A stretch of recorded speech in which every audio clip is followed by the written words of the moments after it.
Great question, and I think that it probably, at least from the Trump administration's perspective, is that it would do that in that he tries to make the case basically, and I think this is where he speaks kind of over the media, over the heads of his opposition in the United States Congress, and basically delivering a very sunny scenario in terms of the economy.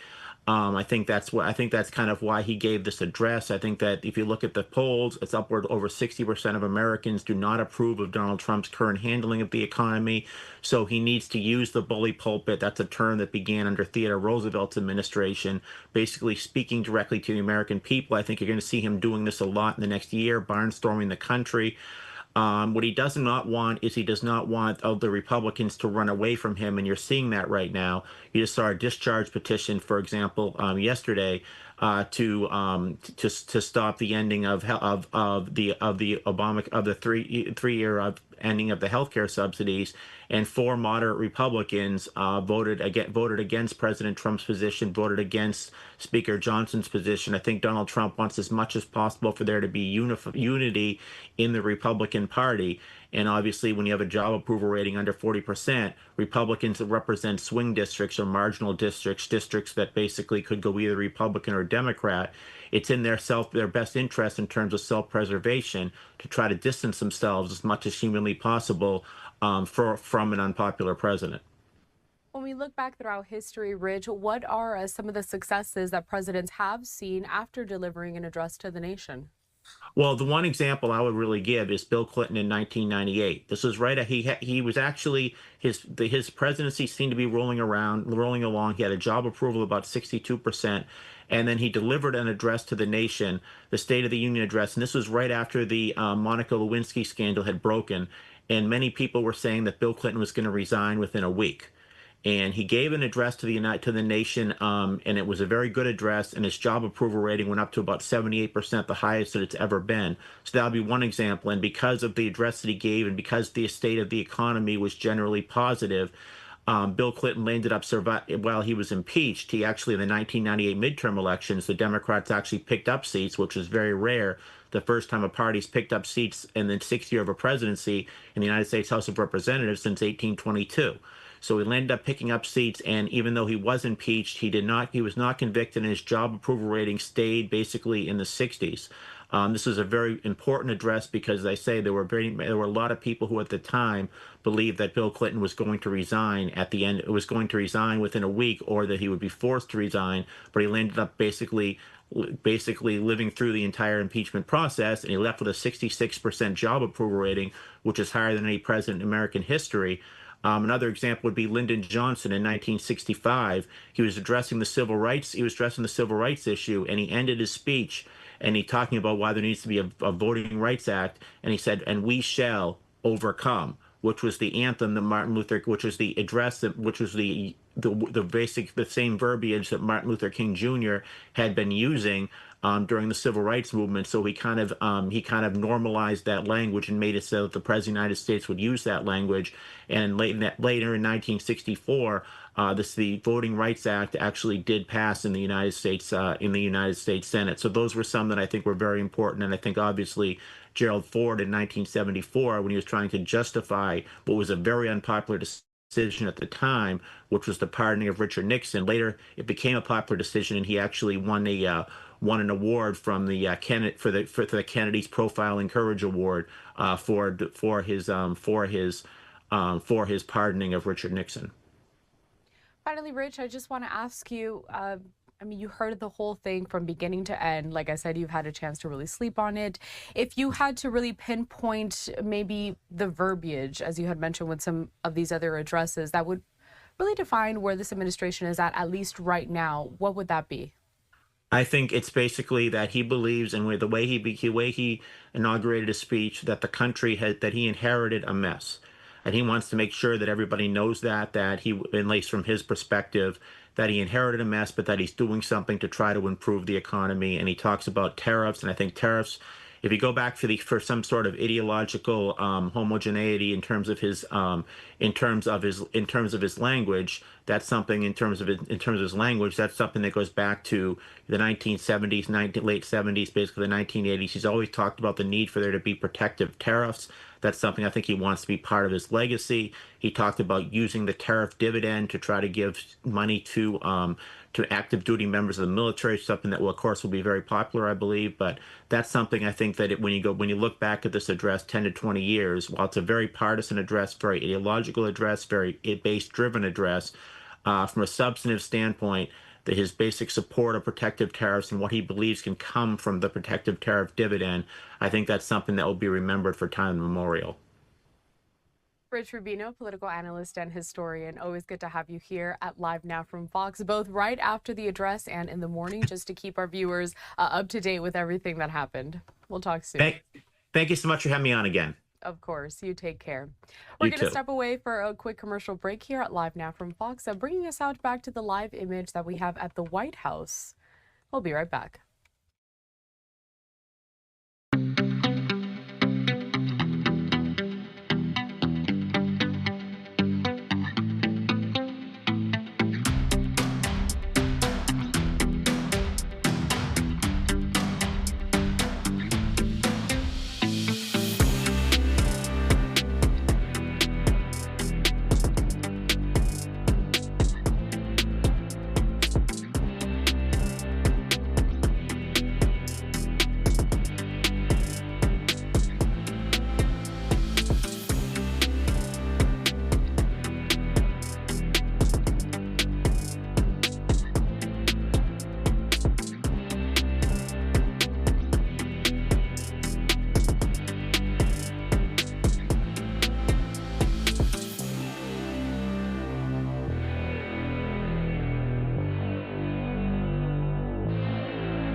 Welcome back into Live Now from Fox. Just before the commercial break, we had a political analyst discuss the key takeaways from President Trump's address to the nation that happened in prime time last night. Taking us back out to the live image we have of the White House, the president delivering that politically charged speech, carrying that prime time slot on network television, seeking to pin the blame for economic challenges on Democrats, while announcing that he is also sending about $1,776 bonus checks to U.S. troops for Christmas. President also promising an economic boom. Inflation, though, staying elevated, and the job market has weakened sharply in the wake of his import taxes. The Associated Press goes on to say this: the president suggested that his tariffs, which are partly responsible for boosting consumer prices, would fund a new warrior dividend for 1.45 million military families, a payment that could ease some of the financial strains for many households. But don't take it from us. In case you did not see this presidential address, again, it was about 18 minutes in length, I would say. I'm going to play it for you next so you can watch it in full.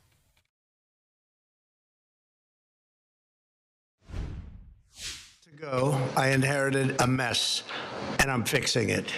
When I took office, inflation was the worst in 48 years, and some would say in the history of our country, which caused prices to be higher than ever before, making life unaffordable for millions and millions of Americans. This happened during a Democrat administration, and it's when we first began hearing the word affordability. Our border was open, and because of this, our country was being invaded by an army of 25 million people many who came from prisons and jails, mental institutions, and insane asylums. They were drug dealers, gang members, and even 11,888 murderers, more than 50% of whom killed more than one person. This is what the Biden administration allowed to happen to our country, and it can never be allowed to happen again. We had men playing in women's sports, transgender for everybody, crime at record levels with law enforcement, and words such as that just absolutely forbidden. We had the worst trade deals ever made, and our country was laughed at from all over the world, but they're not laughing anymore.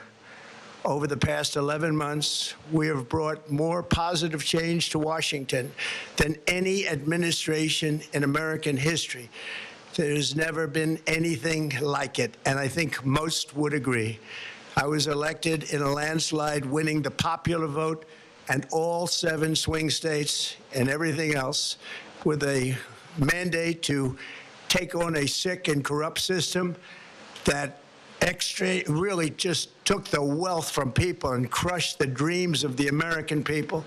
For the last 4 years, the United States was ruled by politicians who fought only for insiders, illegal aliens, career criminals, corporate lobbyists, prisoners, terrorists, and above all, foreign nations, which took advantage of us at levels never seen before.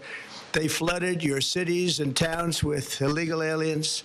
They decimated your hard-earned savings. They indoctrinated your children with hate for America. They just released a level of violent felons that we had never seen to prey on innocent. They caused war. They caused mayhem. They caused a horrible situation all over the globe. But now you have a president who fights for the law-abiding, hardworking people of our country, the ones who make this nation run, who make this nation work. And after just 1 year, we have achieved more than anyone could have imagined. Starting on day one, I took immediate action to stop the invasion of our southern border. For the past 7 months, 0 illegal aliens have been allowed into our country, a feat which everyone said was absolutely impossible. Do you remember when Joe Biden said that he needed Congress to pass legislation to help close the border? He was always blaming Congress and everyone else. As it turned out, we didn't need legislation. We just needed a new president. We inherited the worst border anywhere in the world, and we quickly turned it into the strongest border in the history of our country. In other words, in a few short months, we went from worst to best. We're deporting criminals, restoring safety to our most dangerous cities. Just take a look at Washington, D.C. It's at levels of safety that we've never seen before. And they decimated the bloodthirsty foreign drug cartels. We did that all by ourselves with our people, and we're so proud of it because they were poisoning and destroying our population. Drugs brought in by ocean and by sea are now down 94%. We have broken the grip of sinister woke radicals in our schools, and control over those schools is back now in the hands of our great and loving states where education belongs. After rebuilding the United States military in my first term, and with the addition we are adding right now, we have the most powerful military anywhere in the world, and it's not even close. I've restored American strength, settled 8 wars in 10 months, destroyed the Iran nuclear threat, and ended the war in Gaza, bringing for the first time in 3,000 years peace to the Middle East, and secured the release of the hostages, both living and dead. Here at home, we're bringing our economy back from the brink of ruin. The last administration and their allies in Congress looted our treasury for trillions of dollars, driving up prices and everything at levels never seen before. I am bringing those high prices down and bringing them down very fast. Let's look at the facts. Under the Biden administration, car prices rose 22% and in many states 30% or more. Gasoline rose 30 to 50%. Hotel rates rose 37%. Airfares rose 31%. Now, under our leadership, they are all coming down and coming down fast. Democrat politicians also sent the cost of groceries soaring, but we are solving that too. The price of a Thanksgiving turkey was down 33% compared to the Biden last year. The price of eggs is down 82% since March, and everything else is falling rapidly. And it's not done yet, but boy, are we making progress. Nobody can believe what's going on. Here are just some of the efforts that we have underway. You will see in your wallets and bank accounts in the new year. After years of record-setting falling incomes, our policies are boosting take-home pay at a historic pace. Under Biden, real wages plummeted by $3,000. Under Trump, the typical factory worker has seen a wage increase of $1,300. For construction workers, it's $1,800. For miners, we're bringing back clean, beautiful coal. It's $3,300. And for the first time in years, wages are rising much faster than inflation. Remember that. The wages, just look at it. Wages are going up much faster than inflation. How big is that? Very importantly, there are more people working today than at any time in American history, and 100% of all jobs created since I took office have been in the private sector. Think of that. 100% of all jobs have been in the private sector rather than government, which is the only way to make a country powerful and great. This historic trend will continue. Already, I've secured a record-breaking $18 trillion of investment into the United States, which means jobs, wage increases, growth, factory openings, and far greater national security. Much of this success has been accomplished by tariffs. My favorite word, tariffs, which for many decades have been used successfully by other countries against us, but not anymore. Companies know that if they build in America, there are no tariffs, and that's why they're coming home to the USA in record numbers. They're building factories and plants at levels we haven't seen, AI, automobiles. We're doing what nobody thought was even possible, not even remotely possible. There has never, frankly, been anything like it. 1 year ago, our country was dead. We were absolutely dead. Our country was ready to fail, totally failed. Now, we're the hottest country anywhere in the world, and that's said by every single leader that I've spoken to over the last 5 months. Next year, you will also see the results of the largest tax cuts in American history that were really accomplished through our great, big, beautiful bill, perhaps the most sweeping legislation ever passed in Congress. We wrapped 12 different bills up into one beautiful bill. That includes no tax on tips, no tax on overtime, and no tax on Social Security for our great seniors. Under these cuts, many families will be saving between $11,000 and $20,000 a year, and next spring is projected to be the largest tax refund season of all time. Because of tariffs, along with the just passed One Big Beautiful Bill, tonight I am also proud to announce that more than 1,450,000, think of this, 1,450,000 military service members will receive a special, we call Warrior Dividend before Christmas, a Warrior Dividend. In honor of our nation's founding in 1776, we are sending every soldier $1,776. Think of that. And the checks are already on the way. Nobody understood that one until about 30 minutes ago. We made a lot more money than anybody thought because of tariffs, and the bill helped us along. Nobody deserves it more than our military, and I say congratulations to everybody. And by the way, we now have record enlistment in our military, and last year we had among the worst recruitment numbers in our military's history. What a difference a year makes. In addition, I'm doing what no politician of either party has ever done, standing up to the special interests to dramatically reduce the price of prescription prescription drugs. I negotiated directly with the drug companies and foreign nations, which were taking advantage of our country for many decades, to slash prices on drugs and pharmaceuticals by as much as 400, 500, and even 600%. In other words, your drug costs will be plummeting downward, and I used the threat of tariffs to get foreign countries who would never have done it to pay the cost of this giant dollar reduction. They stopped ripping us off, and it began as of 4 days ago. There has never been anything like this in the history of our country. Drugs have only gone up, but now they'll be going down by numbers never conceived possible. It's called most favored nation, and no president has ever had the courage or ability to get this done until now. The first of these unprecedented price reductions will be available starting in January through a new website, TrumpRx.gov. And these big price cuts will greatly reduce the cost of health care.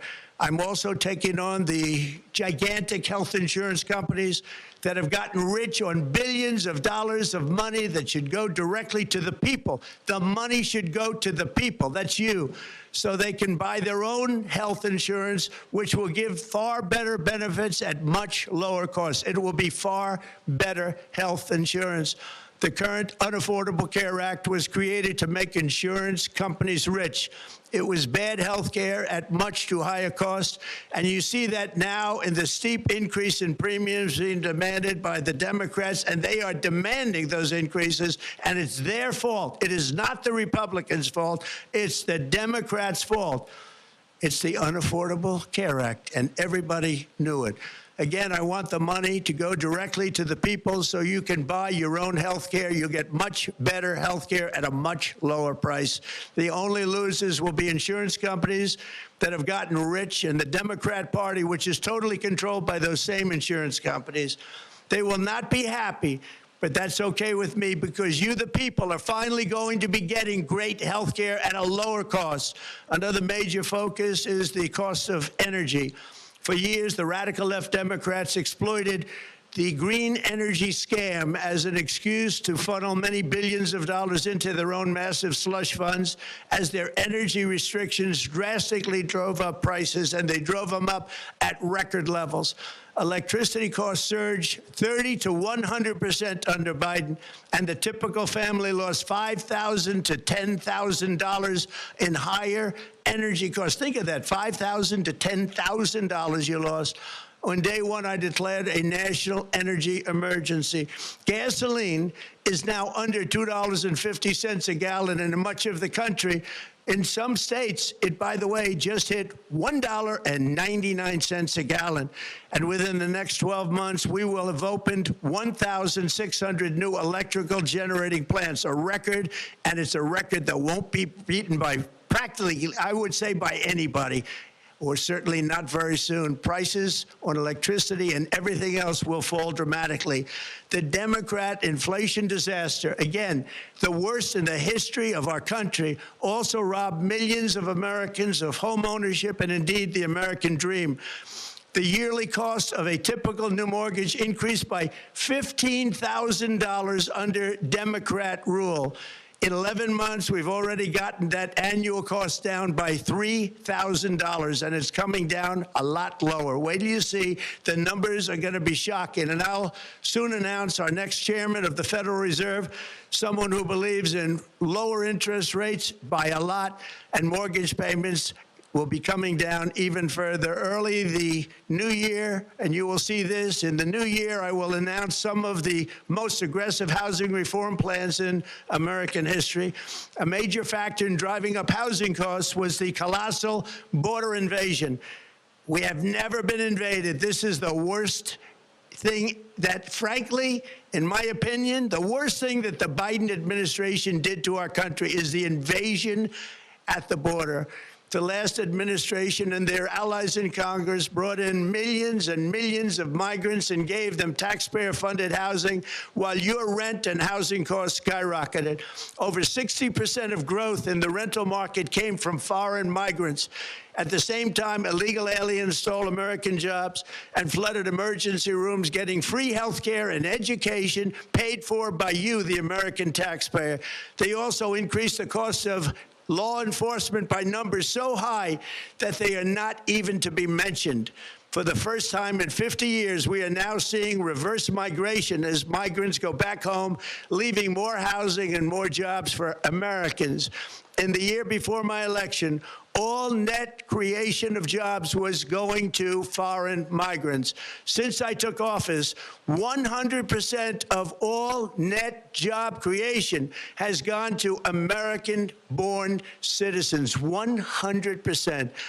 In the end, government either serves the productive, patriotic, hardworking American citizen, or it serves those who break the laws, cheat the system, and seek power and profit at the expense of our nation. Look at Minnesota, where Somalians have taken over the economics of the state and have stolen billions and billions of dollars from Minnesota and indeed from the United States of America. And we're going to put an end to it. For so long as before my election, the vast majority of good and decent Americans were forced to watch as corrupt politicians plundered the halls of power, exploited our taxpayers, and pillaged every system that makes civilized society function. But not anymore, and you see that every day, not anymore. We're putting America first, and we are making America great again. Very simple. We are making America great again. Tonight, after 11 months, our border is secure.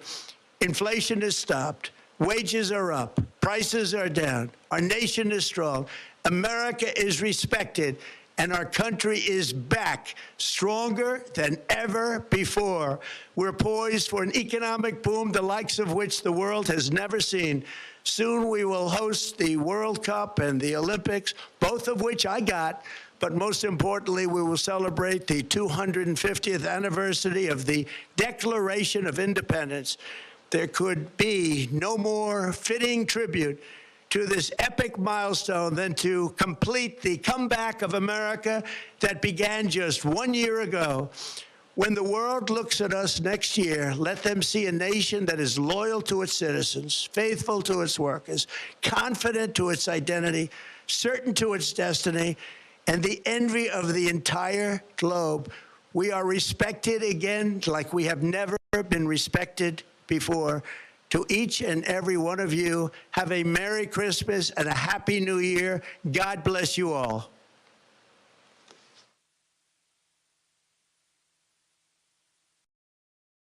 And that was President Trump delivering that primetime address on Wednesday night to the nation. The Associated Press ended their coverage of this by saying, quote, that after his speech ended and the video was no longer being broadcast, President Trump turned to his gathered aides and asked them how his address to the nation went. The aides assured him it was great. The president then indicated that White House Chief of Staff Susie Wiles had told him he needed to address the nation. After some back and forth, he asked Wiles how he had done, to which Wiles replied, quote, I told you 20 minutes and you were 20 minutes on the dot. We'll be right back.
Time right now is 6:34 on the East Coast, 3:34 in the morning on the West Coast. My name is Carla Jara, and thanks for staying with us here at Live Now from Vox. Taking a look at some of the top stories that we are following for you on this Thursday, as well as this live image that we have of the Capitol building in Washington, D.C. There to the left-hand side, you can see that the manhunt for the suspect in the Brown University shooting entering day 6 today as officials release a new timeline.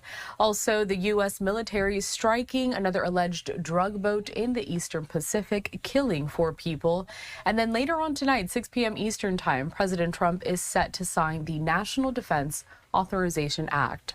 Want to focus a bit, though, on that first bullet point, that manhunt that does continue, as I bring you this, a live image that we have out of Providence, Rhode Island, where all of this is going down. So authorities there are still searching for the shooter who attacked students on Saturday at Brown University, and they are asking for tips from people who might have video of the shooter potentially casing the area the week before.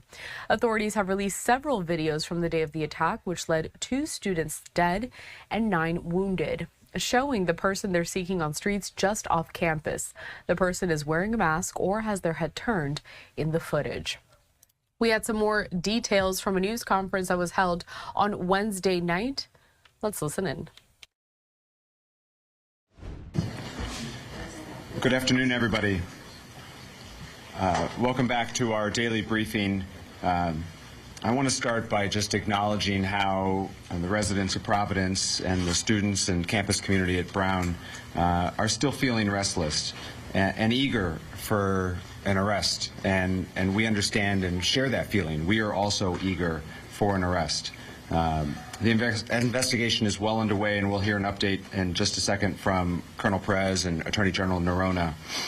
But I want to reemphasize that in the Providence community and with the governor's help, really in the broader Providence community, we have tightened security and we have neighbors looking out for one another, and we will get through this. I know our city, and we are a resilient community, and we are a city that will support one another as we move forward in this scary time. Just because you're feeling unsafe doesn't mean that that's invalid. We know that that's real, but we are doing everything we can to both advance this investigation, but also to provide the support necessary as we move forward and take the first steps together that we need to, as a city, to start to recognize that kids need to go to school and people need to go to work, and we appreciate the courage and sometimes even tentative steps forward that we're taking as we start to move forward as a community. At this time, I'd like to introduce Colonel Oscar Perez, who will give an update on the investigation. Thank you.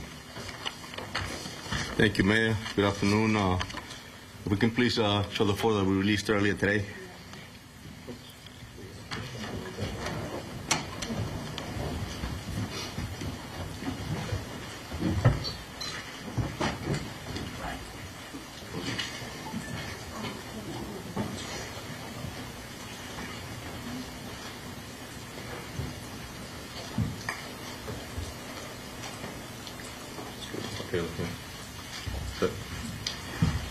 So we have released this enhanced photo earlier today, and I want to be clear that this is a person that we would like to speak with. We truly believe that based on the video footage that we have been watching for a few days, that may have relevant information to the investigation. So we're asking the public that you can help us identify who this individual is, as well as the individual themselves sees their picture, to please contact the police department. As far as one thing that I want to mention, I want to urge you, the public, not to rely on or circulate AI-generated images that are currently being shared on social media, as they're not verified or credible. As well, the updates and information that you're getting will be provided exclusively through this department's official channels. I want to make sure that we make that happen, and please notify the public to make sure that that occurs. I would also like to clarify and show a map. Please, if you can play the map.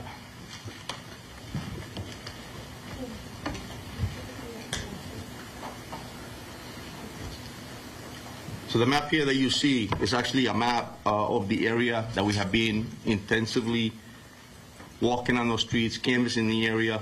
So as you see the blue image, yesterday I mentioned that we need the public's assistance to check their camera assistance or any sort of video that you may have that could be helpful to us, that you, as you're watching it or as you're reviewing it, you feel there may be something that we can use, please notify us. And if you need any help with that, viewing those videos, please also call us. We can come over and help you. The green area, that's color, that's when we have confirmed where the subject was prior to the shooting. The red areas, we have also confirmed that that's the immediate area where he left after the shooting. And so this is the map that actually we have so far. We walked it all. We're still actively investigating, and we're still actively having agents, Providence police officers, members of the state police. There is about 9 federal agencies that are assisting us with this investigation, adding the state police as well as the Providence police and other municipalities. Again, I would like to reiterate, if you have any tips, please call the 272-3121 or the FBI link at fbi.gov/Brown University shooting. Thank you. Attorney General Peter Noronha for an update. Okay. Thank you, General.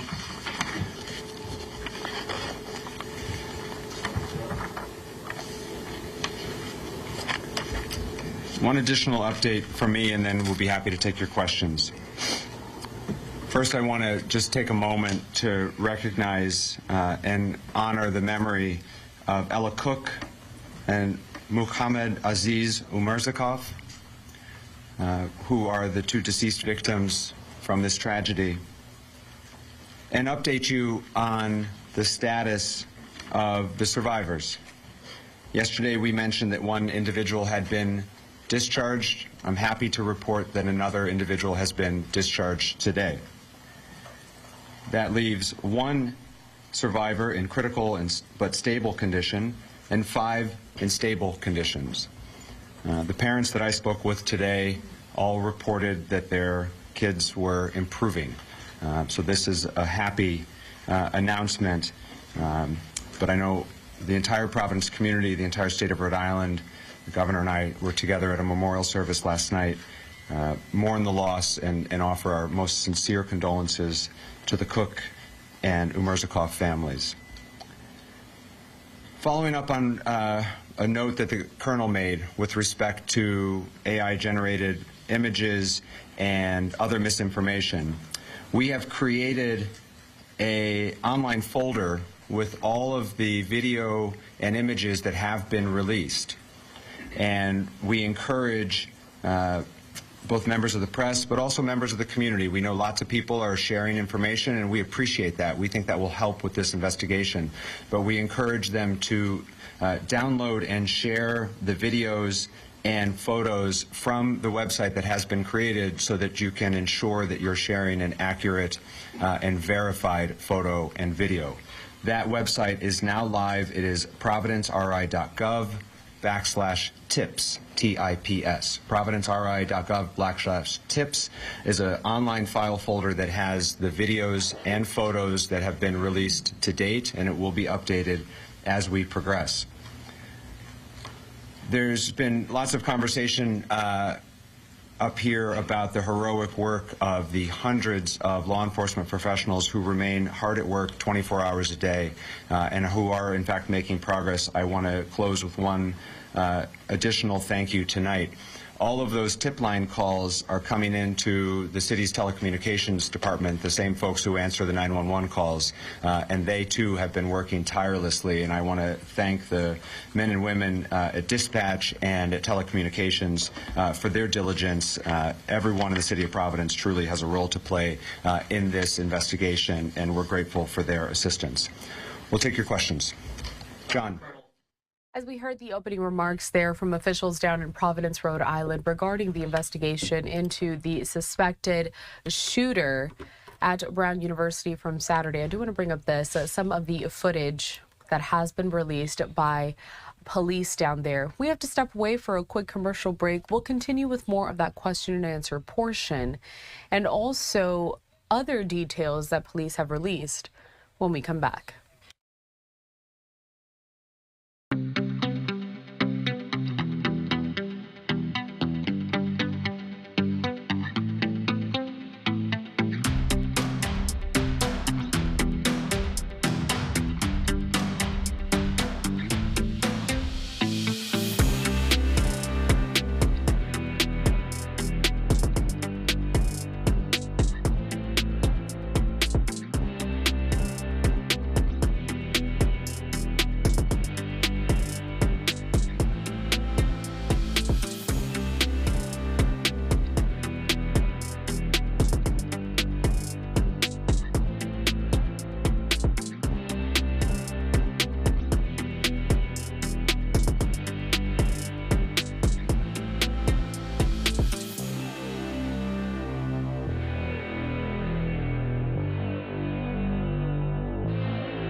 Welcome back into Live Now from Fox, where we are going to still be focusing on the search for the shooter of the Brown University campus. This shooting happened back on Saturday, in which 2 people were killed, 9 others wounded. I want to circle back to the surveillance footage that we have been showcasing for the past couple of days or so.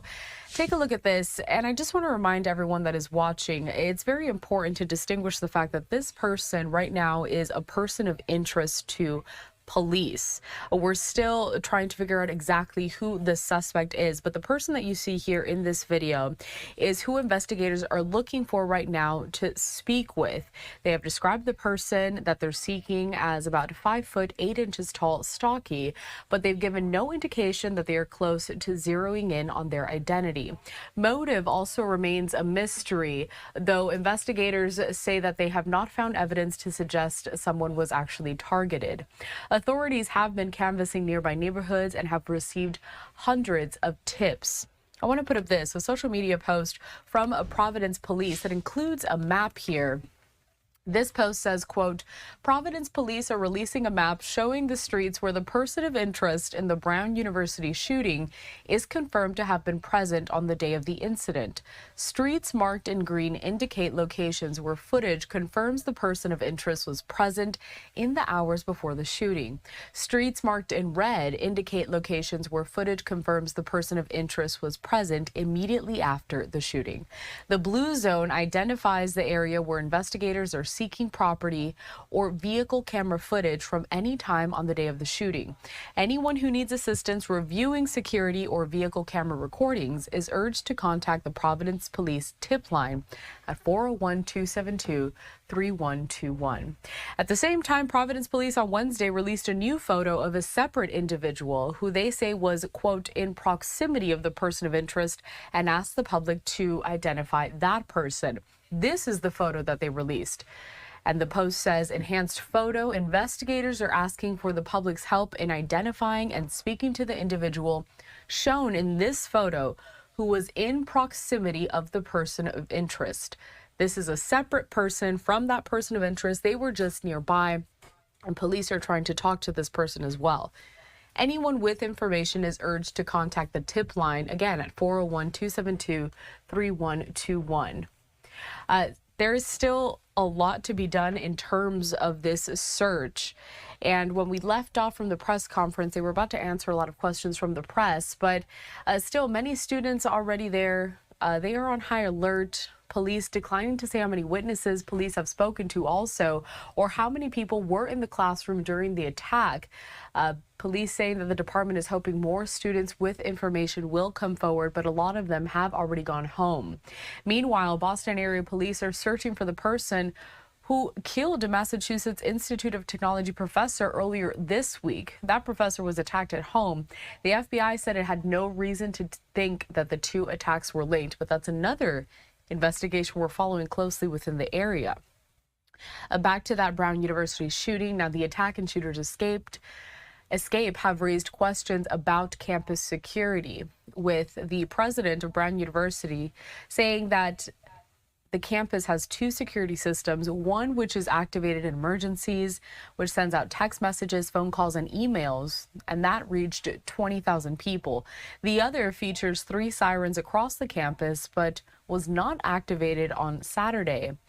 The president of the university also saying that doing so would have caused people to rush into buildings, including where the shooter was. Now, all of this was talked about in the question and answer portion of that news conference that we're going to get to right after this break.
As we approach the top of the next hour, we are I am taking you all out back to Providence, Rhode Island.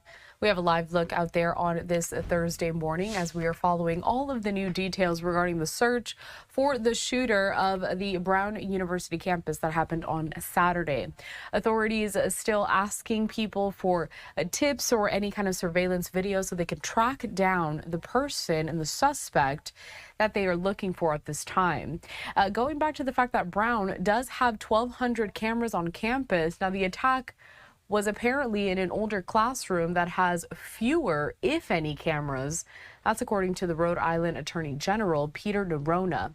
Investigators believe the shooter used a door that faces a residential street. And President Trump accusing the Ivy League school of being unprepared, writing on Wednesday on Truth Social, quote, "Why did Brown University have so few security cameras? There can be no excuse for that. In the modern age, it just doesn't get worse." We left off on the question and answer portion of the latest update that we had from officials on the scene. Let's head back to it. I have a question for Colonel Press regarding the map.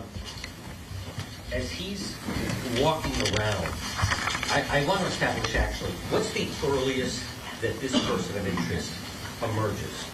I believe you had said Saturday morning at 10:30, but then someone else said maybe a couple days earlier. And I recognize that it fluctuates and this is evolving. But as of right now, what's the earliest that this individual, to your knowledge, shows up on camera? About 10:30 a.m. on the date of this tragic incident. However, so like anything else, I also mentioned yesterday that they do case the areas. They do a lot of prior checking for their crime, and so we truly believe that it could be that possibly it was there prior as well. And so we want to make sure that we don't miss anything. And so that's why we're asking the public to help us to ensure within that map area that I mentioned with the borders between Wicked, Brook, all those areas, Gano, that if you have a camera system to reach out to us. I was in along I Street, Gano today. Tremendous number of federal officials literally going door to door. Would you say this? How would you describe? I mean, it just seems that this is probably right now the most massive, intensive manhunt going on in the world. I think I agree with you on that, John, and definitely commend the men and women, obviously, and all our federal partners. It's a lot of work, and it's intense, as you stated. It takes a lot to be able to knock on doors, see videos. There's terabytes of videos that you have to look, and I mentioned it yesterday. We're looking for a moment that takes almost less than a second. And if you miss it, you're missing something that could be critical and important for us to use. And so, yes, it's definitely an intense, and I believe that is probably the most intense investigation going on right now in this nation. Colonel, the second person that you want to talk to, can you drill down at all on any interactions that you believe you may have had with the main person of interest? Do you believe he talked to him? How close was he to him? Any interactions? What can you tell me? So, yeah, we have video footage of that determines to us and the detectives that can tell that this person was in the vicinity where the subject of interest was that we wanted that we actually have an interest on. Close enough that we feel that we need to speak with them to find out what because videos don't speak. If you think about it, I wish the video could speak, and then I'll have the answers that we need to, so that we can continue on this investigation. So we're trying to find out exactly what it is, and that's why we need to speak with them. Please. Does this person, this new individual, have anything to do with why the person of interest was seen running in the surveillance footage? Again, I wish the videos could speak. We're trying to get those answers. And have you found any items of interest during your search, specifically clothing? Nothing as we speak, no. Up front here. Who among law enforcement or other first responders was first on the scene that day, and who came next? So Brown University was on scene, and then immediately the Providence Police Department within minutes was there. Back there. The green jacket. Previously released a video from 216 on the day of the shooting where we see the person of interest come into contact or near another person. Is that the moment that you think this new person and the person of interest might have come close? That's correct. It's around the area of Benevolent and Cook. So behind the Rhode Island Historical Society, that corner of Georgia? Right near that area, correct. And you had some searches going on in North Attleboro today. Is that connected at all to this case? I can confirm we're all over the place. If a tip comes in and he needs us to go down to Connecticut, we're going down to Connecticut. If a tip comes in and tells us that we got to go to Boston, we're going to Boston. Right there in the middle of the green jacket. Go ahead. Is it possible that the second person could become a person of interest? All we know is that that person was in the vicinity of the subject that we have an interest on, and we want to speak with them. Yes, En Greg. español, si nos puede contar, Mr. Pérez, esta persona, la persona que busca identificar esa interacción, en qué área sucedió y qué pide de la comunidad. Yes, so pretty much the question is just if we can explain in Spanish exactly why we're looking for this individual, or why do we want to speak with them. So, esta persona verdaderamente es alguien que nosotros tenemos un interés de hablar con ellos porque estaba en la área inmediata donde este individuo estaba. Entonces queremos saber más de por qué estaba ahí para explicar la razón y qué interacción hubo. ¿Tienen algún indicativo de que la persona que cometió el tiroteo actuó sola o actuó con alguien más? Eso es lo que estamos investigando. My question is, have you found any DNA evidence from the crime scene or the area that you believe might belong to the shooter? So we have found a lot of evidence that we need to, and we use and utilize it to hopefully guide us in the right direction in order to identify the individual that we're looking for. Any of that been DNA evidence? This actual physical evidence, there's DNA evidence, there's a lot of evidence that we're collecting to ensure that we can find the answer. Pat. I got a question for Attorney General Noronha. My understanding from your conversations over the last few days is that the Attorney General's office has taken the lead in terms of doing the investigation.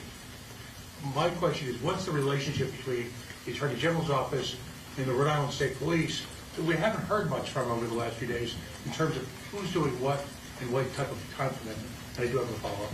Yeah, I wouldn't say that we're leading it. I think that we are working closely with our law enforcement investigators. So you divide, I think you can divide, in a case like this, the people involved into two groups. So there are at least 5 prosecutors that have been here since Saturday night. I've been here for a fair chunk of it myself, particularly after hours back at the office.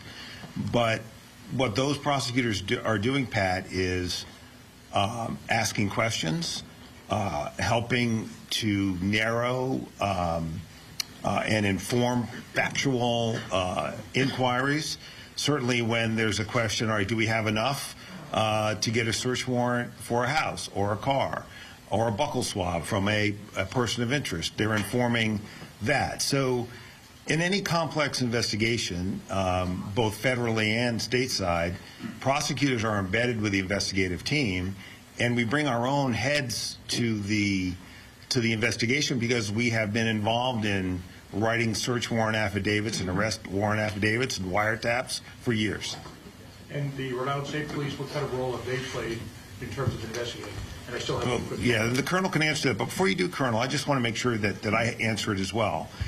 One of the images that I have most keenly in my mind from a couple nights ago is a state police lieutenant or Derek Melfi talking to John Permiano of the Providence Police, talking to Colin Woods of the FBI, and identifying a certain piece of video evidence that's important in this investigation. And that's how intertwined and cohesive it is, while prosecutors look on and engage at the same time. So I addressed this question a couple of days ago. So this is a very collaborative effort between all of law enforcement, between the Providence Police, the state police, all of our federal partners. We will continue to develop leads and follow that with the evidence that comes along with that until this perpetrator is apprehended. Great, thank you. I have one quick follow-up for the gentleman from Brown University. Yep. Can you say for the record and with complete certainty that every bit of digital mass surveillance, whatever type of evidence was collected by the infrastructure of Brown University has been turned over to the Providence Police Department as well as the Attorney General's office? Is the Brown University withholding anything, for the record? For the record, we are cooperating 100% with law enforcement. We are turning over everything we have to assist in this investigation. And you have a map, and they are fully aware of whatever surveillance is being taken? All materials are being provided to law enforcement. Okay. Tom. Mayor, thank you very much. Regarding the new person of interest video, who may have had contact with the primary person? Does law enforcement not have the capability to identify and find someone when you have like full face recognition without exposing them to public scrutiny? have a follow-up.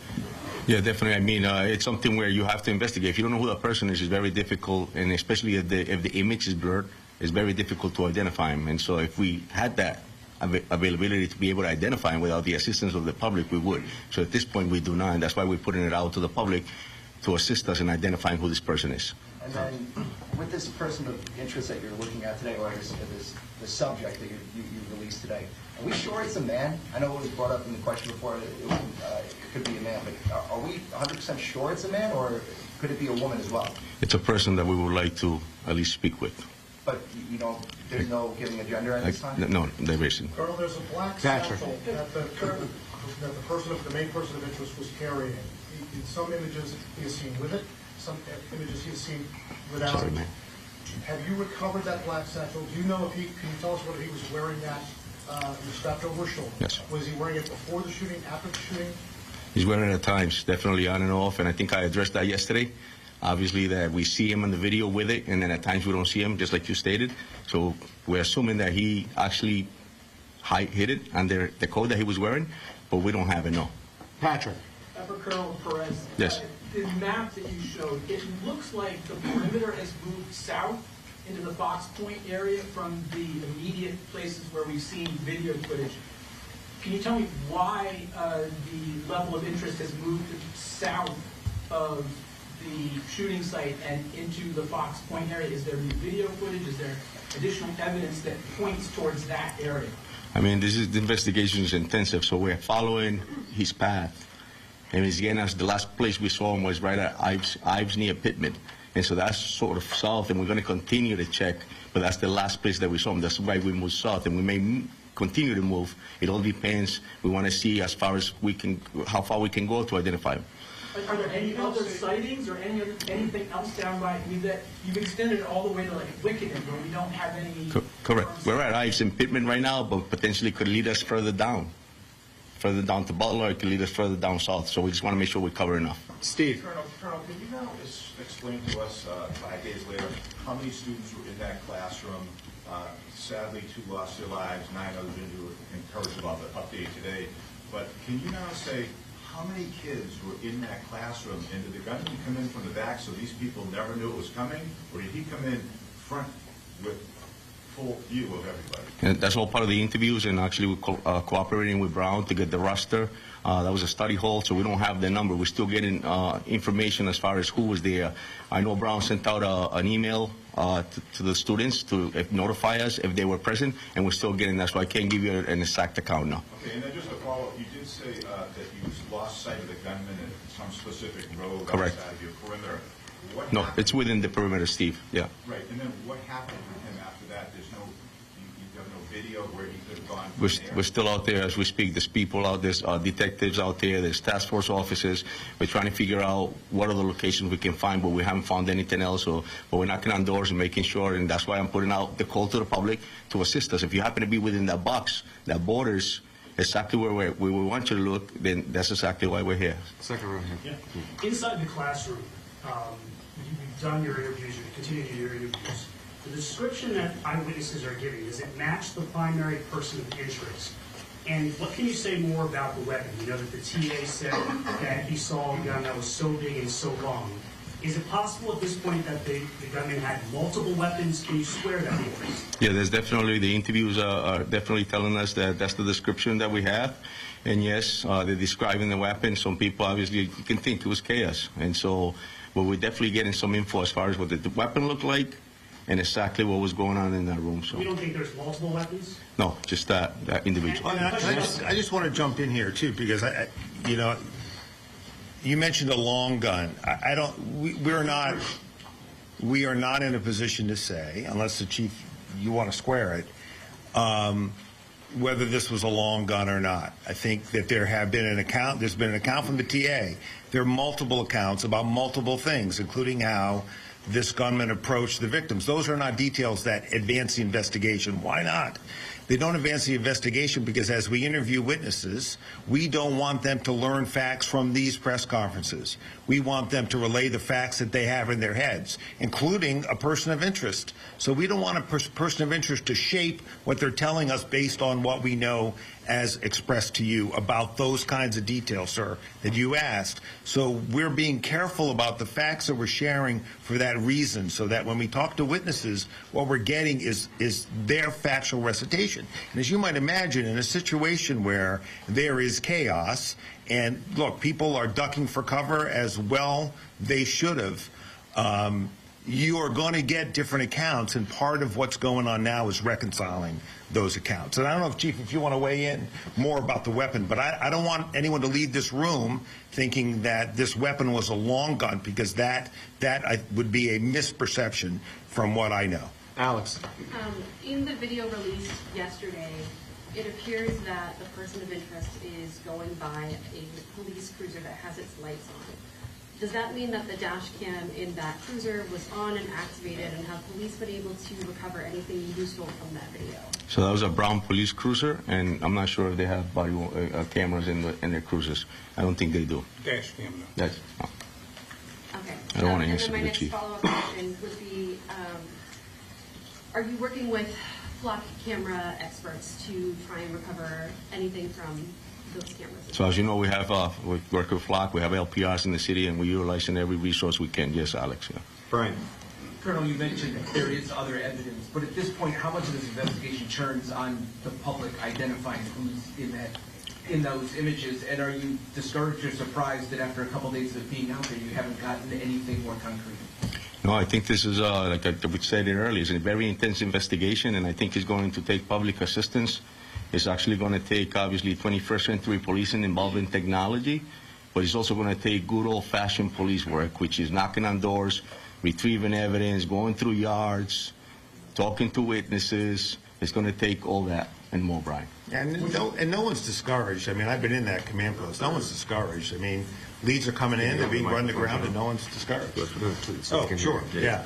Yeah, I mean, I've been in the command post, as the colonel has, and no one's discouraged. I mean, I get when I'm not there, I get hourly reports from my own team, and there's an enormous amount of energy for people who have been working as hard as they have been. I'm really quite impressed by that, frankly, and there's no discouragement among people who understand that not every case is a case that can be solved quickly. In my view, they get solved. It's just a matter of time. In this case, we'll get solved too. Would you have a message or an appeal to the shooter or anybody who may think they know who they are, who may be on the fence? Well, look, certainly it would behoove everyone, including the shooter, to provide information to law enforcement and to the shooter to turn himself in. He will be caught, and it's just a matter of time before we catch him. And I believe that based on my experience, but also from watching the people in that command post and getting reports from where they're coming back out in the field. They know what they're doing, they're experienced, they're working hard. There's no lack of resources. Everyone's working really well together. And we're going to crack this case. And when we crack it, it's going to come open really quickly. Strickland, the best. Thank you. For you, Mayor, have you spoken with local business owners about how much this is impacting their bottom line, especially during the holiday season, and any concerns that they might have about this? Yeah, I have. It's hard work being a small business owner, and this time of year is critical to them. There's a commercial district just off campus called Thayer Street. Those businesses are particularly struggling as both students went home early and some people are avoiding the area. Similarly, there's a couple other commercial districts nearby the area, which is Wickenden Street, as has been discussed here tonight, and Wayland Square. The city's Department of Economic Development, in partnership with the Greater Providence Chamber of Commerce, is reaching out to those business owners to look at assistance programs or otherwise try to support them to ensure that their businesses can stay healthy and vibrant through this. Do you know when those might take effect? Those conversations started yesterday, and so we're working with the various merchants associations to try to determine what sort of assistance might be most helpful, and when it's ready to announce, we will. Thanks. Please. My question is for the Colonel. So looking at the scene map, there's more video so far of him before than there is after the shooting. Do you think that the person of interest got to the vehicle somewhere within this area, and are you going to go through license plate readers? Absolutely, yeah. We're looking for that evidence, if there was any vehicles involved. And yes, you're right, he was there earlier, and so that's why we're looking at that as well. And definitely we're using, I mentioned that earlier, the LPRs, the flock, any cameras. That's why we're making a call out to the public to assist us with that.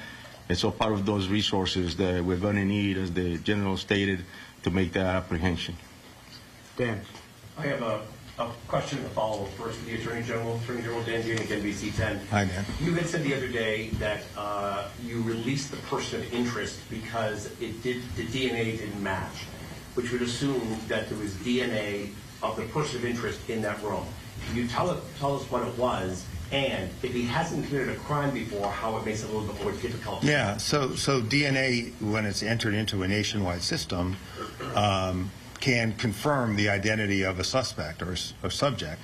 And certainly the advantage here is that when we find a person of interest, and we can get a search warrant for what we call a buccal swab, we can compare that to a known quantum of evidence. That can rule people in and obviously can rule people out. That's a powerful piece of evidence, but it's not the only evidence. And relatedly to the question about, do we need only the public? The public is going to really help us here by identifying this person. But at the same time, there are other leads coming in through other forms of electronic and other evidence that are taking multiple teams out in different directions.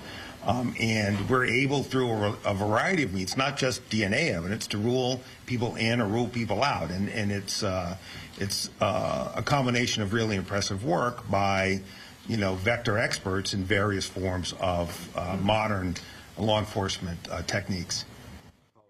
We're listening in here to that latest update from investigators down in Providence, Rhode Island. The search for the Brown University shooter continues today into day 6. If you want to watch the full thing, you can catch it on our YouTube page. Just search up LiveNOW from Fox. We're stepping away for a quick commercial break. On the other side, covering a trial that's starting at around 9 a.m. this morning. Luigi Mangione back in court. The details after this.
live look at the Empire State Building over in New York City. Happening today, the pretrial hearing for Luigi Mangione continues.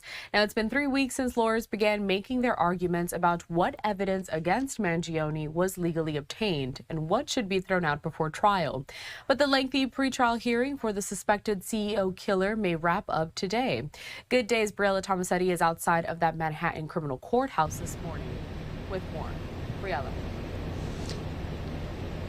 Good morning, Carell. This marathon hearing now in its third week of testimony. The judge, though, said on Tuesday that he's pretty optimistic this could all wrap up today, or it could spill over into tomorrow.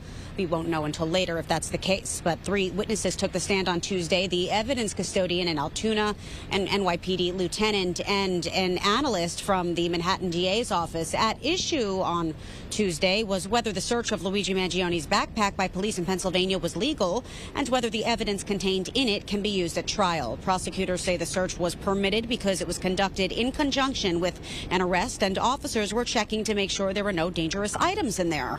Mangione's defense team disagrees because police didn't obtain a search warrant until later. Officer George Featherstone, the evidence custodian, testified about logging evidence and placing it in labeled bags and envelopes before turning it over to the NYPD. NYPD Lieutenant David Leonardi said that he and a team of detectives personally drove the evidence back to Manhattan, where it was delivered to a crime lab for testing. Leonardi also said he set up recording equipment inside an interrogation room in Altoona after Mangione was apprehended, but when asked by defense attorney Mark Agnifilo if he knew whether it was legal to record someone in Pennsylvania without their knowledge, he concluded he wasn't sure, adding that he was being guided by legal counsel at the time. The judge called both sides to the bench, and the DA withdrew those video and audio recordings after that. Prosecutors have called more than a dozen witnesses so far, and we could have at least one more. There was an off day yesterday, so that will resume today, and a hearing is expected to be issued sometime, ruling on the evidence, is expected at some point next month. The judge, obviously, Carell, has to take some time and look everything over. These are very complicated days at court, and again, this lasted 3 weeks in itself, so he's got a big job to do. Back to you.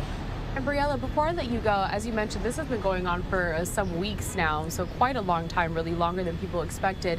What has Mangione's demeanor been like inside of the courtroom? Has it changed from the start up until now? Yeah, Carell, good question. He's been sort of stoic, often looking down at his notes, studying, speaking with his lawyers, but we've seen him crack some smiles at points. We also know, I believe it was last Friday, he took the day off. He said that he was ill. I'm not sure if that was a seasonal illness or something of a different sort, but kind of keeping to himself, and no outbursts or any strange demeanor. Has been very respectable inside the courtroom, and that's all I can report right now. All right, Briella, thank you so much for joining us down there live. We'll see how much longer this goes. You take care. I do want to make a note that we will be continuing to discuss this with our partners at Fox 5 in New York. They are inside of the courthouse. That's why Briella was able to talk to us a little bit about the kind of demeanor that Luigi has been having throughout these last 3 weeks. This pretrial hearing going on a bit longer than expected, as the judge has a lot to look into when it comes to the evidence that's going to be presented during this trial. Here, Briella and our team in New York have provided some of these photos from inside of the courtroom. Just a reminder that Mangione has pleaded not guilty to state and federal murder charges. This pretrial hearing that we're talking about applies only to the state case. His lawyers are making a similar push to exclude the evidence from his federal case, where prosecutors are seeking the death penalty. Mangione was arrested after customers spotted him eating breakfast at a McDonald's in Altoona. That's a Pennsylvania city with about 44,000 residents. It's located some 230 miles west of Manhattan. The restaurant's manager had told a 911 dispatcher that customers thought, quote, he looks like the CEO shooter from New York. And you can see here some of that body cam footage from when Luigi was first apprehended inside of that McDonald's. Meanwhile, an investigative analyst, Anissa Wiesel, testified about a timeline that she had created of events surrounding Mangione's arrest. However, Mangione's lawyers objected, saying the timeline was missing too much information. The judge presiding over this case agreed, but said he'd only use the timeline as an aid to help him review body-worn camera footage and other material submitted during the hearing. A reminder that cameras are not allowed inside of that courthouse, but we do have a team of reporters out there bringing us all of those developments. We'll be right back.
Time right now is 7:24 on the East Coast and 4:24 in the morning on the West Coast. My name is Cara Lahara, and we are continuing our coverage regarding the deadly shooting that happened at Sydney's Bondi Beach over the weekend. 15 people were killed.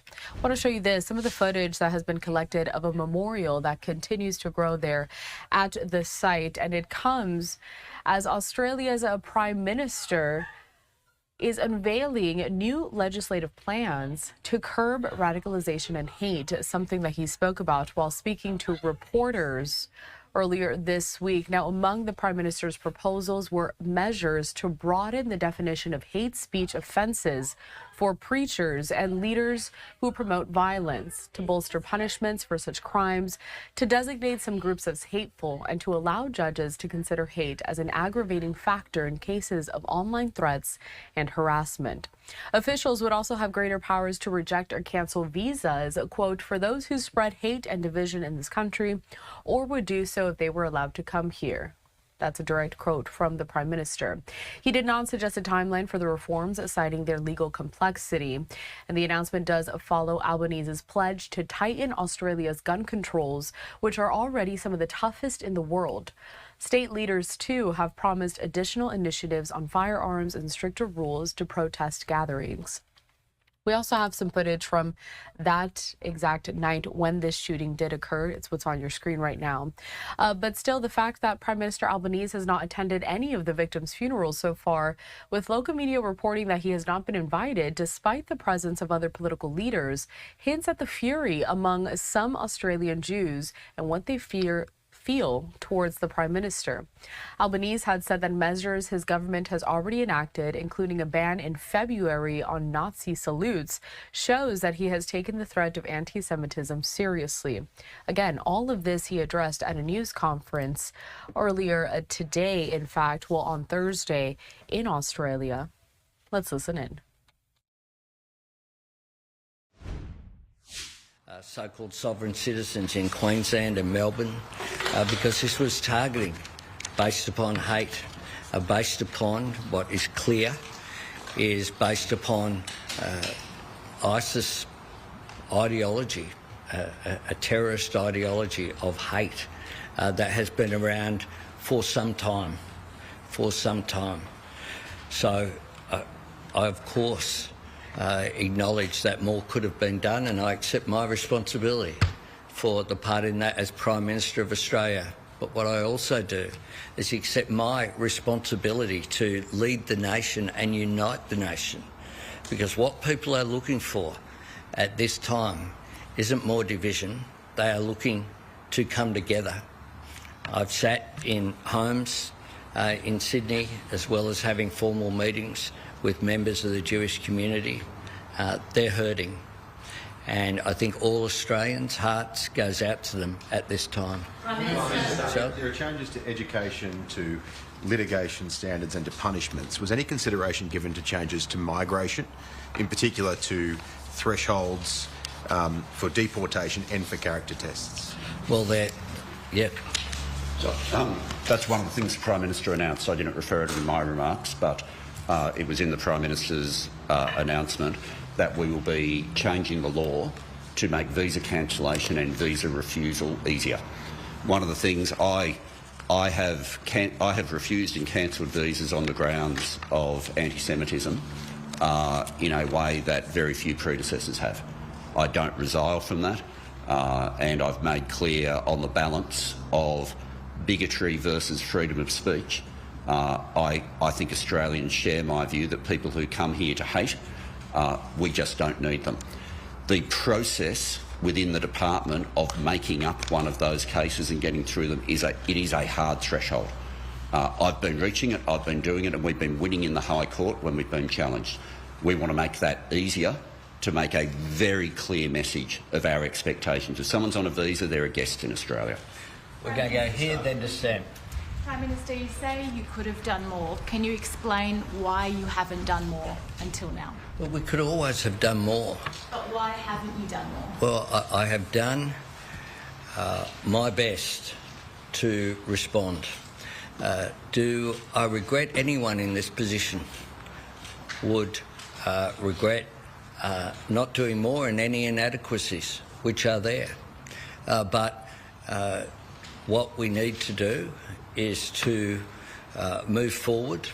We are taking action. We have taken action. Previously, since I've been Prime Minister, we have taken action. We'll continue to do more. And today as well won't be the end.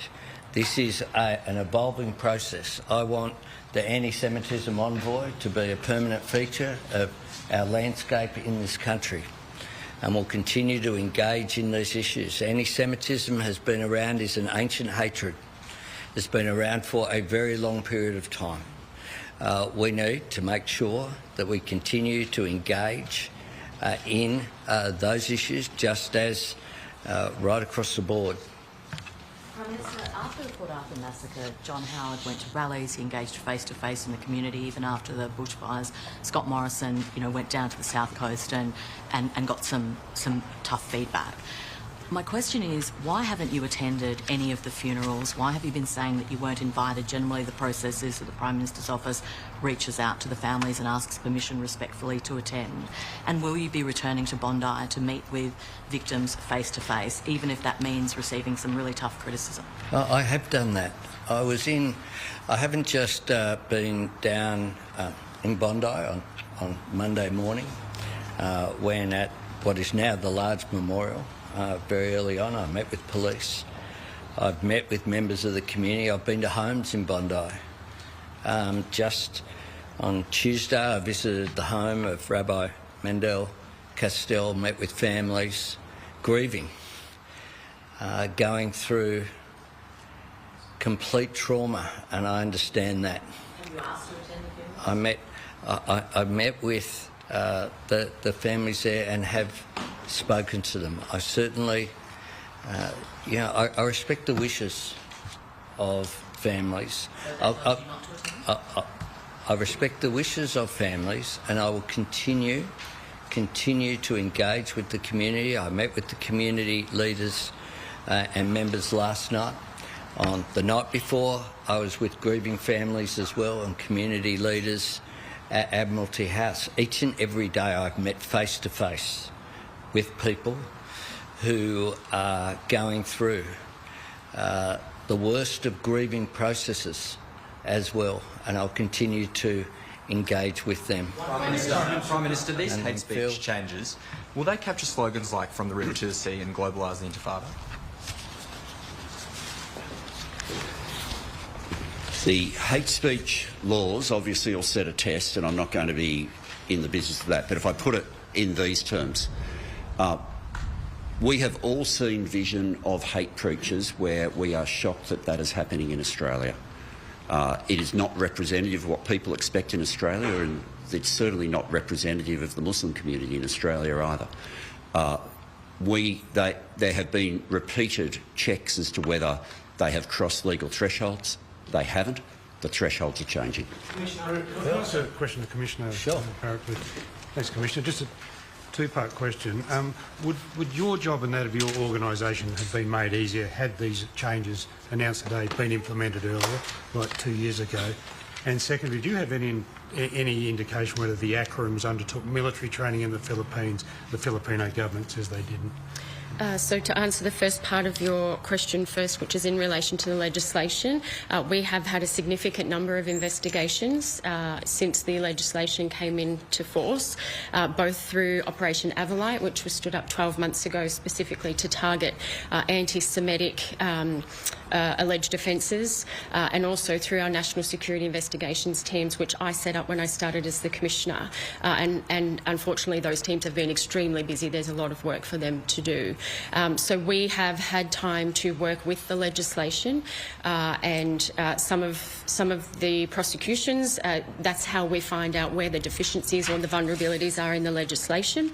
So we've now had some time to work through that, and of course we then provide advice back to government in relation to how the legislation is working. As the Minister has commented on quite strongly, for us the challenge has been around some of the thresholds, and we certainly welcome the reform around the thresholds, which will allow us to apply the legislation.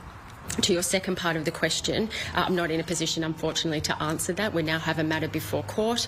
Last I checked, there was still a suppression order in place as well, so I unfortunately can't answer that question. Commissioner Barrett, some commentary of your observation that these attacks were not about religion. Do you care to expand on that, or what exactly you were trying to say?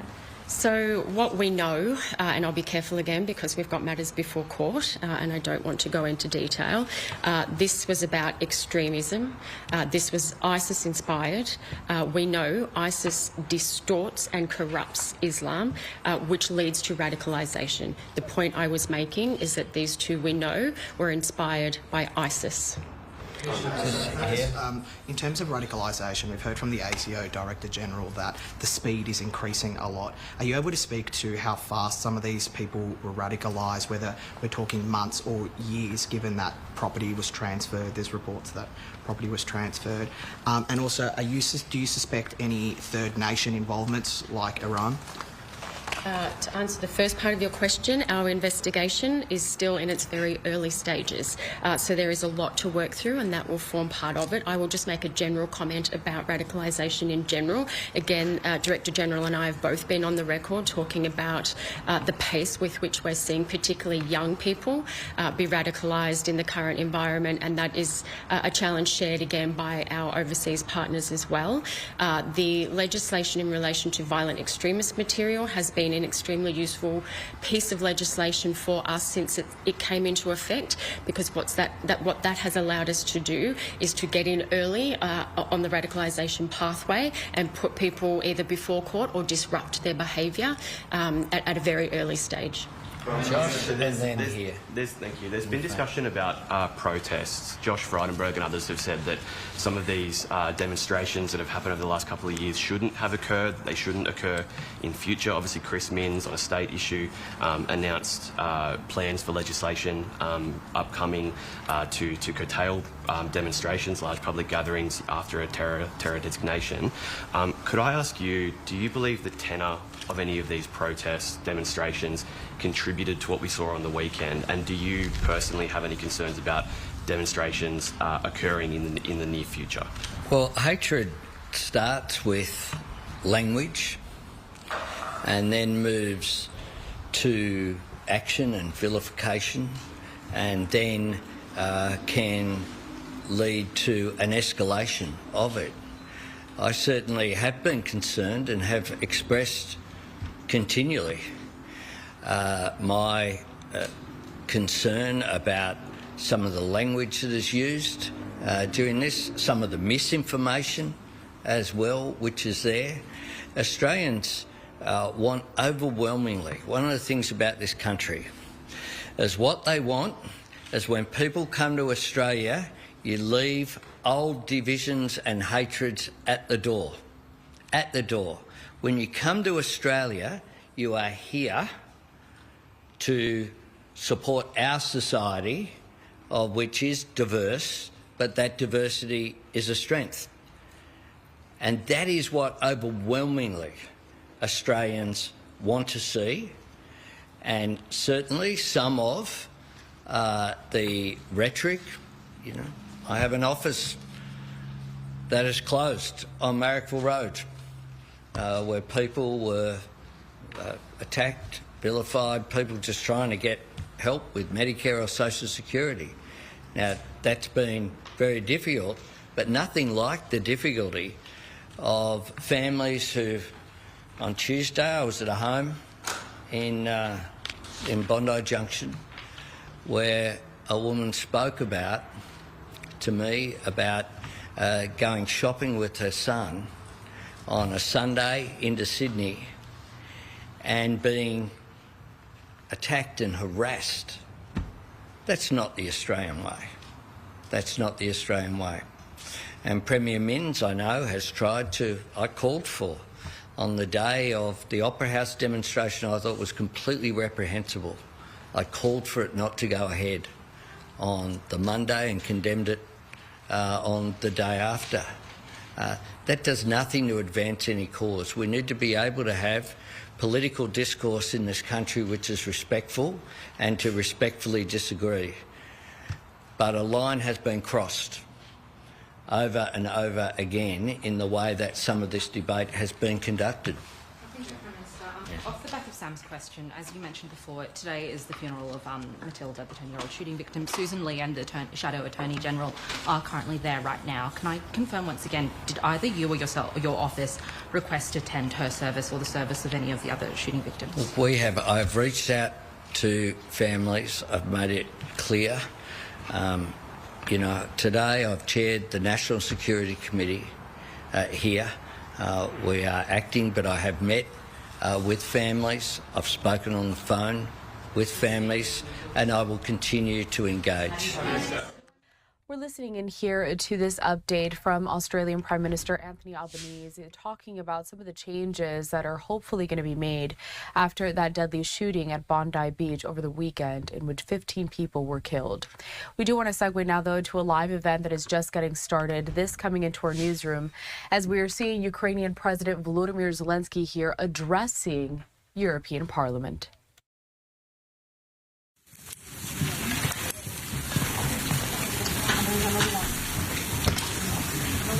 Дуже дякую за можливість. Володимире Олександровичу, ви спілкувалися із партнерами. Звичайно, ключове питання цього саміту – це репараційна позика для України. Ви говорили, що вона має вирішальне значення. Який фідбек ви отримали від партнерів? Наскільки ви оптимістичні щодо того, що рішення щодо репараційної позики буде схвалене? І зауважуючи, що інакше для України будуть великі проблеми. Наскільки вони будуть великі? Ну, тобто, наскільки глобальні ризики, що росіяни, ну, тобто, буде обвал фронту чи дефіцит бюджету страшний. Можете, будь ласка, конкретизувати? Дякую. Дякую. Ми сьогодні, я б не хотів би від лідерів казати. So as we're listening in here, this feed in particular is not in English, but I do believe we have one that may be offering a translation. So let's dip into this one.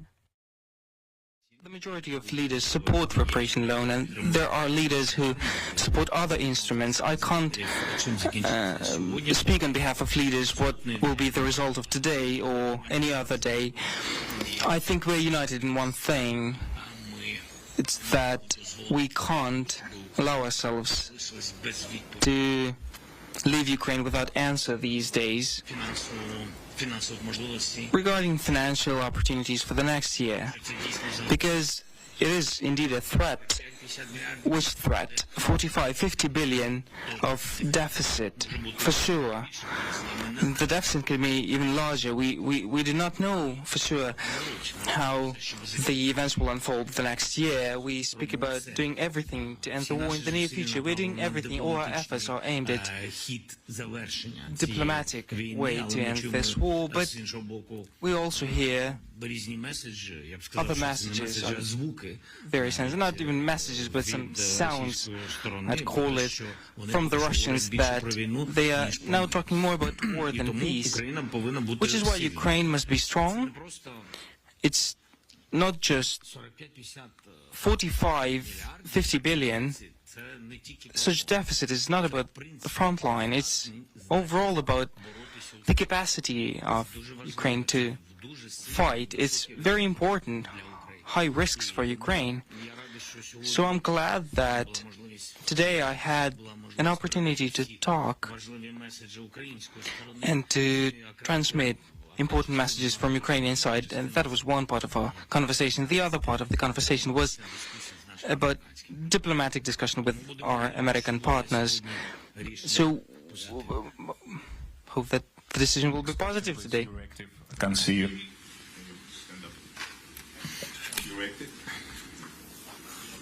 Okay, can we? Hello. Yes, please.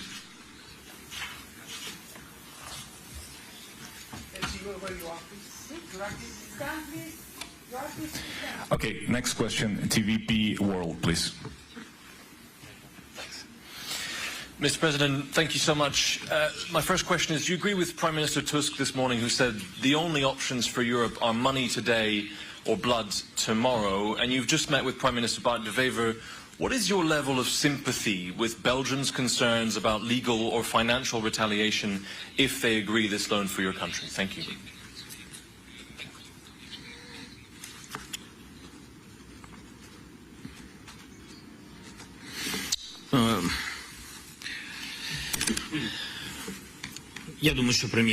I think that Mr. Prime Minister is talking about the security of Europe in the first place, and if you don't support Ukraine now, leave it alone. And we have, by the way, we're fighting alone.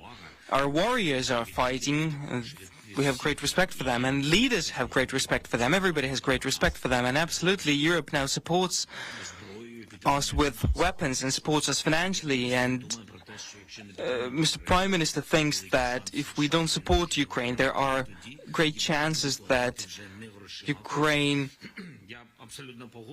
will not withstand, and then Europe will have to pay with blood. I agree, because Russia now transmits signals not about peace with Europe. I don't want to threaten anybody, intimidate anybody, but it all speaks for itself. I think that tomorrow we'll have more detailed conversation with Donald about Prime Minister of Belgium. Well, first and foremost, we've had a good conversation. We understand each other.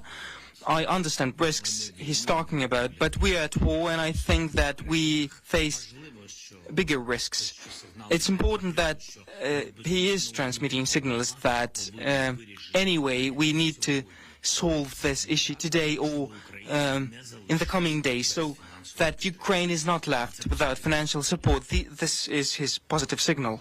Next, please.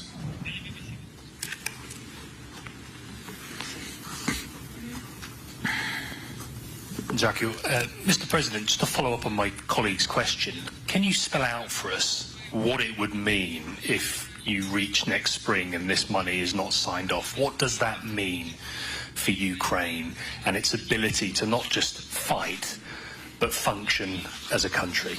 Thank you.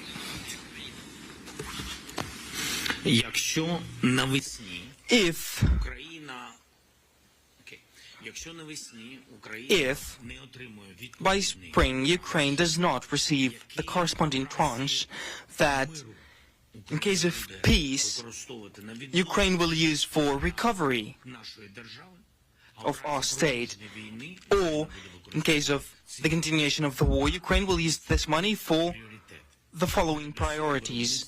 First and foremost, drone production. If this tranche does not come, Ukraine will have significantly decreased drone production. For comparison, now, speaking about cheap drones that we use in the battlefield, now we are somewhat competitive. We have a competitive number of drones with the Russians. We will have much smaller number, but long-range capabilities that we use now. They are working on our end as sanctions packages of our European and American partners. We do everything on our end to decrease Russian energy capabilities. All of that will disappear. That's it. Politico, thank you.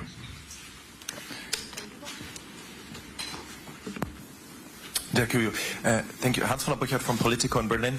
I have a follow-up question on the talks that also took place in Berlin. There were still some difficult questions left open. You mentioned on the territorial questions. Do you think you've advanced any on this further?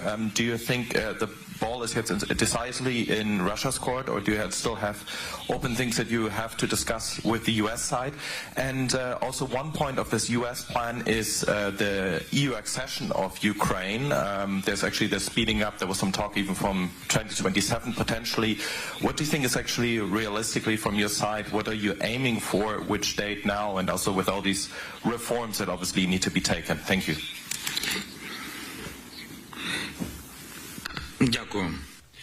Thank you. EU accession can be expedited. This depends on our steps and also on steps of our leaders if these steps are not being blocked politically. So if this is connected with legislation, changes, reforms, I understand this logic. If it's being blocked politically, I don't understand this logic, but I understand who's doing that. It's an open secret. For now, for us, EU membership is one of the security guarantees. It's part of the security guarantees about which Ukraine is saying, negotiating, and on which we are counting. If these are security guarantees from the United States of America, we understand the details that we want to see. We are talking with them, hammering out certain details, fighting for them somewhere. Coalition of from the Europeans, the security guarantees is coalition of the willing and guaranteed membership in the EU. For us, it's indeed security guarantee, not only political guarantee, geopolitical guarantee as well. So for us, the date of EU membership is of utmost importance, and I'm not talking now about date, year, etc., because of course it will be decided by the leaders of the EU, but for us it's very important that others don't decide this, that Russia doesn't decide it, or others who are blocking us. Even certain members of the EU, you know, they block it because of political reasons, not because this or that reform in Ukraine has not been implemented. I am for justice.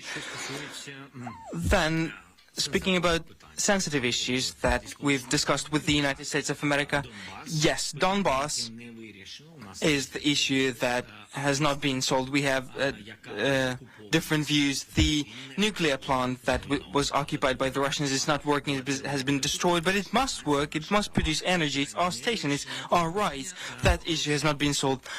The issue of money, I have expressed my view openly today to our colleagues and leaders. I believe that reparation loan, it must be, this issue must be solved positively, because this issue is not only about financial support for Ukraine, but in the first quarter of the next year, but it's also an issue of different nature. We don't want this instrument to stay in the Russian hands. We really don't want that, but we believe that they will do everything to block it. Next question, Freedom, please, here in the middle.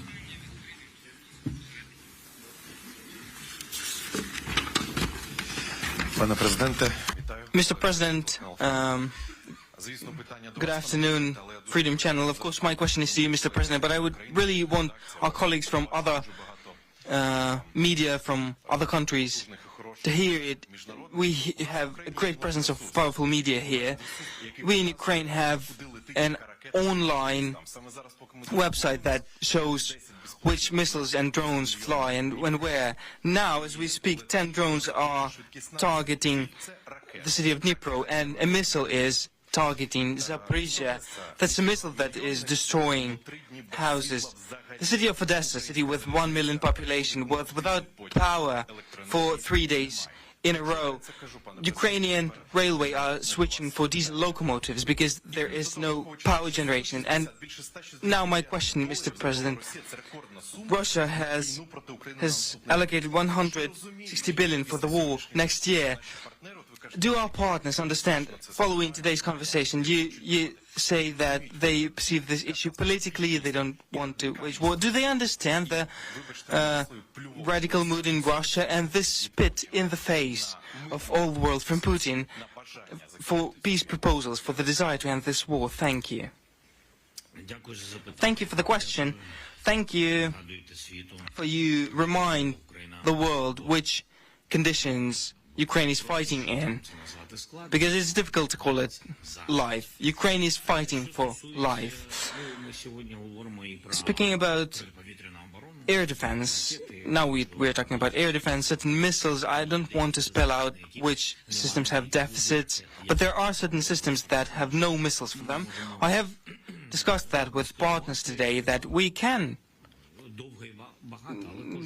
have long discussions, but every day something hits something flies over somewhere, and these things must be shut down. So either our partners give us licenses or missiles, or they help us with money, and then we procure it on our own. There is no other way.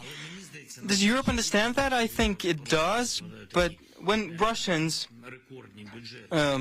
allocate such record budget for the war against us, not anybody else, of course, all of that industry will have to be fed in the future on a permanent basis. You can't just allocate money for the next year.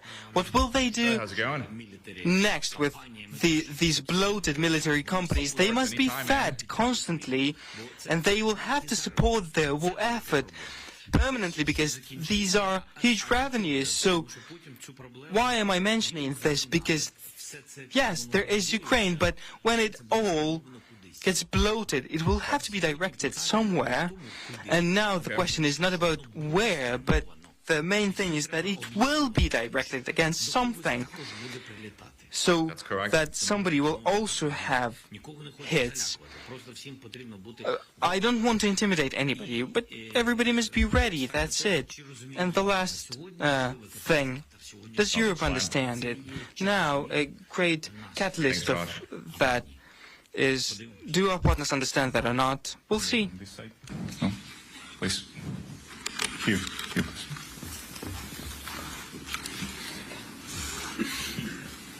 Thank you, Mr. President. I would like to ask you, I'm Leonora Klint from the Danish Børsen. When do you need the EU leaders to take a final decision on financing for Ukraine? Would they be able to postpone the decision into, let's say, January or later on? We know that you need the money in the second quarter of 2026, but when do you need the actual decision to be made? Thank you. Our partners are informed that the decision can be taken until the end of the year. Okay? Euronews next, please. There. Euronews. Till the end of this year. Till the end of this year. Of this year, of course. It's important. Just to remind our partners. Yeah. Thank you very much. Sasha Vakulina from Euronews. Mr. President, the question is a follow-up also on the Berlin meeting. I would like to know, how would you assess the progress in the diplomatic side of trying to find a settlement to end Russia's war in Ukraine, and if you also plan anytime soon the meeting with Donald Trump, and whether you think that the commitments that were voiced by the European leaders could actually replace Article 5 and NATO accession. Thank you.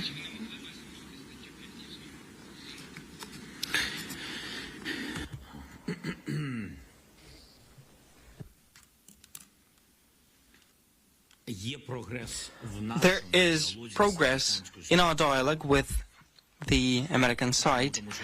Why? Because in our dialogue with America, we had a couple of formats, a couple of documents, and I believe that in our dialogue we have progress. We do have progress. The question is that this is a part of the negotiating process. Then the United States, they take the amendments of certain points, and then they have discussions with the Russian side. So as of now, I don't have the feedback about our most recent progress, because I can't say what we have there and what we don't.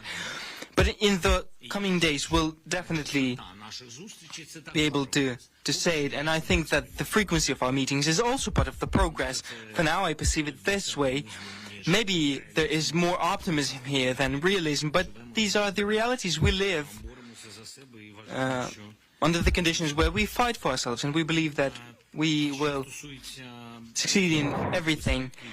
Speaking about security guarantees and the presence of the European leaders, we do not believe that Europe must substitute the United States of America. And this is the same attitude we have to the security guarantees from the United States of America, Article 5-like, and then there will be no need for European support. No, these are different things, and no matter the signals that Russia transmit, we understand that they want to exclude the presence of the Europeans. This must not be allowed to happen, because we understand that if, in case of recurrence of Russian aggression,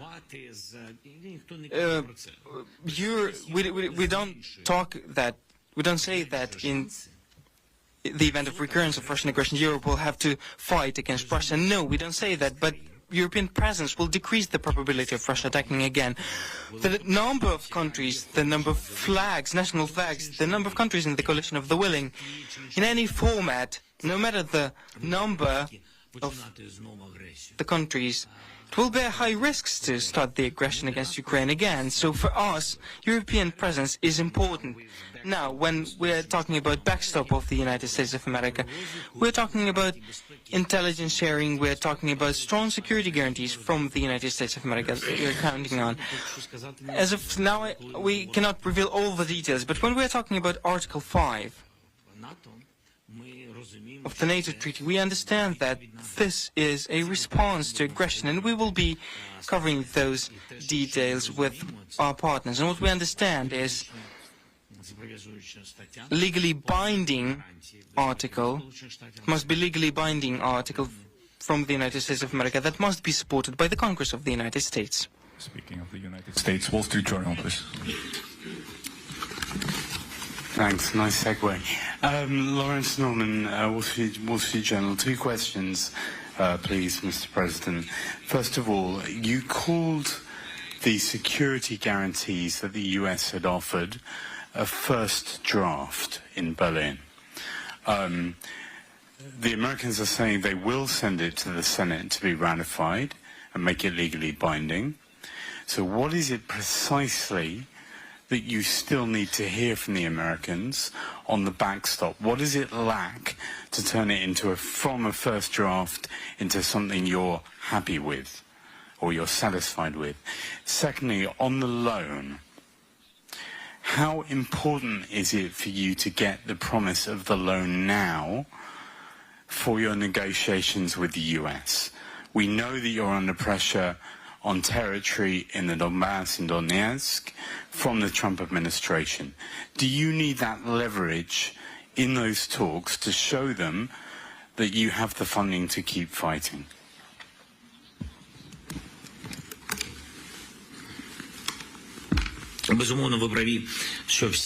Undoubtedly, you're right that all these questions are intertwined. Of course, you're right that all these questions are intertwined. Can you hear me now? Yes, all of these questions are interconnected. Of course, money is needed so that Russia and anybody else in the world does not use these Russian assets as a leverage against us. We want these assets so that it is not a part of the negotiating process, and we want this part to support us. We are more confident at the negotiating table if we have this instrument. And answering the question, how will you withstand for one more year, then you will immediately have the answer, and there will be no such questions. But for now, these questions are in the air. We want to remove everything that's unnecessary and focus on real things that can stop Putin, really, and where we really have difficulties in negotiations. So if there is no question of finances, then there will be questions about Donbass. And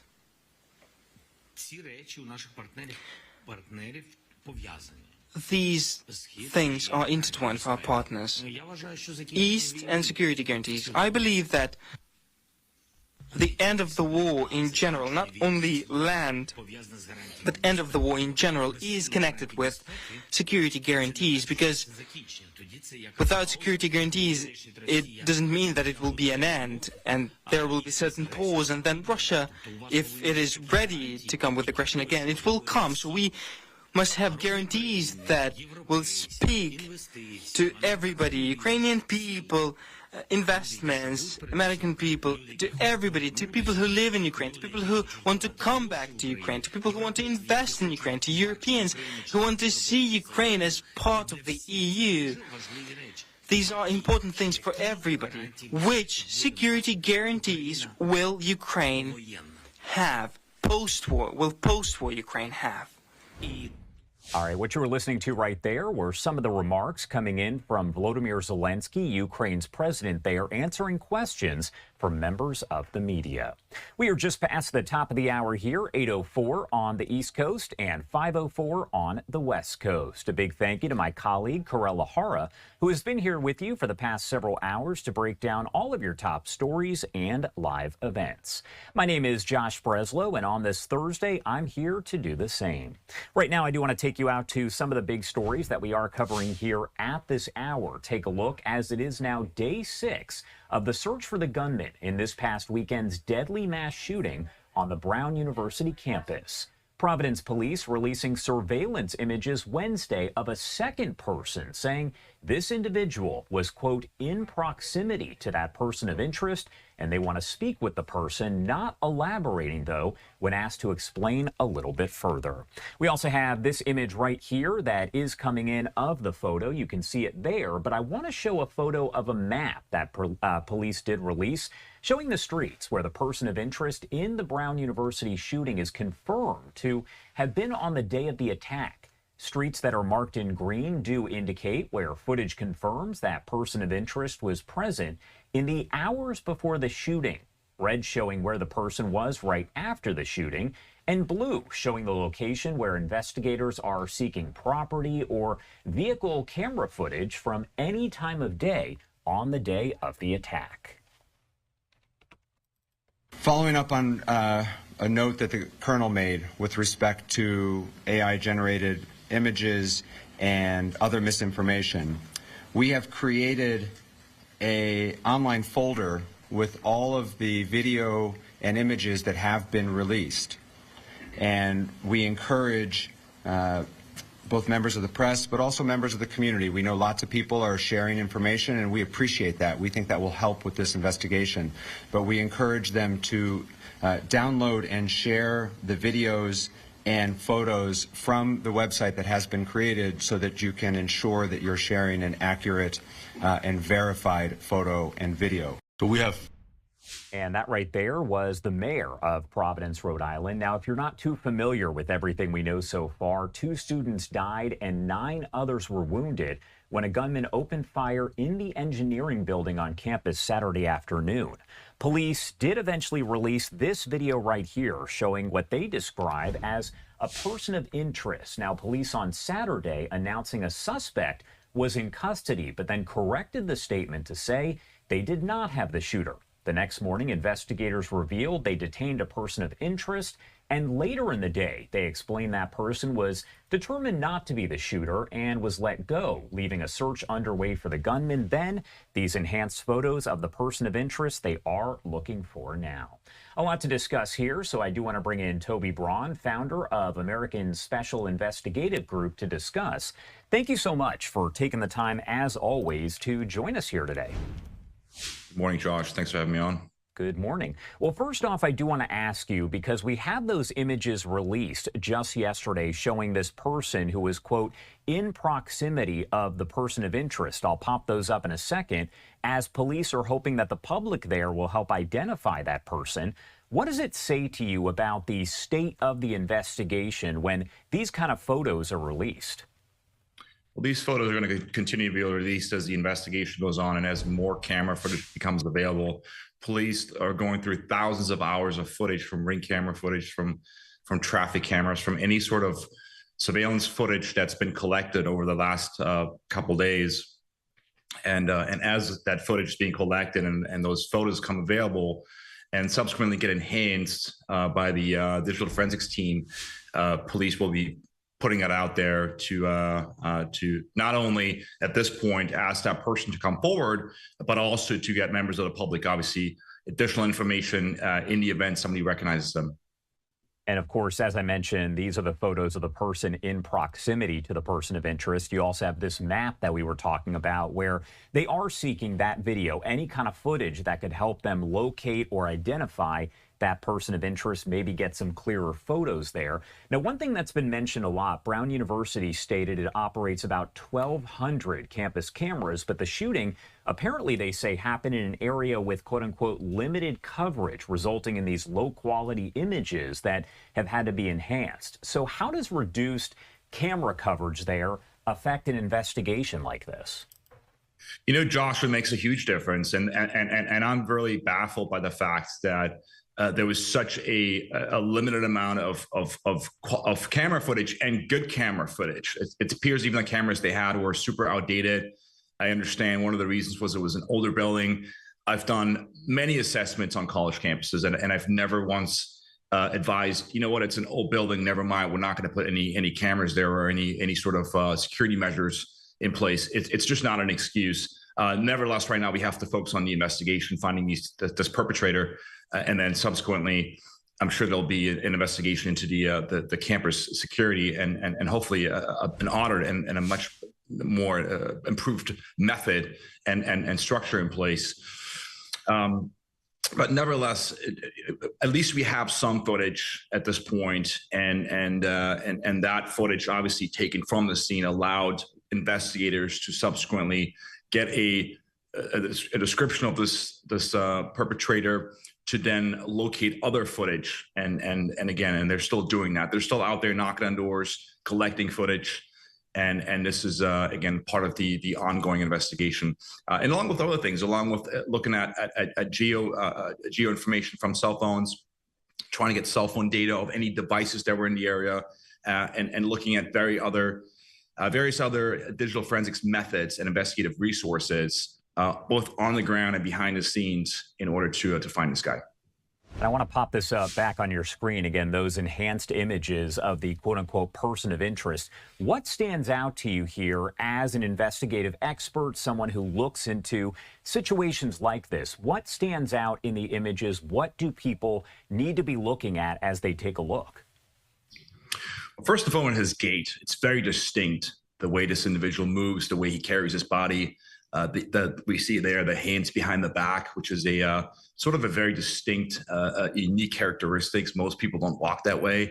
Obviously, we can see here he's casing the place out. He's engaging in what's called pre-attack surveillance, ensuring that the structure he's about to attack is a soft target, making sure there's no law enforcement, and just planning it out in his head before he goes in there and commits this a terrible act of violence. But I think that's ultimately, someone's going to recognize that gait. Someone's going to recognize this individual. And I believe somebody already has. I believe somebody's out there that knows who this guy is, and they just haven't come forward yet. But somebody will come forward. Somebody will recognize him. And if not, law enforcement will find him before. And I did want to ask you here again, they keep labeling this a person of interest, the first person who was detained and then released there. When you talk about a quote-unquote person of interest, what is the difference there from actually calling them a suspect? How does that change the situation? Sure. So in any investigation, there's usually there's a witness, there's a suspect, or there's a target. Obviously, we have our target. The person of interest, he could be a suspect, he could be a witness. That is also information that law enforcement may not be releasing at this time. It appears, however, based on what we are learning, he's certainly not a target. Otherwise, they wouldn't be asking him to come forward and labeling him as a person of interest. So at this point, he appears to be a witness to the fact. Now, again, I've worked many investigations where a witness ends up being a suspect or a target because they end up being involved in the actual case. And then obviously in many cases that may not be true. But at this point, he is a person of interest. He is a sort of witness, and he should be treated as such until a further information is uncovered that may change that, and that may make him a suspect, accomplice, or anyone that had knowledge of this incident or partaking in it. All right, what do we need to be watching for here? My last question for you, in the coming hours, days, and possibly weeks here as the investigation does unfold, because we're coming up on the 1 week mark since all of this unfolded on the Brown University campus. And as we mentioned, no arrest here. You know, Josh, this is the time, the sort of season in an investigation where the residents in the area may start seeing less investigators in the streets doing what they do right after an investigation. Right now, a lot of the investigative aspect is sort of transitioning behind closed curtains. That digital forensics aspect, dumping, all that data and going through all that. There's thousands of hours of raw data and files. And I urge the public, be patient. You have the FBI, you have amazing men and women out there on the ground working this case. They are going to find him. Now, it's a question of where this guy is. I mean, he could be out of the country at this point. A lot of possibilities where this individual could be, but nevertheless, I am 100% convinced that he will be found. And I think right now it's important for people to be vigilant. If you have that communication within your community, if you're part of a community within the area, whether it's a religious group or whether it's an activist group, have that conversation with members within and say, hey, do you know this guy? Have that face-to-face conversation, because again, somebody knows this guy. And I'm also convinced he's local. I don't think he's somebody from out of town. It could be a former faculty or student even. We don't know that, obviously, but I'm convinced he's a local individual. So be on a lookout and have those conversations. And obviously safety is paramount, right? Situational awareness. We've talked about that a lot of times in these other shootings. Be aware of your surroundings, and if you see something, say something, and be safe in during this holiday season and with your family.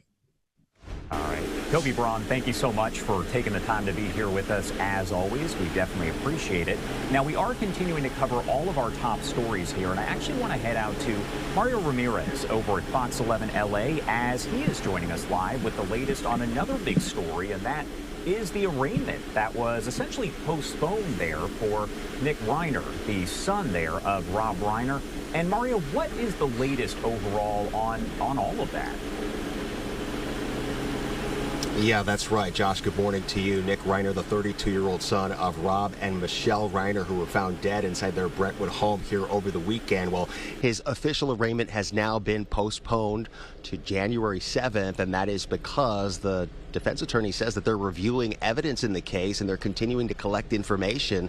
And as we wait for that date, we're learning more information about how the couple died at their home. I want to show you what it looks like right outside here. This is the home on Chadbourne Avenue. You can see there's a growing memorial where neighbors and people who knew the Reiners have been leaving flowers and candles. And we want to go to these images because these are the first that we can show you courtroom sketches. Cameras were not allowed inside as their youngest son, 32-year-old Nick Reiner, made a brief first appearance. He sat behind glass, handcuffed, wearing a blue suicide prevention smock, and he appeared calm and said very little. Prosecutors say Reiner is charged with 2 counts of first-degree murder, including the special circumstance of multiple victims.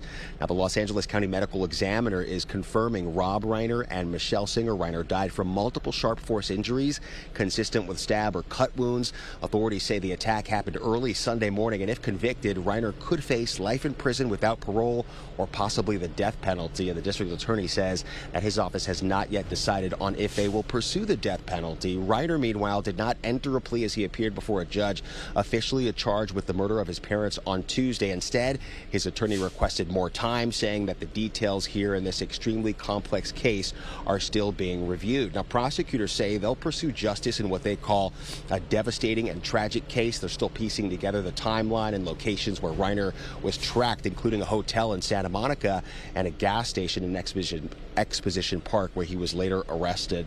Meanwhile, back here at the home along Chadbourne Avenue in Brentwood, a quiet, upscale neighborhood, the scene of the crime just days ago, we can tell you that Reiner, the 32-year-old son, is now due in court January 7th, and we're expecting to learn a lot more information once that hearing gets underway next month. Josh, for now, we're live here in Brentwood. We'll send it back to you.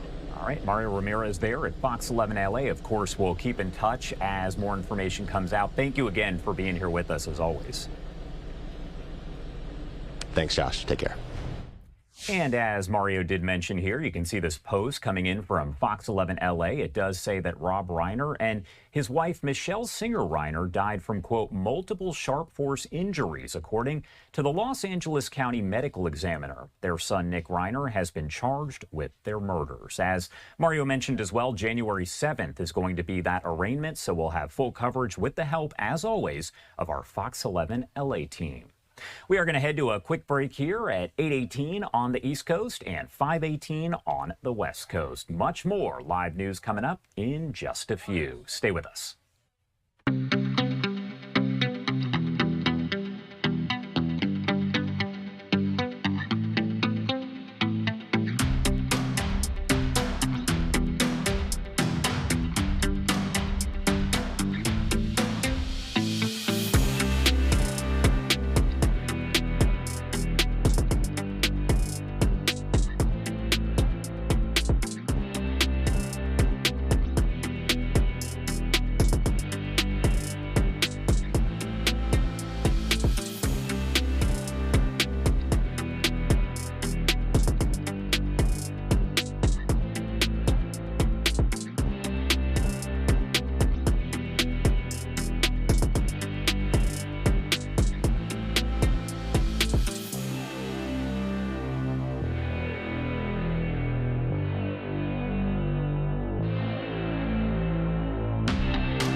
Welcome back here on Live Now from Fox, and I do want to get you right back into the headlines here.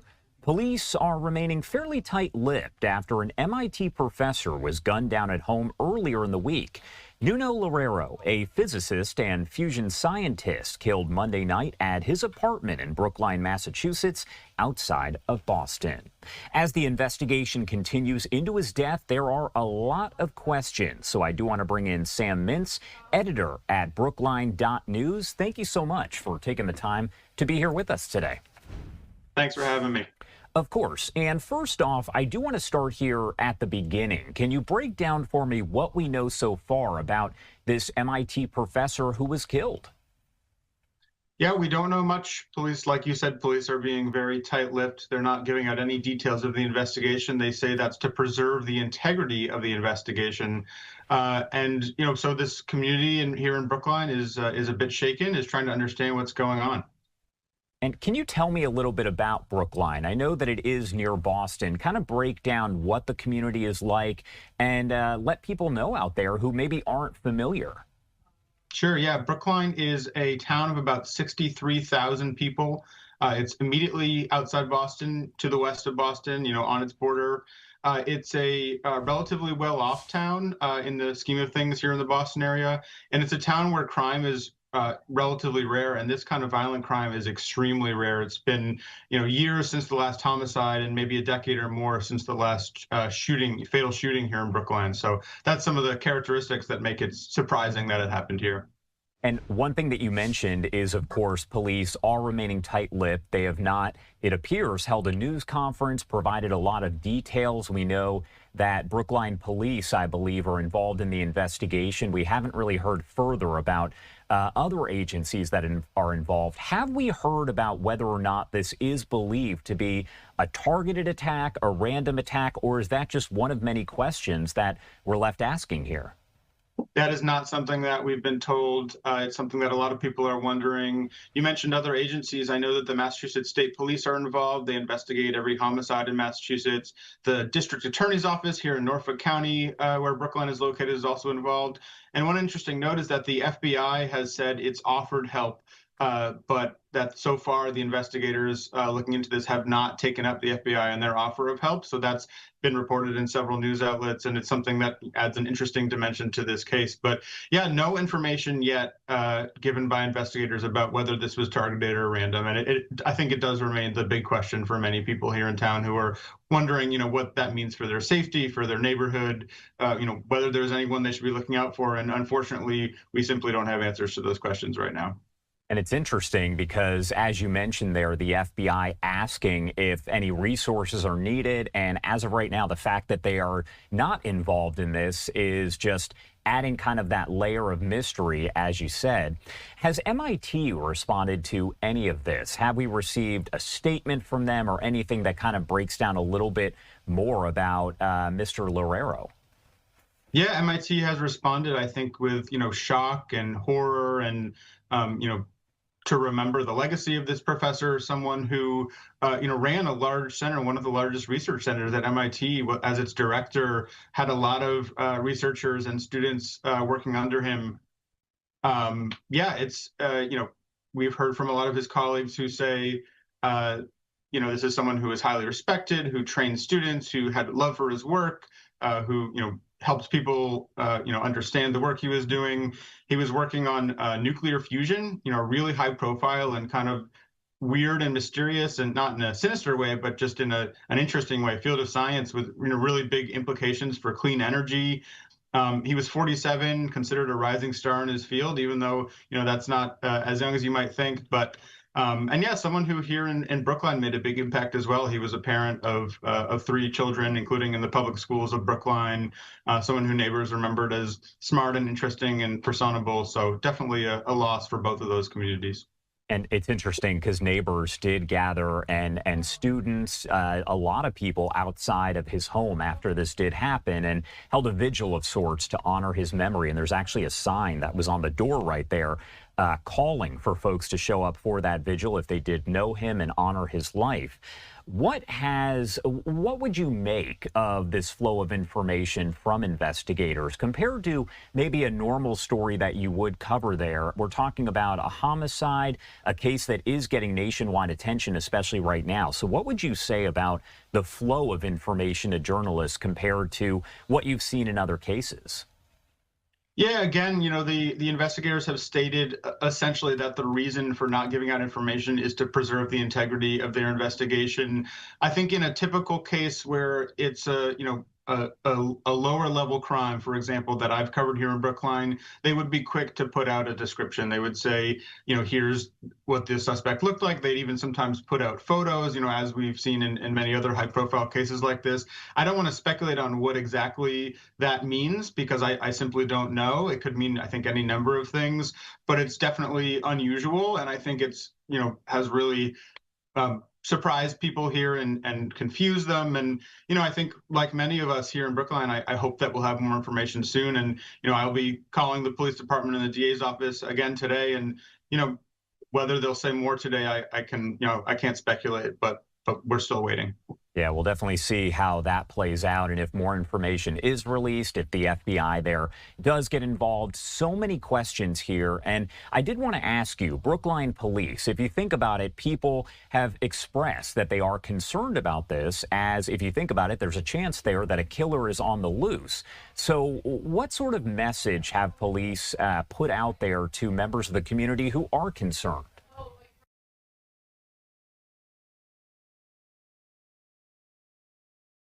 Yeah, the chief of police, Jennifer Pastor, put out a statement the other night that essentially said, and this is paraphrasing, but we're mourning the loss of Nuno. We're supporting his friends and family. Our investigation is continuing. The information we can share is limited about the circumstances, all the things that we've been talking about.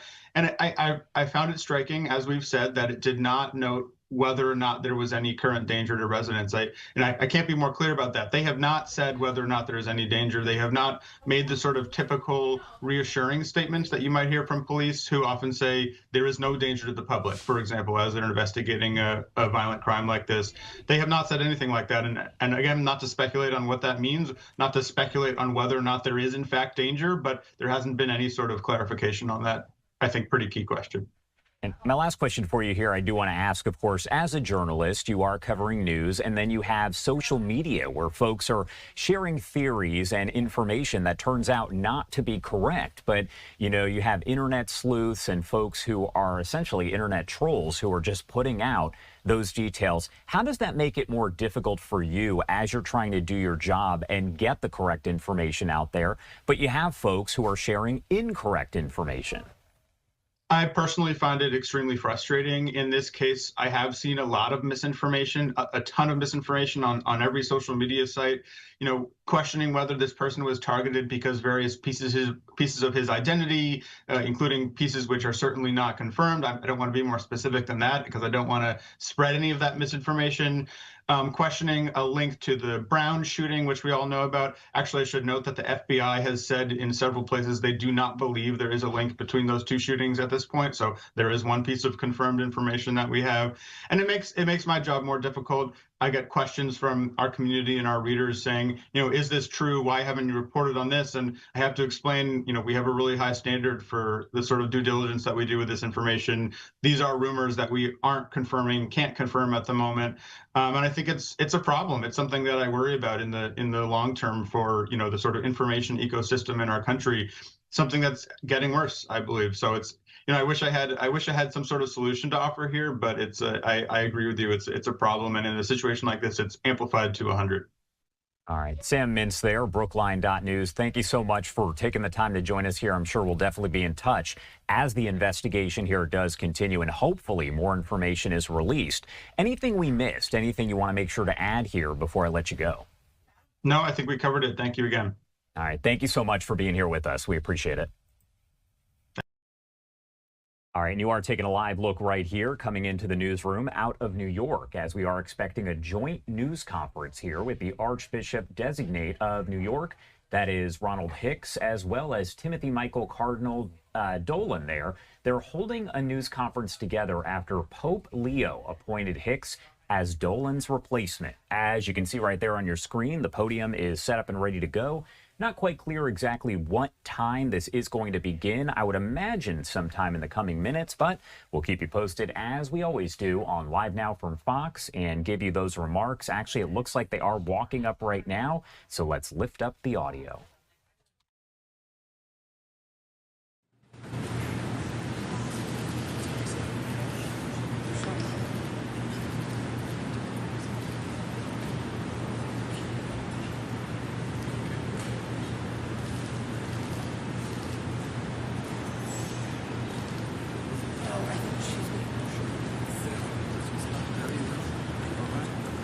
going to introduce? Sure.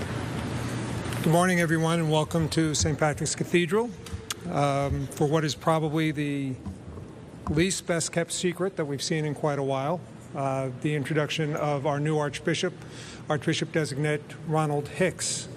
We'll first have some introductory remarks from Cardinal Dolan, and then you'll hear from Archbishop Hicks, and then we'll open it up for some questions and answers. So thank you very much for being here. Your Eminence.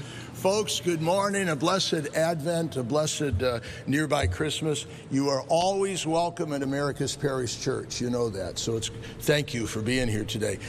Almost 17 years ago, I was the one being introduced. And it was a great privilege for me that my first stop was to meet with the press of New York City, because it's through you that we're able to communicate to our people and get the word out. So thank you for being here this morning.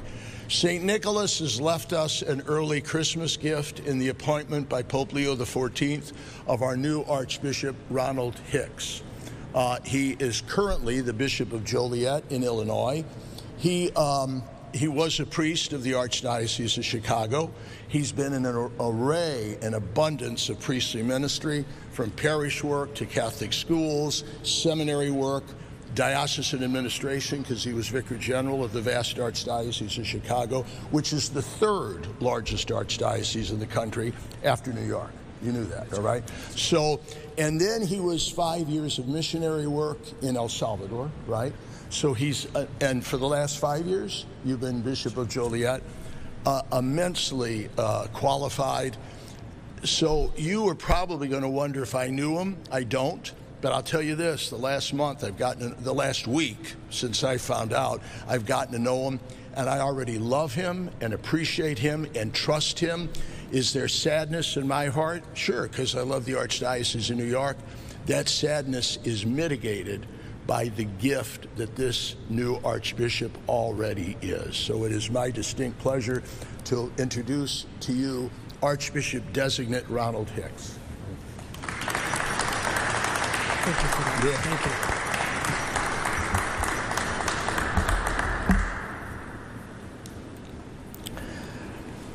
Cardinal Dolan, thank you for that introduction. Good morning, everyone, and peace be with all of you. I just wanted to begin by saying thank you for being here. My name is Ron Hicks, and I have visited New York about 10 times in my life. And every time I have visited, I have said to myself, I love it. I love the culture, the food, the energy, the plays, the neighborhoods, but especially I love the people. I love the people from all over the world who call this place home. And every time that I've visited, I've always said, I look forward to returning. And this time I'm returning not only as a visitor, but I'm going to be returning to stay. So I would just like to share a couple more things about myself. My parents, Ron and Rosalie Hicks, are retired high school teachers, and they raised my brother and I in the south suburbs of Chicago in South Holland, Illinois, which is right next door to Dalton, Illinois. Now, South Holland and Dalton might not mean anything to you, but Dalton is where our Holy Father, Pope Leo XIV, grew up and is from. And our houses are literally 14 blocks away from each other. So I would like to simply begin by expressing my heartfelt gratitude to Pope Leo XIV for this appointment. And I'm getting used to the microphone system here also. But I want to thank him for my appointment here. As someone who has dedicated a portion of my priesthood to serving in Latin America, I have a deep affinity with the Holy Father and a tremendous respect and confidence in his leadership. I'm also grateful to Cardinal Christophe Pierre, our Apostolic Nuncio, for his trust that he's placed in me. When he called me to share the appointment, I told him that simply, I want to do the will of God. I asked him to tell the Holy Father that I say yes with great humility and that I accept this appointment with an open heart. In my 31 years of priesthood, I was formed in Chicago, in the Archdiocese of Chicago, under the care of Cardinal Bernardine, through the witness of Cardinal George, and by the mentorship of Cardinal Supich. For all of them, I'm deeply grateful. Now, let me begin with potentially my first controversial statement. I'm a Cubs fan, and I love deep dish pizza. That said, I want you to know that I am going to remain a loyal Cubs fan. However, I am going to start rooting for the New York sports teams, and I already love your pizza. I love it a lot. I've spent the last 5 years of my priesthood serving as the bishop of the Diocese of Joliet in Illinois. It's a wonderful diocese, and I'm going to miss the clergy, the religious, and the laity there. I've oftentimes told them, because of them, during my 5 years, I have felt happy, grateful, and blessed to be their bishop. Together, we have worked with some missionary zeal to catechize, to evangelize, and to put our faith into action as disciples who make disciples. I also want to take this moment right now to express my deep gratitude to Cardinal Timothy Dolan. You're welcome. For his extraordinary dedication and leadership in the Archdiocese of New York. I'm profoundly grateful for the many ways that he has shepherded the Archdiocese of New York and for the kindness that he's already shown me. I've been deeply touched by his graciousness and his generous expression of support of me. In a truly magnanimous spirit, he said to me, "Ron, I want you to do well here, and you have all my support."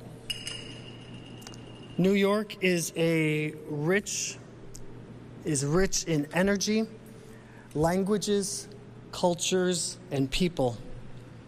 As excited as I am to get to know the city and the Archdiocese and all who call this home, I'm also very aware that these are complex and challenging days, especially as we face issues of life, faith, justice, peace, and healing.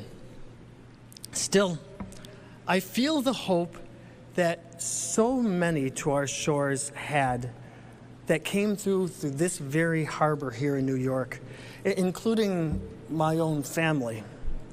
I am committed to working with the great variety and diversity of faith leaders and civic leaders to keep that hope alive and to make real the promise of the golden door by acting in mutual respect and working to uphold human dignity. I'm committed to learning about the issues before our church, including the funds the Archdiocese has set aside to help resolve sexual abuse claims. As a church, we can never rest in our efforts to prevent abuse, to protect children, and to care for survivors. While this work is challenging, it's difficult, it's painful, I hope it will continue to help in the areas of accountability, transparency, and healing. I very much look forward to working closely and collaboratively with the priests, the deacons, the religious, the lay leaders of this Archdiocese, and I look forward to getting to know you and them and you and them getting to know me. Together, I hope that we can listen, discern, pray, and serve faithfully as we move forward in hope. También quiero que ustedes sepan que tienen un obispo que no solo habla español, sino también tengo un corazón enorme para la cultura latina y la gente hispana. Yo pasé un año trabajando y viviendo como un voluntario en México. Pasé 5 años trabajando en Centroamérica, viviendo en el país de El Salvador. Y también yo tengo 2 sobrinos de Colombia, tengo compadres puertorriqueños y tengo muchos amigos que vienen de la República Dominicana. Yo quiero caminar con todos ustedes así, juntos como hermanos y hermanas.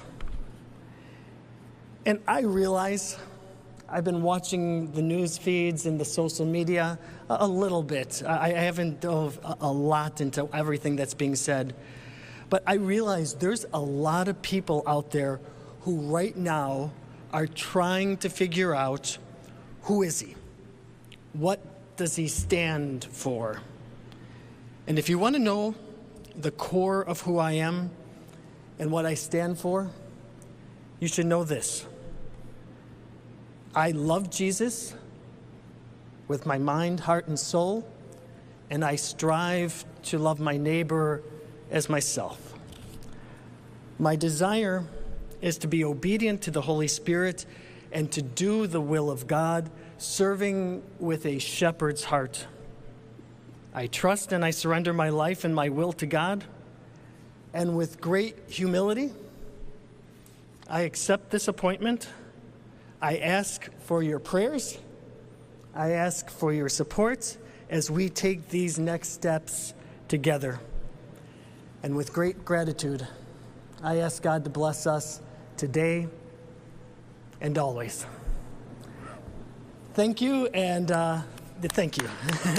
Well done. You're all yeah, thank you. I have time for a few questions. When you do ask your question, for everybody's sake, if you could identify yourself and the outlet you're from, be greatly appreciated. Stephen? Stephen Schreiner, the newsroom.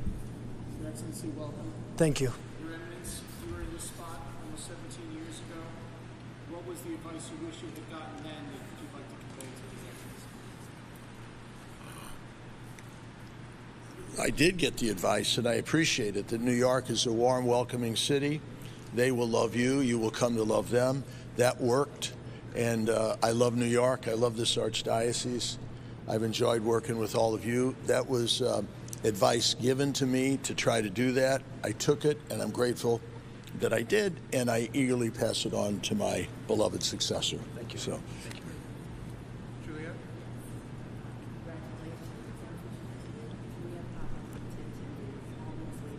Good morning. What is your relationship with Pope Leo? How well do you know him, given that you were in Chicago? Yeah, the question is, how well do I know Pope Leo? Before he became Pope, I had the opportunity to meet him in Chicago. Actually, last year in August, he spoke at one of my parishes in my diocese, gave a wonderful talk. It's on YouTube. You can watch it. It's from St. Jude in New Lenox. I was sitting there in the front row, and his talk was very clear and concise and just well done about a number of topics. And afterwards, he said, "Can I just get 5 minutes with you?" And that 5 minutes turned into about 20 minutes. And that's been my connection to him now as bishops. We spoke about a number of topics. I found him to be extremely relatable. And I do also like the fact that we grew up in the same area. We would have played baseball in the same parks, gone swimming in the same kind of public pool, and we even share a famous pizza place that's our favorite. So there's many things that connect with him, and but I respect his leadership, and I look forward to his guidance as we take these next steps. Gaby Acevedo with WNBC. Congratulations on this designation, and Cardinal Dolan, thank you for everything and for always being a guide. I guess one question for each Cardinal: did you feel like you accomplished what you set out to do when you started 16 years ago, and later for the Archbishop designate? If you could also share it in English and Spanish, that connection with Latin American population, if the issues are sort of the same in the Diocese of Joliet as in New York, as we look at the current status of the Latin American immigrants. Thanks for asking. You asked me if I feel I've accomplished what I set out to do. No.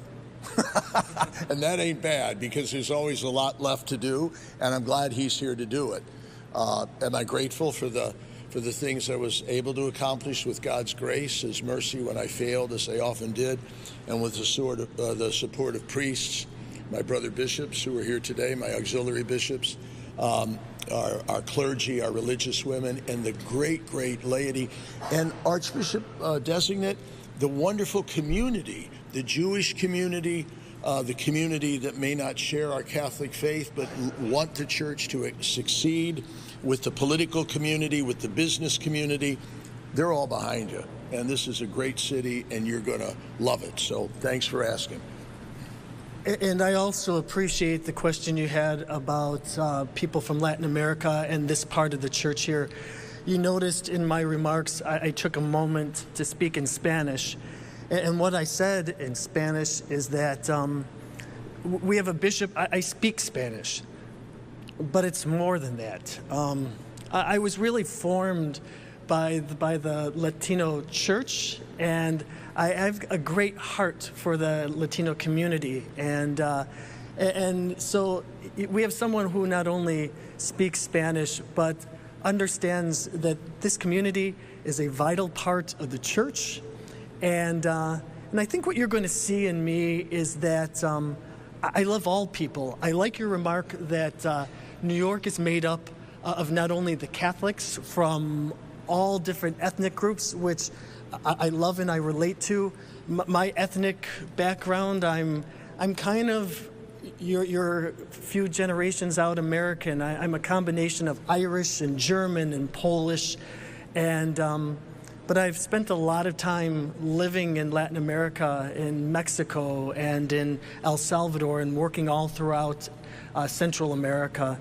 So as everyone comes together to make up this church, including the Hispanic population that I love so much, I'm just looking forward to doing it in a spirit of great collaboration, of some unity, some love.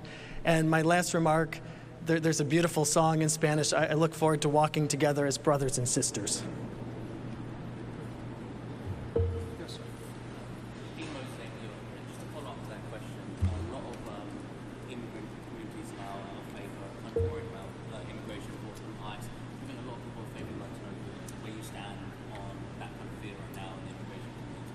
Sure. The question was talking about immigrations, things connected to ICE, and some of my feelings about all that. I'm proud of the statement that the USCCB, the United States Conference of Catholic Bishops, recently put out about immigration and about the necessity to make sure we have a country that does protect our borders and we keep our laws. That's right. And also be a country that upholds human dignity, respect, treating each other well, and making sure that anything connected to these policies are connected to due process, and again, with a great deal of respect for humanity, our brothers and sisters, how we see each other, how we relate to each other, all in that context of human dignity.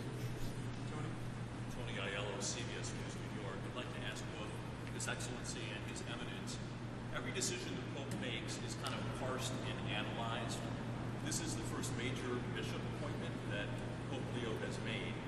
Is there a message to be read into the choice of Brontes, and do you feel like you are part of the message?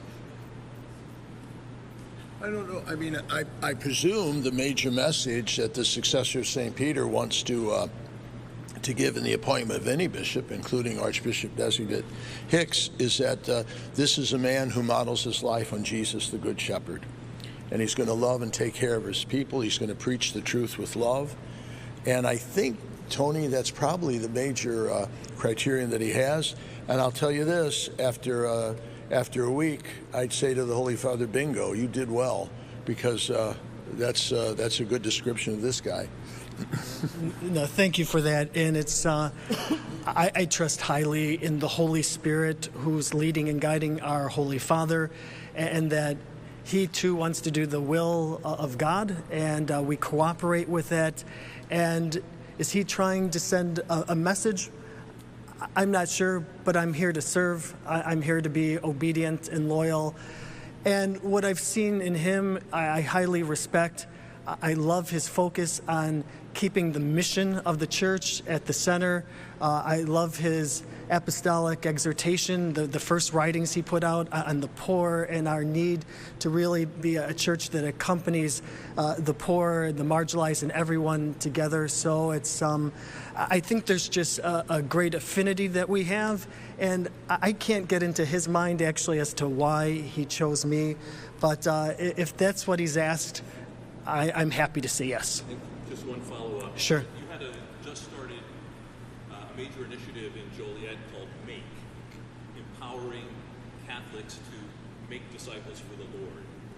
Do you see bringing that to New York? Yeah, thank you so much for asking that question. I just released a pastoral letter in October, and it's called Make. And it comes from the gospel where Jesus tells his disciples, and he tells us, go out and make disciples. And it's an effort of evangelization. I want a church that is thriving, that is growing, that's alive, that's relevant, and we do it all in the name of Jesus. It's worth belonging to, it's life-changing, and we've had some great energy with it. Back in the Diocese of Joliet, I want them to continue in that movement forward, and I want to keep some of those things that I've been so passionate about catechizing, about evangelizing, about putting faith into action. Another way of saying it is I want people to grow in their faith. I want them to grow in what they know about God and the church, how they love God, and then how they serve others, how they put that faith into action, and that we do it together. Maybe one more question? Sure. Thank you. Yeah. As you get to know New York City, you also get to know your fellow bishops from New York State. Right. Do you know the Bishop of Brooklyn, Robert Brennan, and how do you feel? How do you anticipate your working relationship with him? You asked a very good question of how do I relate to the other bishops around New York, and if I know the Bishop of Brooklyn, yes, we've met. I'm that type of bishop. I've been a bishop now for 7 years, and at all of our conferences, anytime we're together, I'm the type who, if we're in the lunch line, I stick out my hand, I say, hi, I'm Ron Hicks, who are you? And I like getting to know them and collaborating with them, and I enjoy people, and I enjoy my brother bishops. So as I get to know this portion of the country better, I look forward to getting to know him, all my brothers here, and doing it just in a great spirit of collaboration and unity.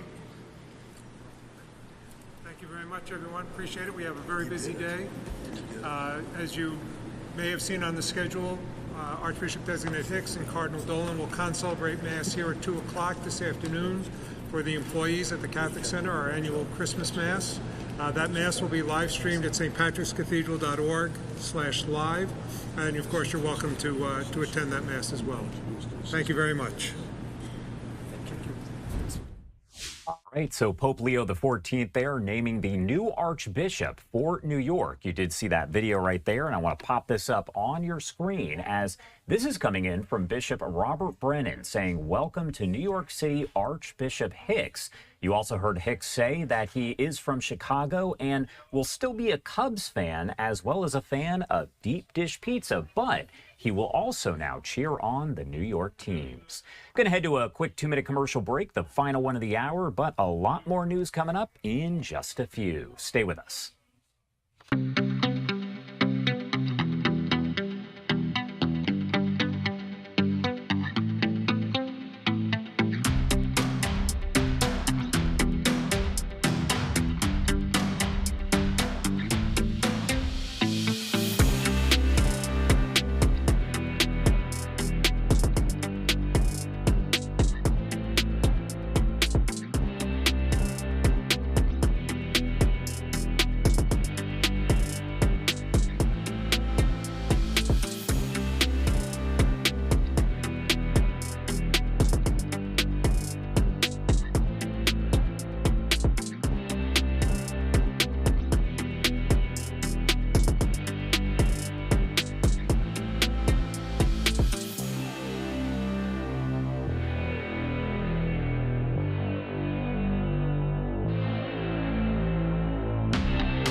Welcome back here on Live Now from Fox. We are approaching the top of the hour here, 8:58 on the East Coast and 5:58 on the West Coast. My name is Josh Breslow, and I'm here to guide you through all of your live events, top stories, and breaking news from across the country and the world. As you can see here, we are tracking several different live feeds that are coming in. And what I want to show you is this one right here, where we are expected to hear from Democrats in a matter of moments, speaking all about immigration. So we'll bring that to you once it does get underway live.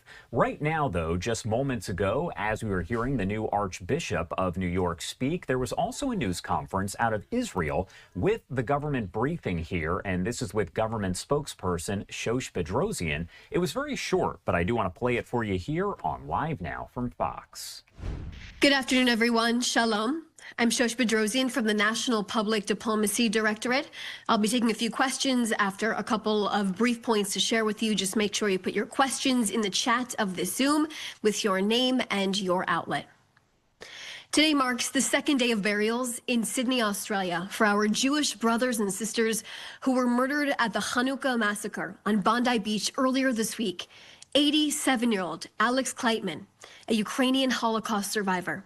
10-year-old Matilda, the youngest victim murdered. Tibor Weitzman, who moved from Israel to Australia in the 80s. And 62-year-old Reuven Morrison, who tried to stop one of the jihadi attackers from that horrific day. May their memories be a blessing. These are Jews who should be alive right now. They should be with us right now.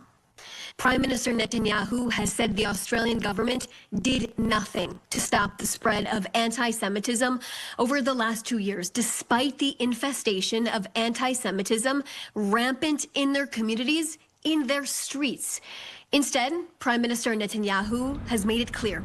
Prime Minister Albanese not only turned his back on the Jewish community, but he let the disease of anti-Semitism fester enormously, showing complete weakness and appeasement which led to 15 people being murdered at a Hanukkah celebration in his country.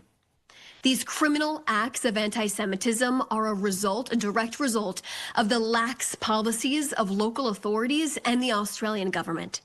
Prime Minister Netanyahu is demanding actions from Western governments right now to do what is necessary to fight anti-Semitism and provide the required safety and the security for Jewish communities worldwide and in their own countries. Prime Minister Netanyahu expressed that it would be wise for these countries to listen and take these warnings seriously. Today, in the words of the Prime Minister, we are facing a global campaign of anti-Semitism, and the only way to dispel it is to not just denounce it, but to fight it, and for leaders to actually take actions to prevent massacres of the Jewish people from happening in their own communities. Prime Minister Netanyahu spoke with the Chabad emissary and the head of the rabbinical court in Sydney, Australia, Rabbi Yeruham Ullman, the father-in-law of Rabbi Eli Schlenger of blessed memory, who was murdered on Bondi Beach that horrific day earlier this week. All right, wanted to bring you those remarks. As you can see, the audio not really matching up with the video there, but did want to bring you those initial remarks from Shosh Bedrosian. That is how that feed was coming in. As we are now just past the top of the hour, we do have Democrats who are gathering outside the Capitol here, and they are speaking about immigration. I do want to pop up the audio so we can listen in live. Comes on the heels of Trump's cruel assault on Chicago's immigrant communities, dubbed Operation Midway Blitz. This operation spread fear and chaos and destroyed families. One of my constituents was detained by ICE, and her family spent days not knowing where she was. They were finally able to find out she'd been taken to a detention facility in Kentucky. Her doctor contacted my office because she is diabetic and has not had access to her medication. Despite efforts from my office and multiple conversations with her doctor, she has still not been able to get her medication. This is what they are apparently deeming as law and order, and the consequences of their action will be long felt. People afraid to use shelters and food banks, school attendance dropping, parents canceling their kids' doctor's appointments. In Little Village, a predominantly Latino community in Chicago, 911 calls have dropped 21%. This sharp decline highlights how ICE and CBP raids erode trust between our police and the communities they serve. It doesn't end there. I also learned about domestic violence victims fleeing a courthouse rather than receiving their restraining orders against their abusers, out of fear that ICE or local law enforcement would detain and deport them. Meanwhile, the Trump administration is running ads targeting local police and offering them $50,000 signing bonuses to pull critical law enforcement away from day-to-day policing, to arrest and detain hardworking immigrants with no criminal records. While this was not a result of a 287G agreement, it is a stark evidence of the dangers that arise when communities associate law enforcement with deportation and detainment.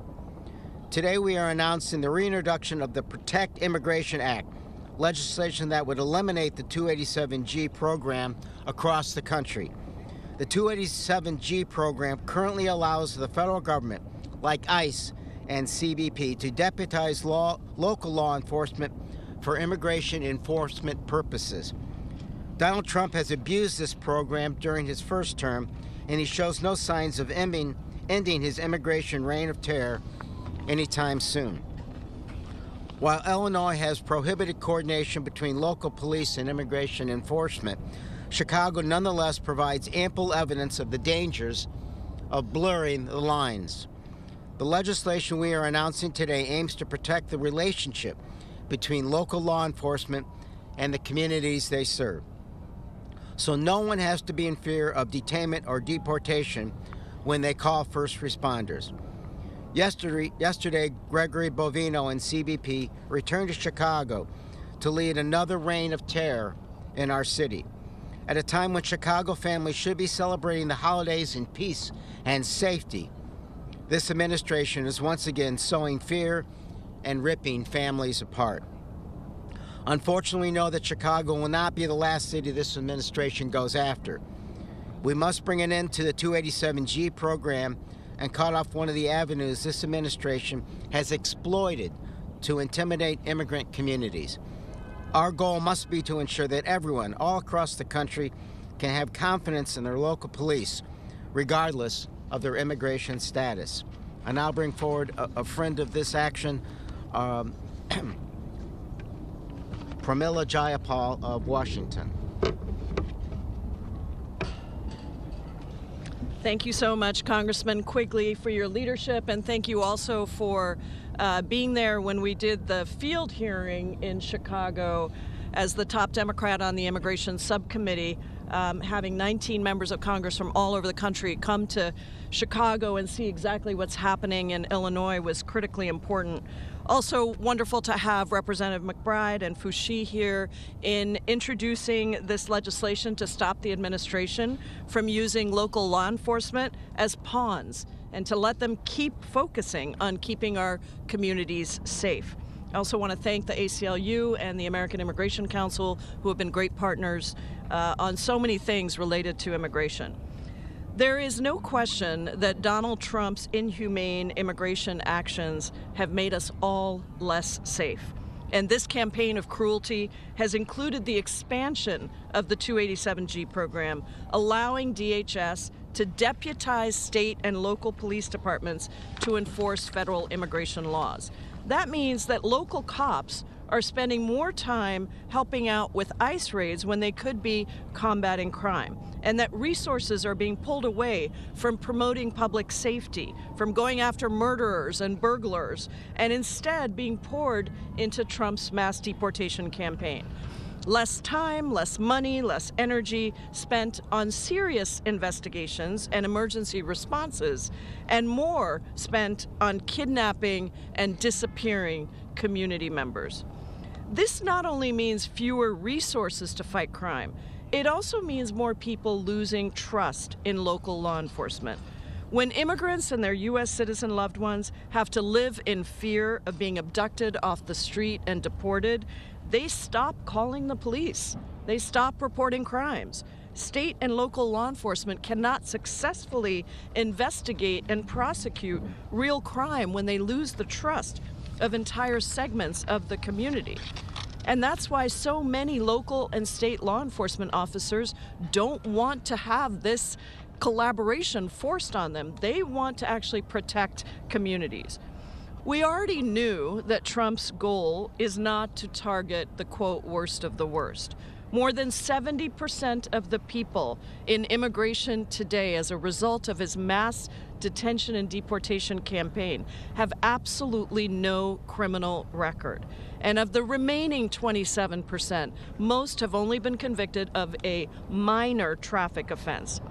He simply wants to demonize immigrants and go after our friends, our neighbors, and our co-workers.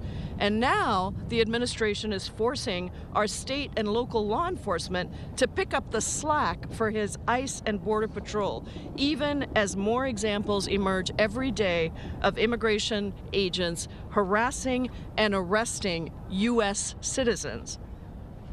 Our legislation will repeal the provision that allows for this program. It will keep local police out of immigration enforcement, ensuring that local law enforcement can restore trust with our communities they serve. And overall, it will make all of our communities safer. This is a common sense bill to protect public safety, to protect our communities, to protect all of us. So I thank my colleagues again for their important work on this legislation, and I'm now happy to introduce the wonderful Congresswoman from the state of Delaware, Congresswoman Sarah McBride. Thank you so much, Representative Jayapal, Representative Quigley, Representative Foushee, and the advocates who are here today. Good morning, everyone.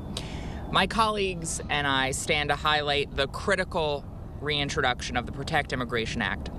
I stand here on behalf of not just my neighbors, but everyone who is feeling the weight of this moment. Over the last 11 months, my constituents have expressed to me their deep fears and their profound uncertainty.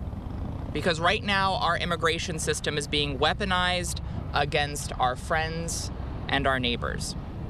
Their voices may not always make headlines, but their pain is visible across our country. From Delaware to Louisiana, Chicago to Charlotte, people are living in fear to go to work, to go to a doctor's appointment, or to visit a loved one. And they are living with the consequences of congressional inaction. By removing the potential for deputization, the Protect Immigration Act would ensure that law enforcement is focused on their top priority, to protect and defend every individual in our communities, to be trusted local partners to their local communities to keep those communities safe. Across this country, indiscriminate immigration enforcement is harming U.S. citizens, lawful residents, and children. We are seeing countless due process failures and use of force that flies in the face of precedent and defies federal standings. Unmarked and untrained ICE agents are detaining people without cause and defying court orders. This lawless behavior cannot continue to go unchecked by Congress.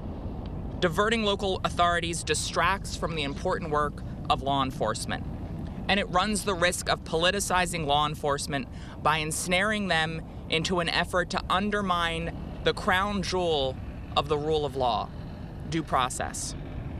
And we should be clear, it would be naive to believe that such disregard for due process would end with immigrants. This oversight is not optional, it is our duty. I'm proud to support this legislation, to stand here with my colleagues, and I'm hopeful that working together we can restore dignity and humanity to a process that has become far too cruel. And with that, I'd like to introduce Representative Valerie Foushee from the great state of North Carolina. Thank you, Representative McBride, and thank you all for being with us here today. I am happy to be here with my colleagues to introduce this important legislation. In my home state of North Carolina and across the country, civil rights are under attack. Trump and Republicans' so-called immigration enforcement has come in the form of mass terror. Religious and community events are being postponed, workers are afraid to show up to their jobs, and thousands of students are missing school in fear that when they return home, their parents won't be there to meet them. Entire neighborhoods are living in constant fear as unmarked vehicles and masked agents sweep our state in hopes of sending another one of our neighbors to a warrantless detention. The resilience of our communities in standing together against these attacks on immigrants and Black and brown Americans has been moving, but legislation to support these same communities cannot wait. Trump and his Department of Homeland Security is offering cash bounties to local law enforcement for working with ICE as we speak. I myself served in local law enforcement for over 20 years, so I know firsthand that policing should protect and support our communities, not divide them. But the Trump administration's reckless move to deputize local officers into immigration enforcers does the exact opposite. It undermines public safety and sows distrust across our communities. That's why I'm proud to stand with my colleagues today in introducing the Protect Immigration Act, which would reverse ICE's 287G program to prevent local law enforcement from collaborating with federal immigration enforcement and safeguard our immigrant communities. Lives are at stake, and we cannot wait to pass laws that protect our communities from the abuses of Trump's authoritarian rule. So I now turn it over to Representative Quigley. I'd like to proud to introduce Noreen Shaw, Director of Policy of Government Affairs for the ACLU. Thank you so much, Congressman, and thank you so much to all the members of Congress speaking this morning. Congresswoman Jayapal, McBride and Foushee. We're so grateful to you for introducing this critical bill, the Protect Immigration Act, that would make sure that law enforcement, local law enforcement, stays focused on local public safety matters, not enforcing immigration law, not tearing immigrant families apart. In just 1 year, ICE's 287G program has grown massively, from around 140 state and local agencies to more than 1,200. When Congress provided the authority for the 287G program decades ago, it never envisioned that the 287G program would be used to terrify students on a college campus when their campus police joined, to enlist fishing and wildlife and conservation agencies in tracking people down and handing them over to ICE. Congress never intended what this administration has done with this program. For years, the ACLU has fought this program as it spread across the nation. We have documented the harmful impact of it as communities across the country have been torn by the fear of racial profiling, the fear that going to Walmart to pick up some milk or dropping your child at school could lead to a traffic stop, a checkpoint where you could be torn apart from your family and your community and your home. Make no mistake, the 287G program is putting our communities at risk. Just last month in Florida, we saw it. A 287G agreement between state agencies and ICE allowed the Florida Highway Patrol to stop a bus full of workers, agricultural workers. Everyone on board was asked to essentially show their papers.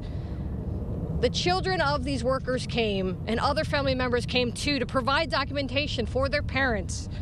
Those U.S. citizen children were assaulted, and they were arrested. We know this is what will happen all over the country as the 287G program unfolds. The Trump administration wants to change our nation, our democracy, into a show-me-your-papers nation, where children must be afraid that when their parents go to work, they may have to show up and prove that their parents can stay here. And they may face arrest and assault if they show up for their parents. What we saw in Florida was not an isolated incident, and it underscores the urgency behind the Protect Immigration Act. Across our country, we are seeing people fight back. In Maine, in Delaware, in Oregon, in Illinois, people standing up for their communities and demanding that local law enforcement protect us rather than protect the mass deportation squads. That is why I'm proud to stand alongside these members of Congress as the ACLU continues to fight against the 287G program. And now I'd like to introduce my colleague, Naina Gupta from the American Immigration Council. Good morning. For the past year, the Trump administration has used safety as a pretext for mass deportation. But it is, of course, mass deportation itself that makes all Americans less safe. The rapid expansion of the 287G program by over 900% under the Trump administration represents yet another way the current immigration enforcement agenda undermines public safety. When local police serve as a force multiplier for ICE, people become more afraid to report crime and less trusting of local police officers. In Tennessee, just days after immigration raids were conducted by local police, as well as federal agents, a local police chief posted that a non-citizen caretaker was so scared to call 911, worried that the call would result in her indefinite detention or deportation, that a baby in her care died. At the American Immigration Council, we are hearing right now from law enforcement leaders around the country who are concerned with decreased reporting of crime and an erosion of trust given the Trump administration's efforts to pressure local sheriffs into this program. Under 287G, local law enforcement agencies are also put in the position of deprioritizing real public safety concerns for their communities, diverting limited law enforcement manpower to enforce federal immigration law. Local police don't make their communities safer when they turn routine traffic stops into detention and deportation for long-standing community members who pose no safety threat. And they lose trust and credibility with those that they seek to protect. The Protect Immigration Act does take an overdue step of repealing a program that is unnecessary for effective enforcement of immigration law. The federal government has a variety of ways of working with state and local agencies when it comes to enforcing our laws, but this is a program that is bad from every angle and has had a long track record of error. It is bad for immigrant communities, bad for U.S. citizen communities of color, bad for law enforcement credibility, and especially bad for Americans' public safety. At the Council, we are grateful to the members of Congress who are committed to dismantling this program going forward. Thank you so much. Questions? Hi, Rebecca Santan from the Associated Press. Can you tell me, there have been hundreds of agencies, law enforcement across the country that have actually signed up over this year program. So I know you guys have a lot of concerns about it, but why do you think so many agencies have signed up for it? Well, one of the reasons is because the Trump administration is trying to threaten state and local governments with funding, withholding of funding. That is not appropriate. It has not been ruled in line in the past, but that is what they're doing. So I know that a lot of our state and local governments are worried about their JAG grants, about different ways that the administration is going to withhold funding. In fact, today on a very different topic, we're debating in Judiciary Committee another bill that would withhold funding for local police if those local jurisdictions don't follow what the Trump administration wants to do. So I think that's a big part of it, and it just makes everyone less safe. And I would say in Chicago, it's real. I mean, the president has publicly threatened Chicago and the state of Illinois that if they don't cooperate to the degree that the Trump administration believes is appropriate, they will cut off funding. And we've seen cuts and threats and slowdowns in funding for a variety of programs. So the perception among Chicago's population and its elected officials is it's not a threat, it's real. And I'll just say one more thing. There is really, both the ACLU and the American Immigration Council mentioned this, but there's a lot of data that shows, and it's why there's been a strong local state law enforcement coalition that's always pushed back against this program, because there's a lot of data that shows that people don't report crime at the local level if they feel like this is going to be tied up. So this long-standing division between the enforcement of federal immigration law and local law enforcement has been there for a reason, because it keeps communities, all communities, safer. Yes. Bill Malugin with Fox News. What about the other side of the coin when there is no cooperation? Look what happened to Laken Riley. Her killer was arrested by NYPD, was never handed over to ICE. She ended up dead. If local and state police want to work with ICE, why shouldn't they be able to? Well, the first thing to just keep in mind is that state and local agencies have very many ways of working with federal agencies when there are actual public safety threats. 287G is a program that's not necessary for collaboration when there are those kind of safety threats. In the instance of Laken Riley, even if that had been a jurisdiction with 287G, that wouldn't have changed the facts in that situation. This is an example of how this administration is preying upon American fears of safety, the true empathy folks feel for Laken Riley and her family, to suggest that misguided policies and programs that actually make folks less safe are the answer here. When there are people who pose a real public safety threat, state and local law enforcement agencies have a range of tools at their disposal to respond to those threats. And in that instance, those tools were available to them. They are able to pick up the phone and call federal immigration enforcement agencies. They don't need 287G, which has all of these other harmful consequences for U.S. citizens and immigrants who pose absolutely no safety threat, to do their job and protect safety. Sure, but if All right, what you're listening to there is a Q&A now underway as we're hearing from House Democrats and some others. They are announcing here the Protect Immigration Act, and we've heard from several different House Democrats as well as a representative there with the ACLU.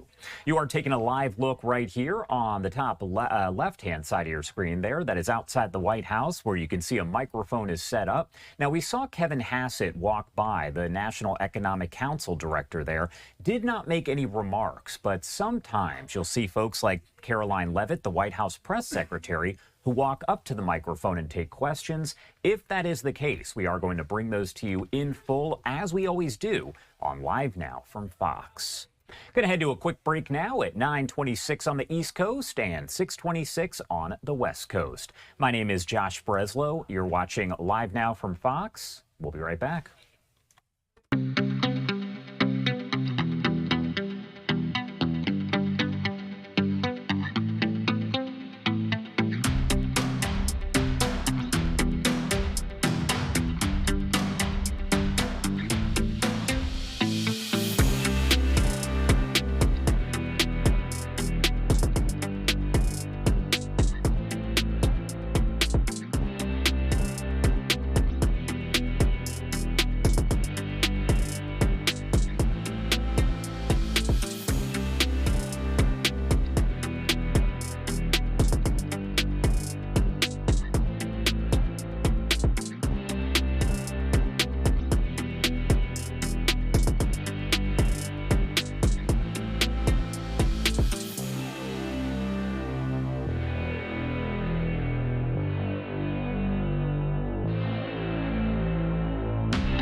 Welcome back here on Live Now from Fox. It is 9:28 on the East Coast and 6:28 on the West Coast. My name is Josh Breslow, and as you can see there, we have several live images coming in from across the world.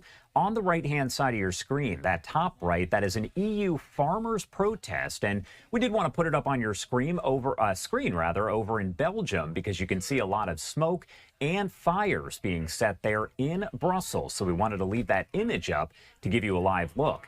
Now, down on the bottom right-hand side of your screen, that is a microphone or two set up outside of the White House. Sometimes we see members of the Trump administration who walk up to the microphones and take questions. Now, Kevin Hassett, who is the director of the National Economic Council, kind of walked by, and it looked like reporters there were trying to get him to make some comments and answer questions. However, that did not happen. If we see anyone walk up, though, we'll make sure to bring those comments to you in full, like we do on Live Now from Fox. Right now, I do want to head out to a live look that we do have over in New York City. We're actually hearing from Governor Kathy Hochul at this hour talking about New York subway safety. Let's lift up the audio here and listen in live. Feels like we're in a cave. Let there be light. Let there be brightness. Makes you feel more secure.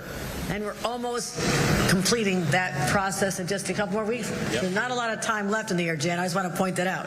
Because I'm saying we're going to hit all 472. So maybe we should go change a few light bulbs while we're here today. But our platforms as well. Think about how people felt so insecure when you saw those high-profile stories of someone literally being shoved into a train, onto the tracks. That is a deep-rooted fear. And so we decided that if we had platform barriers, that someone could stand behind, a mom with her children, a senior citizen. Just gives you that sense of security that you're going to be okay while you're waiting for your ride to come, your train to come. So now platform barriers have been installed at 115 stations. Last year in my State of the State said our goal is to hit 100 by the end of the year. 115 already accomplished, and we're just getting started. So we know these efforts are working. The numbers speak for themselves. I will always stand here and say, one crime is one too many. This is not a celebration moment, but it is a continuation of what we know is working. Because every headline, every story, every time there's even one incident, it does create that sense of insecurity, which we want to alleviate. So people need to know they're safe. And something works, we're going to stick with it, which is why I want to talk about something we've done. Never in the history of the state has the state of New York invested money in NYPD overtime. But we knew the city needed our help, and I could not turn my back on this lifeline for our entire region. So when people feel safer with officers on board, we said we're going to do it again. So today I'm announcing we are committing another $77 million so NYPD can maintain its presence on the subways and platforms. These funds will support over 600 officers per day and keep riders safe and surge patrols when they're most needed at the discretion of our police commissioner to help cover overtime for those who are doing above and beyond and make sure that people can ride the subways without fear. So we're going to continue making these investments in people, in placements, in infrastructure. So at the end of the day, we know that our healthcare workers are going to get home safely. People in the entertainment field, hospitality, coming home late at night, will have that sense of comfort and ease. And our teachers and construction workers who ride our subways before dawn will know that they'll get there safely. This is why we'll never stop fighting for the safety and security of all New Yorkers, and it starts right here underground. Really proud of these accomplishments, and to further amplify them and talk about what the NYPD has done, and again, I congratulate them and thank them, is our great Police Commissioner, Jessica Tisch. Thank you, Governor, and good morning. A year ago, the NYPD announced our transit safety plan, a multi-part strategy to address both subway crime and the perception of an unsafe system. We reassigned hundreds of officers out of desk jobs and deployed them into the subway stations that needed them the most, and we posted them on platforms, and thanks to the governor, on trains, where we know that nearly 80% of transit crime occurs. The plan was focused and flexible, and the results speak for themselves. Major crime on our subways is now about 14% below pre-pandemic levels. Last month, transit crime was down nearly 25% compared to 2024. The last 5 months combined, July, August, September, October, and November, have been the safest in recorded history on the subways, excluding the pandemic years when many fewer people were taking the trains. And transit robberies are at their lowest levels ever, even when you include the pandemic years. New Yorkers are safer on our subways now than they have been in years, and they are feeling safer too. A recent poll conducted by the MTA showed that nearly 7 out of 10 New York City subway riders felt safe while using the system, an increase of 12% from the beginning of this year. Perceptions are shifting, and it is no accident. It's the result of a safety plan that is well designed and effectively executed. And it's made possible by the governor's long-term commitment to the health of the system. Because the bottom line is none of this happens without the governor's investments in our officer deployments, in security cameras, in stations, and on every train, and more. These resources are fundamental, and today's announcement is a significant step forward. The funding that the governor has committed enables the NYPD to maintain the deployments that have completely shifted the public safety narrative on our subways. Hundreds of additional officers will be sent throughout the system each day, and they'll continue doing the work that has driven subway crime and disorder down to record lows. This is not the time to ease up. 4 million plus daily riders rely on the largest mass transit system in the nation. It must be safe. And through the dedicated, tireless work of the men and women of the New York City Police Department, it will be safe. So thank you, Governor Hochul, for your leadership and for your support. Thank you, of course, to Mayor Adams for always putting public safety first. And thank you most of all to our great New York City police officers. You continue to rise to every challenge and meet every moment. We're up here touting your hard work and announcing your success. And you should never forget how much you mean to the people of this great city. Thank you.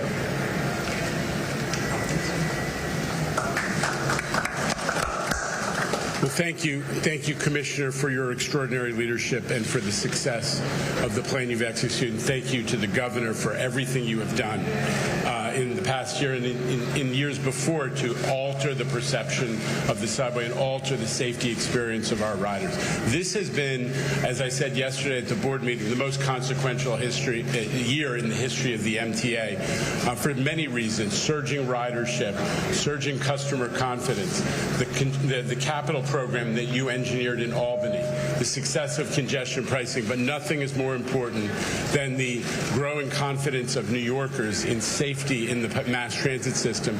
And you said it all in your remarks, but I just want to say it's not just the customer perception of safety that has surged, it's overall customer satisfaction with mass transit under your leadership and with the incredible work that the NYPD has done. So thank you, Governor, thank you, Commissioner, and most of all, thank you to the NYPD and to the MTA PD, who has joined them as partners in making sure that our riders actually experience this incredible improvement in safety. All of this is important progress, and boy, we're looking forward to so much more in the year to come. Thank you, Governor.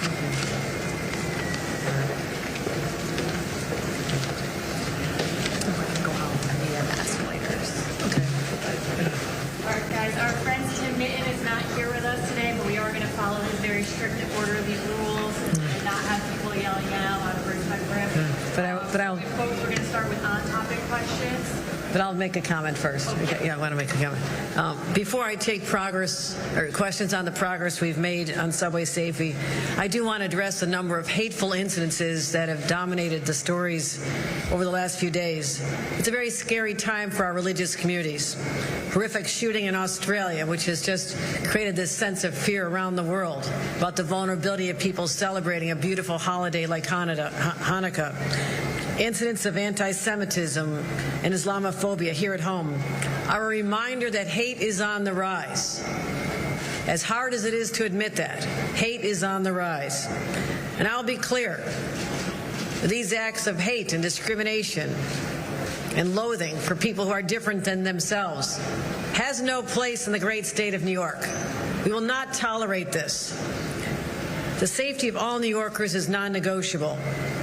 And I'm going to continue to do everything I can in my power to bring down the temperature and call on people to respect each other, treat each other as you'd want to be treated yourself, and to end this inflaming of passions that occurs all the way from the White House on down. So we're going to continue working together. I've sat with many religious leaders over the last few days, asking them to help lift up their voices, that an attack on one is an attack on all, and show the solidarity of our faith community for all those who are feeling under siege and under attack these days. So we'll continue to stand up. As I said, every single New Yorker deserves to feel safe, especially on our subway system, whether heading home from a Hanukkah celebration or heading home from their holiday gatherings. They deserve a safe commute, and that is something we're committed to, not just on our subway system, but in the entire city and indeed the entire state. So at that point, we'll take a couple questions. All right, you can see they are in a Q&A there. That is with New York Governor Kathy Hochul, as well as the New York City Police Department Commissioner Jessica Tisch. They are talking about a $77 million investment in policing there on the subway. Of course, we know there has been a lot of talk about subway safety in New York City over the last year. We also know there was an incident that happened earlier on this year where someone was set on fire while riding the subway. So again, they are going to increase the investment there in policing by $77 million. Right now, you are taking a live look outside the White House. Normally, when you see this microphone, you'll see folks kind of walk up with the Trump administration, maybe take a few questions. Now, we did see Kevin Hassett, the director of the National Economic Council, who walked by a short time ago, and reporters were trying to wave him over. However, he did not walk in that direction. Sometimes you'll see White House Press Secretary Caroline Leavitt walk up. So if we see anyone on the camera there, we're going to make sure to bring it to you here in full, as we always do, on Live Now from Fox. We've also been showing you these live images that are coming in out of Brussels at this hour. This is actually an EU farmers protest, and you can see fires are being set all over the place. We have seen protesters who are breaking windows and doors. We've been leaving that image up here as there are questions about exactly how this is playing out, how many people have been detained or arrested, and really what the situation is in general. We'll keep you posted on Live Now from Fox. Also trying to look, as we know, the Mangione hearings are back underway in New York City. Now, we do have this live image. I do want to pop up on your screen. Not sure if they're speaking with an attorney right now or people who are nearby. A lot of people laughing there and holding their coffee up to the screen. So I'm imagining that we're not getting any remarks here. But if that changes, we're going to bring those to you here on Live Now from Fox, as we always do. Right now, we are keeping a live look at the different feeds that we have coming into the newsroom. But we do have to step away for a quick 2-minute commercial break. A lot more news coming up here on Live Now in just a few. My name is Josh Breslow, and we'll be right back.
Welcome back here on Live Now from Fox, 9:44 on the East Coast and 6:44 on the West Coast. Taking a live look here on the right-hand side of your screen, once again over in Brussels, Belgium, where we've seen several people detained, and you can see right now somebody on the ground being arrested there by several police officers. And we have a different angle here that I do want to pop up on the screen, as things have essentially been chaos for hours. You have protesters who are clashing with police officers here, and several people detained and arrested. Not sure on an exact number yet or any injuries, but one thing we've seen is several fires that have been set. Also, essentially people who are gathering different objects and throwing them through windows and doors. Again, not sure on any injuries and unclear how many people have been detained at this point or arrested. If they're facing different charges, again, this is an EU farmers protest. There's been a lot of tractors that are lined up on the roadways as well. We'll keep you posted here as we do get more information. But again, we have several different live vantage points there in Brussels where you can see the police presence is very large. We also have another podium that just popped up here. This is going to be a news conference here, I believe with Democrats. It does say Save Healthcare. So we'll bring that to you as we do get that feed coming in. Right now, I do want to head back out live over to New York City as we have Governor Kathy Hochul speaking about this $77 million investment in subway safety. All right, Rebecca, go ahead.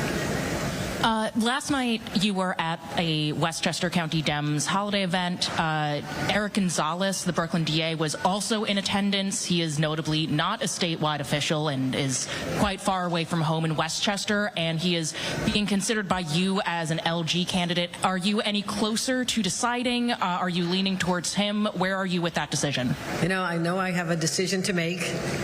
I still am finishing up the last 115 bills. Thank you, legislators. That'll be consuming the end of this year. I'll be going back and having more state of the state meetings as well as working on the budget. So I just want to put the important part of governance aside for the end, until the end of the year, those deadlines, and then I'll be focused on it. We have time before our announcement, which should be at our convention in February. Speaking of bills, there's the two-person train operation bill. Have you decided what you're going to do with that? Because, some people say signing it will really, make it more expensive for the MTA to operate. I'm aware of that, and I'm not going to deviate from my policy, even though we're getting close to the end of telegraphing a decision until it is made on bills. But again, the clock is running out. I'm aware of that. So we're seeing congestion pricing funded projects getting underway. MTA board approved a couple yesterday. Just, almost a year in, what's your feelings about how the program's working? What would you say to those who still want it to go away? I think the expectations have been exceeded. It is better than we could have imagined in terms of, for example, if you're a commuter from New Jersey, your ride is now 14% faster. That is time back in your life. Coming in from Long Island or the Hudson Valley, I mean, just looking at that one metric alone, that your ride, if you're going to continue to drive, is faster. Let's look at ridership on the subways and trains, on the subway and buses. That's up about 8%. Traffic is down about 11%. 25 million fewer vehicles, 25 million fewer vehicles going into that zone just since last January 4th. That's extraordinary. Emissions are down about 22%. Air quality is up. And now we're having the money to be able to fund really important projects. So our revenues are on track to bring in the $500 million that we are expecting. And so it's all working. And people start to see the investments and what they look like. And it's not just the elevators and the improvements in the platforms and the station, but expansion of services, out to the Metro North stations and making improvements there, Long Island Railroad. So other states and other cities are looking at it. They're asking us questions about how to get this done as well. So I'm proud that we went first. It was a long journey. And there's a few bumps in the road. I had to take care of some issues, like finding a way to make it more affordable for people when I thought $15 was just too high at a time when people were crying for relief from high expenses of everything. So we did that, but that has not taken us off track from everything we need to do in terms of those ambitious plans. So I'm really proud of it. Great. Last one, Governor, follow up on this congestion pricing. Yesterday, coming New Jersey governor said that she's thinking in a congestion pricing on New Jersey for the World Cup. So right now we'll have two congestion pricings, making so unaffordable for people going New York, New Jersey, paying double. What do you think about it? I will have conversations with the mayor-elect. We just spoke yesterday on other issues, but I don't know if that was related to FIFA, the expectation that there's going to be massive crowds here. We'll deal with that. I mean, we have a long-range plan strategy to deal with what will anticipate to be incredible numbers of people coming to this region to celebrate, one of the world's greatest sporting events. So we're excited about that. But from our point of view, decisions have not been made. We look forward to working with New Jersey to have very robust traffic management plans for those events. Thank you, guys. Thanks, everybody. Appreciate it. Happy holidays.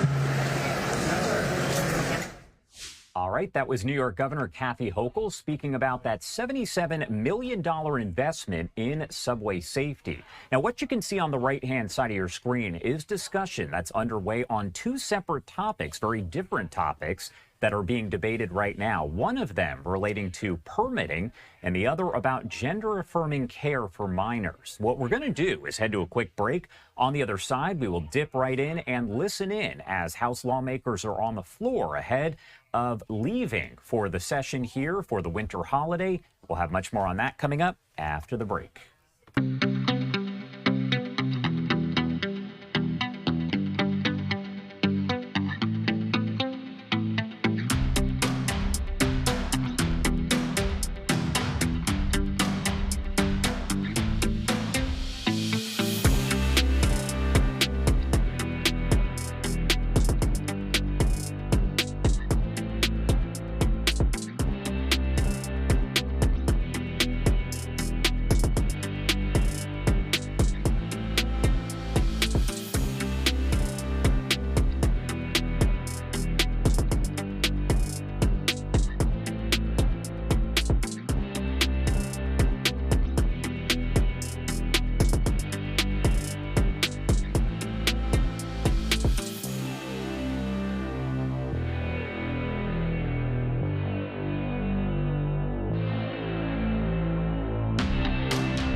Welcome back here on Live Now from Fox. It is Thursday, December 18th. My name is Josh Breslow, and we continue to have these live images coming in out of Belgium that we do want to show you because there is this EU farmer protest that is underway, and we've seen fires that have been set all over the area of Brussels. Also, people throwing objects into windows and doors, and dozens upon dozens of people appearing to be detained. But it's not clear if they're being charged with anything or what's happening from here. But as we get more details on this protest and some of the damage left behind, we'll bring that to you here on Live Now from Fox. Right now, I also want to take you out to this live look in D.C. That is where we expect Democrats are going to walk up to that podium and speak just a little bit about health care. As you can see, the sign right there does say Save Health Care. We'll bring you some of those remarks here on Live Now from Fox as we get them. Right now, what I want to do is head over to the House floor as there is discussion, I mentioned, on two different, very differing topics there. One of them related to energy permitting, and the other there is related to gender-affirming care for minors. Let's lift up the audio here and listen in. The permitting process so we can unleash American energy and lower costs for hardworking Michiganders. For all those reasons, Mr. Speaker, I urge my colleagues to vote yes. Michigan will thank you, and I yield back. Reserved. The gentleman reserves. The gentleman from California is recognized. Thank you, Mr. Chairman. I yield 2 minutes to the gentlelady from Colorado, Ms. DeGette. The gentlelady from Colorado is recognized. Thank you so much, Mr. Chairman. Mr. Chairman, I'm a strong proponent of elimination of unnecessary regulations and a permitting reform. But this bill doesn't streamline permitting. It blindfolds the agencies meant to protect us and our natural resources. Under this legislation, the agencies could not consider new science, even for the project applicant, conduct new environmental reviews, or assess indirect, let alone cumulative impacts. This anti-fact, anti-science administration would rather live in denial than understand the full impact that these projects could have on our health. Earlier this year, the Supreme Court ruled on a case in my home state of Colorado, a 100-mile crude oil train route along the... All right, do want to interrupt that right now. Again, they are speaking about a variety of topics there, but we do have some breaking news that we are following coming in out of Massachusetts in a case that we have been tracking here as you're taking a live look at Brian Walsh, the man who has now been sentenced to life in prison without the possibility of parole after being convicted of murdering his wife, Anna Walsh, whose body was never found. Again, just sentenced here to life in prison without the possibility of parole. Want to lift up the audio and listen in.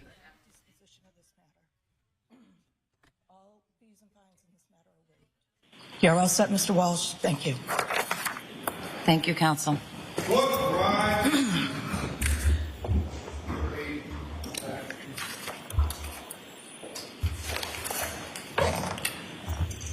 Madam Clerk.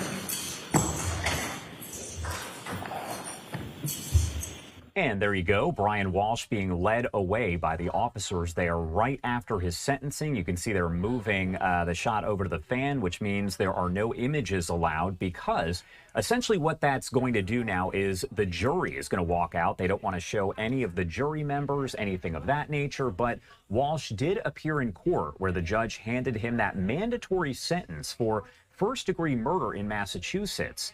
The judge did tell the court, quote, that sentence is immensely appropriate and just given your murderous acts and the life trauma you inflicted on your own children, describing the acts as, quote, barbaric and incomprehensible. Again, we know that just days ago he was found guilty, learning his fate as the court heard an emotional victim impact statement from Anna Walsh's sister, that is the victim here.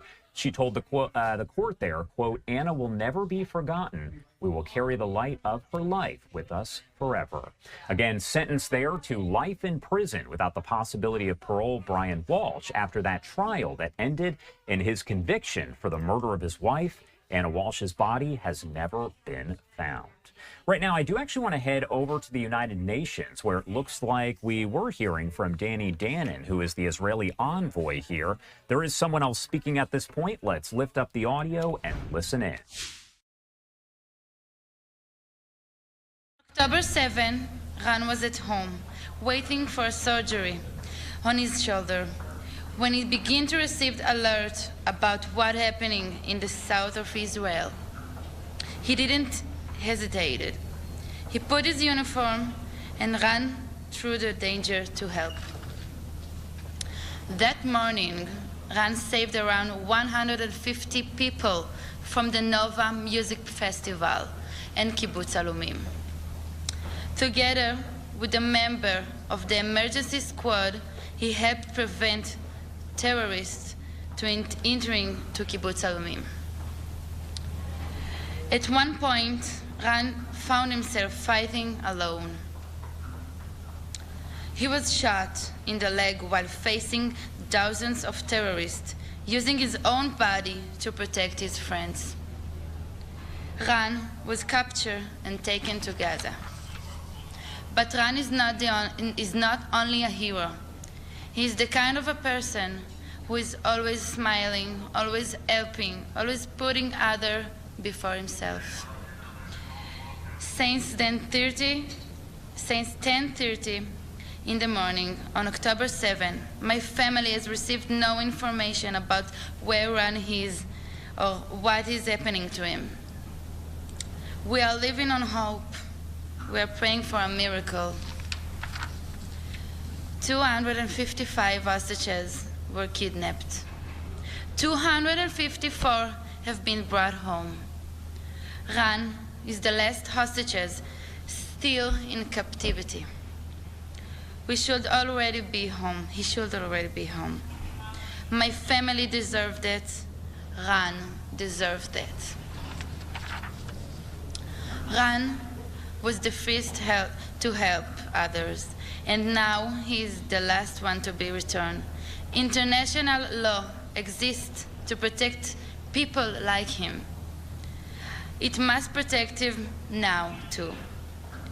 The last 2 years, 2 months, 1 week, and 5 days have been hell for my family and I. We miss our big art guy. We miss the stronger, goofy, loving Ran. Living without answer, without knowing, is unbearable. The waiting is its own kind of torture. The terrorists who took my best friend know exactly where he is. Before October 7, Rani and I had a dream. Wow. We were planning to travel together on South America in December 23. We talked about Brazil, Colombia, and Mexico. We were going to do that trip together. I was with him the night before everything changed. Since then, I have not been able to live a normal life. Sometimes I work a few hours in a friend's cafe, just to feel normal for a little while. For more than 2 years, my life has been completely out of balance. This must stop. We need him back. As long as Ran remains in captivity, I ask you, do not move on the second stage of any deal. Do not leave him behind. Do not leave us trapped in this nightmare. Stand with me. I'm asking this. Thank you. Help bring Ran home. Thank you. Hi. First of all, I'm so sorry you're going through this. You said Hamas exactly knows where your brother is. Do you think Hamas is using your brother as a leverage, and that's why you don't hear anything? And also, did you hear from the government any update to your family, so you expect what is next? Yes, we're giving an answer.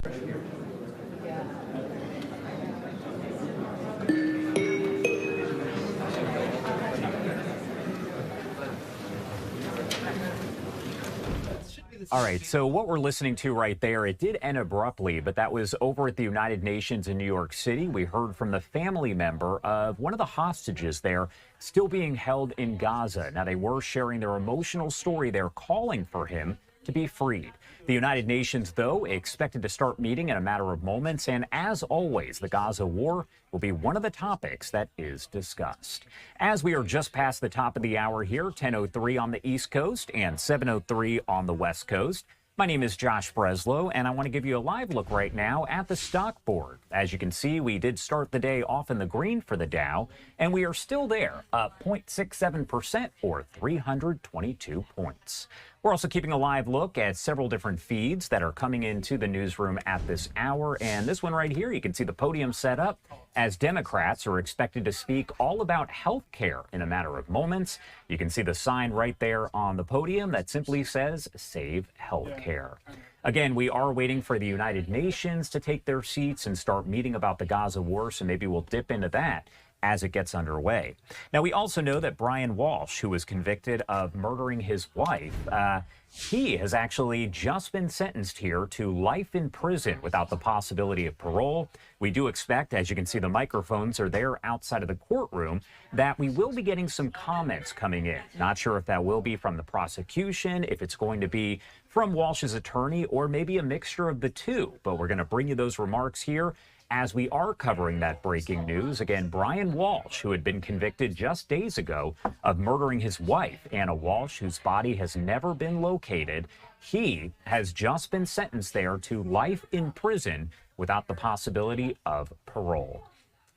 And I'm looking at some of the other live feeds that we do have coming into the newsroom. I do want to head over to the House floor at this hour as they're discussing a variety of topics from permitting process to gender-affirming care for minors. Let's lift up the audio and listen in.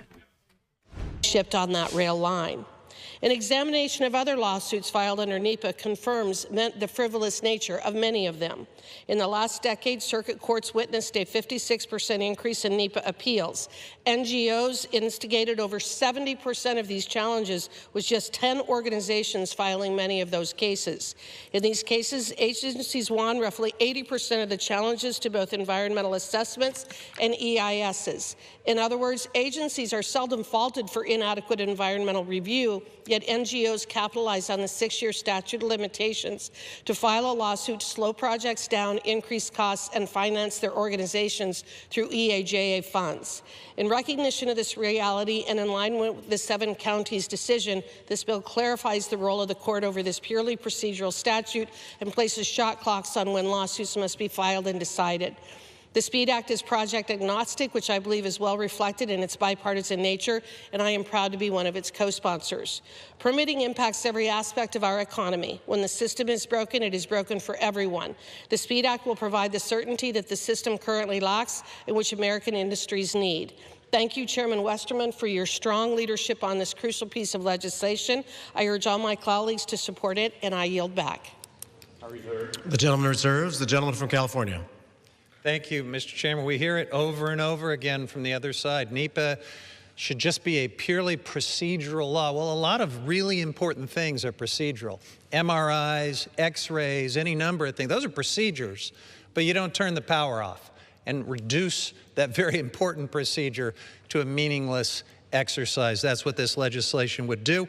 And with that, Mr. Chairman, I'd like to yield 3 minutes to the gentlelady from Nevada, Ms. Lee. The gentlelady from Nevada is recognized. Thank you, Mr. Chair. In Nevada, the sun shines more than 300 days a year, and solar is among the cheapest and most abundant sources of energy, not only in my state, but around the country. That's why I'm leading 30 of my colleagues in championing the most supported amendment to the SPEED Act by far to save solar and wind from this administration's war on clean energy.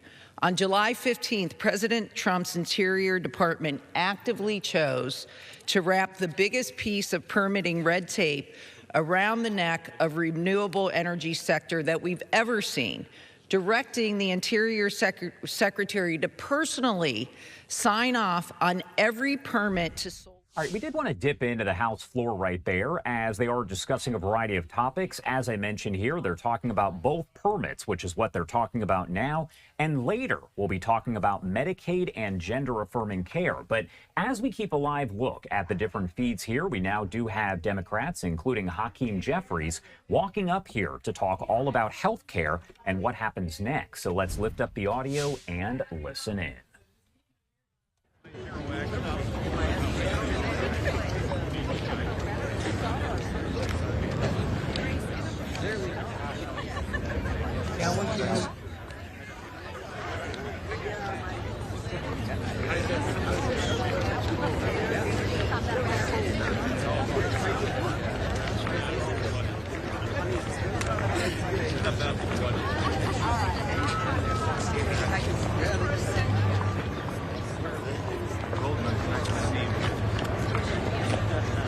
Good morning, everyone. All year, Democrats have been united in sounding the alarm on the healthcare crisis that Republicans are creating in this country. It started with Republicans' budget and their big ugly bill, the largest cut in healthcare in U.S. history. And now, Speaker Johnson's refusal to extend the Affordable Care Act tax credits. Of course, we know that this is nothing new for Republicans. For more than a decade, they have been hell-bent on repealing the Affordable Care Act without putting forward an alternative in its place. And as we saw this week, nothing has changed with House Republican leadership, but something has changed within their own ranks.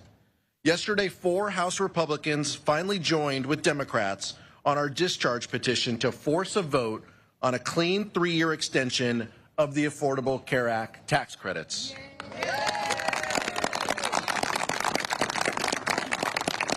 House Democrats know that Americans cannot afford to pay an extra $1,000 every year for their health care, especially in this economy.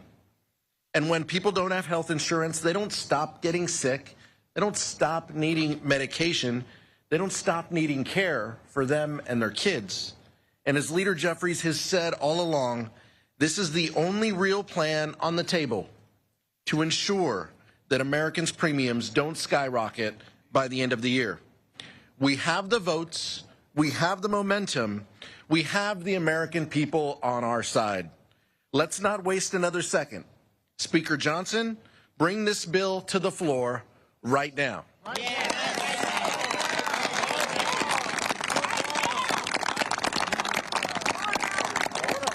Next, our amazing whip, Catherine Clark. Thank you so much, Chairman Aguilar, and good morning, everyone. A reporter asked Speaker Johnson yesterday if he's lost control of the House because 4 Republicans joined 214 Democrats to force a vote on health care. But here's the truth. It's not about Speaker Johnson. Yesterday was the American people reclaiming the people's house and proclaiming that health care is a right and not a privilege for the wealthy. Dr. King told us of all forms of inequality, injustice in health is the most shocking and the most inhuman. And the first year of this administration has certainly been shocking and inhuman. At every turn, Trump and his loyalists in the House have chosen injustice. They have made the morally corrupt choice to take health care away from people who work hard for a living to fund tax cuts for the very wealthiest. They were so eager to pass these permanent tax cuts for the billionaire class, they called us back from recess in July, all at the expense of the health and financial security of working families.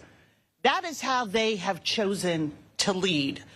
The Republicans chose to shut down government. They chose to leave town rather than negotiate with us on a solution. They chose to ignore skyrocketing premiums.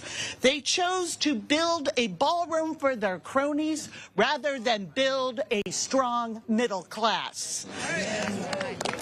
But thanks to the unity of this caucus, the leadership of Hakeem Jeffries, and the resolve of the American people, Democrats have secured a vote on extending the ACA tax credits.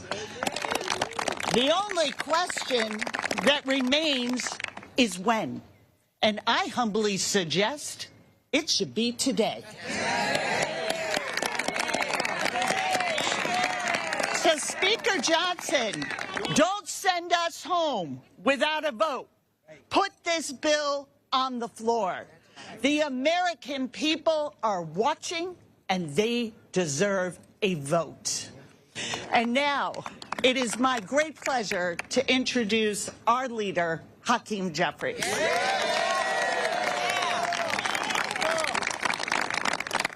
Good morning. Good morning. Thank you, Catherine. Thank you, Pete. Thank you, House Democrats, for always showing up, standing up, and speaking up for the American people. And because of the leadership of House Democrats, of this House Democratic Caucus, we've successfully secured a vote with a successful discharge petition to protect the health care of the American people and extend the Affordable Care Act tax credits.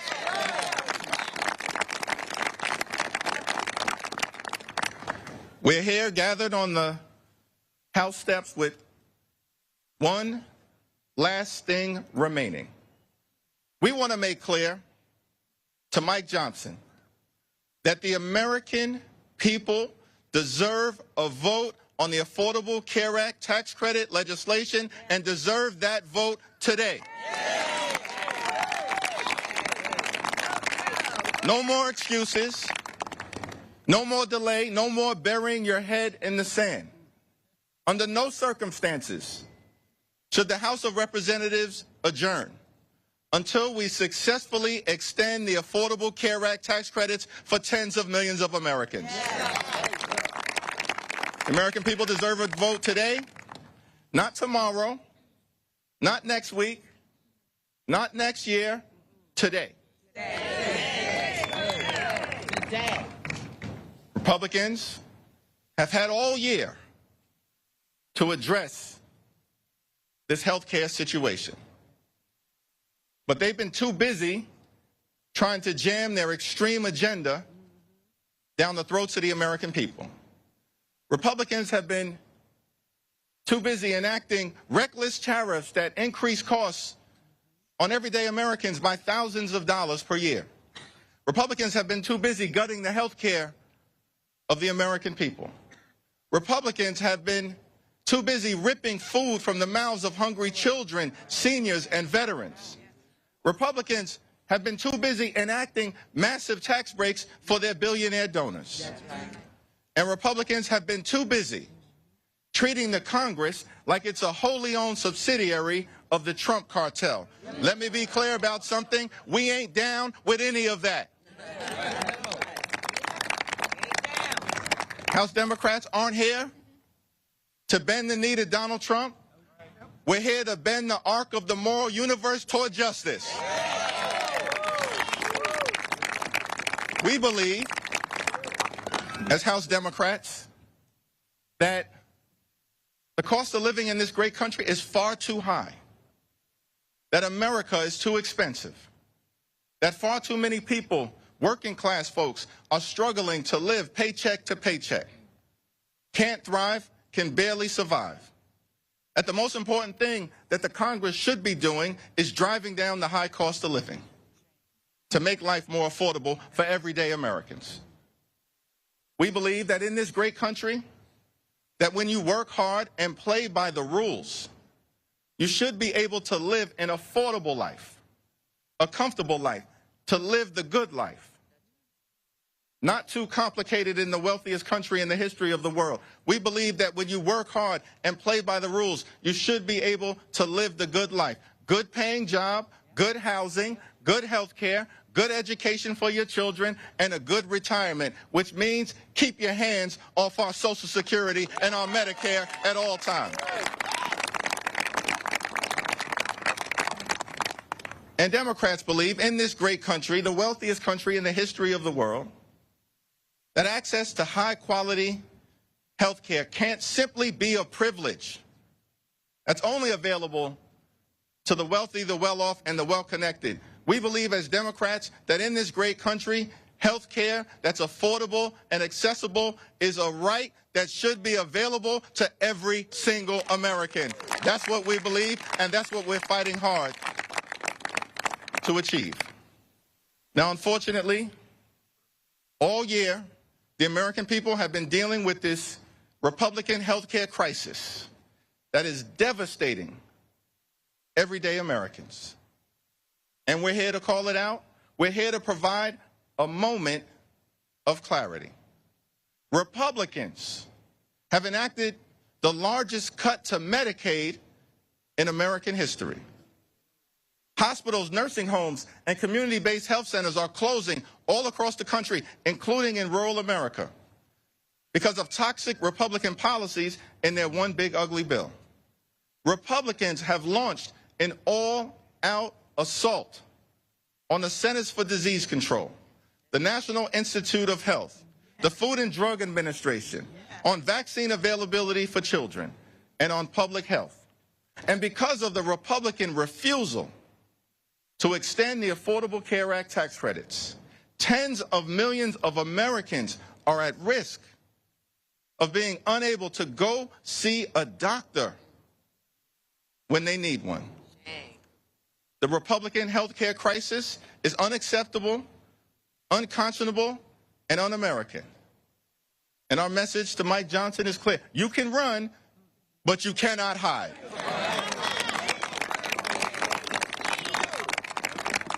The American people are horrified. Republican leaders are petrified. But House Democrats are unified, standing up on behalf of the American people to protect their health care. And so we're demanding a vote today on extending the Affordable Care Act tax credits. Today, not tomorrow, not next week, not next month, today.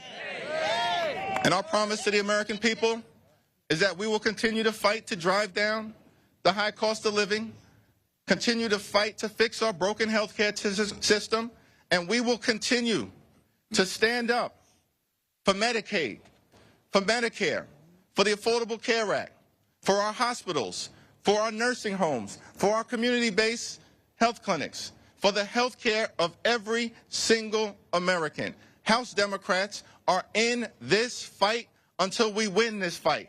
Cancel the cuts, lower the costs, save health care, and extend the Affordable Care Act tax credits now. God bless you, and God bless the American people.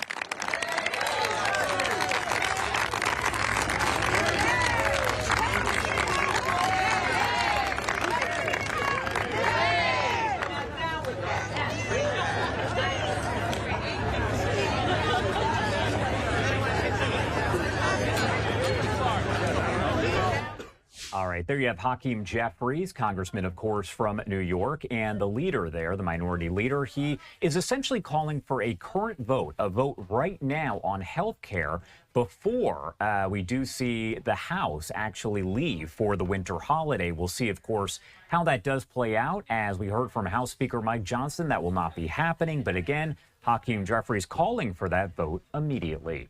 It is now 10:21 on the East Coast and 7:21 on the West Coast. Going to head to a quick 2-minute commercial break. On the other side, we are hearing from John Thune, so we're going to lift up the audio and listen there live. Stay with us here on Live Now from Fox.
Welcome back here on Live Now from Fox, 10:23 on the East Coast and 7:23 on the West Coast. As we have been over the past several hours, want to pop up this live image once again coming in out of Belgium. As you can see there on your screen at this hour, fires are still being set and put out as protesters are out there in large numbers in Brussels. Now, they are not just setting the fires as part of this EU farmers protest, but they are also at this hour essentially breaking windows, doors, again, all part of a farmers' protest where we've seen countless tractors on the streets of Brussels as well. They are protesting there, the EU meetings. All right, I do want to head out, as I mentioned here, back to the U.S. in Washington, because we have heard a lot from Democrats earlier on this morning, but we're also hearing from Republican Senate Majority Leader John Thune, who is speaking now. But I want to take you back to the start of his remarks just moments ago to listen in as he talks about a variety of topics here. Mr. President. Republican Leader. Mr. President, I ask that the quorum call be suspended. Without objection. Mr. President, as we wrap up, we're about to wrap up, I should say, our legislative work for 2025, I would say it's been quite a busy year here in the United States Senate. The longest session period in 15 years to kick off the year, an historic number of votes, the most literally in half a century. In fact, Mr. President, if you can see on this chart, the number of votes, you go back, the first date on there is 1989. Obviously, this is pretty small, difficult to see, perhaps, unless you're standing right over it. But if you look at the red line here, that's this year. So 653 votes cast so far this year, which dwarfs any year going back to 1989, which is what we had data going back to. We have since researched farther back. Turns out there was one year, 1976. We went back 8 decades. There was one year in 1976 where the Senate cast more votes than we did this year. But if you go back to 1989, the closest one is right here in 1995, which for those of us who were actually following it back then, that was the Contract with America year, and so that was a record number of votes cast in both, I think, the House and the Senate. But we have eclipsed that. There were 613 votes cast in 1995. This year in the United States Senate, we have already cast 653, and we are not quite done yet. So historic, just in terms of the number of votes cast, the number of hours in session, and the number of days in session. Also historic just in terms of the amount of time that we've been around here, Mr. President. So we put in a lot of time here this year. Now, I have always said that you can't equate volume of activity or busyness with productivity. I think you have to, those are sometimes separate metrics. But I would argue, Mr. President, that what really matters here is not the number of votes or the number of hours that we've worked. It is what we accomplished with those hours. And this has been an incredibly productive Senate, and I'm proud to say that we've accomplished a lot this year in the United States Senate. Our flagship bill, I should say, for the year, of course, was the One Big Beautiful Bill, the Working Families Tax Cuts Act, and the largest part of that was, in fact, the tax cuts that were enacted that are going to benefit American families, Mr. President. Back in 2017, the Republicans delivered substantial tax relief for hardworking Americans. But that tax relief was scheduled to expire at the end of this month. And so one of our main priorities for this year was extending that tax relief. And extend it we did. But we didn't just extend it, we made it permanent. And we added to it additional tax relief on top. So now hardworking Americans can enjoy permanently lower rates, plus an increased standard deduction, a further increase in the child tax credit, a new bonus deduction for seniors, no tax on tips, no tax on overtime, and Mr. President, that list goes on and on. In addition to the new and permanent tax relief for individuals and families, we also made important tax relief for businesses of all sizes to help our growth and expand jobs and opportunities for American workers.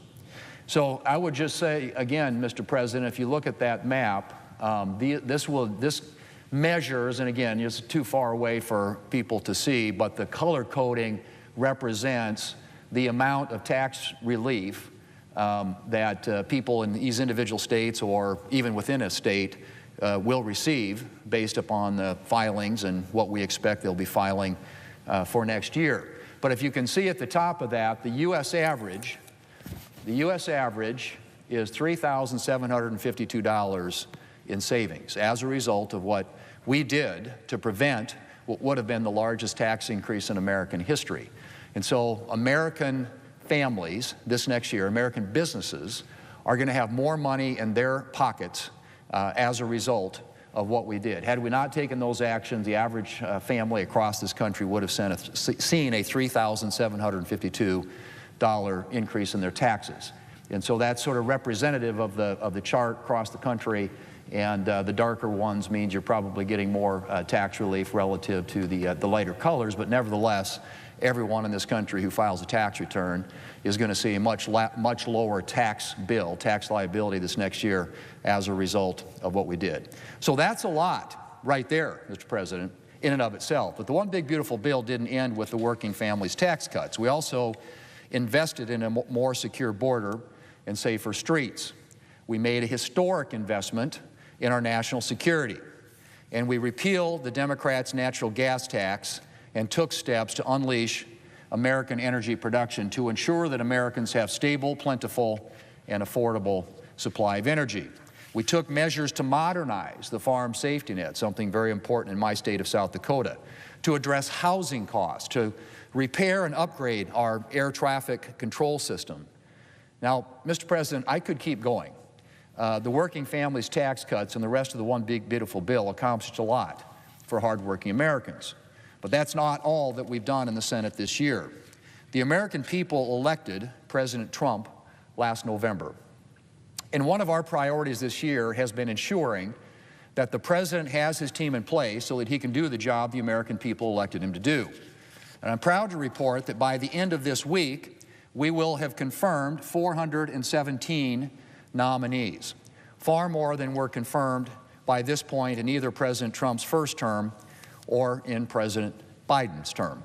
And it's even more remarkable, Mr. President, again, you can see this in real form here.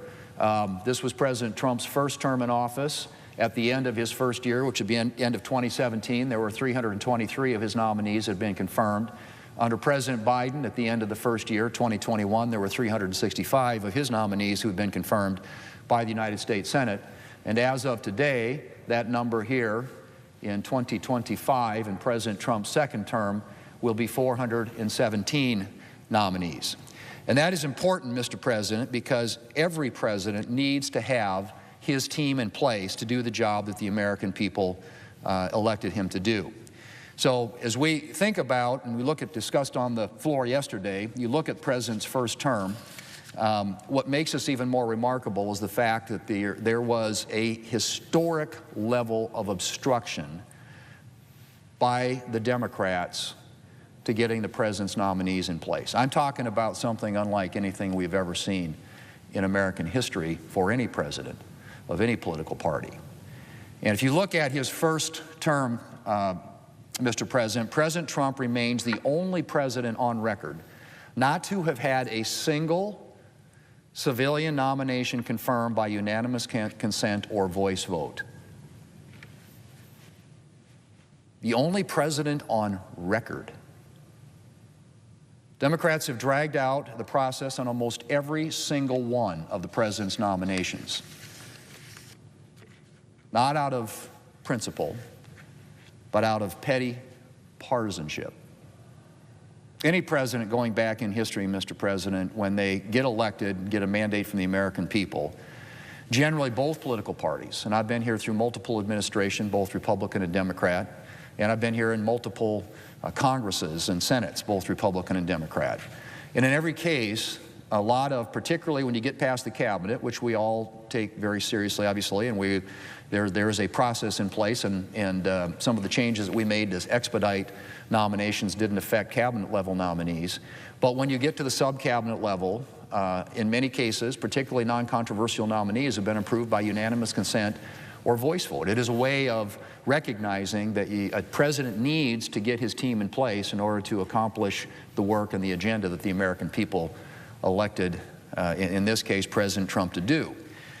And so what happened this year was historic and unprecedented, because most of those lower-level cabinet nominees are done by unanimous consent. That's just been the practice, that has been the precedent, that has been the tradition, that has been the history of the United States Senate.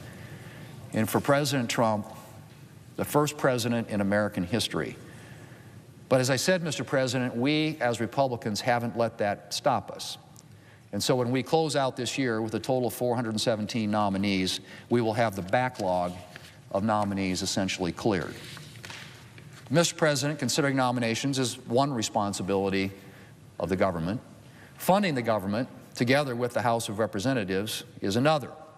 And one thing that I was determined on when I became leader was to make sure that the Senate went about considering the yearly appropriations bills through regular order, a process that gives senators from both parties the greatest chance to make their voices, and the voices of their constituents, I might add, heard. And we've done a lot to return the Senate to regular order process this year. Appropriations work was unnecessarily delayed by Democrats' decision to shut down the government for 6 weeks.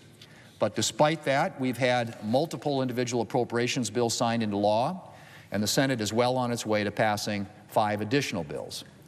Now, Mr. President, there's a lot more I could talk about when it comes to Senate accomplishments in 2025. We've taken action to repeal a number of burdensome rules and regulations, including the Biden electric vehicle mandate, appliance rules that would have driven up prices for hardworking Americans and businesses, and energy mandates that would have driven up energy prices for American families. We passed the HALT Fentanyl Act to permanently schedule fentanyl analogs as the most deadly type of drugs.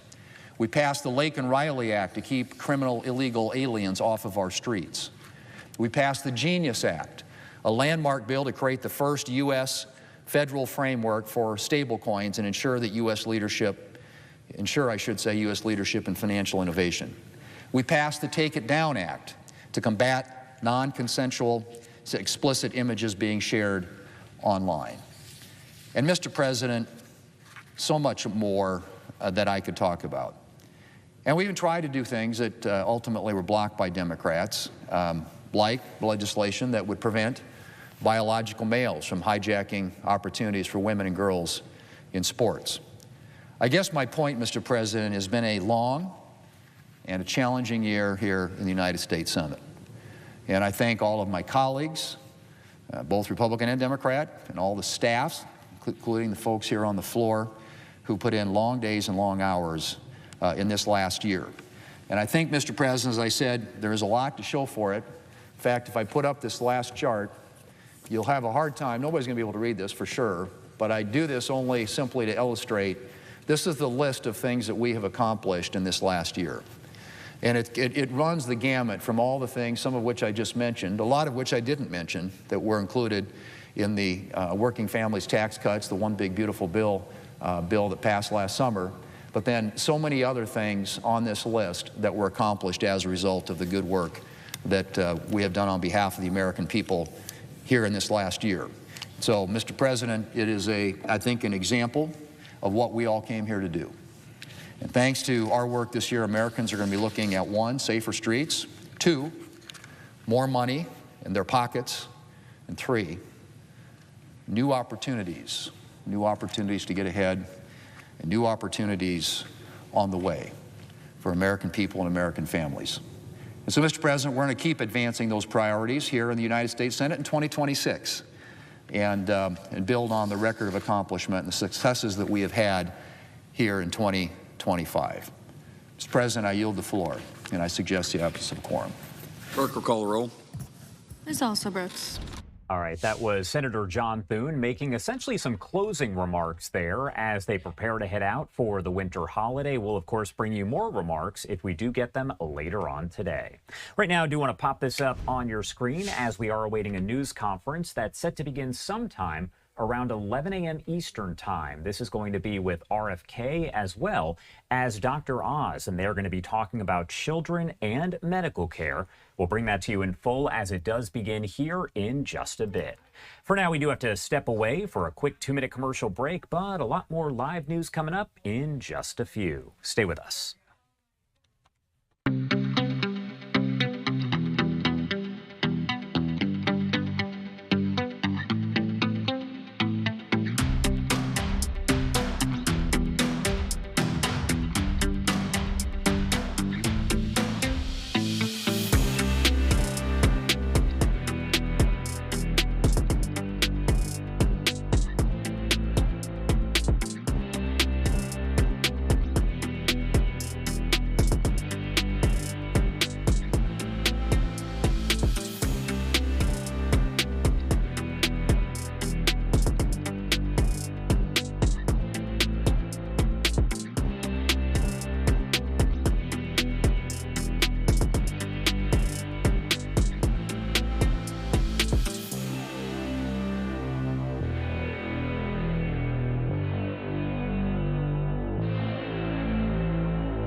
Good morning, everyone, and welcome in here on Live Now from Fox. It is 10:41 on the East Coast and 7:41 on the West Coast.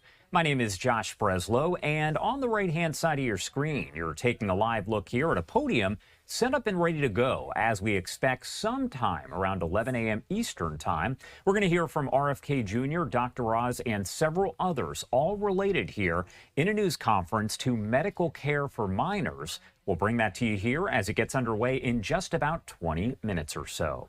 We also have another news conference that is now kicking off over in Florida, where we know that Blaise Ngolia, the CFO for the state, is speaking at this hour. And it's important to note, when he was on our show just about a week ago, he broke down that a lot of the legislation he's going to be talking about is related to immigration. Let's lift up the audio here and listen in. And want to raise their millage rate or rails taxes will have to go and undergo an audit by our office. This is what I'm talking about. Local governments go and cry poor. They're not good stewards of their taxpayer dollars. They waste your money, and then they say, hey, we need more revenue. You guys have seen it. And then they say, hey, we're going to put a 1% sales tax on the ballot. Or we want to raise the millage rate in order to raise more revenue. What I want to do, and I think most of the taxpayers would agree, that if local government wants to put that on the ballot, there should be a note from the CFO's office that says that this government has found to wastefully and excessively waste your money. Because they are going out and they are going to create a marketing campaign saying they need every dollar. You need a taxpayer advocate to sit there and say, no, they don't. They're wasting your money. They just want more of your money.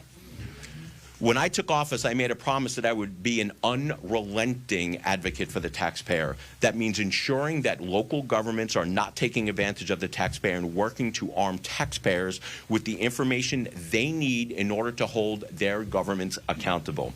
And throughout my time as your CFO and conducting our FAFO audits, my team has found that very few local governments inform their taxpayers about their budget information in the same way.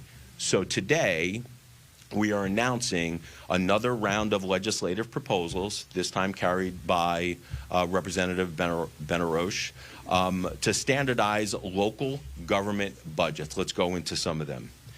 We want to require that local governments publish their budget online and retain it for 5 years.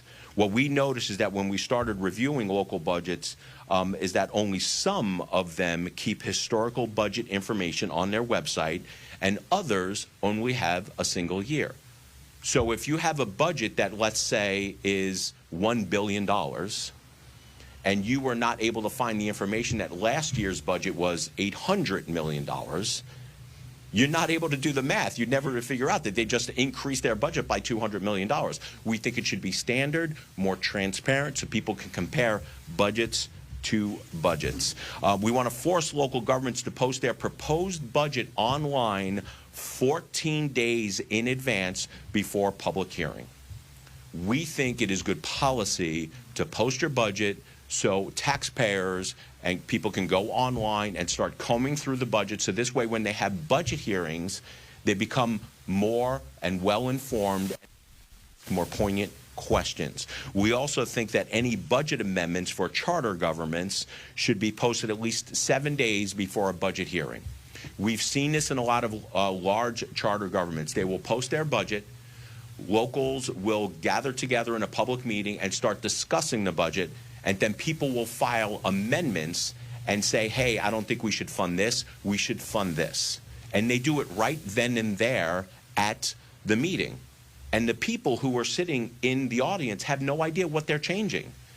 We say if you want to change something on the budget, you have to post it 7 days in advance so the media and taxpayers can know exactly what you're changing and then start questioning that. Additionally, we believe that local governments should be mandated, I know they hate this word, but this is pro-taxpayer, to identify at least 10% reductions from current budgets. Now, let me explain what this means. This means that let's say that they have a $1 billion budget. What we're saying is you proposed a $1 billion budget, But in the sunshine, in front of the media, in front of the taxpayers, you should be able to identify at least 10% worth of budget cuts that you could make should something happen and all the revenue doesn't come in. It's an exercise to force governments into thinking about how they can cut the budget. Now, I'm going to predict some of them are going to say, yeah, but, you know, we're just going to have to cut fire and we're going to have to police. No, you cannot propose cutting fire and police. I've said this before, but the first role of government is to protect its citizens. That means you fund fire and police first. That's not the first thing you cut when you have to cut the budget. You cut the fat out. But we believe that this is a good way for local government to be transparent and also for them to think about cuts that they could be making. We also want to make it absolutely clear, like I said, that any of these budget recommendations for the 10% cuts, they are not allowed to propose cutting fire or police. I will not stand for it, neither should the taxpayers. We're also proposing legislation to end the practice of local governments prioritizing DEI in their government contracts. DEI standing for division, exclusion, and indoctrination in this case. So what is happening, and we have seen this, is that local governments will put contracts out to bid. But these local governments, some of them have a scoring system that says, okay, if you're a local, you'll get extra points. If you have a history of completing the job before time, you get extra points. Some of these local governments are actually awarding points, and not just some points, a lot of points, which will make or break who gets the contract, of companies that actually have active DEI programs, active discrimination going on within their company. We think that contracts for government should be doled out on two basic principles. One is price, protecting the taxpayer, and two is merit. The best people get the best contract, and stop with this crap of giving it to people just based upon DEI principles. I don't think we should stand for it anymore. I have said at every stop, on the local government accountability tour, FAFO is going to be a key part of my tenure as CFO, and I am planning on being in this seat for the next 9 years. I am not going away.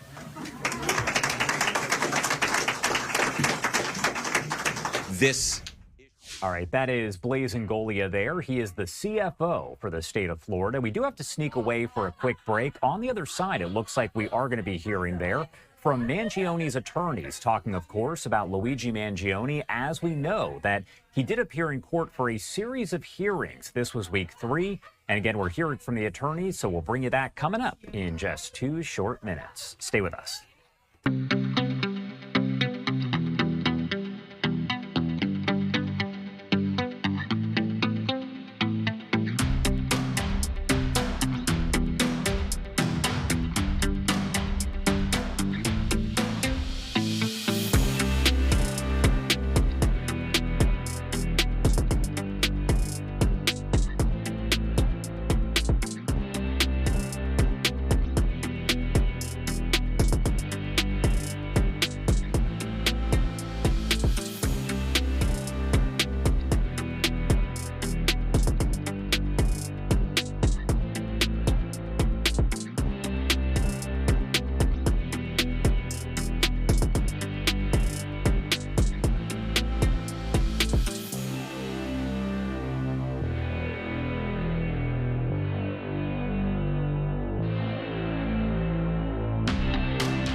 Welcome in here on Live Now from Fox. The time is 10:51 on the East Coast and 7:51 on the West Coast. My name is Josh Breslow, and on the right side of your screen, you are taking a live look outside of the courthouse where Luigi Mangione has been in hearings for 3 weeks, all related to different evidence there. Now, his attorney just walked out and made some brief remarks, so I want to take you back to those here from just about 2 minutes ago. Take a listen.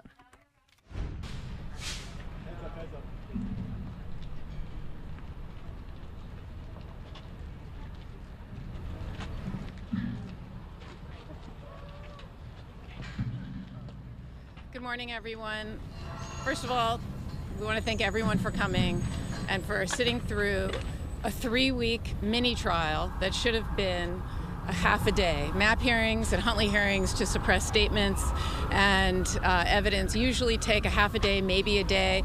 We were told this was going to be several days, but this went on for 3 weeks unnecessarily, and lots of witnesses were called. And in fact, today, we were fully expecting the case detective, Detective Diaz, to testify.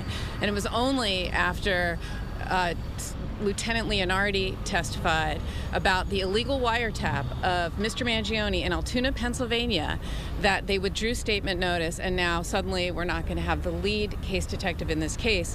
It's significant. There was a lot of open questions that we wanted to question him about, especially the very prejudicial statement made by the chief of detectives at the time. There was a press conference a year ago where they were talking about all the probable cause and the reasons they had to believe that Mr. Mangione committed this crime, and one of those things was that they relied on a statement made by his mother that she said she could see him doing something like this. That's an absolutely false statement. That was never said, and in fact, we asked for discovery regarding that. The prosecution told us they gave us all the discovery. We've even subpoenaed materials from San Francisco Police Department. There is no such statement. It was never made. In fact, it was the opposite. What Mrs. Mangione said was that she could never see her son being a risk to himself or others. And we put that on the record again today, and that still has not been corrected by either the NYPD or the Manhattan DA's office. That's a prejudicial statement that has been repeated many, many times. And yes, I'm repeating it here, but because you all have published this over and over and over again, because this was an essential piece of information that Detective Kenny said was relied upon by the NYPD in this case. So we want the NYPD or the San Francisco PD or the Manhattan DA to correct this very prejudicial statement that was never said. So thank you very much for coming. Why did this depose Mrs. Mangione about that? So thank you so much for coming, and we appreciate it all, and we'll see you again soon. Why did this pretrial last so long? Happy holidays. Happy holidays. All right. Thanks, everybody. And we hope, Hi, everyone. We hope Christmas music wasn't ruined for everyone forever. For the rest of time. For the rest or McDonald's. Of time. You'll be home for Christmas. Yeah. Bye, everybody. Bye. Bye-bye. All right, again, some brief remarks right there from the attorney for Luigi Mangione as the hearings, which she said should have wrapped up in just a couple days, possibly as soon as half a day, went on for 3 weeks, but is now over, all, of course, related to the evidence there collected in the investigation. We do have to head to our final 2-minute commercial break of the hour here. My name is Josh Breslow, and we will be right back. Stay with us.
Welcome back here on Live Now from Fox, 10:57 on the East Coast and 7:57 on the West Coast.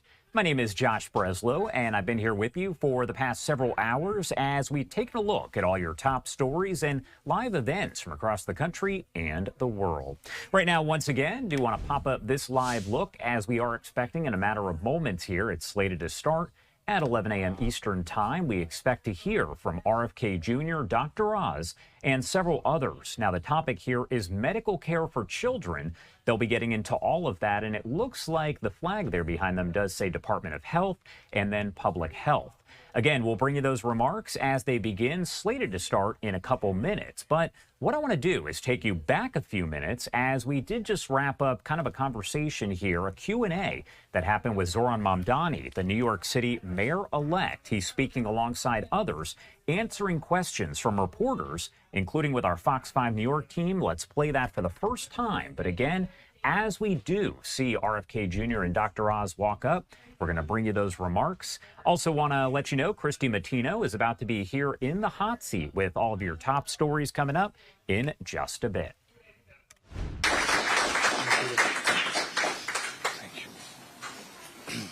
Thank you so much. We'll start with on-topic questions first. For both, please. Yeah, Josie, go ahead.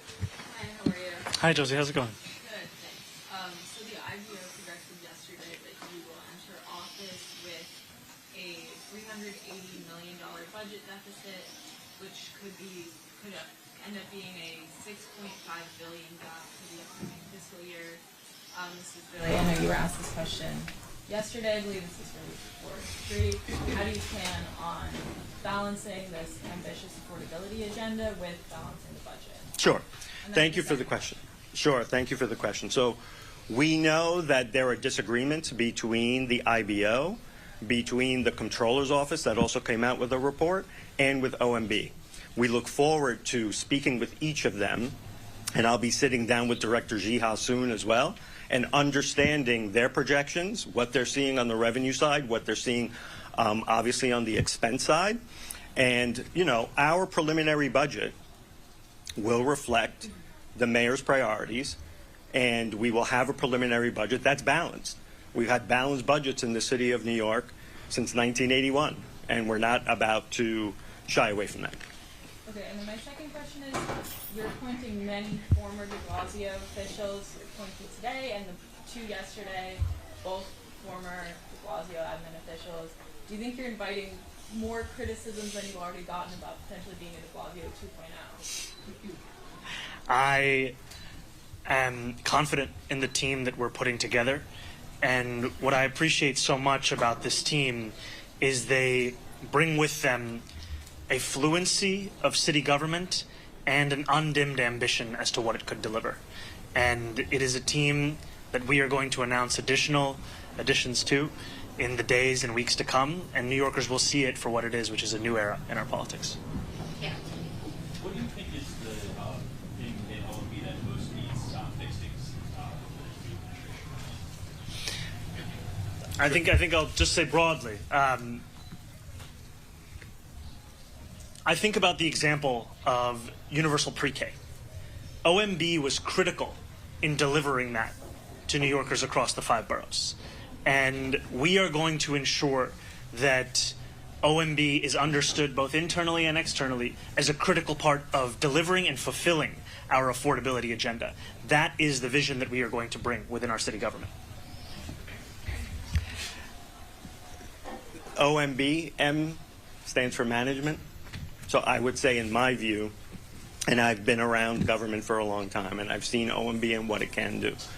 OMB can be a real catalyst for change, for finding efficiencies, for finding, innovation and excellence in government, as we said. And that is really something that we'll lean into with a great team that we have, and at the same time doing it in an open and transparent way. Yeah, Dan. Thanks. Hi, this message is for Sharif. When you were at CUNY, you're credited with helping deal with a lot of structural deficits and turning around several schools, but you had to do so by, getting rid of adjunct positions and enlarging class sizes. Do you foresee having to do that sort of belt-tightening moving forward? Well, I think the mayor-elect has been very clear that What we need to do is look for excellence in government. There is a savings program that exists right now in the city of New York. There's some savings that have been booked in the November plan. I'm eager to sit with the budget director and to talk about what additional opportunities there are there. But we want to make sure that the budget reflects an effective and efficient city agency landscape. And from my point of view, we will not shy away from exploring looking at programs to make them more effective, or looking at, as the mayor-elect has said, procurement reform and things like that. The other things that I've worked on in my prior life, for example, heading up the capital process task force reform. Something really arcane, but something that is so important to the nuts and bolts of government. And that's the kind of effort and leadership that I will bring to OMB.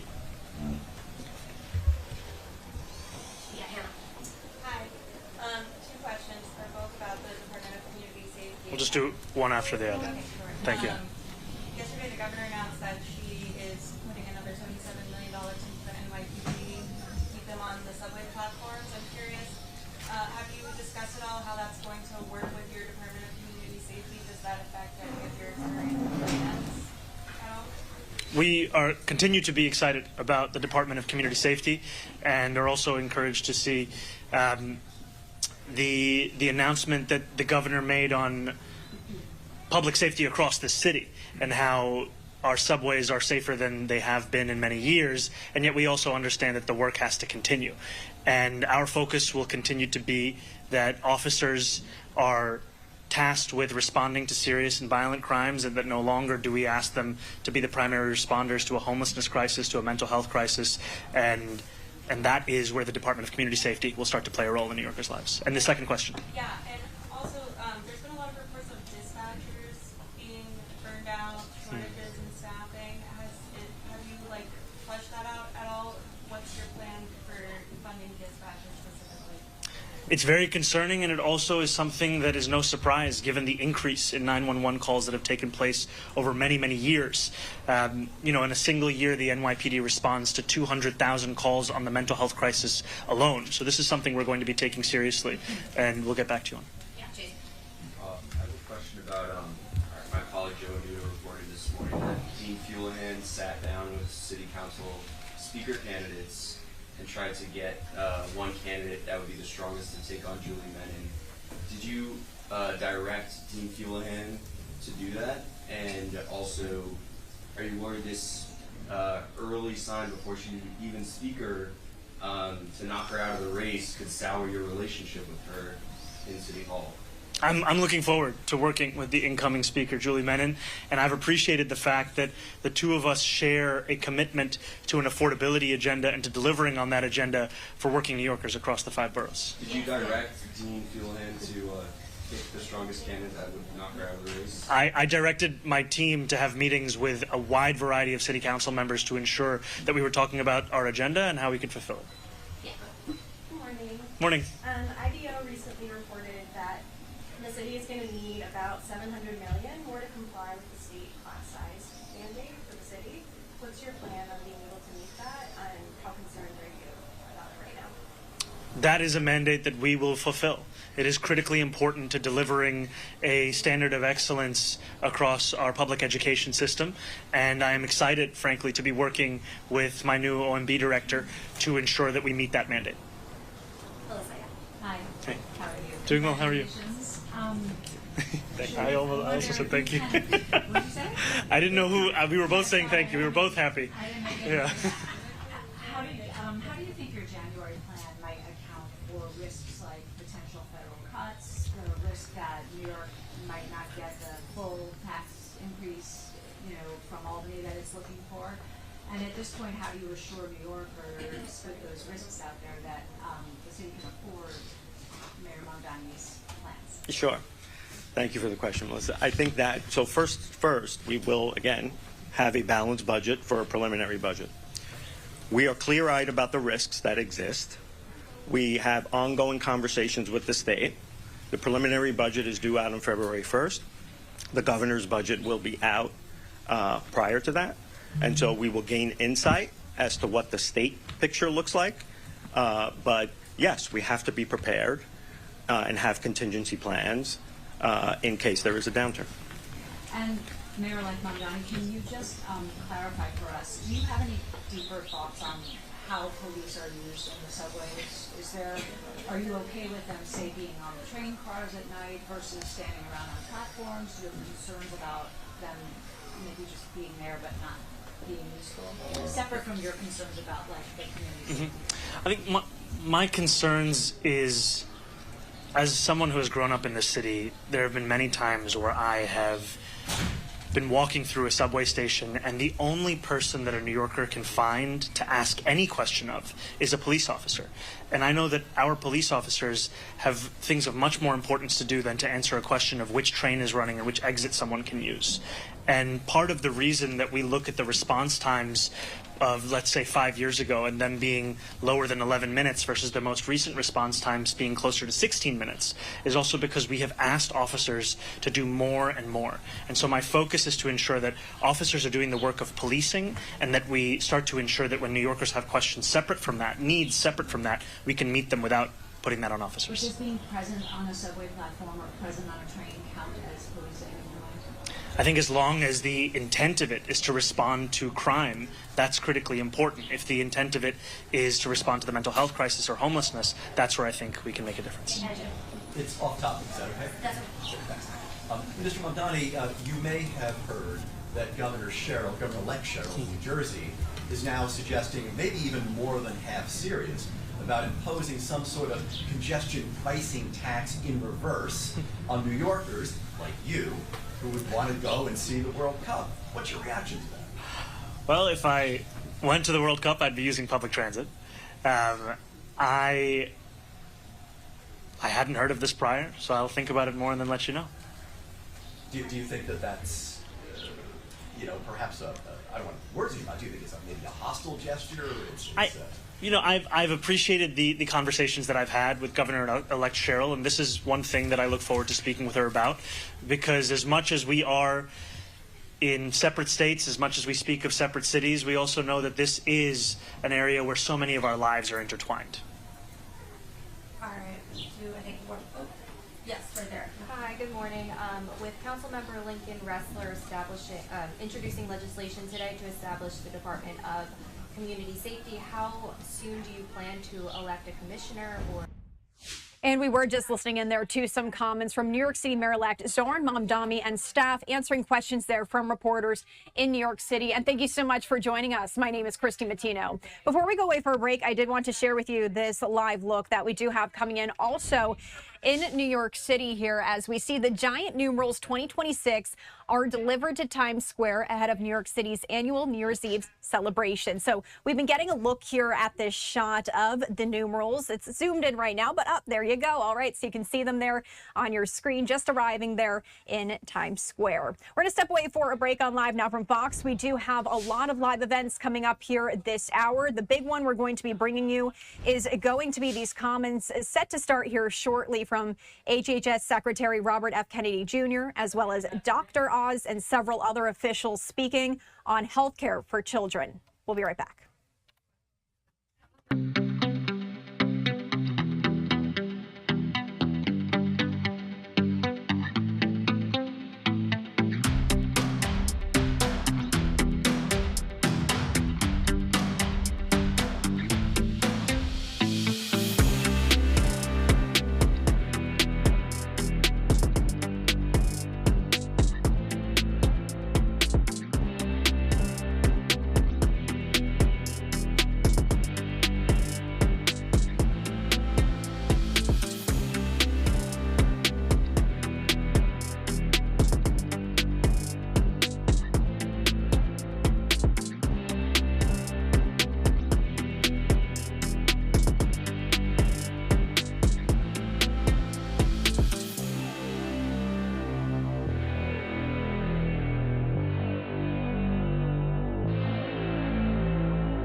Welcome in here to Live Now from Fox. My name is Christy Matino. Thank you so much for tuning in. Before the break, I was sharing we are still awaiting this live event to begin here, as we are expecting to hear from HHS Secretary Robert F. Kennedy Jr., Dr. Oz, as well as several other officials, as they're speaking on health care for children. And it does appear we do see Kennedy there on the screen, so this may be getting underway. We also see Dr. Oz. Let's turn up the sound here and see if this is underway.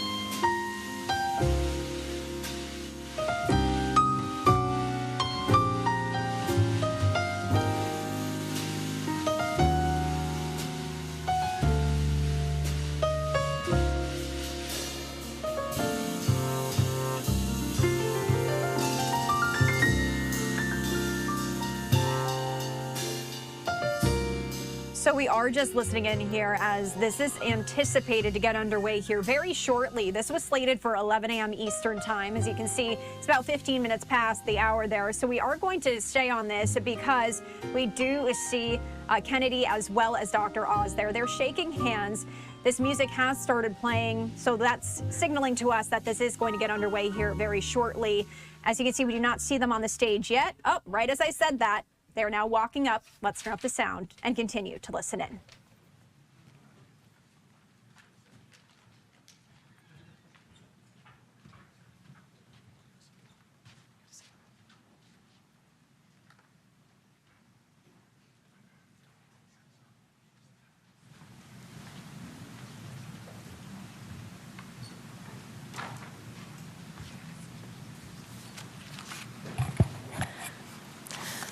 Welcome and thank you for being here today for our big announcements. We have many speakers today, and then we'll be taking questions from members of the press. It is my pleasure to welcome to the podium HHS Secretary Robert F. Kennedy Jr.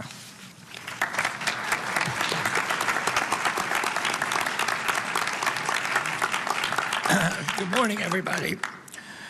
Thank you to all the officials who are joining us today, and I'm going to acknowledge many of you by name.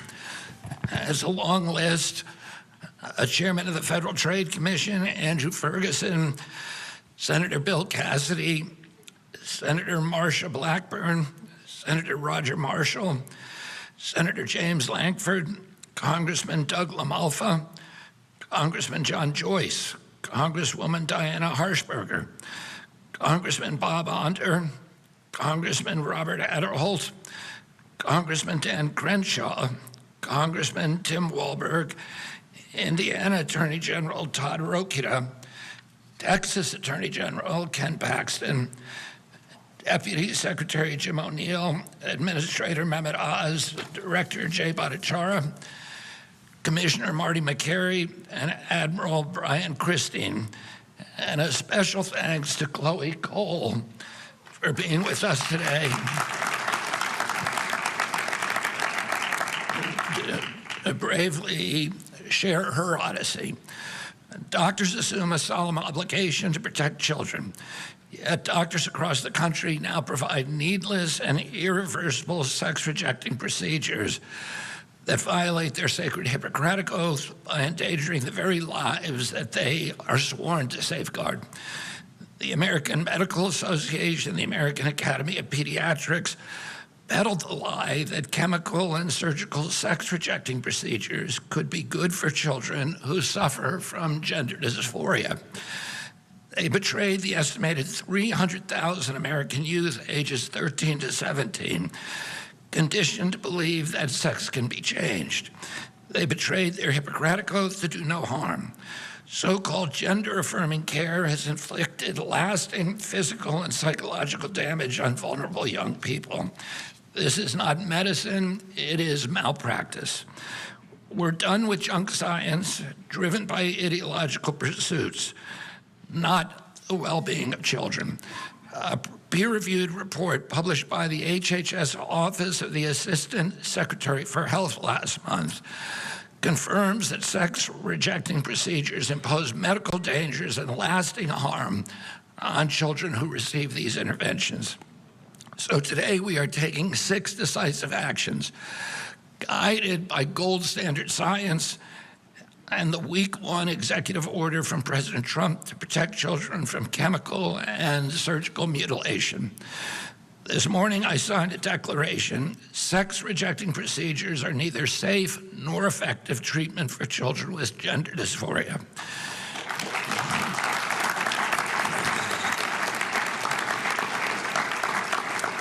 These procedures fail to meet professionally recognized standards of care. Medical professionals or entities providing sex-rejecting procedures to children are out of compliance with these standards of health care. This declaration is a clear directive to providers to follow the science and the overwhelming body of evidence that these procedures hurt, not help, children. Additionally, CMS is proposing 2 new rules. The first rule will bar hospitals that participate in Medicare and Medicaid, which is almost every hospital, from performing these dangerous and harmful procedures. The second rule prohibits the federal Medicaid dollars from funding the sex-rejecting procedures on minors. The FDA is issuing warning letters to 12 manufacturers of breast binders, which are medical devices used for purposes such as assistance in recovery from cancer-related mastectomies.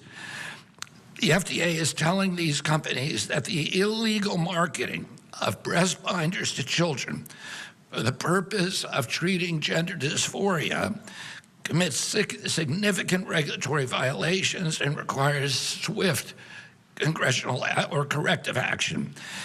If the manufacturers don't comply, they could face enforcement actions, including product seizures. Furthermore, HHS is also moving to reverse the Biden administration's attempt to include gender dysphoria within the definition of disability. My uncle, Ted Kennedy, was the primary author of the Americans with Disabilities Act and of the 1978 amendments that strengthened the Rehabilitation Act. The Biden-era amendments that designated gender dysphoria as a disability serve the commercial interest of a predatory, multi-billion-dollar industry that betrayed the original intention of those laws and gendered widespread public resentments against those laws among the American people and discredited the statutes in the public mind.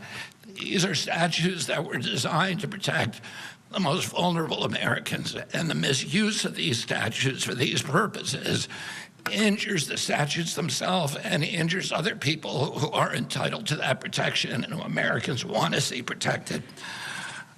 Our proposed rule will reassure recipients of HHS funding that policies preventing or limiting sex-rejecting procedures do not violate disability non-discrimination requirements. Finally, our Assistant Secretary of Health, Admiral Brian Christine, today signed a public health message to inform healthcare providers, families, and policymakers that current evidence does not support claims that puberty blockers, cross-sex hormones, and surgeries are safe and effective treatments for pediatric gender dysphoria. These announcements are grounded in evidence and shaped by compassion. President Trump has made child protection a national priority. The Make Our Children Healthy Again strategy demonstrates that commitment. Sex-rejecting procedures rob children of their futures. The Maha Commission strategy report calls for an end to over-medicalization of our children. Unnecessary medical interventions drive big money interests that push sex-rejecting treatments. Today's revenue for sex-rejecting drugs and surgeries in 2023 were estimated in one study to exceed $4.4 billion and on track to exceed $7.8 billion by 2030. One doctor was recorded callously describing sex-rejecting procedures as a big money maker. Hospitals rake in millions of dollars by convincing boys and girls that a lifetime of off-label prescriptions for estrogen and testosterone blockers, chest reconstruction surgeries, and more are the only way to achieve true happiness and belonging in life. It's wrong. The Trump administration will not stand by while ideology, misinformation, and propaganda push vulnerable young people into decisions they cannot fully understand and that they can never reverse. On my watch, HHS will stand for radical transparency and informed consent. We follow the evidence, we employ gold standard science, we honor the moral obligation to do no harm. There is divine worth in every person, and it shines most brightly in our children. That worth commands us to protect them. And as long as I serve as HHS Secretary, this agency will do so. Thank you all very, very much.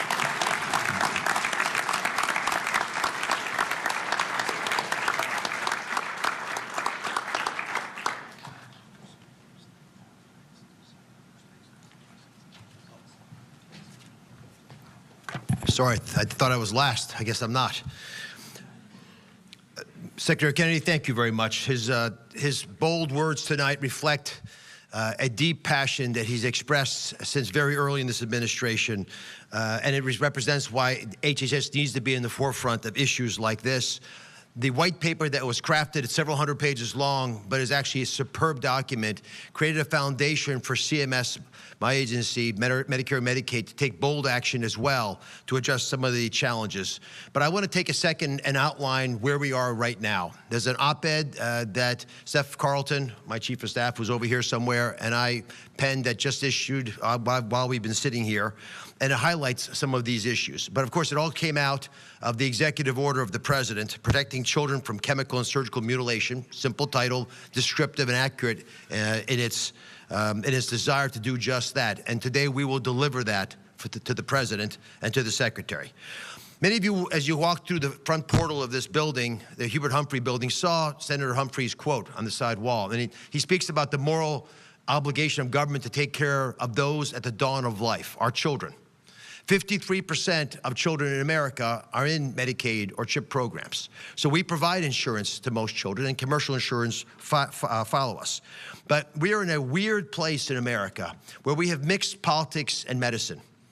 And do you know what you get when you mix politics and medicine? Politics. There is no medicine left. We witnessed that with bizarre statements, predatory actions, and many other activities that I think have forced children to the tip of the spear where they have brunt the burden of this toxic combination. We've been told that permanently altering bodies of children, and the children are told this as well, will bring them lasting peace. But few have achieved the inner peace promised by these charlatans, and the talking heads, the media personalities, the social media posts, all these have created a dishonest narrative. And of course, many of these children are left with the most tragic parts of all the treatments that they've succumbed themselves to. Many physicians as well have been pressured into compliance. The white paper outlines this, with the dangerous progressive ideology that treats children like lab mice. And because often in medical school you're taught to go along to get along, they have not been willing to rear their heads and bravely say what they know to be right, which is that these procedures are wrong. Individuals who question their sexuality are treated by many medical professionals on the fast track, that's what it's called, approach to care, resulting in drastic interventions that merely increase the distress they're already suffering from. Under politicized medicine, people suffer long-term consequences. Let me go through the three major categories. Puberty blockers, reduce bone density, alter brain development, which is a real problem when you're 11, 12, 13 years of age, and disrupt sexual function for the rest of your life, oftentimes. Cross-sex hormones cause irreversible changes, including infertility, loss of sexual function, even cardiovascular issues, as well as long-term endocrine problems. And of course, the surgical interventions where you remove healthy organs, despicable and reprehensible as it is, permanently alter appearances and destroy children's lives. So let's talk a moment right now about the big question. this dangerous fast-track approach in invasive treatment, what it really does is slap a Band-Aid on a much deeper pathology, a much deeper problem, the underlying issue of gender dysphoria. It denies patients the opportunity to be seen for who they really are. The doctor can't look them in the eyes and treat them like a child that's confused and lost and needs help. They become an opportunity. They become eventually a victim. Reasonable evidence-based objections that a child's confusion might resolve over time have been ignored, even though it makes common sense, and it turns out from numerous studies now in Europe to be true. Again, we outlined these in the op-ed. And this is not how clinicians respond to the care of other pediatric issues, but it's how we respond to pediatric adolescent mental distress. And the medically honest approach is to at least start slowly, the least invasive possible, psychotherapy, counseling, including family counseling, evaluation of other conditions like ADHD and autism, and of course, treatment of the anxiety and depression that so often is included with this diagnosis. There's lots of reasons we're having this problem. Social media is obviously a concern. There's been an explosion of discussions within children's groups about these topics. The surge has also been accompanied by healthcare professionals advocating that there's not going to be any opportunity to push a child to think twice about the decision they might have wandered into mistakenly in a whimsical moment. And 57% increase in suicide rates over the last great data we have, which is from the teens, is also a concern, with teenage children bearing the brunt of this. American taxpayers should not have to foot the bill for ideologically driven experiments on our nation's youth, and hospitals that we deem must meet the minimum quality standards of care and safety should not be conducting these experiments when we know so little about what is happening with our youth. Now the important part. For these reasons, and I can go on and on, this document, the white paper that the Secretary commissioned is over 300 pages long, we're taking major steps at CMS to stop a funding process that has led to irreversible medical interventions with two major actions. The first, we're announcing a notice of proposed rulemaking that ends taxpayer funding of sex-rejecting procedures for children in Medicaid and CHIP, full stop.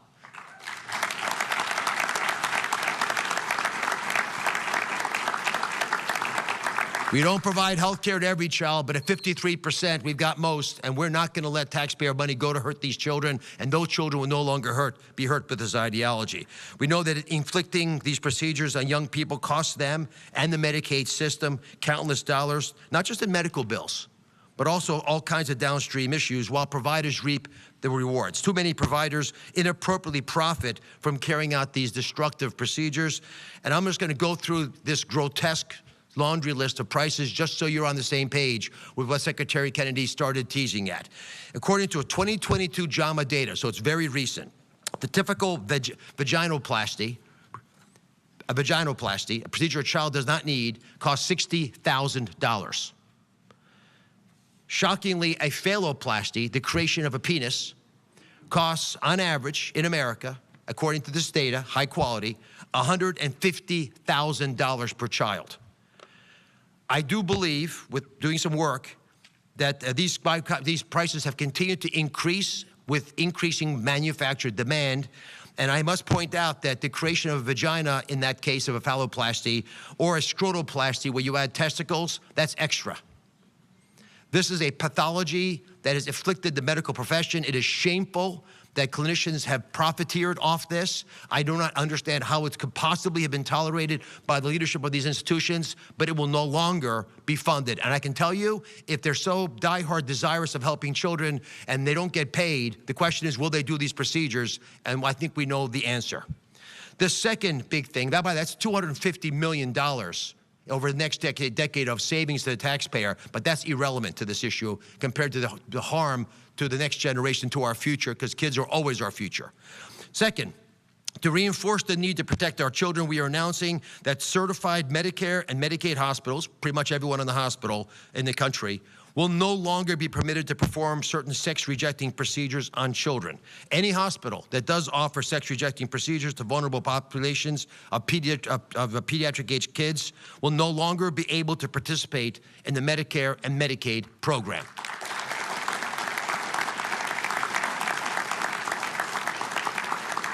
We want our hospitals returning to healing, not harming the patients entrusted with their care, or they're going to pay a very steep price. These actions are part of an all-government effort led by President Trump and spearheaded by Secretary Kennedy to protect vulnerable individuals and genuinely make America healthy again.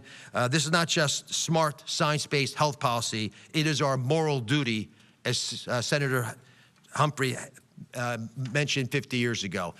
I'm passionate about this issue. My whole team is passionate about this issue. Secretary Kennedy, God bless you for pushing forward on this.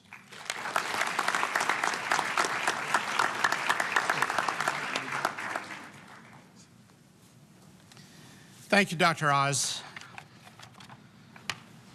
One of the most barbaric features of a society is the genital mutilation of its children.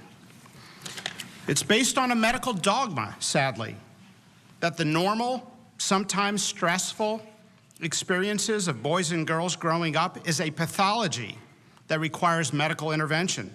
Parents are told if they don't agree to these disfiguring and permanently sterilizing procedures, they're putting their child at increased risk of suicide, a baseless claim that has never been supported with good data. Let's be honest, and I'm going to say what you're not supposed to say. Pushing transgender ideology in children is predatory, it's wrong, and it needs to stop.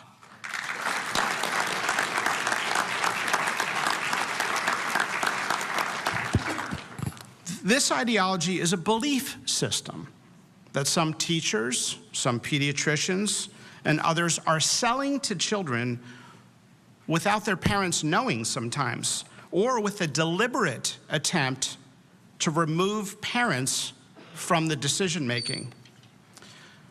Puberty can be stressful, and for all of history, being a kid and interacting with kids from the opposite gender can be awkward, even confusing at times. But to see now a society putting kids on a path of chest binders, drugs, castration, mastectomies, and other procedures is a path that now many kids regret.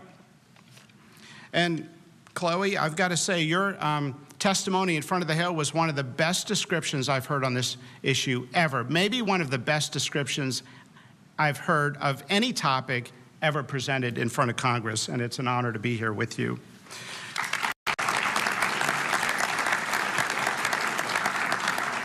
Let me be clear about something, and this is an important distinction. Sometimes it doesn't get mentioned.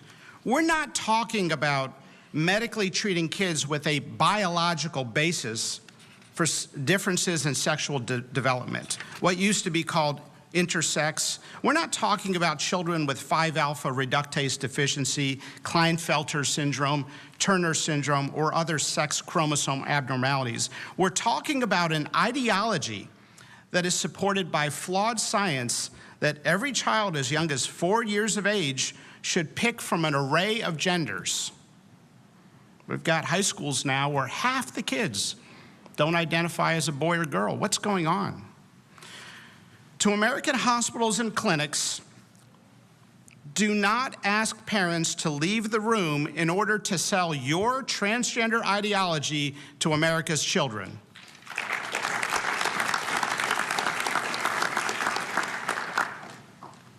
How is it that a child can cannot get an ibuprofen without their parents' consent at school? Yet states like California are arguing that children should be able to make irreversible choices without their parents' knowledge. The UK actually did a comprehensive review in the Cass Commission of the medical literature and found there's no role for puberty blockers in many of these interventions. We as doctors have a duty to speak up, and that's why we're here, against this cruel practice. It's been hard to speak honestly on this topic. Many in academia who have challenged the dogma have been railroaded, dismissed, fired, or labeled in a form of modern-day McCarthyism. Just ask the former Brown University professor Lisa Lippman, whose research suggested that transgenderism was a socially contagious condition. Brown University persecuted her and did not renew her contract. And this is the story of many academics that are trying to speak common sense to this insanity. Let's stop with the labeling and let's have an honest conversation about what's best for America's children. Today, the FDA is taking action. We are sending warning letters to 12 manufacturers and retailers for illegal marketing of breast binders for children for the purposes of treating gender dysphoria. Breast binders are a Class 1 medical device with legitimate medical users, such as being used by women after breast cancer surgery. And these binders are not benign. Long-term usage has been associated with pain, compromised lung function from atelectasis collapse, and even difficulty breastfeeding later in life. The warning letters will formally notify the companies of their significant regulatory violations and require prompt corrective action. And I want to say thank you, President Trump, for signing the executive order to have us look into this. Thank you to Secretary Kennedy for speaking directly to this issue, to Mehmet Oz for finally ending government-funded sex transition procedures in the United States, to Jim O'Neill for his leadership, Brian Christine, Jay Bhattacharya, to Chloe for sharing her personal experience, to the entire team, to the many members here, Senators Marshall, Cassidy, Langford, Blackburn. You've taken risk and stood up on this topic and stood for what's right. Congressman Wahlberg, Anders, Adderholt, Harshberger, Crenshaw, AG Paxton. It's not easy to speak up on these issues, and you've done it at personal career risk. Thank you for speaking up for American children. It's time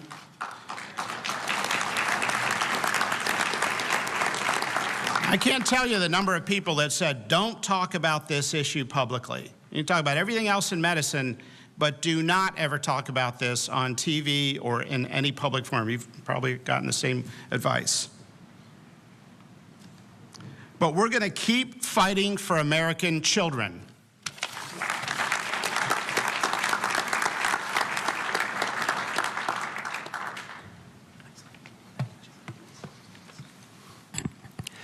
Good morning. I'm Admiral Brian Christine, the Assistant Secretary for Health at the Department of Health and Human Services, and I have the privilege of being the Senior Flag Officer in the Commission Corps of the United States Public Health Service. Welcome to you all, but especially welcome to you, Chloe.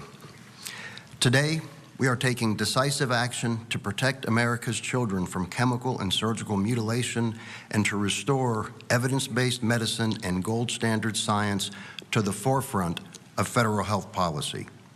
What we found in our gender dysphoria review was truly alarming. From 2016 to 2019, the number of sex-rejecting procedures performed on children tripled. And despite the mounting evidence of harm and the reversals by European countries, the previous administration and my predecessor were driven by a warped ideology and a radical political agenda.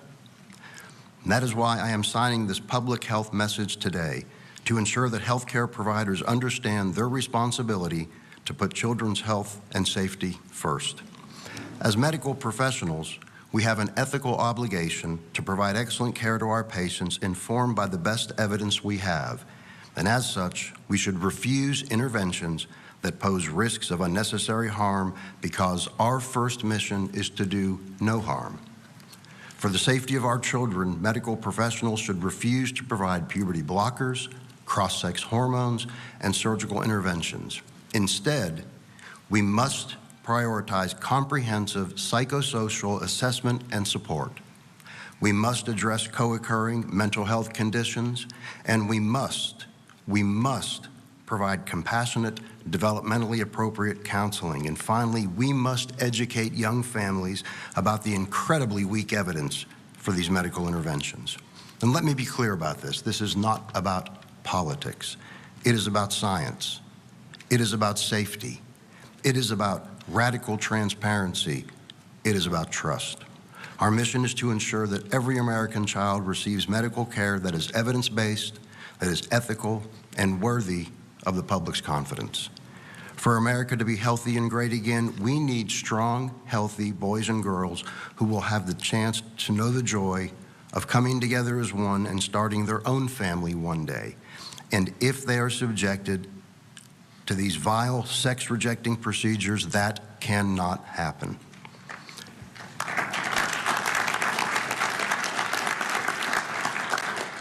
Protecting our children's health and their future is good medicine. Protecting our children's health and their future is our moral obligation. Today, I am offering the opportunity for every medical professional to absolutely reject harmful, irreversible procedures on minors and instead to prioritize medicine that puts the health of America's children first. All of us on this stage will continue to be guided by gold standard science, a dedication to radical transparency, and a commitment to truth. President Trump and Secretary Kennedy will stand for no less. Thank you all for being with us today. God bless President Donald Trump. God bless Secretary Robert F. Kennedy, Jr. God bless all of our vulnerable children who suffer from gender dysphoria and their families. God bless Chloe Cole, and God bless our republic. Thank you.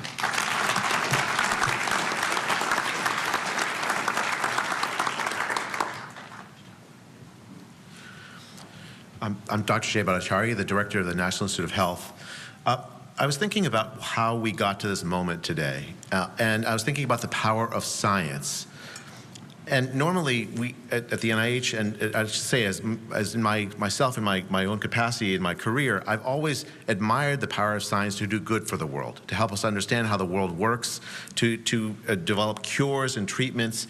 But today is not a day to just talk about that, because we've also seen in this sorry episode that will go down as a dark episode in medical history of how the power of enthrallment to a false science can damage and harm lives.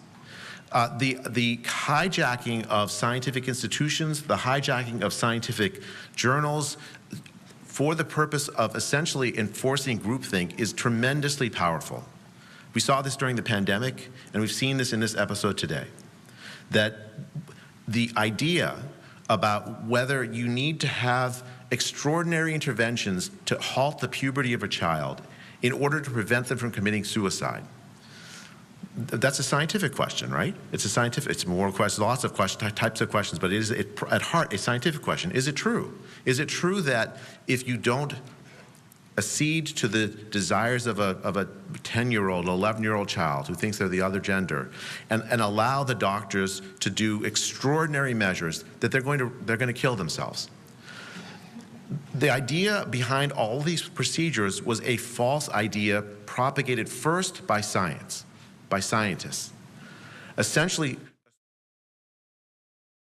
answer that question, yes, if you don't let your child transition, they're more likely to commit suicide, that the answer to that question is yes.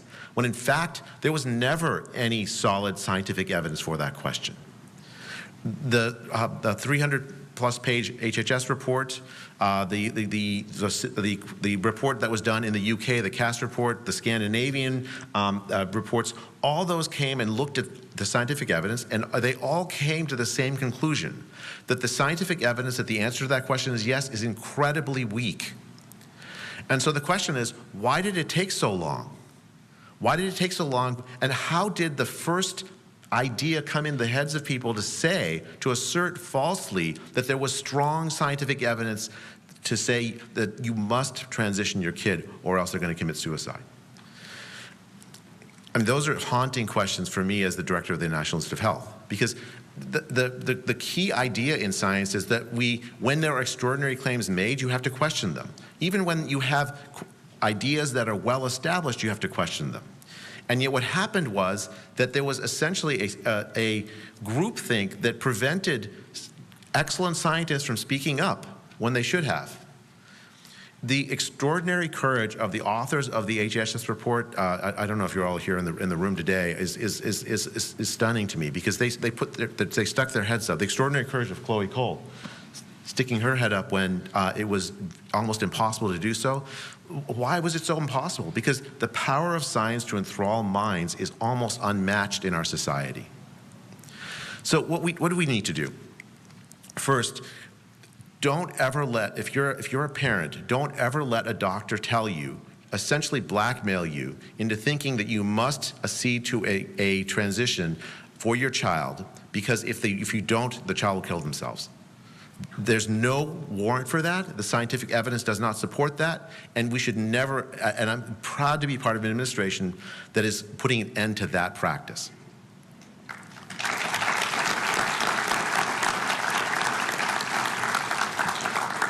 Second, this is the policy announcement. As the director of the NIH, we have ended our support for research in support of transition of gender transitions. In particular, but now there have been activist courts that have prevented us from getting rid of all of our portfolio of it. But by the end of this year, that's all going to be gone from our portfolio. It was junk science to begin with, and we will not continue to support it.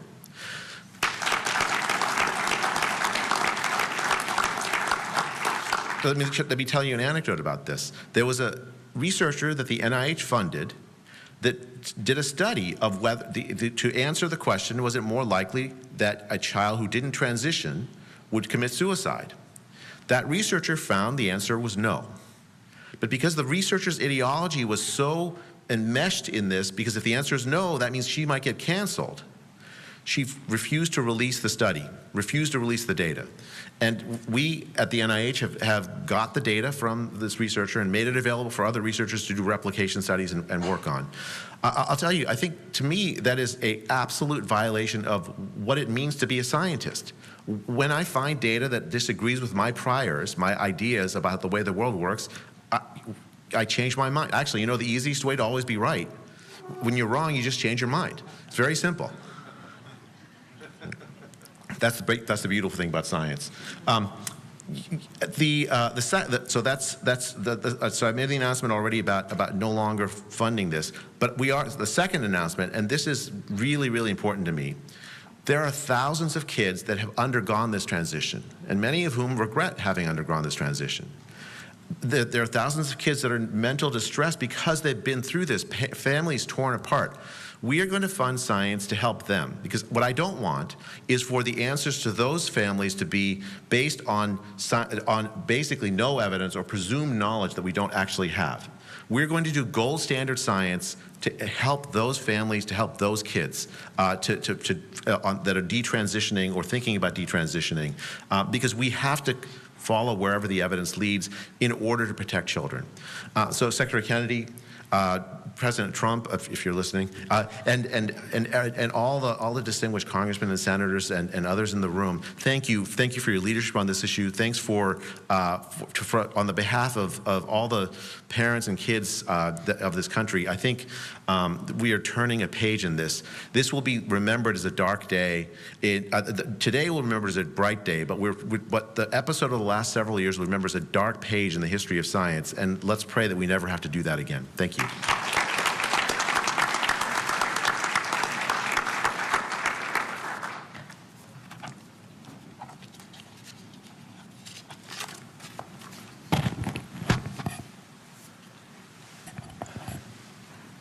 Men are men. Men can never become women. Women are women. Women can never become men.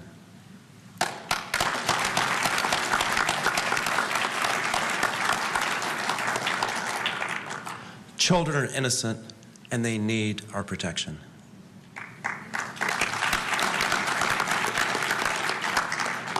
It takes organized efforts to deny these fundamental truths. Sadly, we've seen such efforts succeed from time to time. The denial of fundamental truths can destroy nations from within. At the root of the evils we face, such as the blurring of the lines between sexes and radical social agendas, is a hatred for nature as God designed it, and for life as it was meant to be lived. This ideology does not just deny biology, it declares war against it. As part of the Biden administration's war on nature, this department perverted the Rehabilitation Act of 1973. They pretended that gender dysphoria was a disability to force healthcare providers and programs to mutilate minors. Without the reforms Secretary Kennedy made today, more children would be coerced into life-altering interventions that many will deeply regret. Thankfully, President Trump and Secretary Kennedy are stopping this madness and stopping the war. Through the leadership of Paula Stannard and the Office for Civil Rights, our proposed rule would revise Section 504 of the Rehabilitation Act to exclude gender dysphoria not resulting from physical impairments. We are reassuring recipients of HHS funding that policies preventing or limiting sex-rejecting procedures do not violate Section 504's disability non-discrimination requirements. Previous speakers have discussed treatment for pediatric gender dysphoria, review of evidence and best practices, our rigorous study of the medical dangers posed to children from attempts to change their sex. Everyone should read this study. Chloe, thank you for your relentless advocacy to protect children from harm. Body dysmorphia and gender dysmorphia and alienation and social contagion cause a lot of children to suffer. As Jay and Brian said, we are working on approaches and solutions. Today, we are drawing a line to stop these problems from becoming worse. Compassion compels us to do so. Thank you.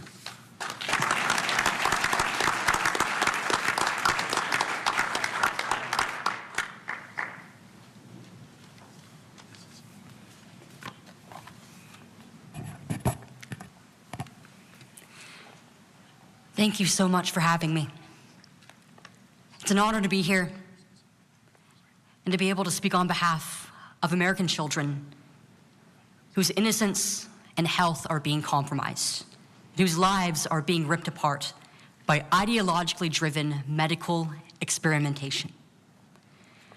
I represent a community of people who have been harmed by these procedures and yet largely are ignored by the same doctors, the same clinics and medical system that have harmed us.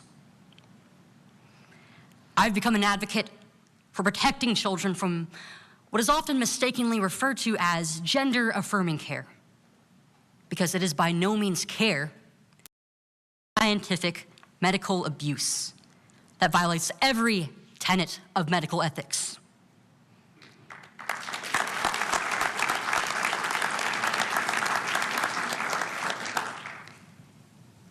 This ideology is festering at an unimaginable scale within our hospital systems, our culture, our communities, and to many within our own families.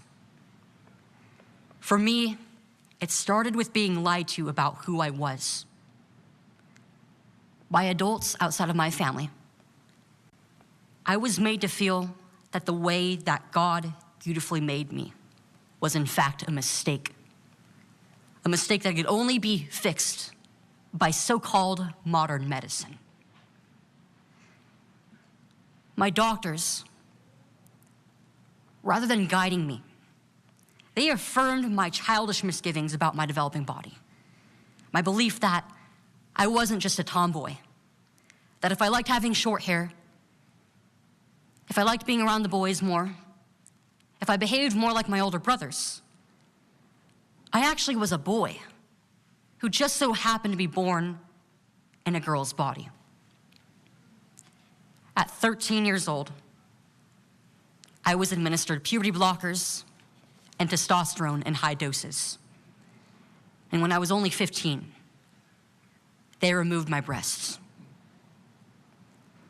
My questions about whether I will be able to have children or about the future of my reproductive health and my overall health have gone unanswered.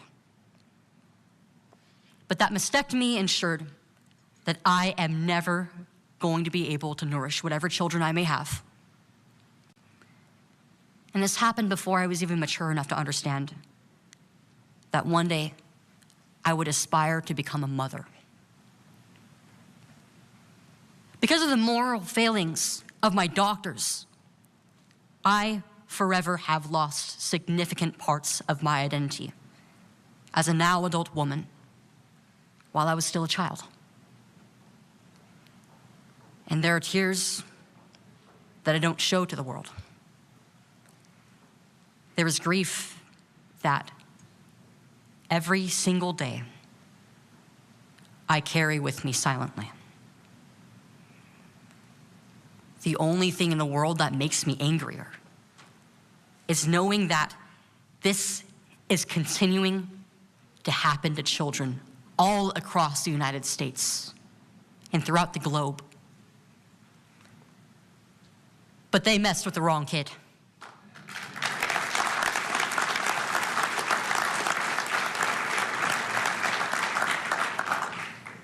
At 16 years old, I rejected the lies that I was sold.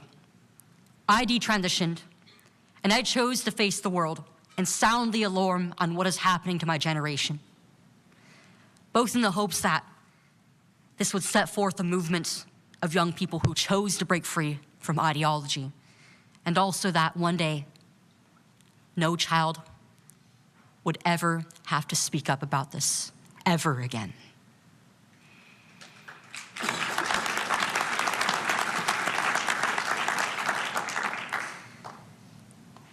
And what this movement has achieved in such a small amount of time is far greater than I have ever dreamed of. 26 states now have passed laws to save children. Laws that all have been upheld by the Supreme Court earlier this year. President Trump has signed countless executive orders to fight for biological reality, to fight for the protection of our kids. My own lawsuit filed by Center for American Liberty is finally moving forward. And of course, the Department of Health and Human Services has been a decisive part in our wins this first year of Trump's second term. With the release of the peer-reviewed gender dysphoria report, it has become official U.S. policy that these treatments in children are questionable at best, life-shattering at worst. And this industry needs to be challenged and taken down for the sake of future generations.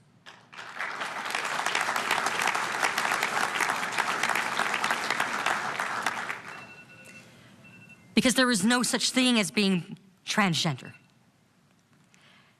nor children born in the wrong bodies. Every boy and every girl deserves to be loved the way that they were beautifully created in their mother's womb. And to the young people out there who are struggling with this mental illness, I want you to know that there is a better way out. And it's not too late to accept the beautiful way that God has created you.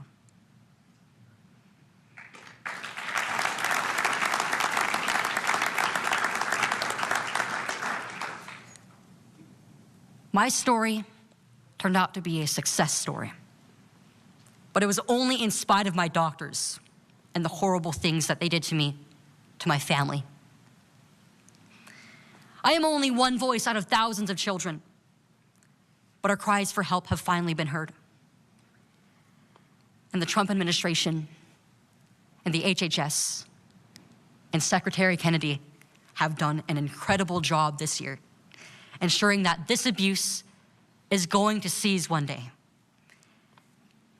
I am incredibly excited to see the many more wins that we are going to have moving forward in the next few years. On behalf of every single child who once was mistaken that they were transgender, thank you for everything.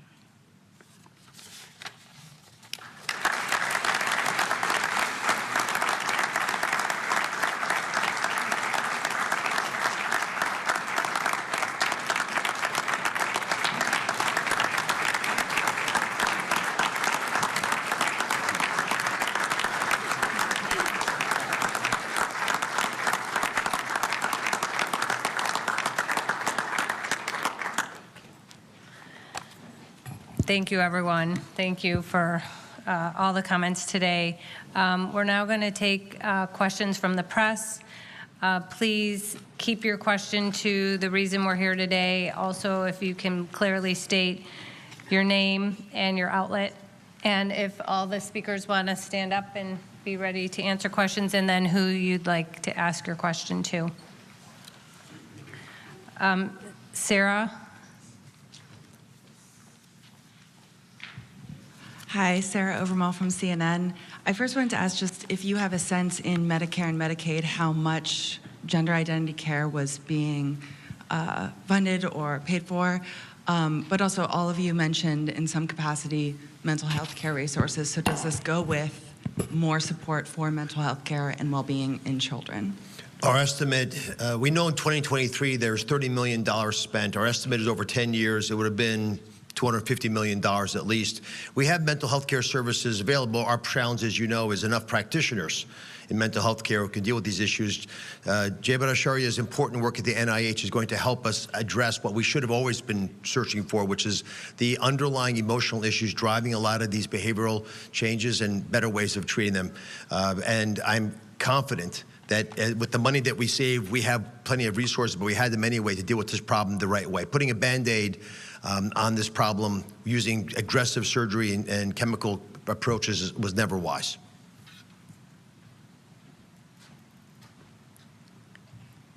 Caitlin?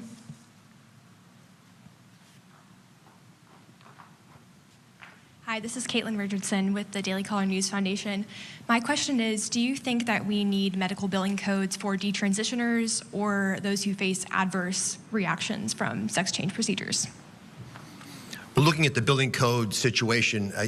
There's probably codes we could use already, but we will fix the codes if we can fix the kids. We're not going to let math, regulations, and money get in the way of helping these children. For the same reason, we don't want to allow any of those resources to be used in a perverted way to harm children. These kids, and we've all spoken to this, their prefrontal cortexes are not yet mature scientifically. So condemning them to decisions that they make whimsically at those ages, no parent would allow to have happened. And I believe these procedures will fall in the deepest abyss of dark periods of American history like prefrontal lobotomies represent today. They should be a prehistoric relic that brings shame upon the profession. Please.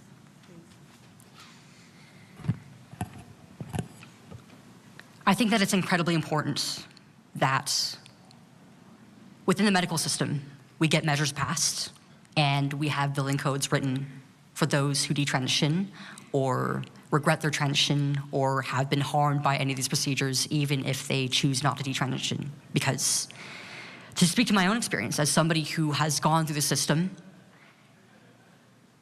the suffering doesn't end the moment that you detransition. These procedures are not reversible in any way. We don't know how they are going to affect the human body in the long term, but I myself and every other detransitioner I know has so many different medical concerns that are not being addressed because our own doctors don't have any standards of care to refer to. They don't know what to do with us. It's been 5 years since I've had my mastectomy, over 4 years since I've detransitioned, and not a single doctor who I have been to has been able to help me with any of my concerns. Oftentimes when I go to a doctor and I tell them about my medical history, they just try to refer me back to the same gender clinic system where I got hurt in the first place. This needs to change.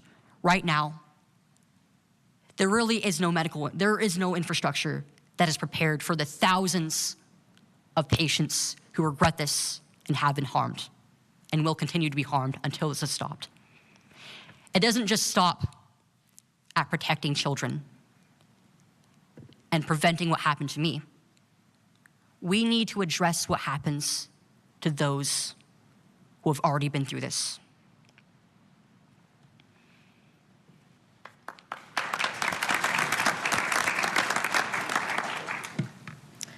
Michael?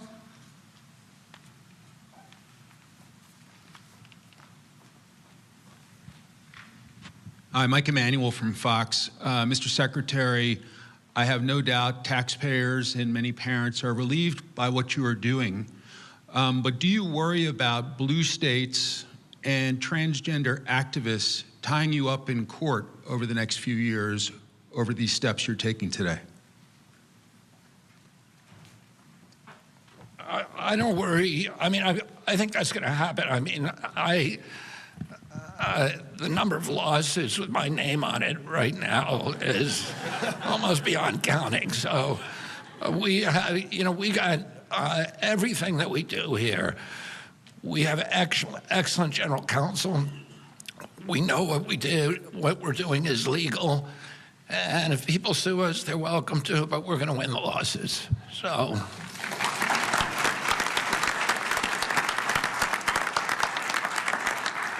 Jonathan Brown. Hi, Jonathan with the Christian Post.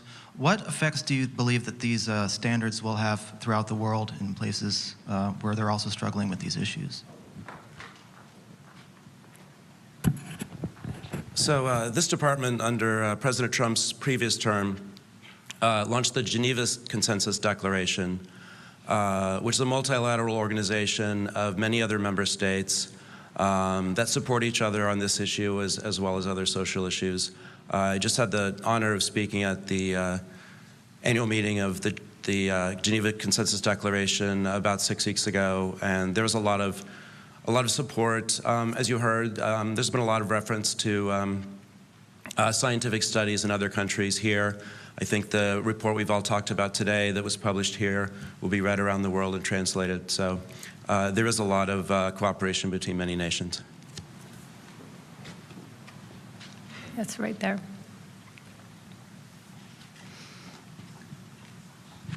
Hi, Chelsea Sturzo at Stat News. What is the implementation timeline for many of these actions?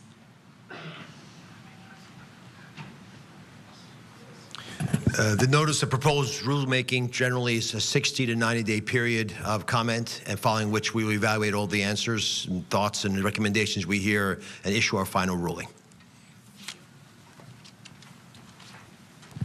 For the OCR rule, changing the definition of disability to exclude gender dysphoria has a 30-day comment period, and then we will finalize it. Great, and our last question right there. Thank you. Arthur Jones II, ABC News. Secretary Kennedy, you made a statement that said these procedures rob children of their futures. How much input did you get from parents and schools and those that are closest to the child? We've had, throughout President Trump's campaign, we were approached by thousands and thousands of people, parents and kids, like people like Chloe, and so we heard a lot from the public. I think the most profound impact on the decisions we have today were taken after we reviewed the science, and we have a 300-page report. I urge you to read it. I don't think anybody can read that science without saying we made a huge mistake here. And this is a disgrace to the medical profession.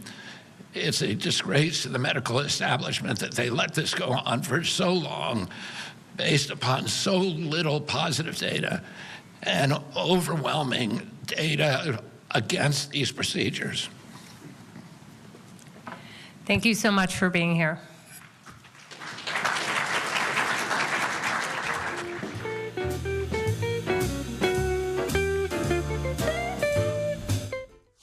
All right, so we were just hearing from officials there, HHS Secretary Robert F. Kennedy Jr., as well as Dr. Mehmet Oz, several other officials. As we did follow this breaking news here, the U.S. Department of Health and Human Services announcing a sweeping package of proposed regulatory actions today to end sex-rejecting procedures on the youth as part of President Trump's January executive order calling on the department to protect children from, quote, chemical and surgical mutilation. HHS rolling out a series of policy updates and regulatory actions that effectively would defund hospitals and provide greater gender transition procedures. That's according to HHS. So once again, we were just listening into that lengthy press conference there from officials. My name is Christy Matino. Thank you so much for joining us here on Live Now from Fox. We are going to step away for a commercial break. On the other side, we are following a bit of breaking news here. A live look there out of North Carolina, as we do know a plane has crashed. More on what we know after the break. We'll be right back.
And welcome back to Live Now from Fox. As we continue to follow some breaking news, we're getting reports of a plane crash out of North Carolina. Here's what we know so far. Authorities say a business jet crashed while landing at a regional airport in Statesville, North Carolina, erupting in a large fire. Now, the Federal Aviation Administration said the plane crashed while landing at Statesville Regional Airport around 10:20 this morning. The National Transportation Safety Board and the FAA are now investigating. Video showed first responders rushing onto the runway as flames burned near scattered wreckage from that plane. The airport said on its website that Statesville Regional Airport provides corporate aviation facilities for Fortune 500 companies and several NASCAR teams. I also wanted to share with you here a statement that we do have just coming in here, and this is from the Statesville Regional Airport confirming this incident. It says, incident at the Statesville Regional Airport. We can confirm there has been an aircraft incident at the Statesville Regional Airport at approximately 10:15 a.m. An aircraft crashed while landing. Federal Aviation Administration is en route and we will investigate the incident. No further details are available at this time. Updates will be provided as information becomes available. Now, we're getting in a lot of different information here. We're also working to see if we can get you a live look there at the airport, but we are getting reports when it comes to injuries and the state of the passengers that were on the plane. We don't want to prematurely report any information here, so we're working behind the scenes to get more information on that for you. But what I can tell you is this just coming in here. According to the Statesville Regional Airport's Facebook page, they confirmed this. The FAA is en route and will be investigating, and we do have this live look that is coming in here.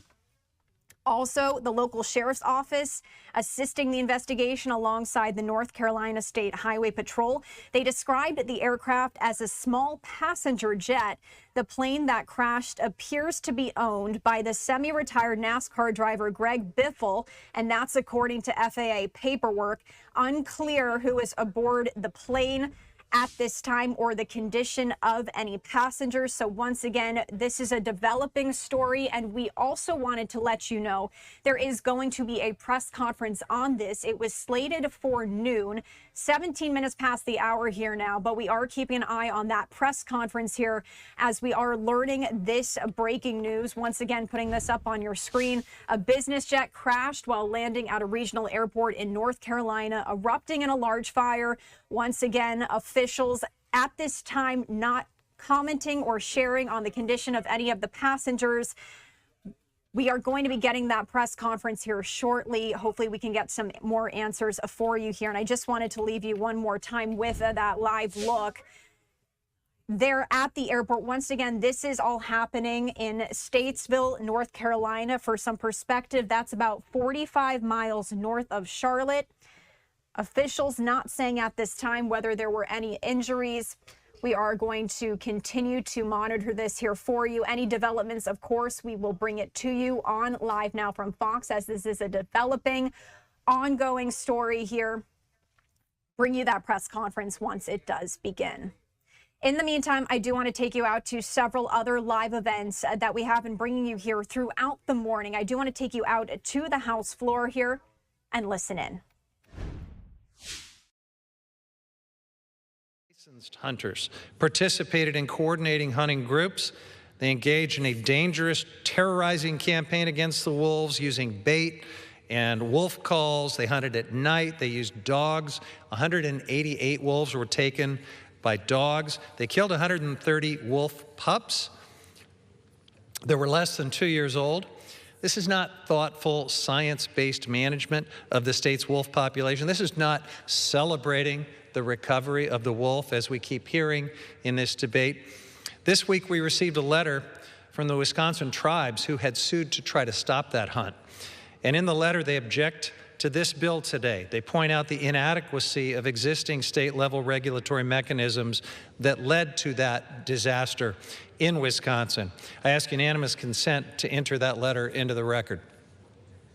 Without objection. Thank you, Mr. Speaker. Tribes support continued protection for wolves. 78% of Americans support continued protection for wolves. They want to see living wolf pups in Yellowstone, not news stories about tortured wolves in bars or wolf hunts with dogs. So I urge my colleagues to vote no on this bill. And I would also like to just move to some additional remarks that are part of our motion to recommit. The entire debate so far has shown why members of Congress have no business in listing and delisting decisions. We are not scientific experts. We are not objective scientists tasked with assessing population numbers, recovery goals, and continued threats to the species. And that is why the ESA properly leaves those questions to actual experts, not politicians. For that reason, we shouldn't be passing this bill at all, but if Republicans are going to go down this road, then there should at least be some guardrails in place that are based on actual science. So for this reason, at the appropriate time, I'll offer a motion to recommit this bill back to committee, and if the House rules permitted, I would have offered this motion with an important amendment to this bill. We were not allowed to do that. My amendment is straightforward. The NRA gets to have this bill and its little hunting spree, but if Ted Nugent and Don Jr. and all the other folks who need to do this to prove their manhood actually go where scientists have warned us about and take the wolf population down below science-based recovery standards, then the Secretary of Interior would have to issue an emergency regulation temporarily restoring federal protection in that instance. So this would provide a necessary backstop if Congress legislatively delists the gray wolf and it careens right back toward extinction again, which we know it would. I ask unanimous consent to enter into the record the text of this amendment. Hope my colleagues will join me in voting for the motion to recommit in a few moments and keeping a modicum of actual science in the Endangered Species Act. I yield back. Without objection, the motion is agreed to. The gentlelady reserves from Oregon. The gentleman from Arkansas is recognized. Mr. Speaker, I have a question. Which will it be?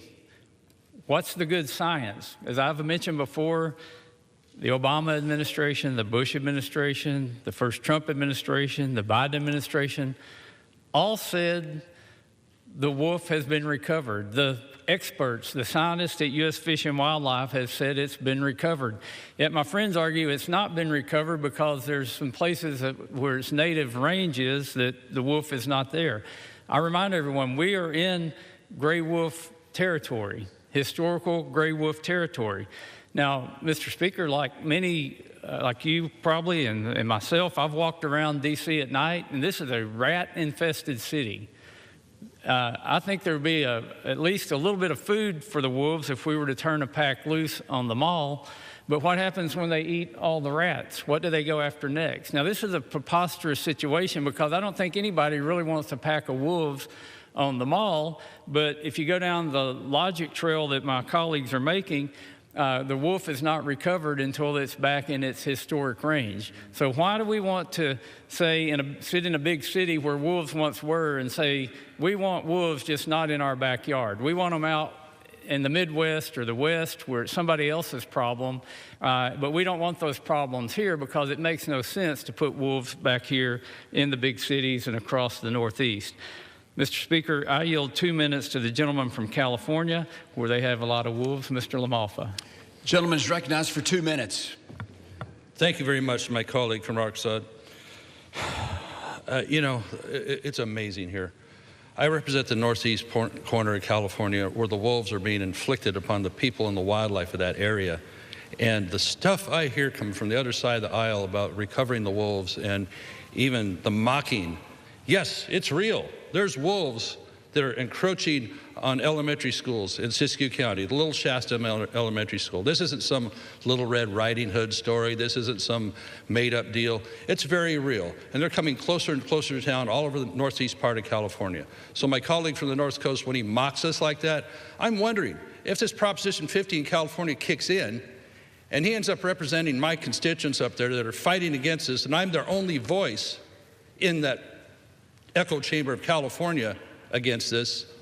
Are you going to have town halls up there? Are you going to go into Modoc County, Siskiyou County, Sierra Valley, and tell them this is a Red Riding Hood story about the wolves devouring their livestock, eating up all their wildlife? You know, it's the mocking. Why is it you can't stand? The gentleman will suspend. The House will be in order. The gentleman may continue. Why is it you can't stand the people that produce the food, the lumber that come from my part of the state, from the West, from the rural parts of America? Is it you want all of your beef, I guess if you don't eat beef, you might be able to have this conversation. If you want your beef to be imported from somewhere else, you don't want it not to be produced here under our standards, why is it you hate my constituents that just try and provide the urban people with what they need? Because we don't need a hell of a lot that's coming from the urban area, I'll tell you what. So if you want to cater only to Marin County and have this population continue to devastate our people up there and rein in just a little bit the misinterpretation of the Endangered Species Act over the 50 years. Yeah, it was well-intentioned when it came out. It was a temporary tool, but it never was meant to be a life or even a death sentence for livestock and for people's livelihoods in this area of here or all over the West. So this is a clear example of how the ESD has drifted a long ways from that. And it's high time that people have tools, especially my home state of California, where they have no tools until the Fish and Game finally decides to come in and pretend to do something. Gentleman's time has expired. I yield back. The gentleman from Arkansas reserves. The gentlelady from Oregon is recognized. I reserve the balance of my time. The gentlelady reserves. The gentleman from Arkansas is recognized. Mr. Speaker, I yield 4 minutes to the gentleman from Oregon, Mr. Bentz. The gentleman is recognized for 4 minutes. Thank you, Mr. Speaker. Mr. Speaker, I rise today in strong support of H.R. 845. The bill would address at least some of the injury and injustice being inflicted upon my state and my constituents by the inappropriate and unfair enforcement of the Endangered Species Act as it has been applied in the reintroduction of the gray wolf. This injustice is apparent in the federal government's inability to manage and control the killing, the maiming, and the terrorizing of thousands of head of livestock across my district, across the rest of the United States, and in the failure of the government to properly pay for the cost of its decision to reintroduce the wolf. I will address the lack of management first. Let me begin my discussion of failed management by showing several pictures which are graphic illustrations of the lurking reality that many of my ranching families must deal with every single day. As you can see, there's nothing refined about how a wolf goes about feeding itself. You can only imagine the feelings of the rancher when he or she finds their livestock torn apart or dying. You can try to imagine the anger they feel knowing that they are legally prevented from stopping that wolf before it causes this pain and horror to their cattle and calves, and stopping these animals from doing, the wolves, this over and over again and again. I've held meeting after meeting across my district listening over and over to stories about wolves attacking herds, scattering to the... All right, so we've been listening in live there to the House floor. We did just want to share some of those live comments here with you on Live Now from Fox. But before we go away for another break, I also wanted to let you know we now do have another feed in as we continue to follow this plane crash in North Carolina. This is a press conference. We are slated to get here at 12:30 Eastern time. So in just a matter of moments here, if you are just tuning in, we did just report a short time ago here that authorities say a business jet crashed while landing at a regional airport in Statesville, North Carolina, erupting in a large fire. The Federal Aviation Administration says the plane crashed while landing at Statesville Regional Airport around 10:20 a.m. this morning, and the National Transportation Safety Board and the FAA are currently investigating. What we also do know here, as reports are coming in, video showed first responders rushing onto the runway as flames burned near scattered wreckage from the plane. And the airport says that Statesville Regional Airport provides corporate aviation facilities for Fortune 500 companies and several NASCAR teams. Now, at this time, officials have not said whether there are any injuries, but I also wanted to share this information here with you, that the local sheriff's office is assisting this investigation alongside the North Carolina State Highway Patrol, and they describe the aircraft as a small passenger jet, and the plane that crashed appears to be owned by the semi-retired NASCAR driver Greg Biffle, and that's according to FAA paperwork. It's unclear who is aboard the plane at this time or the condition of the passengers. Once again, this press conference, we can see them white balancing there, which means this is set to get underway here very shortly. So what I wanted to do is step away for a commercial break on Live Now from Fox, checking in on this press conference on the other side as we are anticipating this to begin at 12:30 a.m. Eastern Time. We'll be right back.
Welcome back to Live Now from Fox. We continue to follow some breaking news out of Statesville, North Carolina. As we do know, a plane has crashed, and we are listening in now to this live press conference. Unclear whether this has begun. Let's listen in.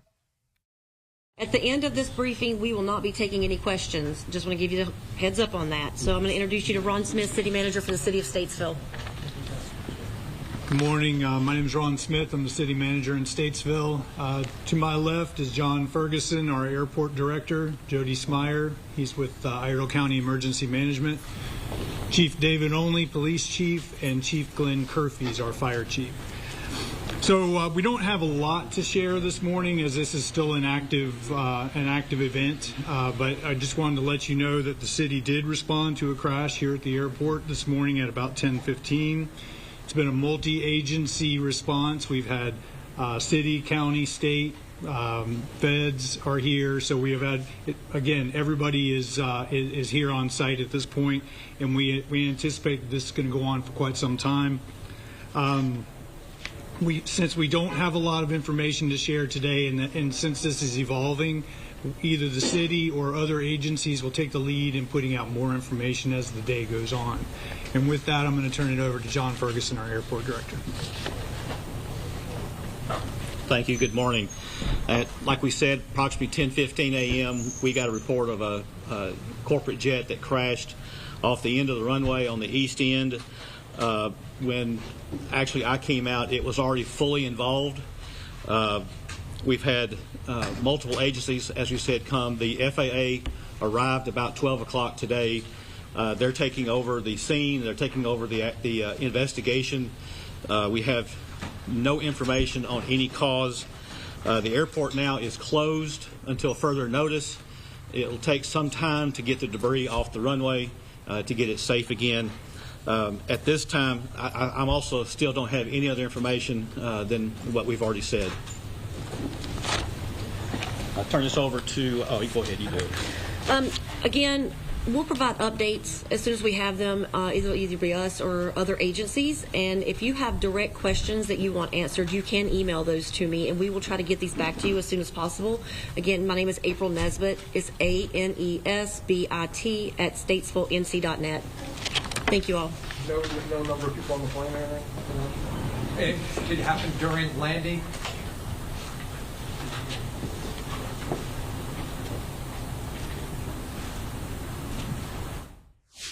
Very brief comments from officials there. As you heard them say, they don't have a lot of information to report at this time because this is an ongoing investigation. They said though, that the airport is going to be closed for quite a bit of time because it's going to take time to get that debris off the runway. But if you are just tuning in here to Live Now from Fox, authorities in North Carolina saying a jet crashed this morning while landing at the Statesville Regional Airport, erupting in a large fire. So once again, we still have a lot of unanswered questions here right now. As you're taking a look there at the empty podium now, very brief news conference, but what we do know here is this all happened this morning, and video showed first responders rushing onto the runway as flames burned near the wreckage from the plane. And the Statesville Regional Airport provides corporate aviation facilities for Fortune 500 companies and several NASCAR teams. Statesville is about 45 miles north of Charlotte, and as we just heard from this press conference, officials have not said whether there were injuries at this time. So we're going to continue to monitor this developing story. Unclear as well right now when we're going to get another update on all of this. We will bring it to you once we do get that information. In the meantime, I do want to head over to another story that we have been following here as you're taking a live look there at the White House. News from this morning, President Trump is kicking off America's months-long birthday bash, celebrating the 250th anniversary of the country's founding, with a new nonpartisan organization dubbed Freedom 250 that will lead the administration's celebrations. The new initiative brings together states, companies, and organizations to plan and participate in events celebrating the nation's 250th birthday, quote, by mobilizing partners and communities in all 50 states and around the world. It will work in coordination with the America 250 Task Force, federal departments, and the America 250 Commission to plan and deliver on the events nationwide. President Trump shared a video message this morning announcing the initiative, as well as previewing a handful of high-profile events celebrating the milestone. We wanted to share the president's comments with you here on Live Now from Fox. In my campaign for president, I pledged to give America the most spectacular birthday party the world has ever seen for America's 250th anniversary on July 4th next year. Already we've had big celebrations to commemorate the 250th birthdays of the Army, the Navy, and the United States Marines, but there is much, much more to come. We're going to have a good time. As we ring in 2026, Americans across the nation will see the iconic Washington Monument illuminated with festive birthday lights to honor the start of this historic anniversary year. Then from June 25th to July 10th of next year, we will host the Great American State Fair on the National Mall, featuring pavilions from all 50 states, highlighting breathtaking innovations and celebrating America's exceptional history and culture. Frankly, you'll never see anything like it, and you'll never see anything like it again. In the fall, we will host the first ever Patriot Games, an unprecedented 4-day athletic event featuring the greatest high school athletes, one young man and one young woman from each state and territory. But I promise there will be no men playing in women's sports. You're not going to see that. You'll see everything but that. As I first announced in 2020, we will build the National Garden of American Heroes featuring statues of all-time greatest Americans, and we will build a triumphal arc as we celebrate 250 years of American freedom. We are the only major city. We are the only major capital. We are the only major place without a triumphal arc, a beautiful triumphal arc, one like in Paris where they have the beautiful arc in Paris. They call it the Arc de Triomphe. And we're going to have one in Washington, D.C. very soon. Construction will start in the very near future. And next spring, we will host a major prayer event on the National Mall to rededicate our country as one nation under God. We're not changing that. There are a lot of people who would like to see it. It'll never happen. And on Flag Day, we will have a one-of-a-kind UFC event here at the White House. It'll be the greatest champion fighters in the world, all fighting that same night. The great Dana White is hosting, and it's going to be something special. But all of this is just a beginning. 2026 will be a celebration of America like no other, honoring our nation in all of its glory. To help carry out these exciting plans, we have created a new public-private partnership. It's called Freedom 250. Working with states, companies, and organizations across the country, we will renew the patriotism, pride, and pioneering spirit of America and lay the groundwork for the next 250 years of independence and freedom. This will be a time like you've never had in your lives. America 250. Thank you. I love you all. And once again, that was a video message posted from President Trump just this morning, as the White House also sharing this on X, saying America turns 250. President Donald J. Trump on Freedom 250 and the 2026 celebration that honors our nation like never before. So once again, President Trump putting that out this morning. We wanted to bring those comments to you on Live Now from Fox. We do have several live events that we are monitoring here today, and I also wanted to take you out to Philadelphia, where we're listening in live right now to Philadelphia District Attorney Larry Krasner as they are speaking about an update in reference to the fatal Uber crash in North Philadelphia. Released, we expect that will be fairly soon. We're not looking at months or anything of that sort of hospitalization. I do want to make sure, though, that I really emphasize in the prior case, the case involving the 2-year-old, the defendant is not the father. The father was not present. He had nothing to do with this. The defendant is the mother's boyfriend. I don't want there to be any confusion about that. The father's been through enough. Okay. Mr. Wainwright, can you come forward to read these charges, and then I'll have a few more words to say on this case. All right, so regarding the hit and run of the Uber, the defendant's, when, as the DA said, he hasn't been arraigned yet, and that's because although he turned himself in, I think he's on video, as I've been told by ADA Hodgnowski, who was charging this case and is up to speed on all of the facts of this case. The defendant turned himself in, was walked in, and then complained about something that caused him to go to the hospital. So he hasn't been arraigned yet, but the charges, one he is arraigned, are going to be for the decedent in this case, as the DA mentioned, Angela Cooper. That would be homicide by vehicle, flight to avoid apprehension, fleeing or eluding police, accidents involving death. While not properly licensed, he was not licensed at the time of this incident, resisting arrest, accidents involving damage to an attended vehicle, driving while his operation privilege is suspended or revoked, and other summary offenses involving reckless, careless driving and driving with a revoked license. And then regarding the surviving victim who was severely injured, Stephen Thompson, he's also charged with aggravated assault, the first degree, accidents involving death or personal injury, accidents involving death or personal injury while not properly licensed, and simple assault.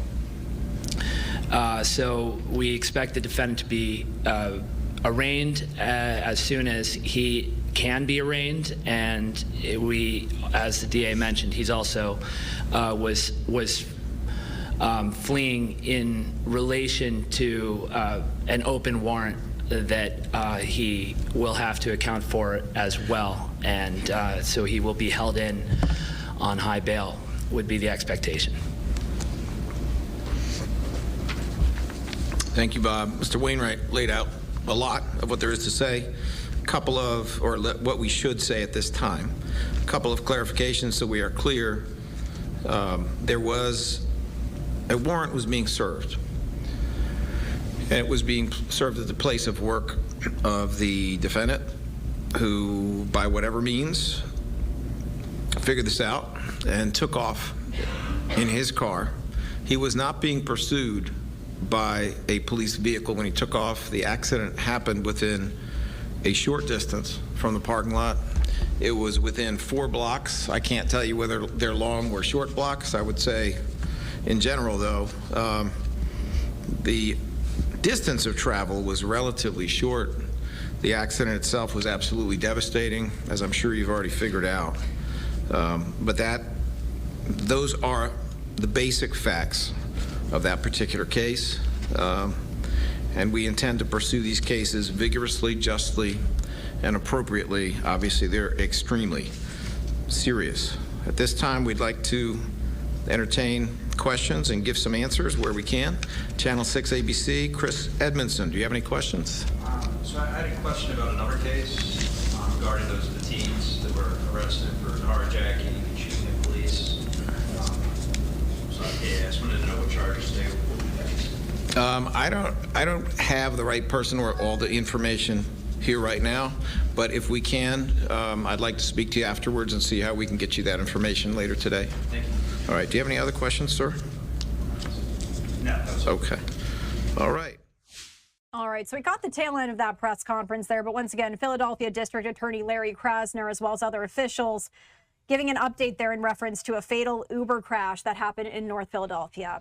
We're going to step away for a commercial break on Live Now from Fox. After the break, a discussion with a Brown University student after that shooting that happened on Saturday. We'll be right back.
their head turned in the footage.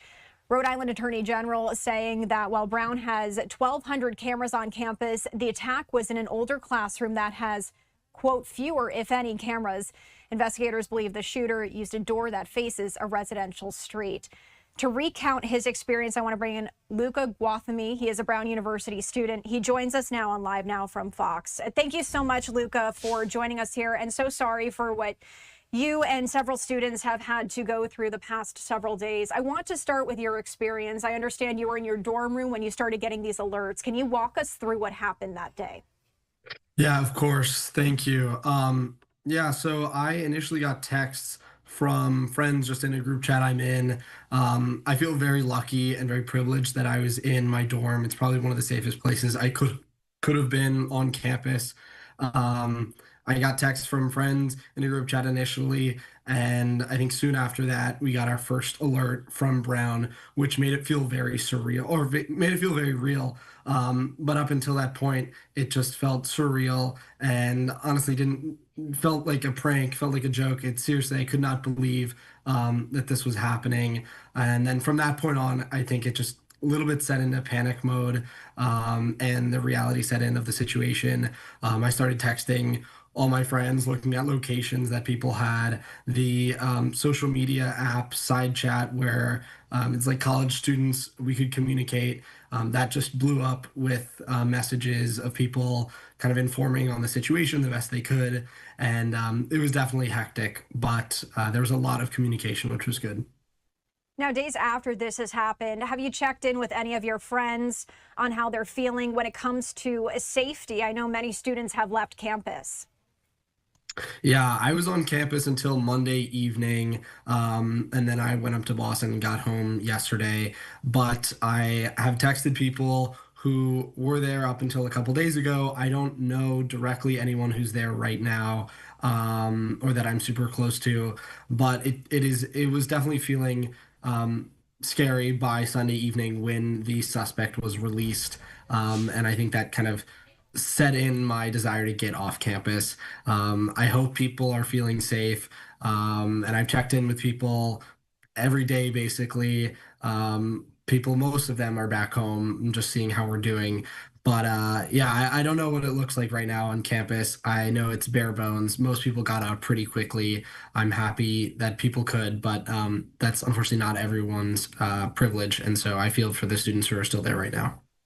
And Luca, sad to say as I ask this, but did you and other students feel prepared or know how to handle this? And I ask that given, you know, going through school, growing up, having active shooter trainings, what to do in that situation. What have students said to you about going through something like this, living through it? Did they know what to do in that instance? Yeah, I think sadly, many of us did. I have had these trainings on school shootings and barricading and whatnot since I was in elementary school. And so I had a sense of what to do, but I've never actually really had to put it into action. The international students, I'm sure, have not had this training. And so I think it was probably bizarre for them to see how quickly people were able to get into this mode. And I think it was good that we knew, at least in my dorm, we turned off all the lights, we closed the windows, we barricaded the room soon after, and then we got into like the safest place we could be. And so in that respect, safety was our number one priority, and I think we were maximizing that in the best way we possibly could. But it's pretty devastating, the fact that we've been learning this and now we're having to really put it into action. I think it saddens me that this will continue to be imperative for my generation and future generations to come, I'm sure, even in more intense light as time goes on. And Luca, we've gotten several reactions in here from lawmakers as well as President Trump, and he said this: why did Brown University have so few security cameras? There can be no excuse for that. In the modern age, it just doesn't get worse. We also do know Providence Mayor Brett Smiley telling Fox News on Wednesday the city will certainly be doing a review of its cameras following that shooting. What are your concerns when it comes to safety on campus, and what are your opinions on how the university or Providence is responding to this? Yeah, I think Up until this point, the campus has felt very safe. For most of us, it is just a safe haven, and I don't think there was any question about any issues relating to this. I think Providence Police and Brown Police have been doing a great job. I think it's obviously frustrating for everyone involved that the shooter has not been found, but I think getting frustrated and sending out mis and disinformation right now is not helpful. Whether or not cameras should be installed, sure, I think that's a great thing, having more of those. But I also think some of this information is getting warped. I don't know exactly, of course, the amount of cameras that are around that area, but I know that we have been able to get hold of residential cameras, and that has been good. And I will not be in charge of this, so who knows what it will look like when we're back on campus, what security measures will happen in January. I think it's sad because I think up until this point it's a very open campus, and we all feel very comfortable coming and going, knowing that there's not really a worry about issues such as this. So, it's disappointing. All right, Luca, anything else you'd like to add about this? Anything you want the viewers to know as we let you go here? Thank you. I think as best as you all can, know that a lot of the information you might be seeing online is probably not true, or is getting biased in a certain way, or is getting spread. And as easy as rumors spread, I think any way we can mitigate that is really good. I think it's hard for students, Brown students, when we see information that we know is clearly false. And I think we should right now focus on sending love and support to the families that have been affected, of the victims who have lost their lives, as well as people who have been injured. And I think that should be our number one priority, not spreading false information. So that's my biggest message I want to send out. All right, a good message, and we're going to try to keep our viewers as updated as possible on this when we do get those developments. Luca, thank you so much for sharing your story with us today. We do appreciate it. Thank you, Christy. Bye-bye. We are going to step away for our final break of the hour here on Live Now from Fox. We'll be right back.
And welcome back to Live Now from Fox. We continue to follow this plane crash that occurred in Statesville, North Carolina. And we do have this post here from Fox News saying NASCAR driver Greg Biffle owns the plane that crashed in North Carolina. We are just getting that confirmed here from Fox News Digital.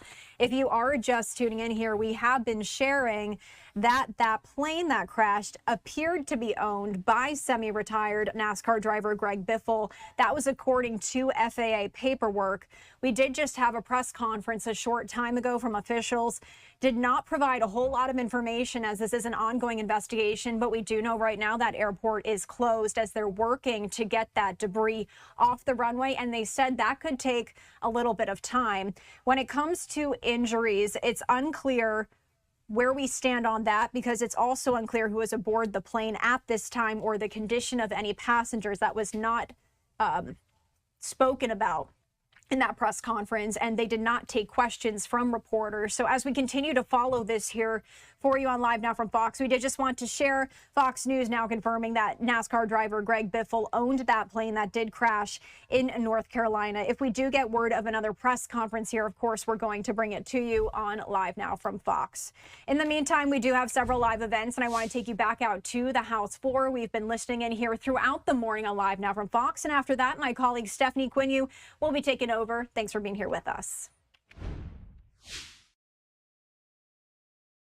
Never designed to interrupt normal puberty in otherwise healthy children. Cross-sex hormones can permanently compromise fertility. Surgeries irreversibly alter healthy organs. These aren't neutral acts. These are life-altering decisions imposed on minors whose brains, identities, and bodies are still developing. You know, we're told treatments are reversible. That claim is very false. The international health authorities have concluded that suppressing puberty often locks children onto a pathway toward permanent medical transition. Nearly every child placed on puberty blockers proceeds with the cross-sex hormones. And so-called pause button that almost always leads to irreversible outcomes is not a pause, it's a trap. And while activists insist this is settled science, the rest of the world is pulling the emergency brake. The United Kingdom now limits puberty blockers. Sweden and Finland have sharply restricted their use. France's medical authorities warn of serious risks to bone development and fertility. Those lying, depraved activists reviewed the same evidence and they said, no, we're good with it. Children suffering from gender dysphoria deserve care. The gentleman's time has expired, but the gentleman is yielded an additional 1 minute. Gentleman is recognized. Children suffering from gender dysphoria deserve care and dignity and clinical compassion, but that compassion does not mean pushing them on a medical pathway that leads to irreversible physical harm. The answer is in evidence-based psychotherapy care, therapy, family support, clinical monitoring over time. So what does this bill even do? The Do No Harm in Medicaid Act draws a very clear moral line. The government will not participate in, endorse, or normalize irreversible gender surgeries and chemical interventions on minors. It's codifying President Trump's agenda to protect our children and keep them healthy. It says we won't be complicit.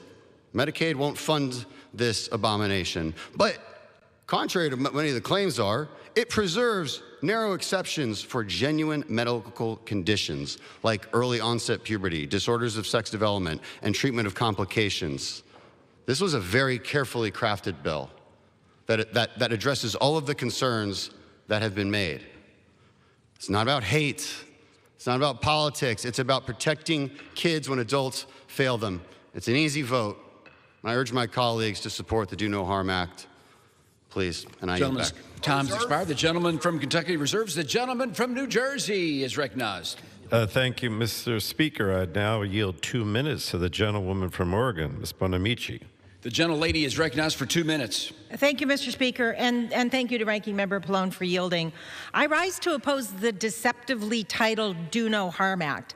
Healthcare costs are about to skyrocket for millions of Americans across the country, but instead of solving that crisis, we're here with a bill that has politicians interfering in personal healthcare decisions and outrageously putting into law provisions that will essentially ban a type of healthcare that Republicans have decided they don't like. Personal healthcare decisions should be made by patients and providers, not by politicians. This bill attacks the rights of states by banning Medicaid from covering any medical care for transgender youth, and it would put discrimination into law because it would allow the exact same care for cisgender youth. You know, the history of gender diverse people goes back to ancient cultures, and why this House majority is so obsessed with a very small group of vulnerable people baffles me. Transgender people deserve the same protections as everyone else, including the ability to access medically necessary care, and they certainly don't deserve this bill. Research shows that health insurance coverage for transgender people is affordable and cost-effective. This legislation is about discrimination, and we've seen this playbook time and time again. Republicans are fear-mongering about the trans community to divert attention from the fact that they have no real solution to make health care more affordable. Congress should be focused on fixing the expiring ACA subsidies, addressing the rising cost of health care, and addressing affordability issues, which is what I'm hearing about at home. We should not be working on this bill that would interfere in personal health care decisions that are between patients and their own health care providers. Mr. Speaker, this bill will cause, not prevent harm, and I urge my colleagues to reject it. I yield back. The gentleman from New Jersey reserves. The gentleman from Kentucky. I'll reserve. The gentleman from Kentucky reserves. The gentleman from New Jersey.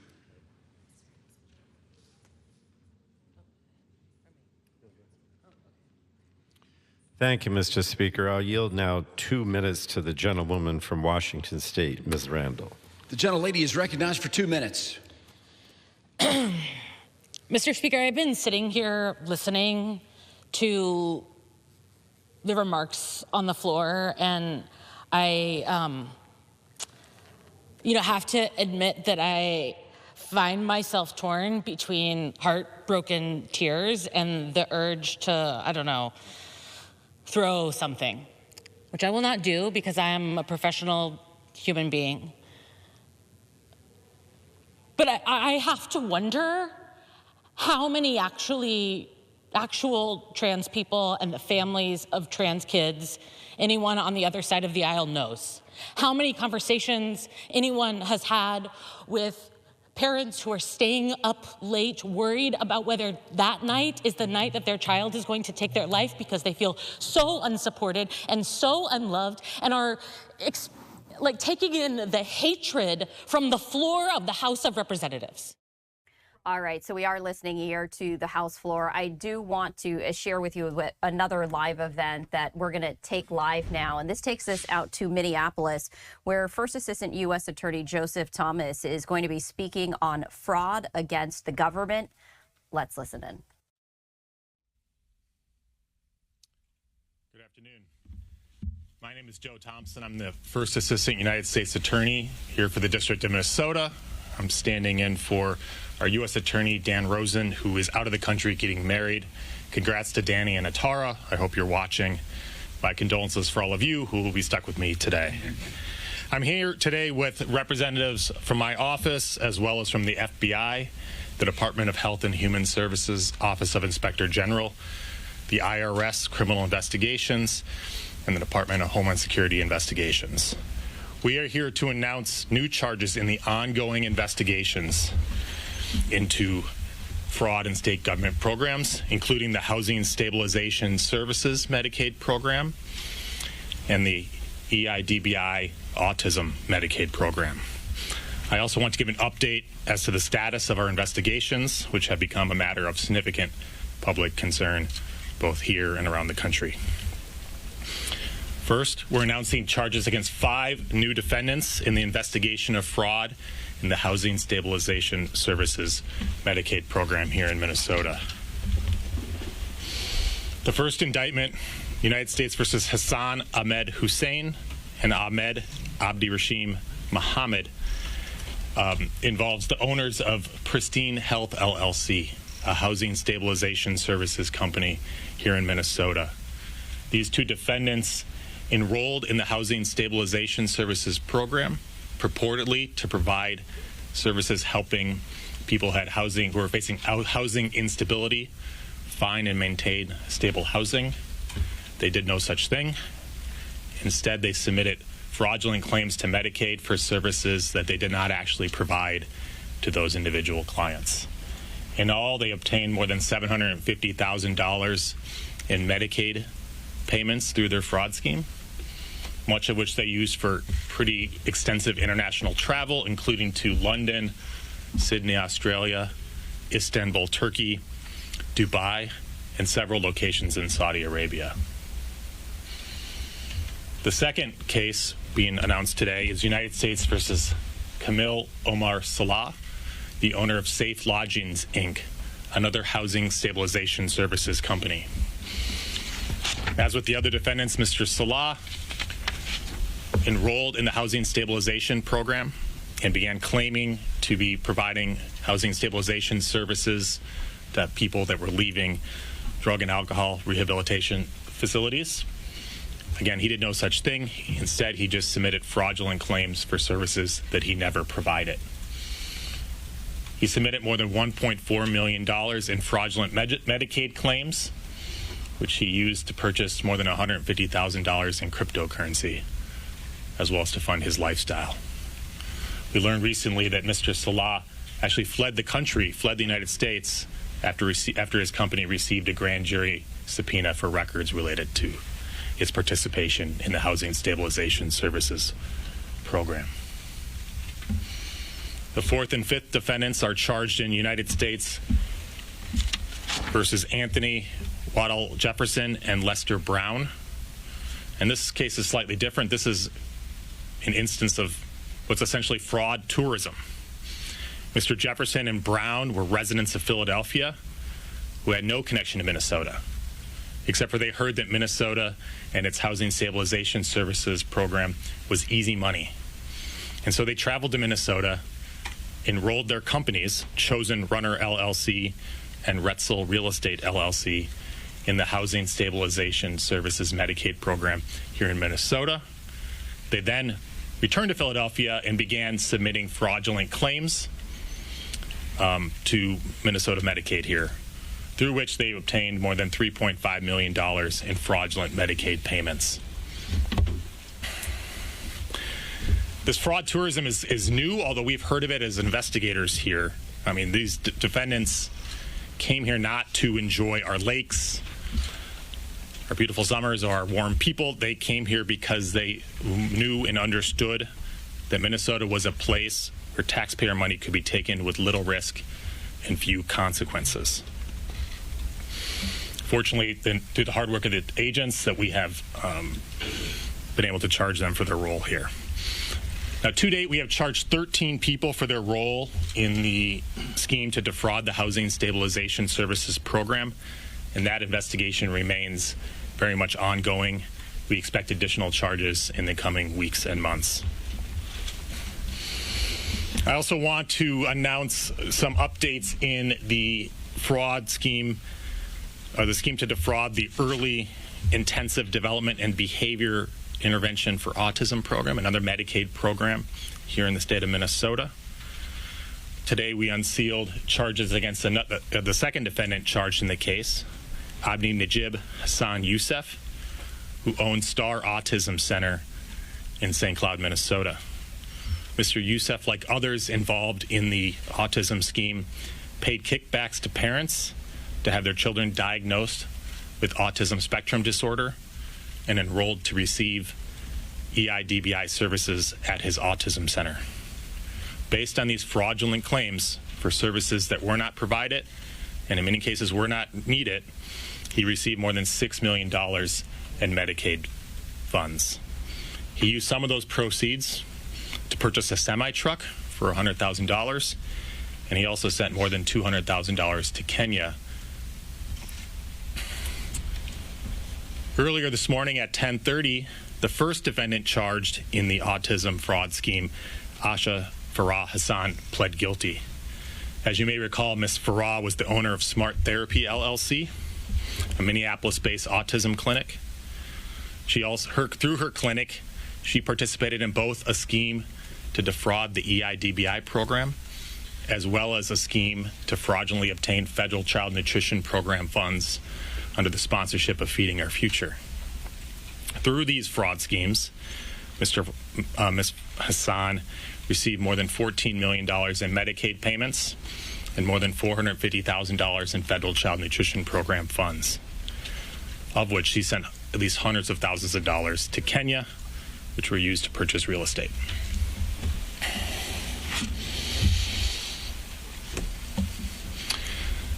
Now this morning, that's the EIDBI program. This morning we also executed a search warrant related to investigation into another Medicaid program here in Minnesota, a state Medicaid program called Integrated Community Supports, or ICS. ICS was a program that started in 2021 here in the state of Minnesota. It was designed to help people with disabilities live more independently in the community with assistance, with one-on-one help with health issues, safety, and other household tasks to allow them to live in the community as opposed to in an institution. Through this program, providers obtain apartments in which their ICS clients can live. In theory, the providers are supposedly giving daily assistance to those clients to help them live independently in the community. That assistance can include community participation, helping them get out and about in the community, helping them with household management, setting up medical appointments, and issues with household safety and day-to-day safety. In reality, what the investigation has shown is that many ICS providers did no such thing. Instead, they simply obtained apartments or condos, which they rented to people who they got qualified to receive ICS services, people with disabilities that would qualify them to receive ICS services, and then just put them in there and started billing. The ICS program would allow providers to bill hundreds of dollars a day for each ICS client that they had, often more than $100,000 or even $200,000 a year for each ICS client. But in reality, that's not what was happening. Now, this program, like the others, this ICS program saw a similar pattern of explosive growth in recent years. Since beginning in 2021, the first year that Minnesota offered Medicaid coverage for integrated community supports, it has grown from $4.6 million in 2021 to more than $170 million in 2024. And as you can see, the 2025 numbers were through September 30th, but they're on pace for nearly $180 million, despite the efforts to get a handle on the fraud in recent months here in Minnesota. In all, since 2021, Medicaid has paid out more than $400 million to Minnesota providers of ICS support services. Now, this pattern you see on the board is very similar to ones you might be familiar with in these other investigations. You see that explosive, even exponential growth. The Housing Stabilization Services, which also started in 2021, has a similar pattern of growth. It just kept growing and growing and growing each year. And again, this program was estimated to cost $2.5 million a year. But the data from the Center for Medicare and Medicaid Services show that it costs significantly more than that. And in fact, housing stabilization has cost more than $300 million since 2021. The EIDBI autism program has a similar pattern. It's cost the state more than $1 billion since starting in 2018, or it's cost Medicaid more than $1 billion, and has grown, as you can see, every year significantly larger. And of course, the original scheme that started all this was Feeding Our Future and the Federal Child Nutrition Program, and as you can see here, a similar pattern of explosive growth. I want to talk a little generally about the investigation and the scope. I know there's been a lot of questions recently about the scope of the fraud and the amount lost. The state in recent months has flagged 14 Medicaid programs as having significant fraud problems. For those 14 programs, which include the Housing Stabilization Services Program and the EIDBI Autism Program, the state's issued a payment suspension for 90 days. They've ordered a third-party audit of all providers in those programs, and they've even canceled the Housing Stabilization Services Program altogether. Now, these services, there are many more. PCA services, adult day services, non-emergency medical transportation. Now, we've been talking for some months about the fraud problem in Minnesota, and I've always believed that if you speak the truth in a plain-spoken way, people can handle it. Minnesotans and taxpayers deserve to know the truth of the fraud. The fraud is not small. It isn't isolated. The magnitude cannot be overstated. What we see in Minnesota is not a handful of bad actors committing crimes. It's a staggering industrial-scale fraud. It's swamping Minnesota and calling into question everything we know about our state. We are listening in here as federal officials are talking about indictments pertaining to fraud against the government. We do need to step away for a brief break. I'm Stephanie Quinu. You're watching Live Now from Fox. We'll be right back.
Welcome back to Live Now from Fox. We're going to head right back to a live event out of Minneapolis, Minnesota, where we're hearing about indictments in fraud against the government. To stop it in its tracks. Thank you. Joe, could you give us a bare minimum of how much of that $18 billion you suspect will turn out to be fraud? I think a significant portion. Joe, could you talk about how much you have charged in court connected to fraud you've uncovered? What's the dollar amount of that? Well, we prosecute people, not dollars.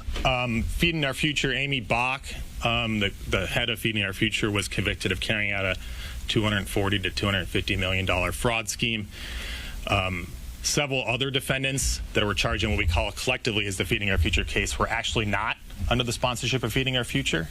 So the very first quote-unquote Feeding Our Future trial was actually a group of individuals that owned Empire Cuisine and Market and other related companies.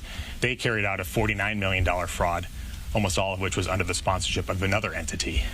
Similarly, a case called United States versus Haji Salad, which charged 7 or 8 defendants with carrying out a $25 million fraud scheme under the sponsorship of Partners in Nutrition. So you do the math, $240, $250 million plus $50 million plus $25 million. That's well into the $300 millions just in the federal child nutrition program fraud scheme. These other programs here, housing stabilization, autism now between 6 and 14, that's $20 million that's charged in the autism program so far. Housing stabilization, I haven't done the math, but it's well over 10 that's charged now. And obviously that's just this team's efforts. There's other prosecutions going on that have been flagged for many people. Evergreen Recovery is a case you may recall that I think was $30 million involving rehabilitation or drug and alcohol treatment. So it's a significant amount. Joe, Asha Hassan, how many people like Asha Hassan fit into 2 buckets? Well, Aja Hassan's the one that's been charged with and now convicted of both buckets, but many defendants in these cases were getting money from multiple government benefit programs, many Medicaid programs. This is how these investigations grew out of Feeding Our Future. I think roughly 24 or so Feeding Our Future defendants were getting money from autism clinics, and that's why we got caught. That's how we learned about the autism fraud. And if you look at the bank records, many of which were admitted into evidence at trial, you'll see many other healthcare companies from which charged defendants and convicted defendants were receiving funds. And when we talk about the benefit, like I was in court for her sentencing or plea today, and so the government talked about somewhere between $9 and $25 million she'd be, was on her shoulders, or her smart therapy restitution coming in $15.9 million. These numbers are all over the place. Can you explain why it's 9 to 25 and we're settling on? Well, 9 to 25 is the sentencing guideline range. There's an enhancement based on the loss amount, and one of the sort of windows of loss amount is between $9 million and $25 million. So that's just a product of how the sentencing guidelines are. The 14 or whatever million she owes, that's a combination of the money she fraudulently received from the EIDBI program and the federal child nutrition program. Again, normally often media will ask about the loss amount or how much have you prosecuted. When we prosecute people, not dollars. Our forensic accountants can answer some of this, but we're focused mostly on not only charging defendants. The reason we charge defendants is to stop them from committing fraud. So housing stabilization, maybe we've charged $10 or $15 million worth of fraud in terms of those individual defendants. But of course, the state shut down the program that was costing more than $100 million a year. So does the prosecutor get credit for that? That's for other people to decide. So can you confirm that it's taken 4 years to get to where you are today? How long is it going to take to get to $1 billion worth of charges? Or $2 billion worth of charges? A year, 2 years, 5 years, 10 years? As long as it takes. Just I wanted to confirm, the 14 programs that have been designated as being at high risk, these are now programs that the federal law enforcement agencies are actively investigating, correct? Yes, we're looking into all those programs, yes. And as you look across the country, are there any other examples where the cost of Medicaid-funded programs saw this kind of exponential growth? Is Minnesota clearly an outlier when you look at spending on these programs across the board? I think we're an outlier in a bad way, yes. Have I gone through every 50 state? No, but you don't see fraud on this scale in other states, and part of that is just we sit here as a team, and it's a relatively small team or a relatively small U.S. Attorney's Office, and every day we look under a rock and find a new $50 million fraud scheme. That shouldn't be the case in a state of our size. Certainly other states have problem with frauds, but I think our problem is unique insofar as we've just opened the door.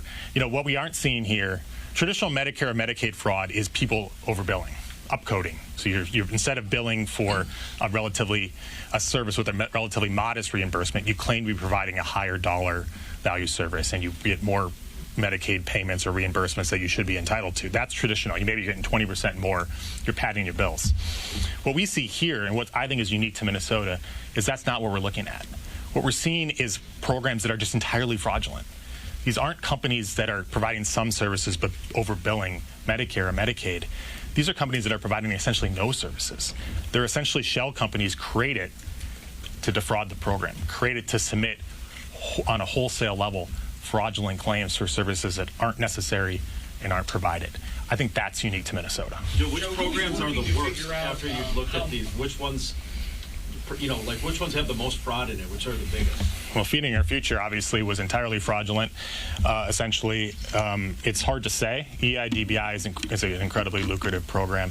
Some of these other ones are quite large. I think the PCA program is over $1 billion or $1.5 billion a year alone. So I think there's a significant amount of fraud in that program. Which is worse? I think that's a normative statement, a value statement that I'll leave to others. This is $18 billion over how long? That was sent out of the country. Over how long? Since 2018. Since 2018. Yes. Could you talk about the funds that were sent out of the country? There's been a lot of concern about that in other cases in regards to the money sent to Kenya. Yes, there's a significant amount of money sent abroad, mostly to East Africa, much of it to Kenya and to Nairobi. The money that we've traced, most of it has been used to purchase real estate in Nairobi, where there's a large Somali diaspora.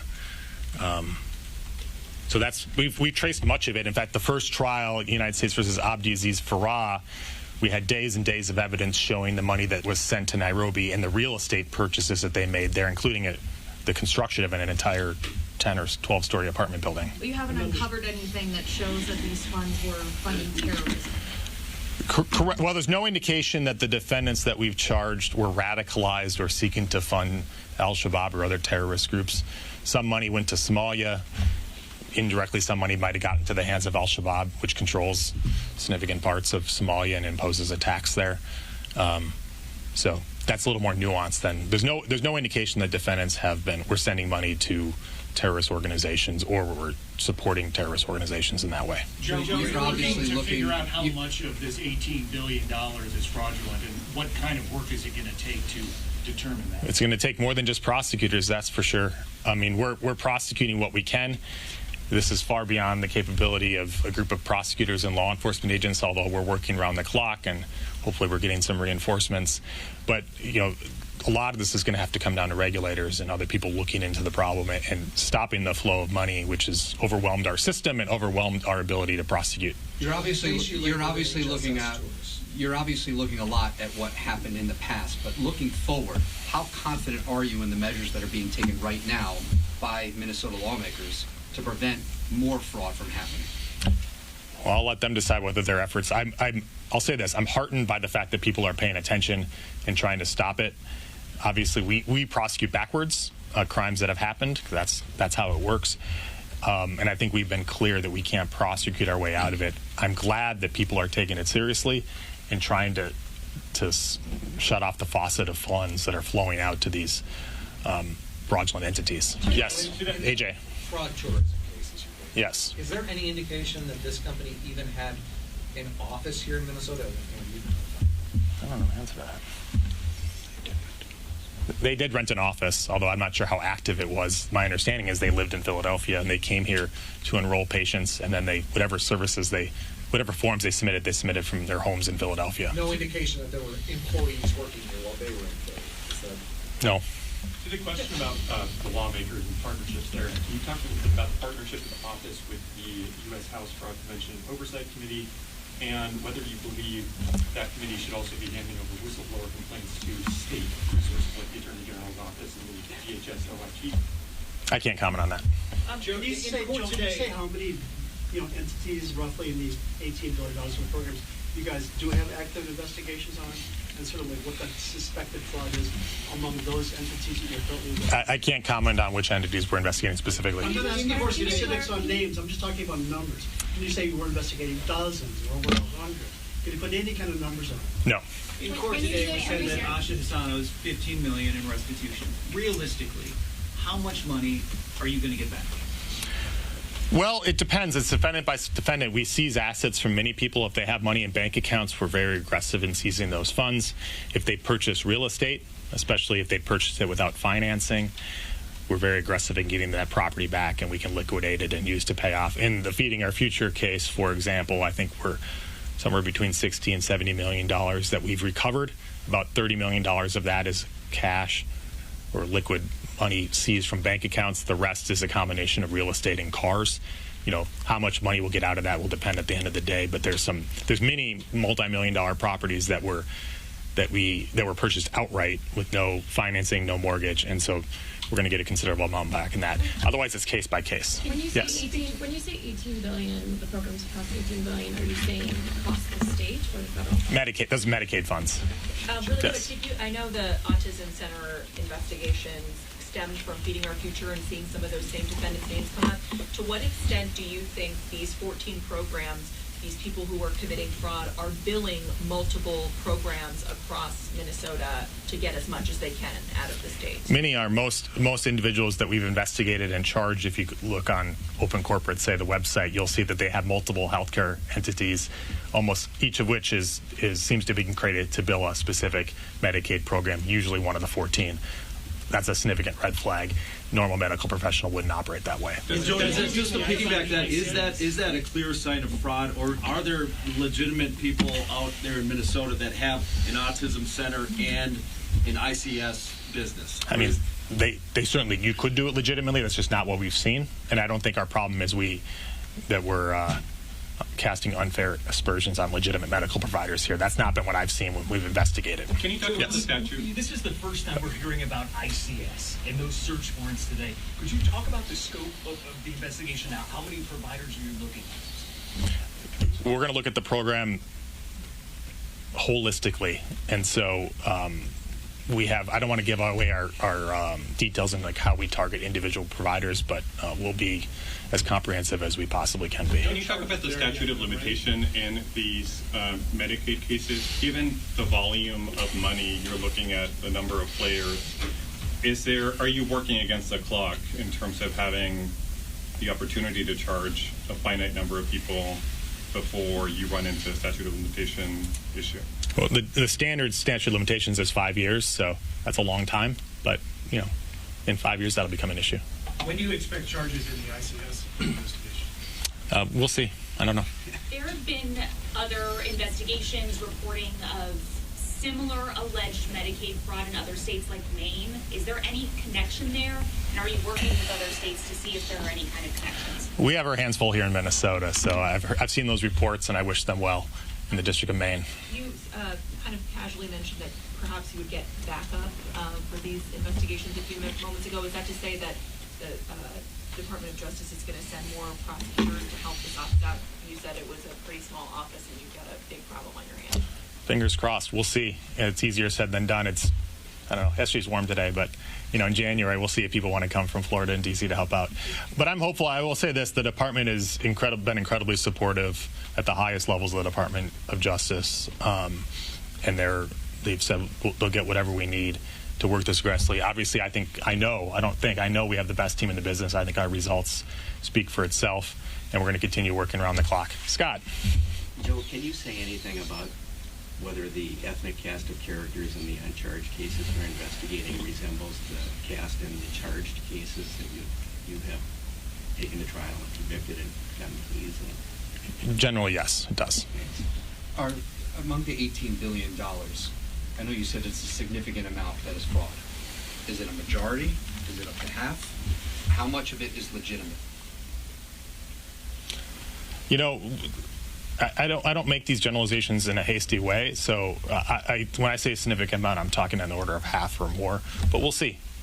When I look at the claims data and the providers, I see more red flags than I see legitimate providers, and overwhelmingly so. So you're saying you have reason to believe more than half of that $18 billion likely represents fraud? I'm saying that's very possible, yes. Is there a point where any legal responsibility falls on anyone in state government for allowing this to happen? And is the reason that there's this extent of fraud because of the way Minnesota handles benefits? Well, I think it's fair to say, and everyone's been saying, I've said it before, that our state has done not a good job of minding these programs in terms of responsibility. There's lots of levels of responsibility. There's criminal culpability, obviously, and then there's other accountability. And obviously, I think all of us as a state have to grapple with that. And that's not just prosecutors and law enforcement agents, but regulators and politicians and news media, community leaders. And I think that process, that conversation is starting to happen, and I hope it continues to. All right, so we are continuing to listen to federal officials talking about indictments involving fraud against the government. We're going to just step away for a brief moment. A lot more coverage to get to. Stay with us.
Welcome back to Live Now from Fox. I'm Stephanie Quinu. As we continue showcasing all of the live events, I did want to make a note because we are going to be having a live event with President Trump coming up at 6 p.m. Eastern Time, where the president will be signing the National Defense Authorization Act. And we will be taking that live as it is currently open to the press.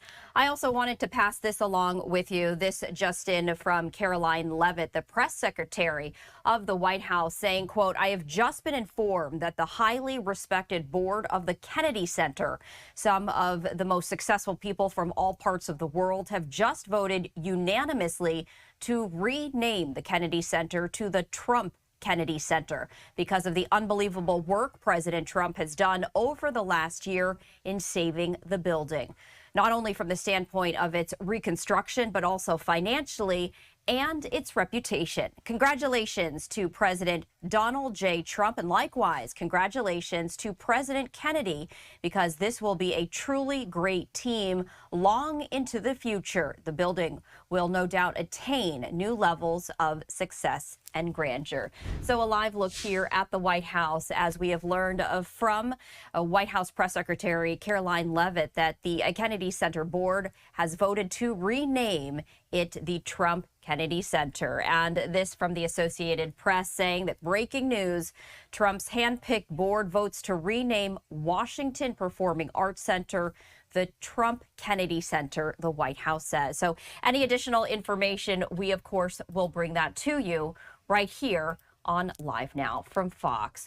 Before we get to other live coverage, I did want to share a special programming note with you. You might see behind me some gorgeous live looks all around the country of some beautiful holiday scenes. And that's what gets to our special programming right here. I did want to share this with you, as coming up on Christmas Eve and Christmas Day, we are going to be having a holiday lights marathon. You may be wondering what that is. Well, that's going to showcase you, the viewer, and that is why we are asking you to take your camera phone and shoot your favorite holiday lights anywhere where you are. So we do have a QR code right there on your screen. All you have to do is scan that QR code, and you can upload your video right to Live Now from Fox, and your video could be featured on Christmas Eve and Christmas morning. Now, we do have some directions when it comes to showcasing and videoing your light selection, and that is this.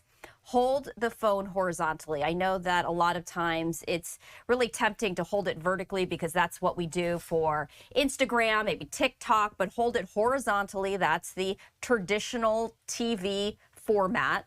We want you to capture just the natural sound around you. So don't narrate, don't add music, just allow that ambient noise to be part of this. And we're asking you to keep your phone smooth and steady. Don't make a lot of movements because we just want this to breathe. And aim for 2 to 5 minutes. We want to really get you in the holiday spirit and capture that video. So we want you to have at least 2 minutes of video. If it's 5 minutes, even better, because you can appear more on Live Now from Fox. And a special note as well, because you will be filling out a questionnaire. You might even become a DJ during this video extravaganza. So we are sending that instruction to you as you fill out the questionnaire. Right there, the QR code on your screen. We're going to just step away for a brief moment. We do have some more live coverage to get to after that.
Welcome back to Live Now from Fox. I'm Stephanie Quinu. Coming into our newsroom, we do have a new event happening out of San Francisco. I'm going to pull that up for you right now. This is a rally celebrating International Migrants Day. Thank you, Maria. The immigrant rights movement is vast. It involves many organizations, and it has a commitment on the long run. I want to next call up Uriel, from the May Day Coalition, because today is the first step for how we mobilize ahead of May Day for 2026. All right, so we do need to pivot as we do see President Trump now live. Problems and more, including numerous veterans with service-related injuries and older Americans who live with chronic medical problems that severely degrade their quality of life. And it's so really, I mean, just, I can't tell you, I think I probably have received more phone calls on this, on doing what we're doing. I don't think I received any calls on the other side of it, but hopefully this reclassification, which, by the way, polls at 82%, will help many of those patients live a far better life. We're joined today by Secretary Robert F. Kennedy Jr., who's doing a fantastic job, Administrator of Centers for Medicare and Medicaid Services, Dr. Mehmet Oz, the FDA Commissioner, Dr. Marty McCary, Director of the National Institutes of Health, Dr. Jay Bhattacharya, and the Director of the National Institute on Drug Abuse, Dr. Nora Valkow, as well as Dr. Ilana Braun from the Dana-Farber Cancer Institute, Duke University's Dr. David Casseret, the National Commander of the American Legion, Dan Wiley, and my friend Howard Kessler. Howard, how are you feeling? I'm telling you, he looks better than he did 20 years ago. But I don't want to go through what you went through to get there, right? But it looks like you're doing great. I'm proud of you. I want to emphasize that the order I am about to sign is not the legalization, or it doesn't legalize marijuana in any way, shape, or form, and in no way sanctions its use as a recreational drug. It has nothing to do with that. Just as the prescription painkillers may have legitimate uses, but can also do irreversible damage and never, you know, if you look at some of the damage that can be caused, wreck lives, and if it's abused, it's never safe to use powerful controlled substances in recreational manners, and especially in this case, if you take a look, illegal and unregulated drugs, very, very bad thing. So I've always told my children, don't take drugs, no drinking, no smoking, and just stay away from drugs. I have been, they would look at me and they said, Dad, would you stop saying that? I would say it every time I looked at it practically. Young Americans are especially at risk, so unless a drug is recommended by a doctor for medical reasons, just don't do it. At the same time, the facts compel the federal government to recognize that marijuana can be legitimate in terms of medical applications when carefully administered. In some cases, this may include the use as a substitute for addictive and potentially lethal opioid painkillers, and they cause tremendous problems. This can do it in a much lesser way, can make people feel much better that are living through tremendous pain and problems. 40 states and multiple U.S. territories have already recognized the use of medical marijuana. This reclassification order will make it far easier to conduct marijuana-related medical research, allowing us to study benefits, potential dangers, and future treatments. It's going to have a tremendously positive impact, I believe.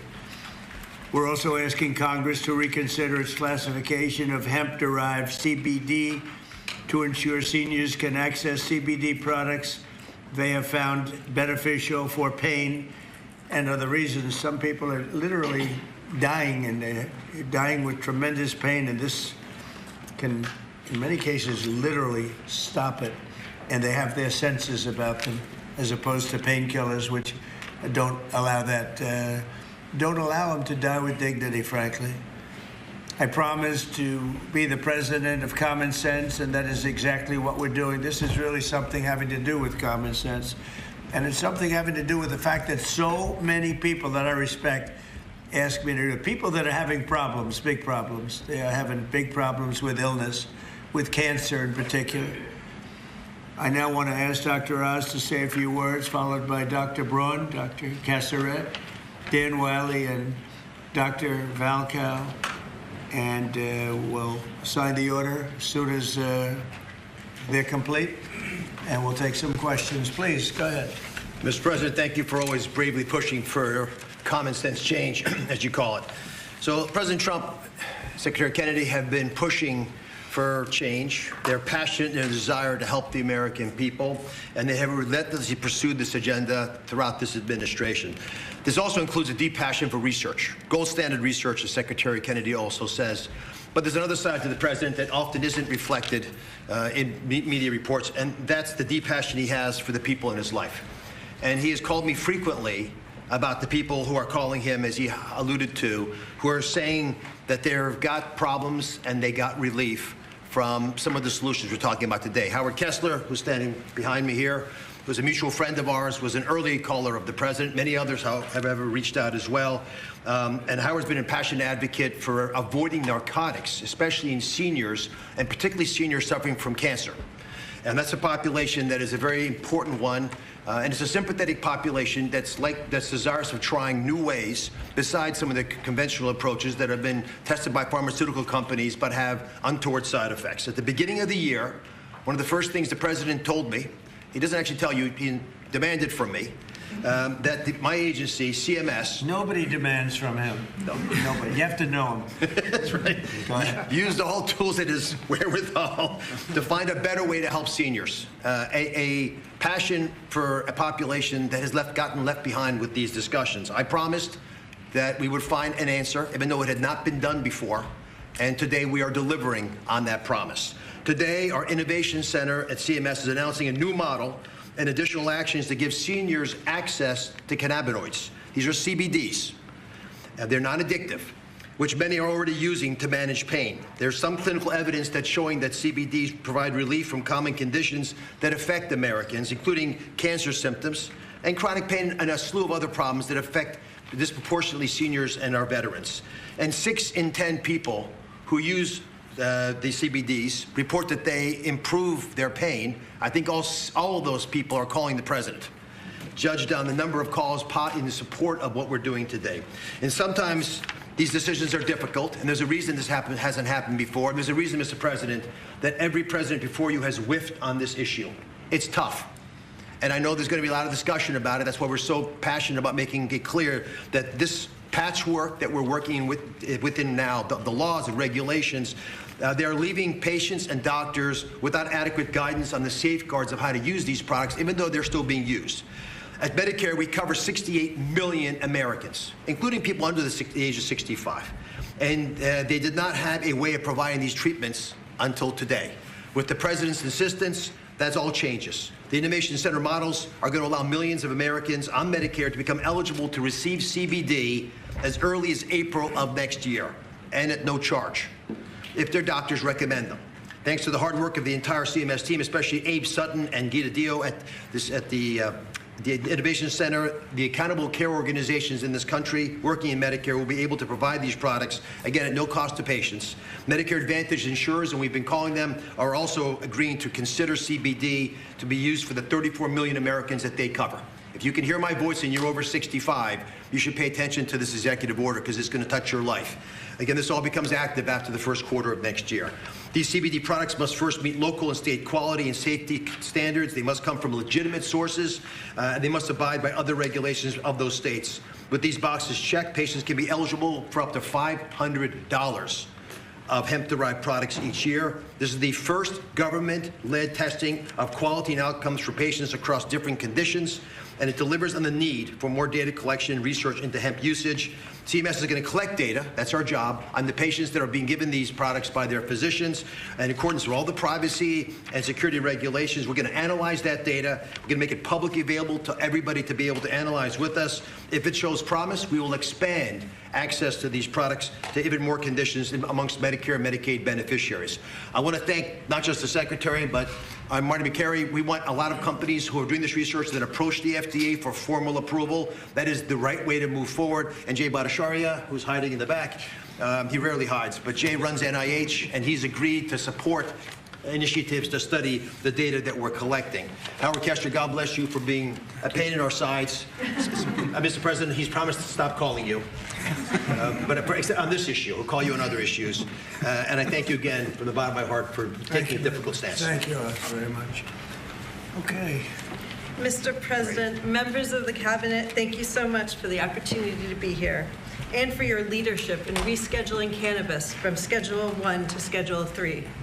This decision will accelerate scientific research and expand what can responsibly be studied.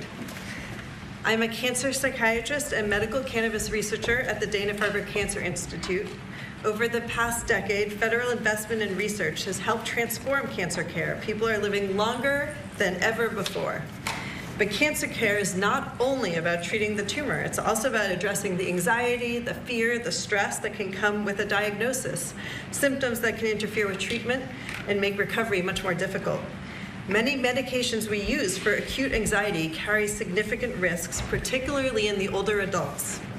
That's why we're studying specific natural compounds found in cannabis, including the non-addictive cannabidiol, to understand whether they can safely and effectively help manage anxiety during cancer treatment.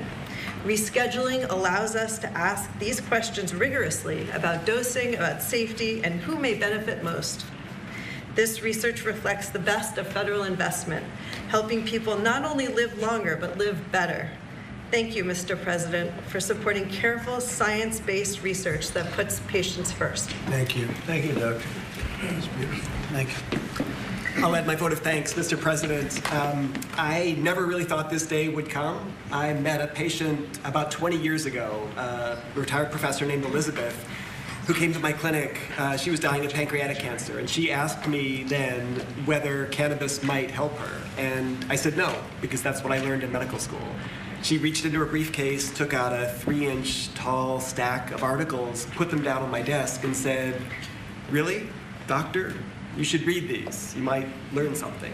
And I did read those articles, every single one, and found a bunch more. And I did learn something.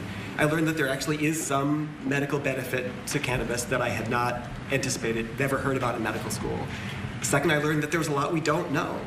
And third, I learned it's really, really, really difficult to do high-quality randomized controlled trials of a substance that's federally illegal. This rescheduling has the potential to change all of that and to rewrite the way that we do research related to cannabis in the United States in 3 ways. First of all, it'll democratize the research process so that all academic institutions can participate in research, not just elite academic medical centers. Number 2, it'll give patients and researchers access to highly refined, reliable sources of cannabis rather than relying on 1 or 2 sources around the country. And last but not least, it'll let us do the sorts of large-scale randomized controlled trials that we do in oncology and cardiology. Not dozens of patients, but hundreds or thousands of patients. That's how we learn. That's how we produce valuable knowledge that's useful in guiding treatment decisions. Mr. President, without you, this never would have been possible. And my patients and I and all of our families are grateful. Thank you. Thank you, Doctor, very much. Thank you very much. Mr. President, I am Dan Wiley, National Commander of the American Legion, representing 1.5 million veterans. We are the largest veterans organization. We have 2.5 million members of our American Legion family. And I want to start by thanking you for your leadership on this issue. This issue is extremely important to the American Legion, and I want to thank you on behalf of the veterans who are going to benefit from potentially the research regarding this issue. Also want to thank you for your VA Secretary, Secretary Collins, and his work on difficult veterans issues with us this past year. The VA has worked with us on our Be the One mission, which is a mission to fight the epidemic of veteran suicide.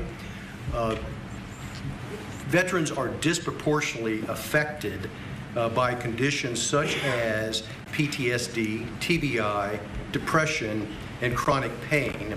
And with this reclassification, it will allow research to be conducted with regard to cannabis. There is anecdotal evidence that cannabis benefits these conditions, and now we'll have an opportunity to see if research does prove that it is effective.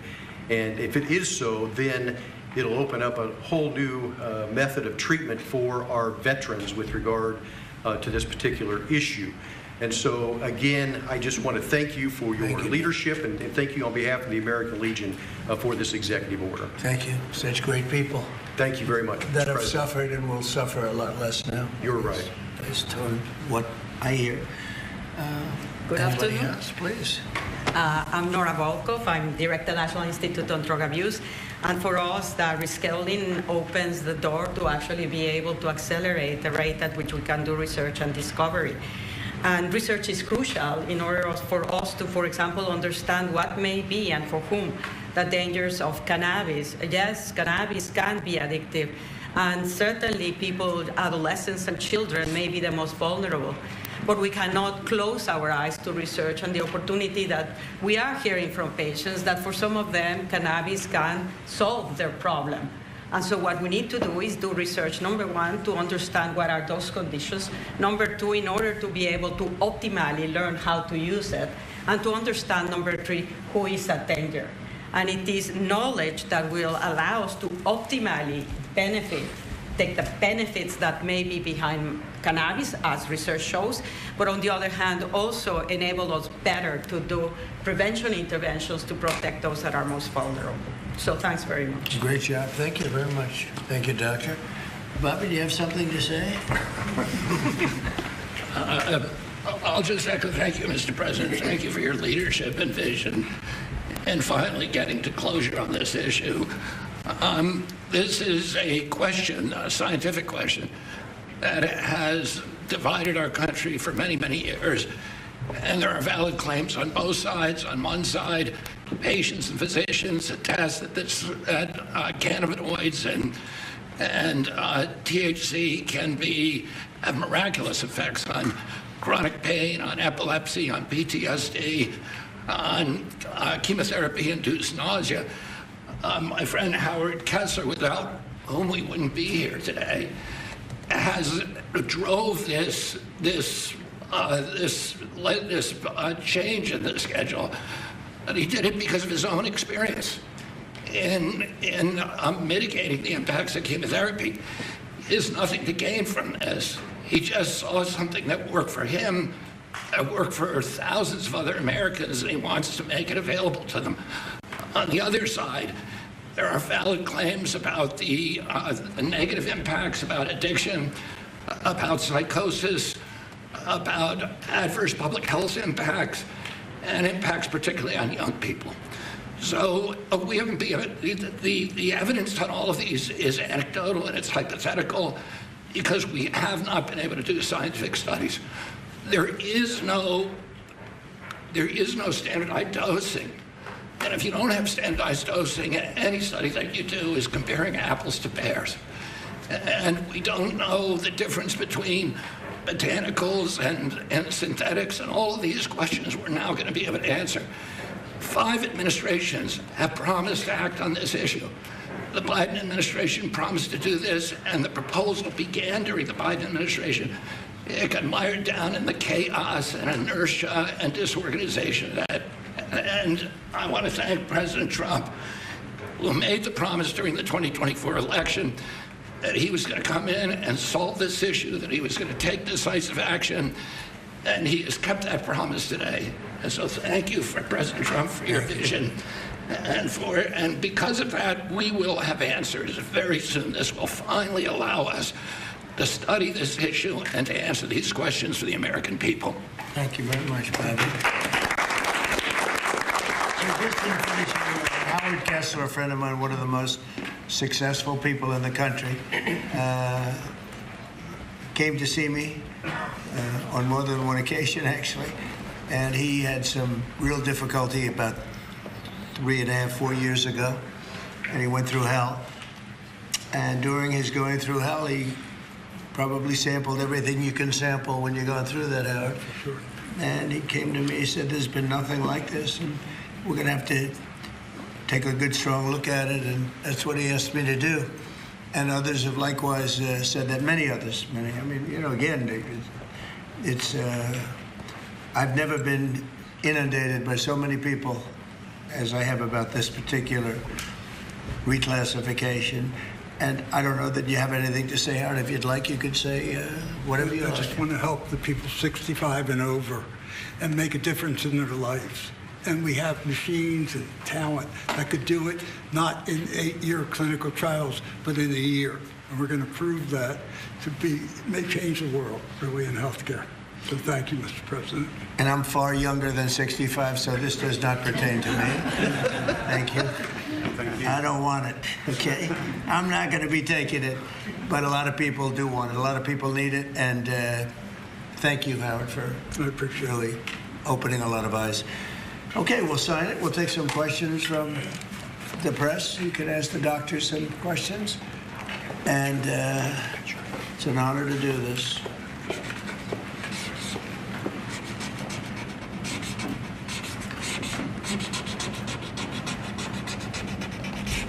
That's a good one. We rate that.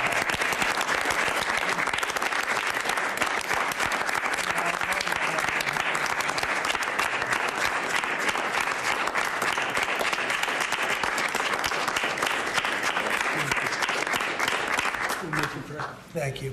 Thank you very much, everybody. Any questions, please? Mr. President, yes. A health-related question on your health care plan. You've said you want to make direct payments to Americans, but these Obamacare subsidies are expiring now in a matter of just a few days. More than 20 million Americans are now bracing for their premiums to skyrocket.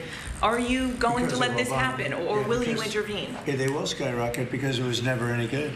I'd like to see the money that is going to the insurance companies by the hundreds of billions of dollars. You know, their stocks are up 1,400%, 1,800%, and 1,624%. Their stocks are up through the roof over a fairly short period of time because they're getting vast amounts of money. I want that money to go to the people directly and let the people buy their own health care. And they'll get much better health care than they get with the Unaffordable Care Act, as it's known by a lot of people. It is virtually unaffordable for people. It's a bad thing. We can have a great thing. Let the money go directly to the people and let them buy their own health care. But this is an urgent problem, Mr. President. Is there anything you can do now, Mr. President? Can I answer, Mr. President? This is going to be right now, as far as I'm concerned. Go ahead. We just got data today. We have federal exchanges where people come shopping for the ACA. And the president hasn't heard this yet, but we've talked to the team. The percentage change from last year was down 2.7 to 2.8%. Not the massive numbers that have been predicted. And there's many possible reasons for this, but right now Americans are signing up for these programs despite all the things that have been going on. 2.8% is a tiny fraction of what many had claimed would happen, and I think it speaks to the fact the American people appreciate these ACA plans are already subsidized over 80%. So it's a good deal, even if you don't get the extra 15, 20%. It's a great solution to much better health care at a much lower cost. Yeah, please. But do you want Congress to extend these ACA subsidies? Well, I'd like not to be able to do it. I'd like to get right into this, and I'd ask Oz this question in particular, but I'd like to see us get right into this. I don't know why we have to extend. This could be done rapidly if the Democrats would come along. We have a problem. The insurance companies own the Democrat Party. They own it. And the Democrats having a hard time. They give a lot of money to the Democrats. Very little money to Republicans, by the way. A lot of money to Democrats. And they're going to have to decide, do they want to do the right thing or do they want to be beholden to the, insurance companies? They're making a fortune. I want the money to go to the people. Go ahead, Oz. How would you say that? I agree with the president. We have some ideas out there. Congress is working through some concepts. But I just want to emphasize that the ACAs are not imploding based on the data we just received from the federal marketplace. This can go very quickly, actually. Yes, please. Mr. President, can I ask you, clarify something for me on the Federal Reserve? How many people are you interviewing for the Fed chairman, and what did you think of Chris Waller? I think he's great. I mean, he's been a man who's been there a long time, somebody that I was very involved with in the sense of his career, and he's a fantastic man. I met him yesterday. again. So how many people are you looking at? We're talking to 3 or 4. I think every one of them would be a good choice, honestly. Michelle Bowman? We'll be making a decision pretty quick. Is Michelle Bowman on that list too? Are you going to interview her? She's fantastic. She's a fantastic person. Thank you, Mr. President. Some GOP lawmakers have written to you in recent days saying they're concerned this executive order could normalize drug use for youth. How would you respond to them? You're talking about this particular today? Well, I think I'd let one of the doctors respond to it because he can do it a lot better than me. But I can only tell you that when you see polls of 82% of the people want this, when I have friends that are really, really sick and they've gone through, I guess you could say, unfortunately, I don't want to become too involved in it because I don't want it happening. But these are people that really know what's going on. Very smart people. This is one of the most successful people in the country and a very brilliant guy. And when they go through this horrible ordeal of cancer or other things, and they realize that this is something that makes them feel better without all of the side effects of some of the drugs where you're just totally knocked out and out of it. But I'd like to have one of the doctors maybe respond because you people do it better than anybody. I'm happy to respond. Yes. I mean, and my answer is we have had cannabis scheduled for how long? And it hasn't protected neither the adolescents nor the adults. We have 20 million people in the United States with a cannabis use disorder. This is not legalizing it. It's making easier to do research so that we can use it when it is indicated and optimally.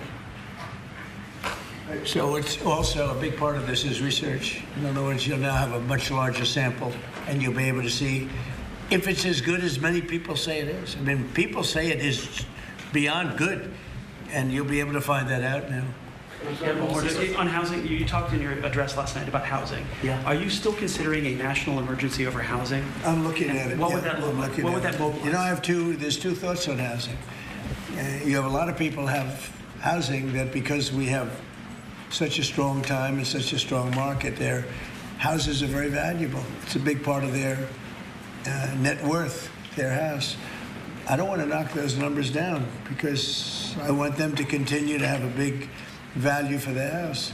At the same time, I want to make it possible for young people out there and other people to buy housing. In a way, they're at conflict. In other words, you create a lot of housing all of a sudden, and it drives the housing prices down. So I want to take care of the people that have houses that have a value to, to their house that they never thought possible, that have sort of made them wealthy and happy, and especially in their later years. Got to be careful with that. I want to keep them up. At the same time, I want to make it possible for people to go buy houses. Daniel, please. Mr. President, you announced the Warriors Dividend last night in your primetime speech. Very patriotic, very generous. What was the rationale and the thought process? How did you come up with the idea? What made you want to give back to Well, our the troops? 1776 was easy to come up with because we're actually at 1775. The number was 1775, and I said, wow. I think we can afford one more dollar. But they came up to me, it was $1,775. So I said, well, let's add a dollar to it. I think we can find that. And very simple. We've had a military that, in my opinion, by other presidents, was not treated well. They're incredible. They're our finest people. They're protecting us. And because of tariffs, we're taking in billions and billions of dollars more than we ever have before, with no inflation, by the way, with no inflation. You saw the inflation numbers. They just came out today. What great timing. Practically no inflation. And yet we're taking in hundreds of billions of dollars. And this is small potatoes by comparison, but it's a way of taking care of our warriors, our soldiers. And I appreciate that question, Daniel. Yeah, and Caroline. That was an easy one. She just posted on X, your press secretary, that the board members of the Kennedy Center voted unanimously to rename it the Trump Kennedy Center. What is your reaction to that? Well, I was honored by it. The board is a very distinguished board, most distinguished people in the country. And I was surprised by it. I was honored by it. We're saving the building. We saved the building. The building was in such bad shape, both physically, financially, and every other way, and now it's very solid, very strong. We have something going on television, I guess on the 23rd December. I think it's going to get very big ratings, and the Kennedy Center is really back strongly. He was in very bad shape, very, very bad shape physically. And we were also to get Congress to put up a lot of money and other people to put up a lot of money. We had a lot of donors come in for record-setting numbers, so we saved the Kennedy Center, and I was really, this was brought up by one of the very distinguished board members, and they voted on it, and there's a lot of board members, and they voted unanimously, so I was very honored by it. Thank you. Mr. President, will you be seeking any authorization from Congress for any land attacks on cartels in Venezuela? For anyone? For any land attacks on drug cartels in Venezuela? I wouldn't mind telling them, but it's not a big deal. I don't have to tell them. It's been proven. But I wouldn't mind at all. I just hope they wouldn't leak it. You know, people leak it. They are politicians, and they leak like a sieve. But I'd have no problem doing that. On that, Mr. President. Yes, please. Mr. President, there's a meeting this weekend on Ukraine in Florida. What are you hoping will come out of that meeting? Well, they're getting close to something, but I hope Ukraine moves quickly. I hope Ukraine moves quickly because Russia's there. And, every time they take too much time, then Russia changes their mind.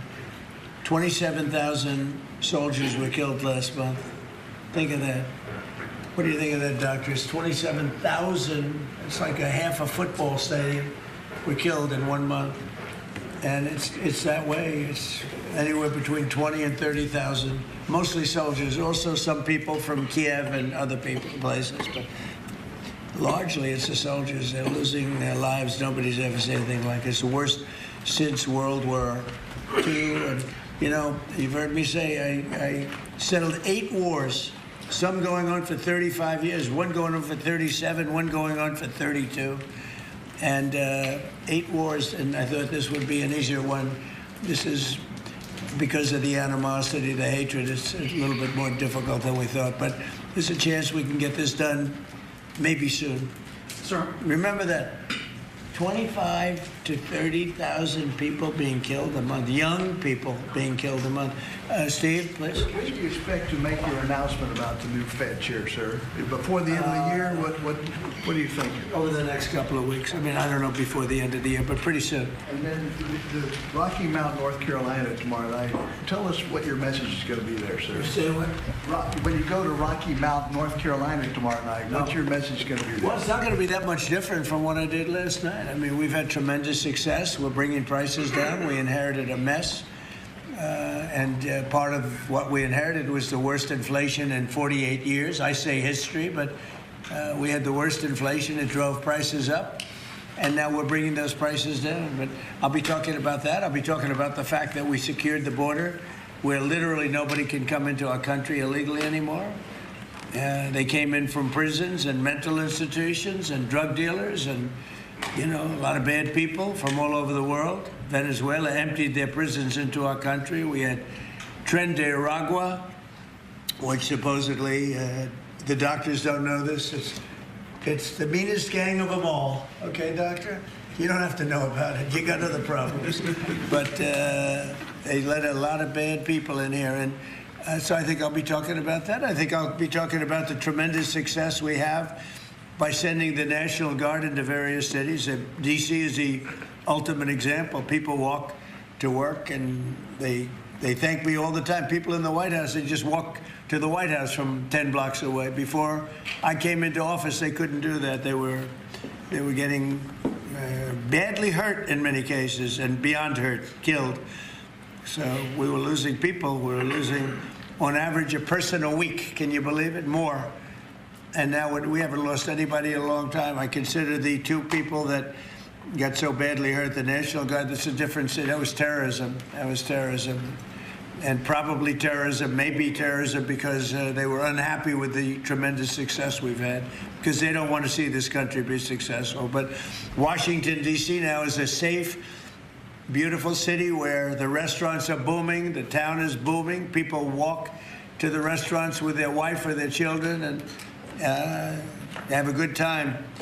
We were losing all the restaurants. We were losing our life in this. We were just the whole heritage of Washington, D.C. was down the drain, and we brought it back. And now everybody's thrilled to be here. It's the hottest. It's a part of the hottest country anywhere in the world. We've become in 10 months, the hottest country anywhere in the world. And I say it all the time, we were a dead country 1.5 years ago. Do you expect to meet Prime Minister Netanyahu while you're down in Palm Beach? Yeah, he would like to see me. We haven't set it up formally, but he'd like to see me. We've had great success. Peace in the Middle East, aside from everything else. We now have peace in the Middle East. Yeah, he'll probably come to see me in Florida. The Egyptians as well? Are they coming I'd love to have him. El Sisi, he's a friend of mine. Yeah, I'd love to have him. Thank you very much, everybody. Thank you, press. Let's go. Thank you, press. Thank you, press. Let's go. Let's go. Keep going. Thank you, press. All right, there you have it. President Trump answering questions from reporters after signing an executive order to reclassify marijuana. We're going to just step away for a brief moment. More live coverage to come. Stay with us.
We are continuing to follow some breaking news out of North Carolina where a business jet crashed at an airport there. And I did want to share this live look with you of the scene. This is in Statesville, North Carolina. New information coming in that multiple deaths have been confirmed in this crash. This business jet with 6 people aboard crashed today at a regional airport in North Carolina used by NASCAR teams and Fortune 500 companies.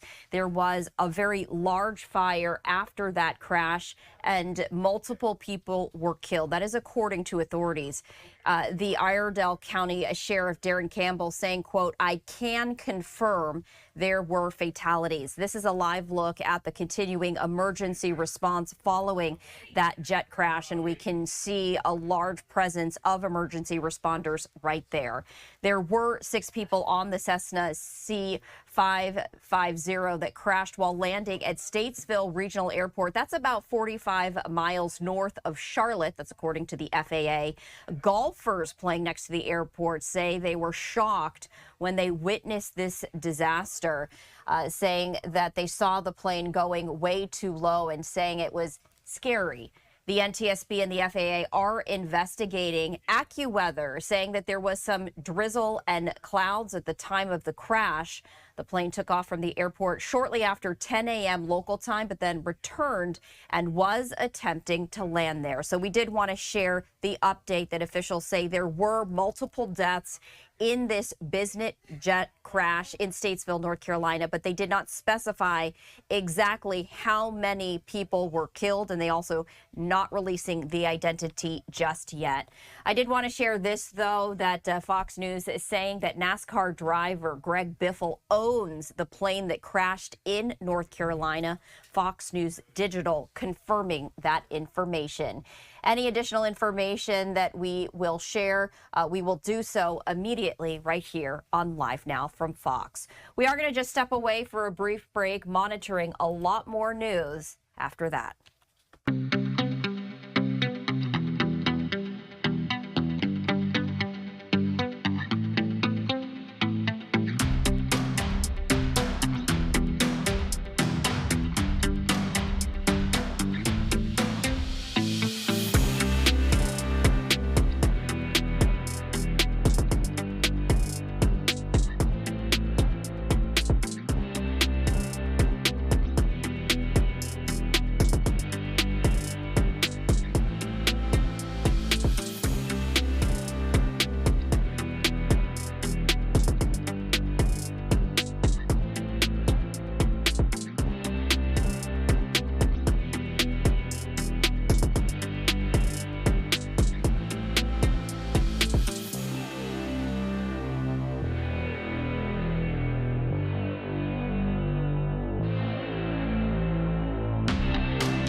We are continuing to follow this breaking news scene. You're taking a live look from Statesville, North Carolina, where officials have confirmed multiple deaths in this business jet crash.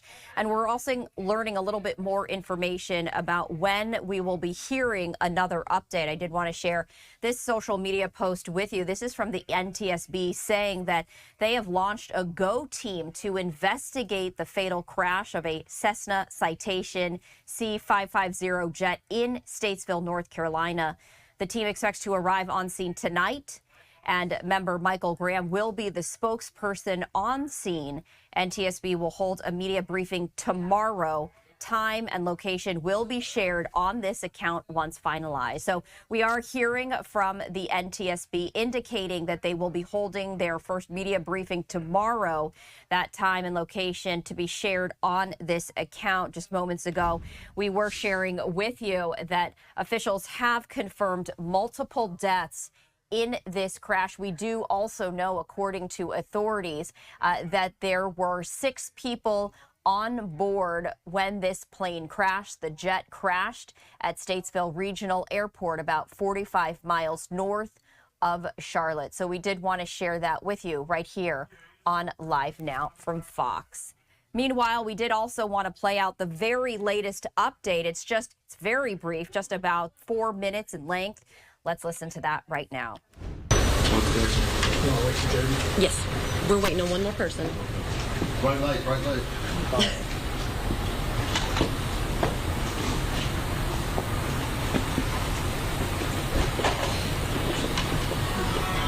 Who's going to be out here? Excuse me? Who's going to be? Can you tell us who's going to? Yeah. Ron Smith, City Manager for the City of Statesville. John Ferguson, Airport Manager. Jody Smyer with Idaho County Emergency Management. Glenn Curfeys, Fire Chief, Statesville. David Only, Police Chief for Statesville. Will you step up? Could you please just say your name again, just for protocol? Absolutely. And I'm going to introduce them. Thank you. Yep. All right, my name is April Nesbitt. I am the Public Information Officer for the City of Statesville. We're going to provide a short briefing of the incident that happened this morning. At the end of this briefing, we will not be taking any questions. Just want to give you a heads up on that. So I'm going to introduce you to Ron Smith, City Manager for the City of Statesville. Good morning. My name is Ron Smith. I'm the City Manager in Statesville. To my left is John Ferguson, our Airport Director, Jody Smyer. He's with Iredell County Emergency Management. Chief David Only, Police Chief, and Chief Glenn Curfew is our Fire Chief. So we don't have a lot to share this morning, as this is still an active event. But I just wanted to let you know that the city did respond to a crash here at the airport this morning at about 10:15. It's been a multi-agency response. We've had city, county, state, feds are here. So we have had, again, everybody is here on site at this point, and we anticipate that this is going to go on for quite some time. Since we don't have a lot of information to share today, and since this is evolving, either the city or other agencies will take the lead in putting out more information as the day goes on. And with that, I'm going to turn it over to John Ferguson, our Airport Director. Thank you. Good morning. Like we said, approximately 10:15 a.m., we got a report of a corporate jet that crashed off the end of the runway on the east end. When actually I came out, it was already fully involved. We've had multiple agencies, as you said, come. The FAA arrived about 12 o'clock today. They're taking over the scene. They're taking over the investigation. We have no information on any cause. The airport now is closed until further notice. It'll take some time to get the debris off the runway to get it safe again. At this time, I'm also still don't have any other information than what we've already said. I'll turn this over to, go ahead, you do it. Again, we'll provide updates as soon as we have them, either by us or other agencies. And if you have direct questions that you want answered, you can email those to me, and we will try to get these back to you as soon as possible. Again, my name is April Nesbitt. It's ANESBIT at statesvillenc.net. Thank you all. No number of people on the plane or anything? So that was just the very brief update from officials, the very latest information. As we now know, the NTSB has launched a GO team to investigate this business jet crash involving a Cessna Citation C550 jet in Statesville, North Carolina.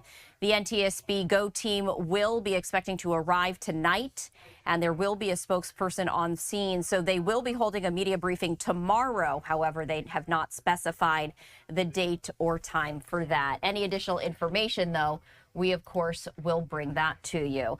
I also wanted to share another live look as we continue our coverage on this Thursday. This is a live look that takes us to Miami, as shortly we are expecting the newly elected Miami mayor, Eileen Higgins, to be sworn in. So that was expected to happen just around 2:30 p.m. Eastern time. We do see a lot of folks already having arrived at this scene, so we're going to continue to monitor this. Eileen Higgins is a Democrat, and she will become the very first woman to be elected as mayor of Miami. She defeated Republican Emilio Gonzalez in Tuesday night's race, the very latest race there. And the mayor-elect previously served as a Miami County Commissioner and was a former Peace Corps director in Belize. So that election taking place last week, making history, winning the Miami mayor's race to become the first woman ever to lead the city and the first Democrat in almost 30 years to be elected as Miami mayor. This is the swearing-in ceremony that is expected to get underway momentarily. The 61-year-old defeated Republican Emilio Gonzalez, who was endorsed by President Trump. Higgins is set to succeed term-limited Republican Mayor Francis Suarez, who was in the news 2 years ago as he unsuccessfully ran for the Republican presidential nomination. Eileen Higgins, after winning last Tuesday night's election, released a statement on Facebook writing, quote, "Tonight, the people of Miami made history. Together, we turned the page on years of chaos and corruption and opened the door to a new era for our city, one defined by ethical, accountable leadership that delivers real results for the people. I am deeply honored by the trust voters have placed in me to serve as the next mayor of Miami." So the swearing-in ceremony set to get underway in just a matter of moments. We did want to share that with you. So we'll take this opportunity to step away for just a moment.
Welcome back to Live Now from Fox. I'm Stephanie Quinu. We are continuing to monitor this live look from Miami, Florida, where the new mayor-elect, Eileen Higgins, will be sworn in. So we did want to share that with you as we continue to follow this right here. This is the installation ceremony, as you can read from the screen right behind folks there on the stage. This was set to get underway at around 2:30 p.m. Eastern time, so running just a little bit behind schedule, but history in the making right here, as a 61-year-old Eileen Higgins made history, becoming the first woman ever to lead the city and the first Democrat in almost 30 years to be elected as the mayor of Miami. We'll continue to monitor this live look and bring you this swearing-in ceremony as soon as it gets underway. However, we have another event that we do want to get to, taking us out to New York City, where you're taking a look at Bishop Ronald Hicks as he steps into the role after Cardinal Dolan resigned. Let's listen in.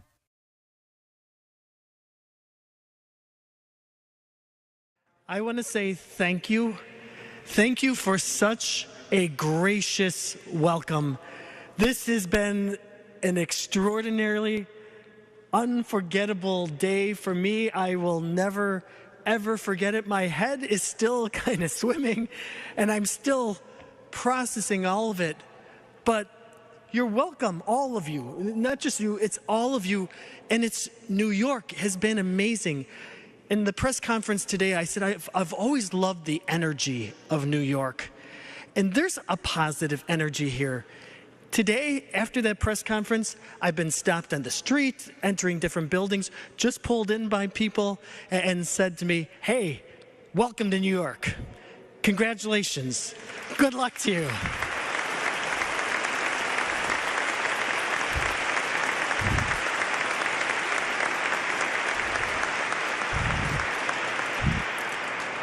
That's the spirit of collaboration, of unity, of togetherness that I look forward to joining very soon. So for all of you, however you live out your vocation, however you live out your vocation for the common good, for God, I just want to thank you. And I ask that as we go through these next weeks and we begin preparing for February 6th, which is my installation, during these days, just please pray for me. I'll count on your prayers. And please know that from the moment I've received this call and said yes, I've been praying for you, and I will continue to pray for you, and I'll never stop. Thank you, God bless you, and I am grateful. Thank you.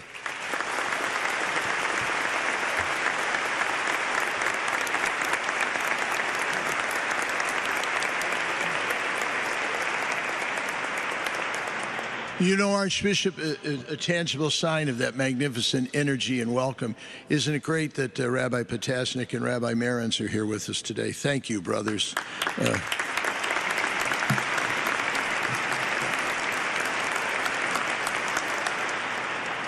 The Lord be with you. Through the intercession of our Blessed Mother Mary, St. Joseph, her spouse, and John the Baptist, may Almighty God bless you, the Father, the Son, and the Holy Spirit. Amen.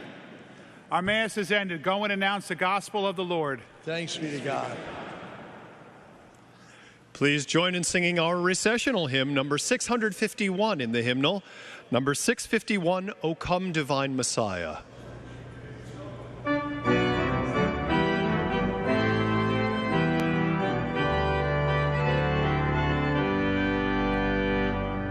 O come, divine Messiah, the world in silence waits the day when hope shall sing its triumph and sadness flee away.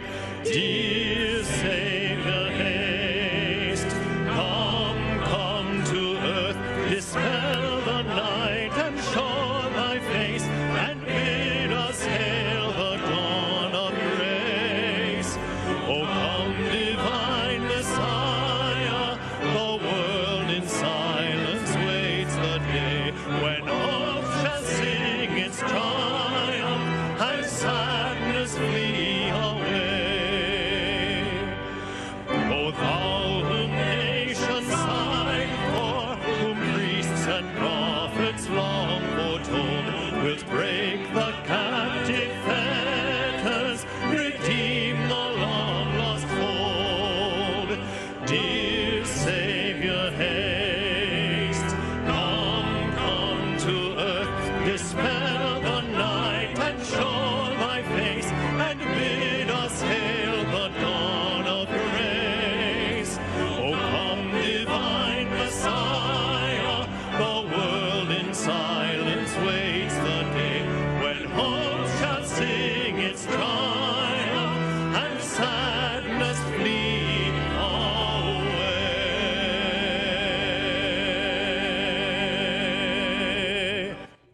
We did want to dip into this as St. Patrick's Cathedral held a mass with the new Archbishop designate, Ronald Hicks. We were hearing from him as well as Cardinal Dolan, who tendered his resignation back in February, but now that resignation was accepted by Pope Leo. A live look there in St. Patrick's Cathedral in New York City. And we also see inside this cathedral some beautiful Christmas decorations. Speaking of Christmas, I did want to share this with you. This is our Holiday Lights Marathon that we would love for you to be a part of.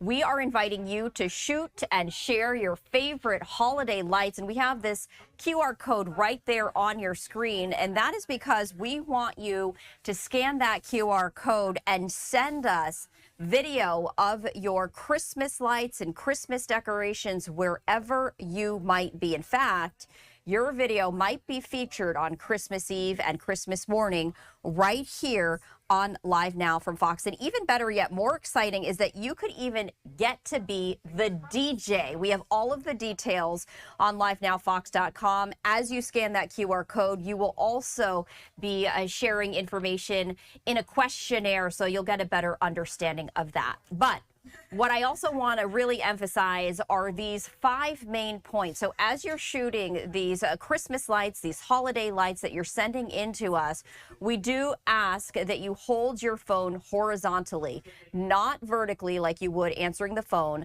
but horizontally, because that is the best way to showcase your video on air. We are asking that you just keep it natural. Don't feel the need to talk. Don't add any music. Just capture that natural sound around you. And just be mindful how you're holding the camera. We're asking you to hold it smooth and steady so that all the viewers can get that best viewer experience wherever you may be sharing your lights and decorations. We're also asking you to send in a video between 2 to 5 minutes in length, because we really just want to capture the beautiful sights and share them with you on air. We want to let it breathe. We don't want it just to go from one video to the next to the next. We want there to be just this beautiful flow. And so that is why we're asking 2 to 5 minutes right there. So QR code right there on your screen as we invite you to share that. Just another beautiful look inside St. Patrick's Cathedral as they are decked out for the Christmas season with poinsettias and wreaths, as well as Christmas lights. All right, we do have a lot more to get to, and we continue to follow all of the news. I did want to share this live look with you here of the White House, as coming up at 6 p.m., President Trump will be signing the National Defense Authorization Act. That is set to happen at 6 p.m. Eastern Time, so we do invite you to join us here on Live Now from Fox, because, of course, we will be sharing that with you. And once again, taking you out to Miami, Florida, where there is set to be a swearing-in ceremony for Mayor Eileen Higgins. That was scheduled to get underway at 2:30 p.m. We see a lot of folks there, but the ceremony itself hasn't yet started, so we will monitor that. In the meantime, we're going to head to Chicago, where Chicago Mayor Brandon Johnson was speaking. Let's listen in.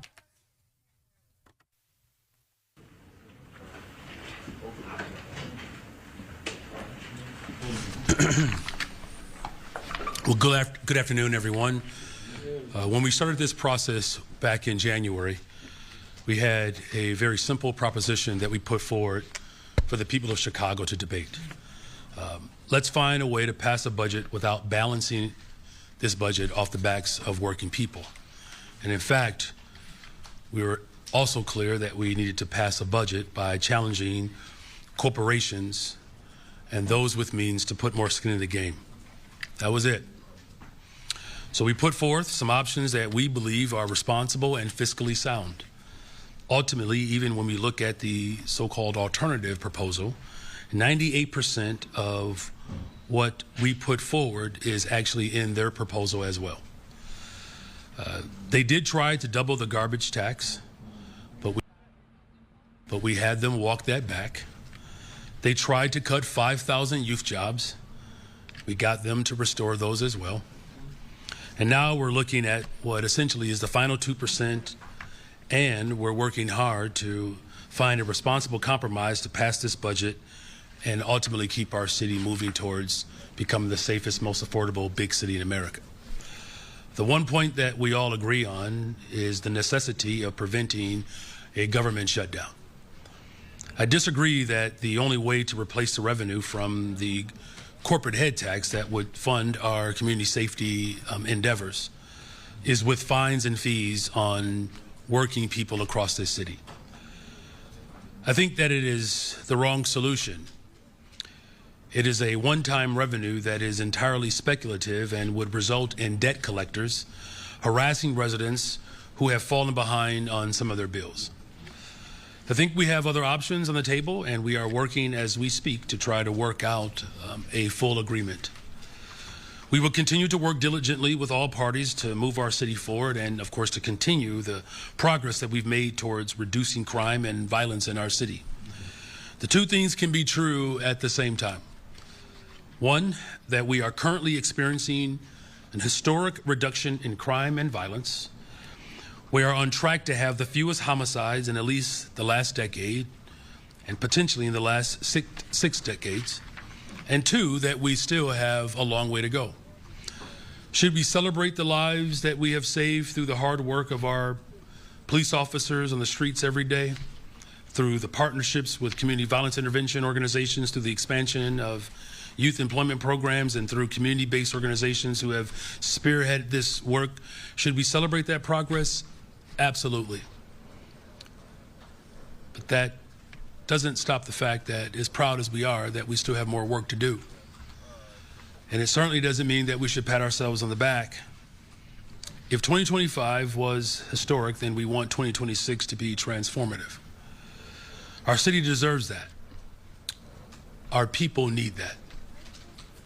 And we will keep fighting every single day to save lives and pursue the strategies that yield tangible results. And so with that, I appreciate you all and looking forward to the holiday season coming sooner than later.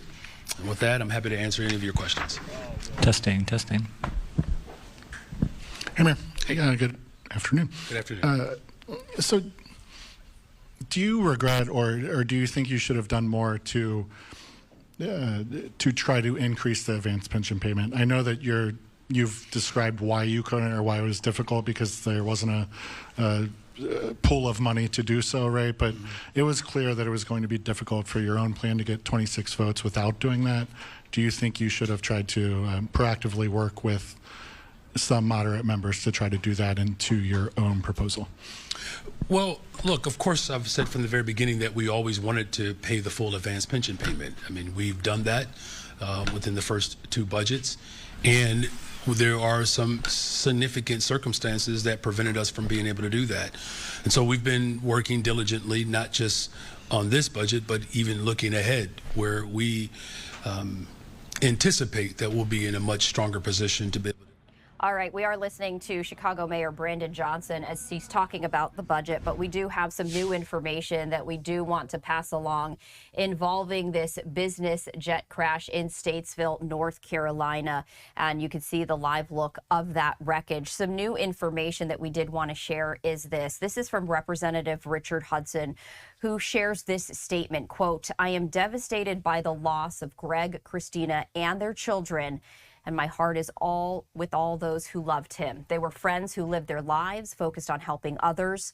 Greg was a great NASCAR champion who thrilled millions of fans, but he was an extraordinary person as well and will be remembered for his service to others as much as for his fearlessness on the track." The Biffles flew hundreds of rescue missions in western North Carolina after Hurricane Helene.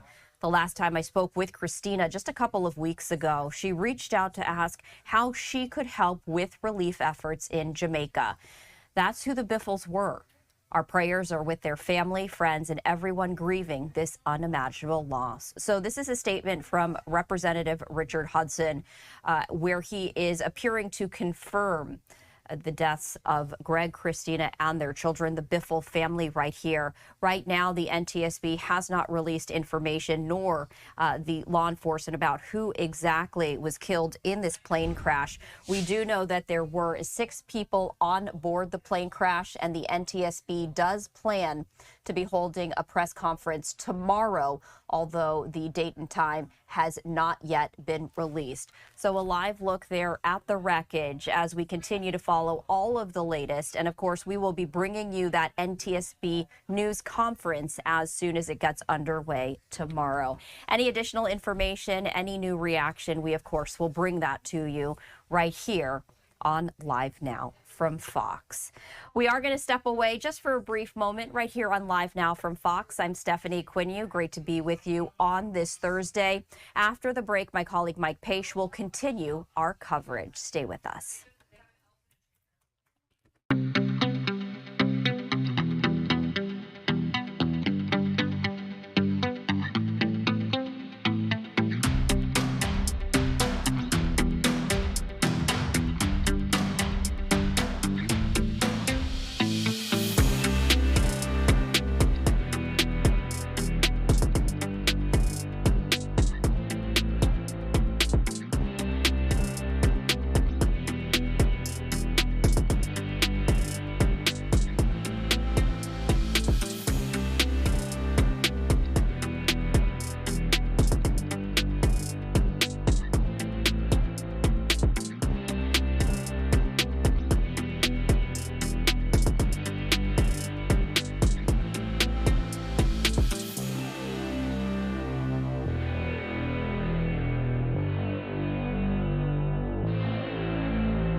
welcome back, everyone, to Live Now from Fox. We are continuing our live coverage across the country. We want to show you what the market is doing right now. We're seeing a little bit of a pullback. We had some session highs about 90 minutes ago, but right now about 58 points in the green. We will continue to take a look at it for the next hour in this trading day. Hi, everyone. Mike Pace here. Thanks again for joining us on Live Now from Fox. Always great to be with you as we continue to bring you some of the day's biggest top stories and live feeds from all over the country. We are keeping an eye on the devastating news out of North Carolina, where unfortunately now authorities have confirmed that a plane crash reported in Statesville turned fatal, and now we are learning that NASCAR's Greg Biffle and his family are among the dead in this plane crash. The Federal Aviation Administration is en route and will be investigating this incident.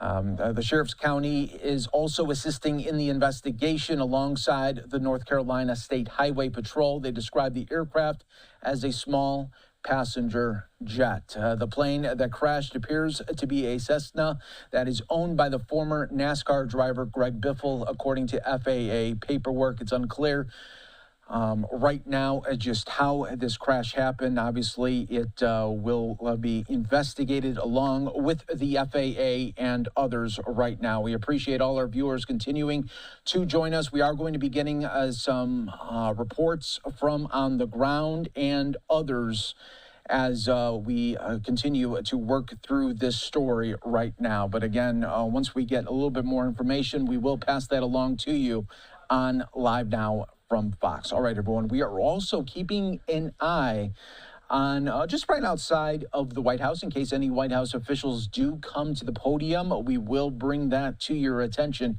on Live Now from Fox as well. We do want to show you earlier today on Capitol Hill, Senator Thune making remarks.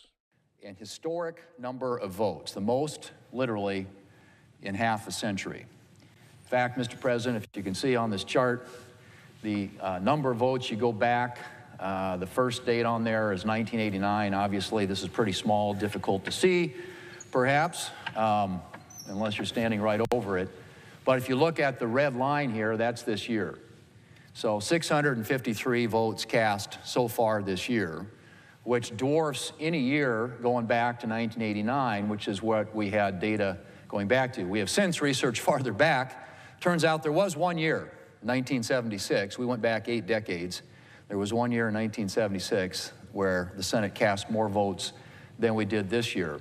But if you go back to 1989, the closest one is right here in 1995, which for those of us who were actually following it back then, that was the Contract with America year, and so that was a record number of votes cast in both, I think, the House and the Senate. But we have eclipsed that. There were 613 votes cast in 1995.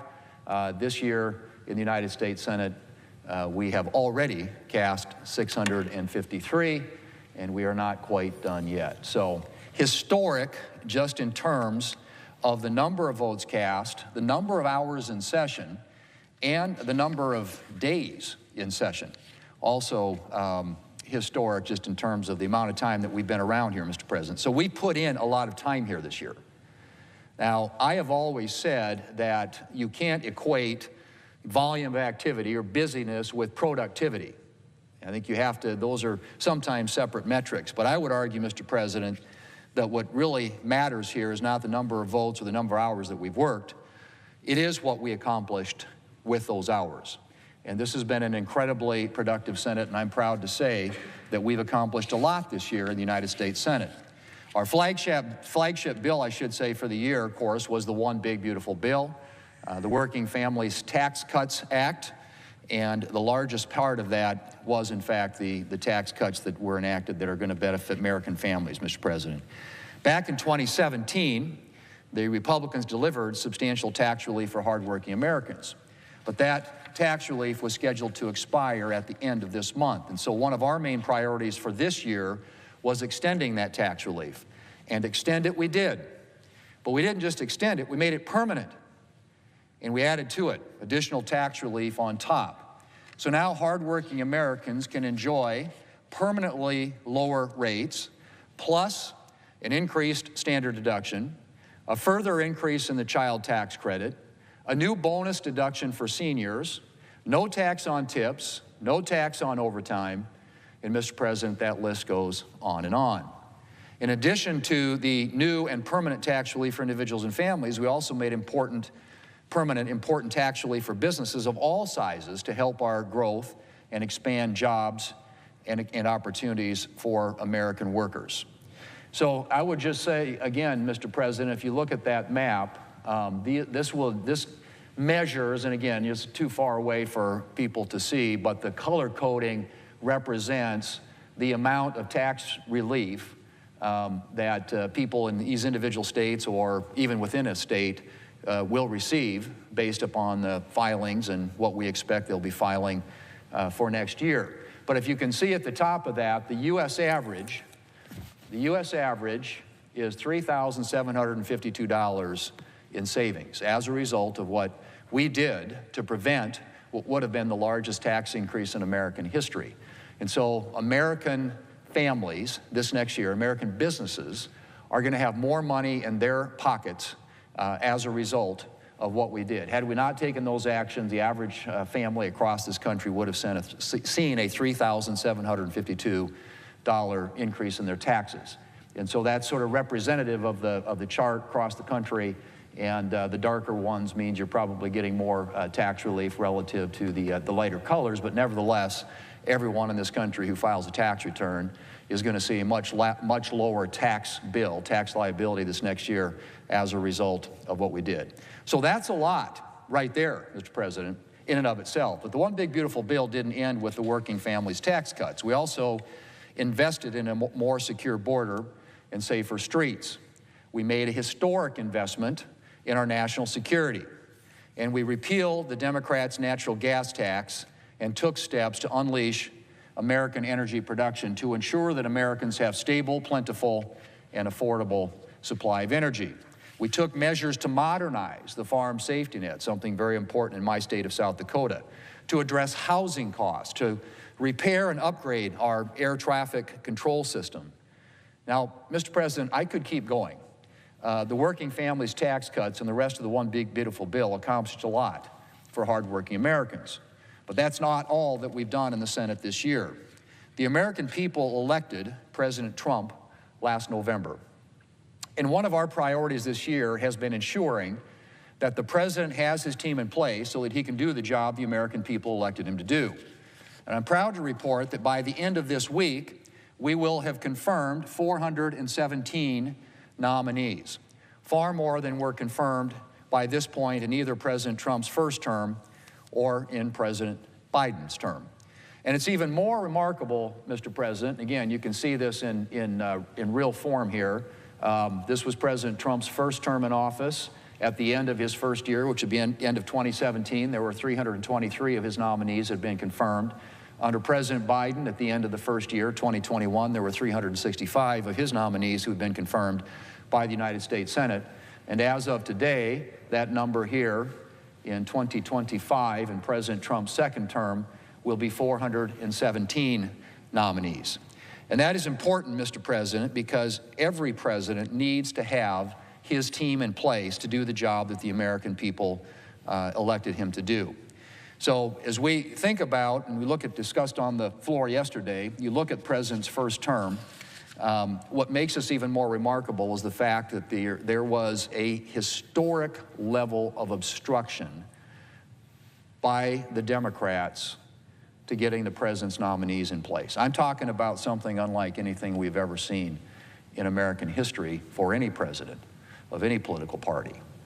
And if you look at his first term, Mr. President, President Trump remains the only president on record not to have had a single civilian nomination confirmed by unanimous consent or voice vote. The only president on record. Democrats have dragged out the process on almost every single one of the president's nominations. Not out of principle, but out of petty partisanship. Any president going back in history, Mr. President, when they get elected, get a mandate from the American people, generally both political parties, and I've been here through multiple administrations, both Republican and Democrat, and I've been here in multiple Congresses and Senates, both Republican and Democrat. And in every case, a lot of, particularly when you get past the cabinet, which we all take very seriously, obviously, and there is a process in place, and some of the changes that we made to expedite nominations didn't affect cabinet-level nominees. But when you get to the sub-cabinet level, in many cases, particularly non-controversial nominees have been approved by unanimous consent or voice vote. It is a way of recognizing that a president needs to get his team in place in order to accomplish the work and the agenda that the American people elected, in this case, President Trump to do. And so what happened this year was historic and unprecedented, because most of those lower-level cabinet nominees are done by unanimous consent. That's just been the practice, that has been the precedent, that has been the tradition, that has been the history of the United States Senate. And for President Trump, the first president... Right, everyone, you were watching Live Now from Fox. That was Senator John Thune on the floor earlier today. But we want to continue on with more live events that are happening. We want to take you now out to Miami, where history is in the making for Eileen Higgins, going to be sworn in as a City of Miami mayor after her historic victory. So let's just listen in for a little bit here on Live Now. Till earth and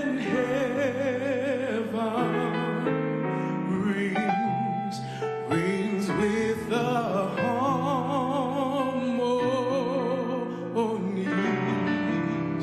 of liberty. Let our rejoicing rise high as the listening sky. Let it resound. All right, everyone, we will take you out to the sights and sounds of the Miami celebration a little bit later here on Live Now from Fox. We are going to take our first break of the hour. When we come back, the latest updates in a deadly plane crash out of North Carolina earlier today. We'll be back with more on Live Now.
And welcome back, everyone, to Live Now from Fox. I'm your host, Mike Page. Always great to be with you as we continue to roll on. We want to now take you back out to North Carolina for an update on this tragic plane crash involving NASCAR legend Greg Biffle and his family. We want to go out to the very latest right now on the ground. That is where we are joined now by Fox 8 North Carolina's Danny Hardin joining us on the ground with the latest. What can you tell us? It's just a sad day in NASCAR. As you mentioned, it's been confirmed Greg Biffle, a superstar in the sport, not a superstar, but a NASCAR driver over the last 20 years or so. He died in a plane crash today. It has been confirmed that his wife, Christina, was on board, a daughter, a son as well. I'll step aside here. Reports say that it happened here at the Statesville Regional Airport. They took off about 10:05 this morning. There was some trouble, and they returned back to the airport shortly after that before the crash happened. You can see the blue and red lights flashing down there about a couple hundred yards away there. There's reports that visibility was not good at all this morning at 10 o'clock. Right now, it's drizzly, it's raining. But this morning, the visibility was not good at all. Again, this is just a tragedy for the NASCAR family, and it is a NASCAR. It really is a family in this sport. Whether accidents and tragedy happens on the track or in something like this, it's just a sad, sad situation. Greg Biffle, a great racing career. He won a truck championship. He won an Xfinity championship. He got really close to winning a Cup championship. He won 19 Cup races during his career. He was a nominee for the NASCAR Hall of Fame recently as well. Just a sad, sad day for everyone involved in NASCAR. Yeah, it really is, Danny, and I'm so glad that you talked about how it really is a NASCAR community. When you hear of the news, you really have that community support coming from really all over the country and around the world. As much as Greg was such a superstar on the track, he was even a better human being off the track with his really, after Hurricane Helene really devastated parts of North Carolina. He really did help out community members there. He really did, and not only did he offer up his plane, but his helicopter, his boats. I mean, he just saw that his state that he lives in, this great state of North Carolina, was so devastated by that hurricane. He wanted to do anything possible, and he wanted everyone else to just join in and help. And yeah, Greg Biffle was kind of a hero during the aftermath of Hurricane Helene. And no doubt about that. Danny, we appreciate all the updates on the ground there in North Carolina. Very a tough story, but we appreciate all of the updates, and we'll continue to look for more throughout the day. We appreciate it. You got it. Take care.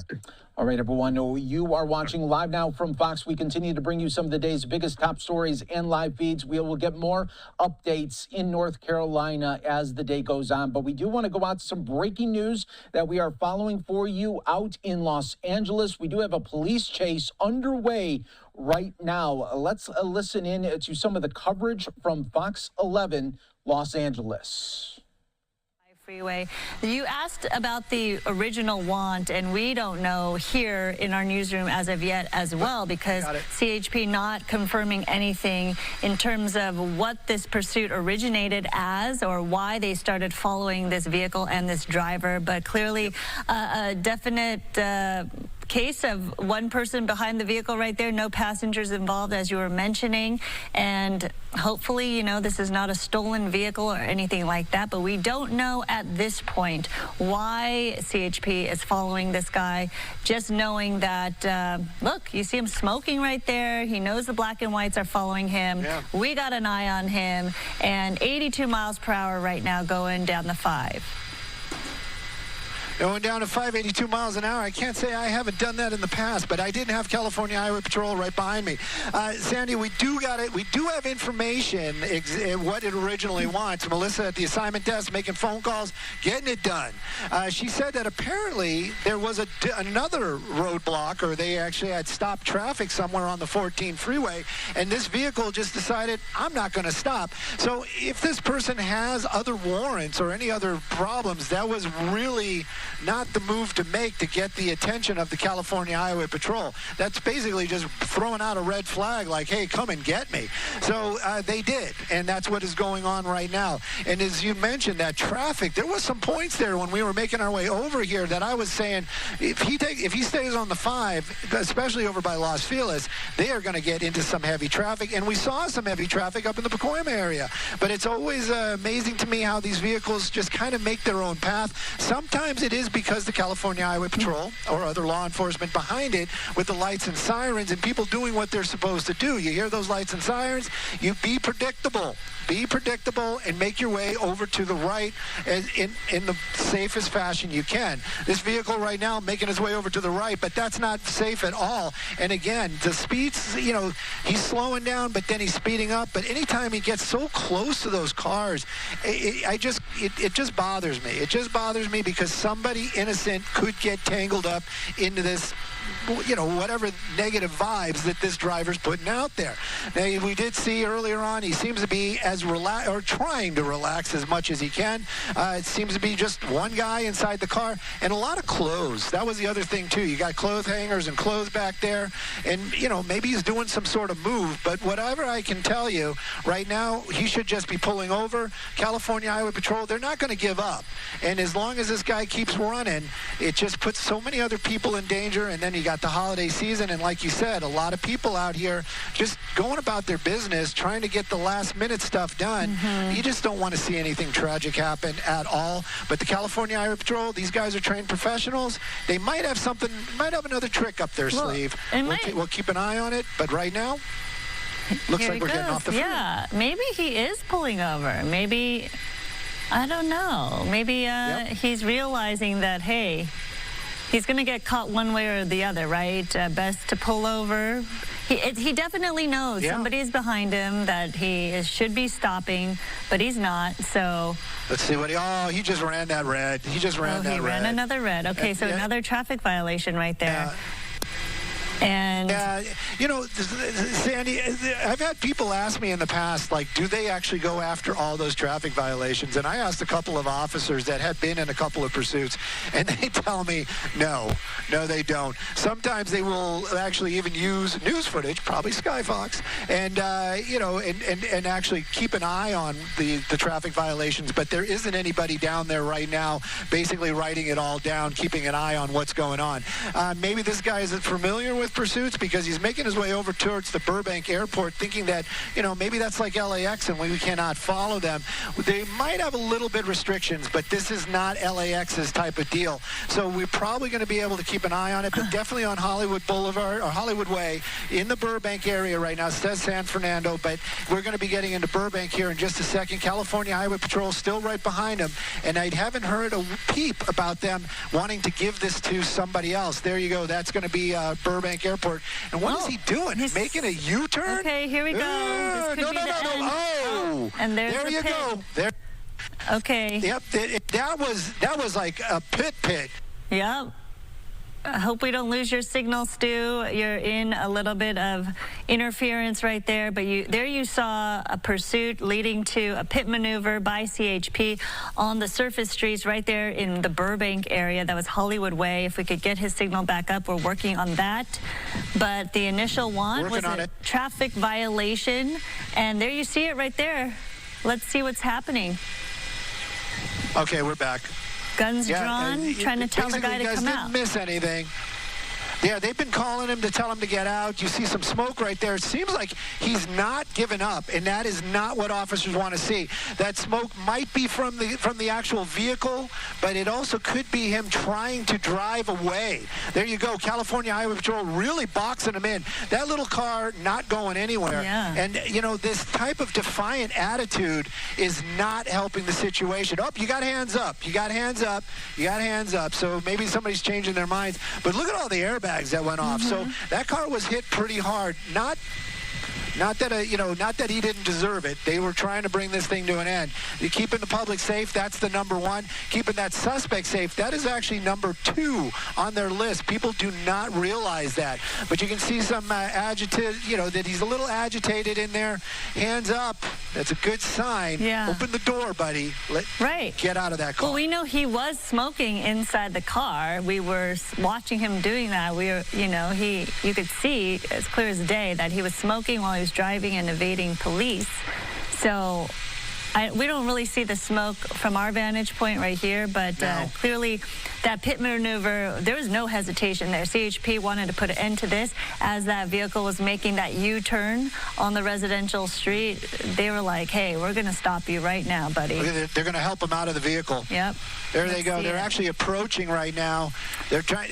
Come on. Oh, you know, this is the thing. Here Boom, we go. There we go. First swing. Easy as that. First swing. Here we go. We're going to help you out of that vehicle, sir. Clearly, you're having some issues here. They're going to get that door open. There we go. That's the airbag. Looks like he is kind of self-extricating. Oh, maybe not. There we go. There we go. That was water bottle. That was a water bottle I saw.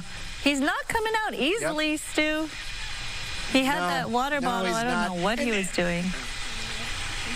And, you know, it always baffles me. It's like, why not? I mean, you know, what are you going to do? What are you going to do, right? What are you going to do? Anyways, law enforcement taking this guy into custody. You can see the cuffs going on.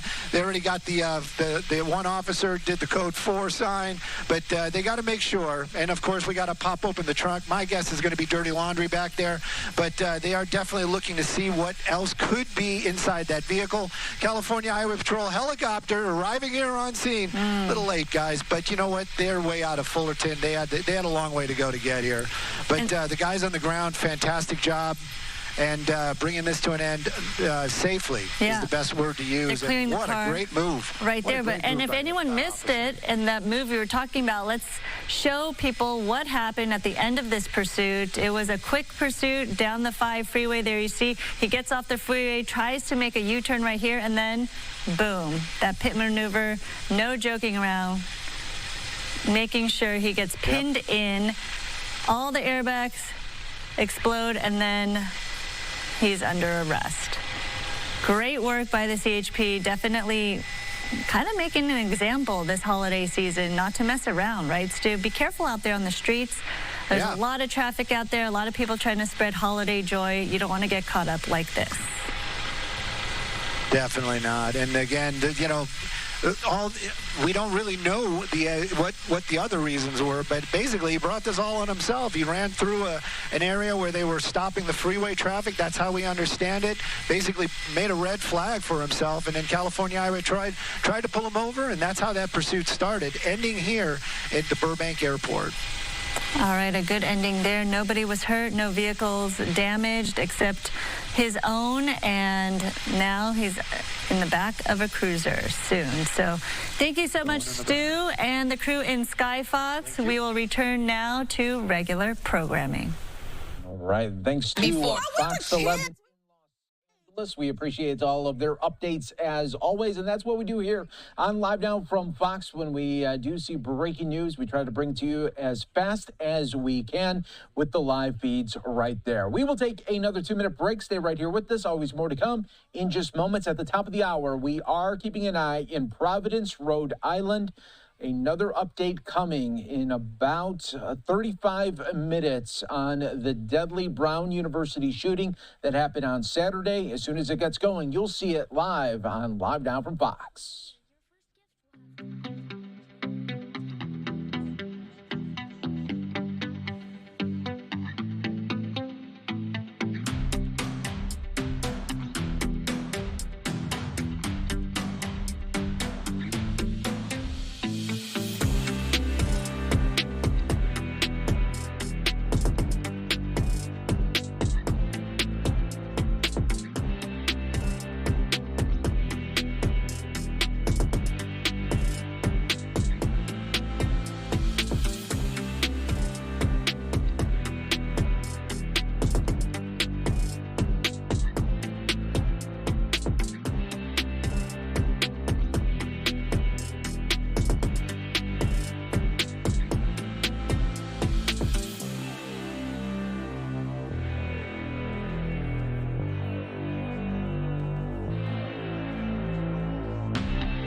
And welcome back to Live Now from Fox, everyone. I'm your host, Mike Page. Always great to be with you as we continue to roll on. Let's head out live to the House floor for just a bit as we do have lawmakers speaking. Let's listen in.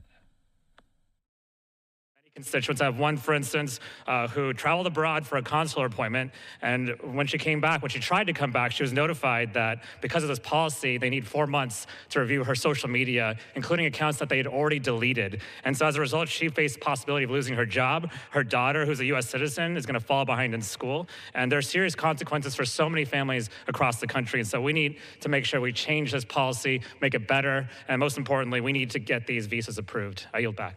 The gentleman yields. For what purposes, gentleman from Michigan seek recognition? Speaker, I seek consent to address the House for 1 minute to revise and change. Without objection, the gentleman from Michigan is recognized for 1 minute. Mr. Speaker, I rise today to congratulate William Bill Long on his retirement from MEMA, the Vehicle Suppliers Association. As the representative for Michigan's 4th Congressional District, home to many of those hardworking MEMA members, I can attest to the lasting impact of Bill's leadership as president and CEO. Bill Long has spent more than 40 years in the automotive and parts industry. Prior to joining MEMA in 2012, he held executive roles at Eklund Incorporated, Dana Incorporated, and Proliance International. Appointed CEO in 2019, Bill helped redefine MEMA's mission, uniting vehicle aftermarket and original equipment suppliers and positioning the association as a strong, unified voice during a period of major industrial transformation. His commitment and collaboration is evident in the partnerships he has built with automakers, technology leaders, research institutions, and government agencies and representatives. Over the years, Bill has served on numerous boards and has earned widespread recognition and remains a respected figure in motorsports, including leadership roles with NASCAR and IndyCar. He currently serves on the boards of the Automotive Hall of Fame and the Center for Automotive Research in Michigan. Mr. Speaker, please join me in honoring Bill Long's distinguished career and wishing him the very best in his well-deserved retirement. With that, I yield back. The gentleman yields. For what purpose?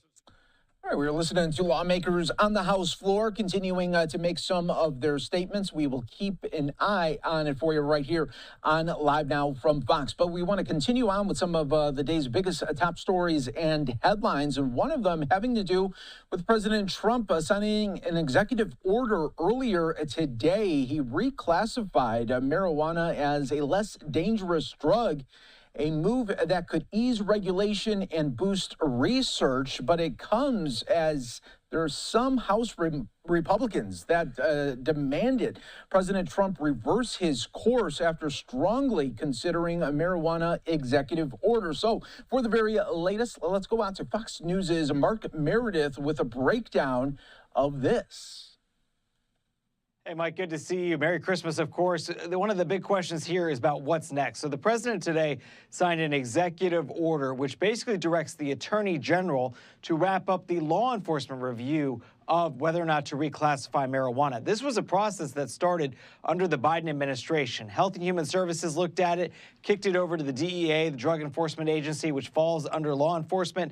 So the Attorney General has basically been waiting to see what was going to happen. The president's executive order says, let's wrap this up and move Schedule 1 marijuana from a Schedule 1 drug to a Schedule 3. Schedule 1, of course, is the harshest of drugs that is out there.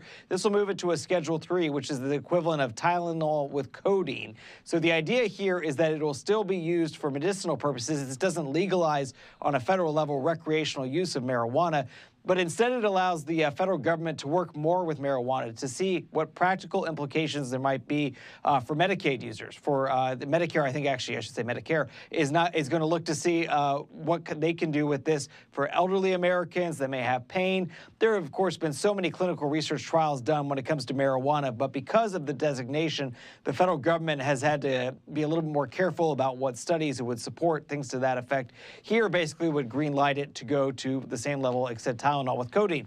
But you also have to look at here, there is such a political component to this. There were a handful of House Republicans, Senate Republicans who were begging the president, please do not do this, and the president decided to go forward with this anyway. Maybe one particular reason the president even brought it up today was that he believes that the polling shows the majority of Americans want this to happen. Gallup had a poll that came out in November showing 60% of people believe marijuana should be used recreationally, legalized nationwide. We've seen so many states already go through with that. I mean, you think I was in Colorado back in 2012 when voters legalized it on a ballot initiative, and since then we have seen so many other states go in that same direction. And Mark, marijuana has often been described by some as a gateway drug. Was that the reason that some of these House Republicans were urging the president to reconsider? Mike, you're right. This is something that for decades back, I mean, Republicans have been pushing this issue. You think back to Nancy Reagan and the Just Say No campaign, that they believe this is a slippery slope. And you're right, a lot of Republicans believe that this is not the right message to send, especially when so many American kids right now are struggling in school, dealing with post-pandemic worlds, whether or not saying, okay, marijuana is safer, that's the case. And the president even brought this up in the Oval. He said, well, wait a second, I'm not saying that you should do this, but for those who may need it for medicinal purposes, this is what's necessary. And you bring up another great question here is, what about the people that all of us rely on every day, whether it's your airline pilot, your bus driver? What will this mean for them? Will they still be, have to have workplace restrictions on what kind of drugs they can or can't use? This opens up all sorts of new questions here, because if it's treated just like medicine and you get a prescription for it, could an employer say, no, well, you can't use it? And we just don't know. These are all things that have to get worked out here, Mike, in the next several weeks and months. And this EO is just that. It's an executive order. I would bet there is going to be a lawsuit challenging whether or not this change can happen. But this EO also only directs the Attorney General to move forward. It's not like the president himself is saying, all right, let's just make it Schedule 3. Yeah, it'll be so interesting to see how it definitely trickles down to really all facets of life. Mark Meredith, thanks so much for joining us on Live Now from Fox. Merry Christmas to you and your family. We always appreciate the updates. Thanks. Stay warm out there. Yes, thank you. All right, everyone, we will take a 2-minute break. Stay right here with us, everyone. More to come on Live Now from Fox.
And welcome back, everyone, to Live Now from Fox. I'm your host, Mike Page. Thanks again for joining us. We're getting closer to an update out of Providence, Rhode Island. The latest coming from the Brown University deadly shooting that happened on Saturday. As soon as it gets going, we will bring it to you. In the meantime, let's head out to Miami. A celebration is underway for Eileen Higgins. She will be sworn in as City of Miami Mayor after her historic victory. We are having some speakers ahead of her. Let's listen on Live Now from Fox.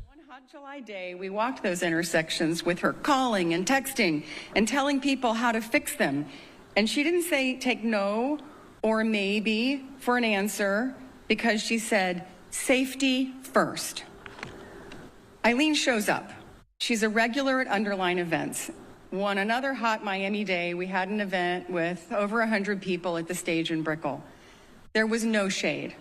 When Eileen saw our guests standing in the blistering heat, she said, "Those folks need shade, Meg." So soon there was a plan. We added a canopy, and Eileen helped get private support to pay for it. Eileen's a problem solver. If she's frustrated with the speed of bureaucracy, she finds a way to move things along. The status quo is not her speed.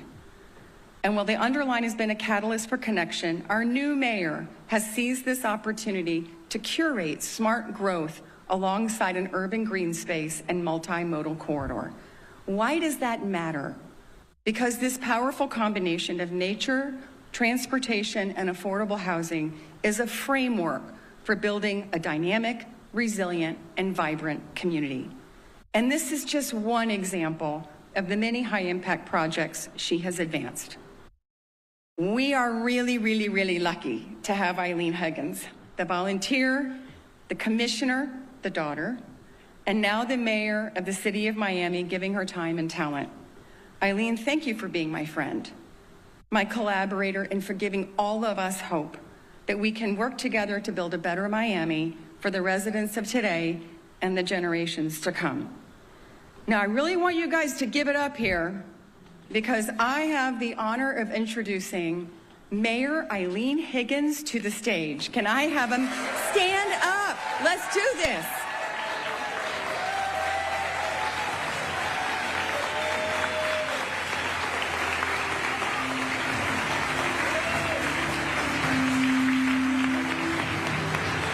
And now please welcome Juan Fernandez Barquin, Clerk of the Court and Comptroller of Miami-Dade County.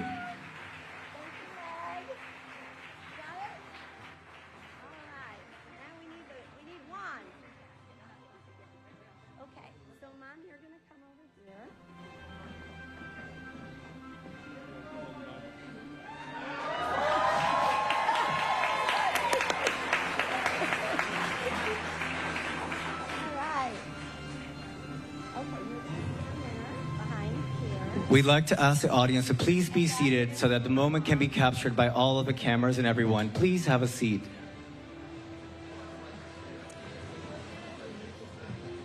This is Juan, and I'm our clerk. So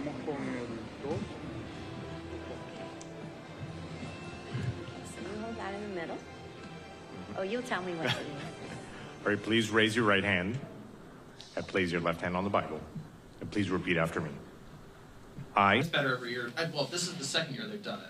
All right, everyone, it looks like we just lost that feed. Unfortunately, it got switched on us here. This is a live look right now at Capitol Hill, so we will keep an eye on that for you. If we reestablish it out of Miami, we'll be sure to bring that to your attention. In the meantime, we are keeping an eye out in Providence, Rhode Island, waiting for the very latest updates from officials to give us an update on the deadly shooting that happened on Saturday there, where unfortunately 2 people did lose their lives. So we'll be keeping an eye on all of those updates right here for you on Live Now from Fox. We can also provide you some updates regarding this case. Fox News' Brooke Taylor is reporting that Providence police have identified the suspected Brown University shooter and have a warrant, according to Brooke Taylor's sources.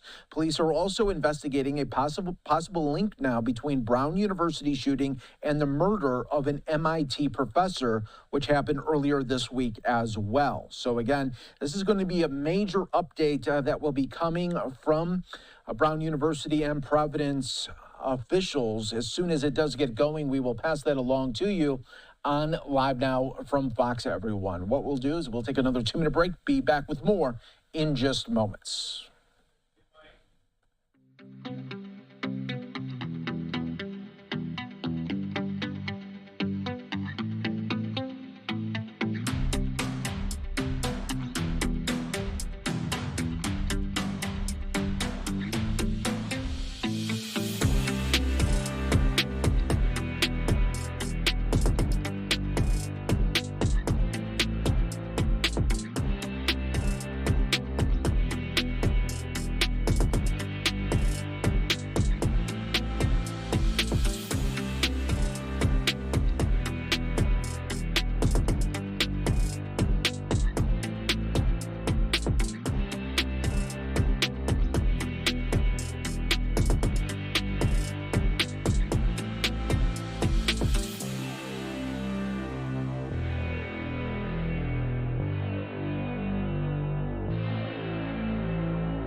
Welcome back, everyone, to Live Now from Fox. I'm your host, Mike Page. Thanks again for joining us as we continue to bring you some of the day's biggest top stories and headlines. One of those big updates will be coming soon out of Providence as police will be giving an update on the Brown University shooting. Fox News' Brooke Taylor is reporting that the Providence police have identified the suspected Brown University shooter and have a warrant, according to Brooke Taylor's sources. Police are also investigating a possible link now between Brown University shooting and the murder of an MIT professor earlier this week. So again, we will be providing you this update in its entirety when it does get going right here on Live Now from Fox, everyone. In the meantime, let's go back out to Miami, where the new swearing-in ceremony happening right now for the new mayor of Miami. Let's listen in. Thank you to Ruth's List, Save, Equality Florida, Emily's List, Everytown, Giffords. You are leading the fight for dignity and safety in America. And to my work family, Maggie, Eddie, Anna, John, Melissa, Louis, Danny, Claudia, Yaimar. Yep. You have proven year after year that public service changes people's lives. And no campaign happens without a circle of friends and family who keep you going, make you laugh, and don't get too annoyed when you're really slow at returning phone calls. So you are all a blessing to me. But I especially want to thank my parents. So they did something. They raised me with the values, right? Get up every day, work hard, and do what's right. So Mom and Dad, thank you so much. I love you. And then lastly, I want to thank Mayor Francis Suarez.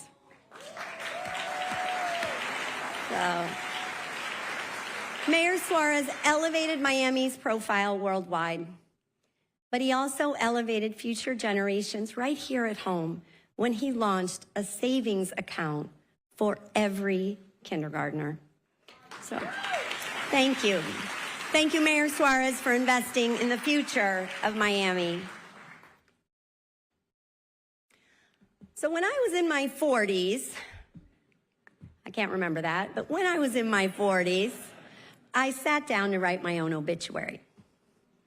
I was working at a large company. It was a leadership exercise. Write your own obituary, look at what you've written, see how you feel about it. So my obituary, it pretty much read like my resume. Mechanical engineer, MBA, solving problems for the private sector, pretty successful. But when I read it, what was missing was too obvious to ignore. Service.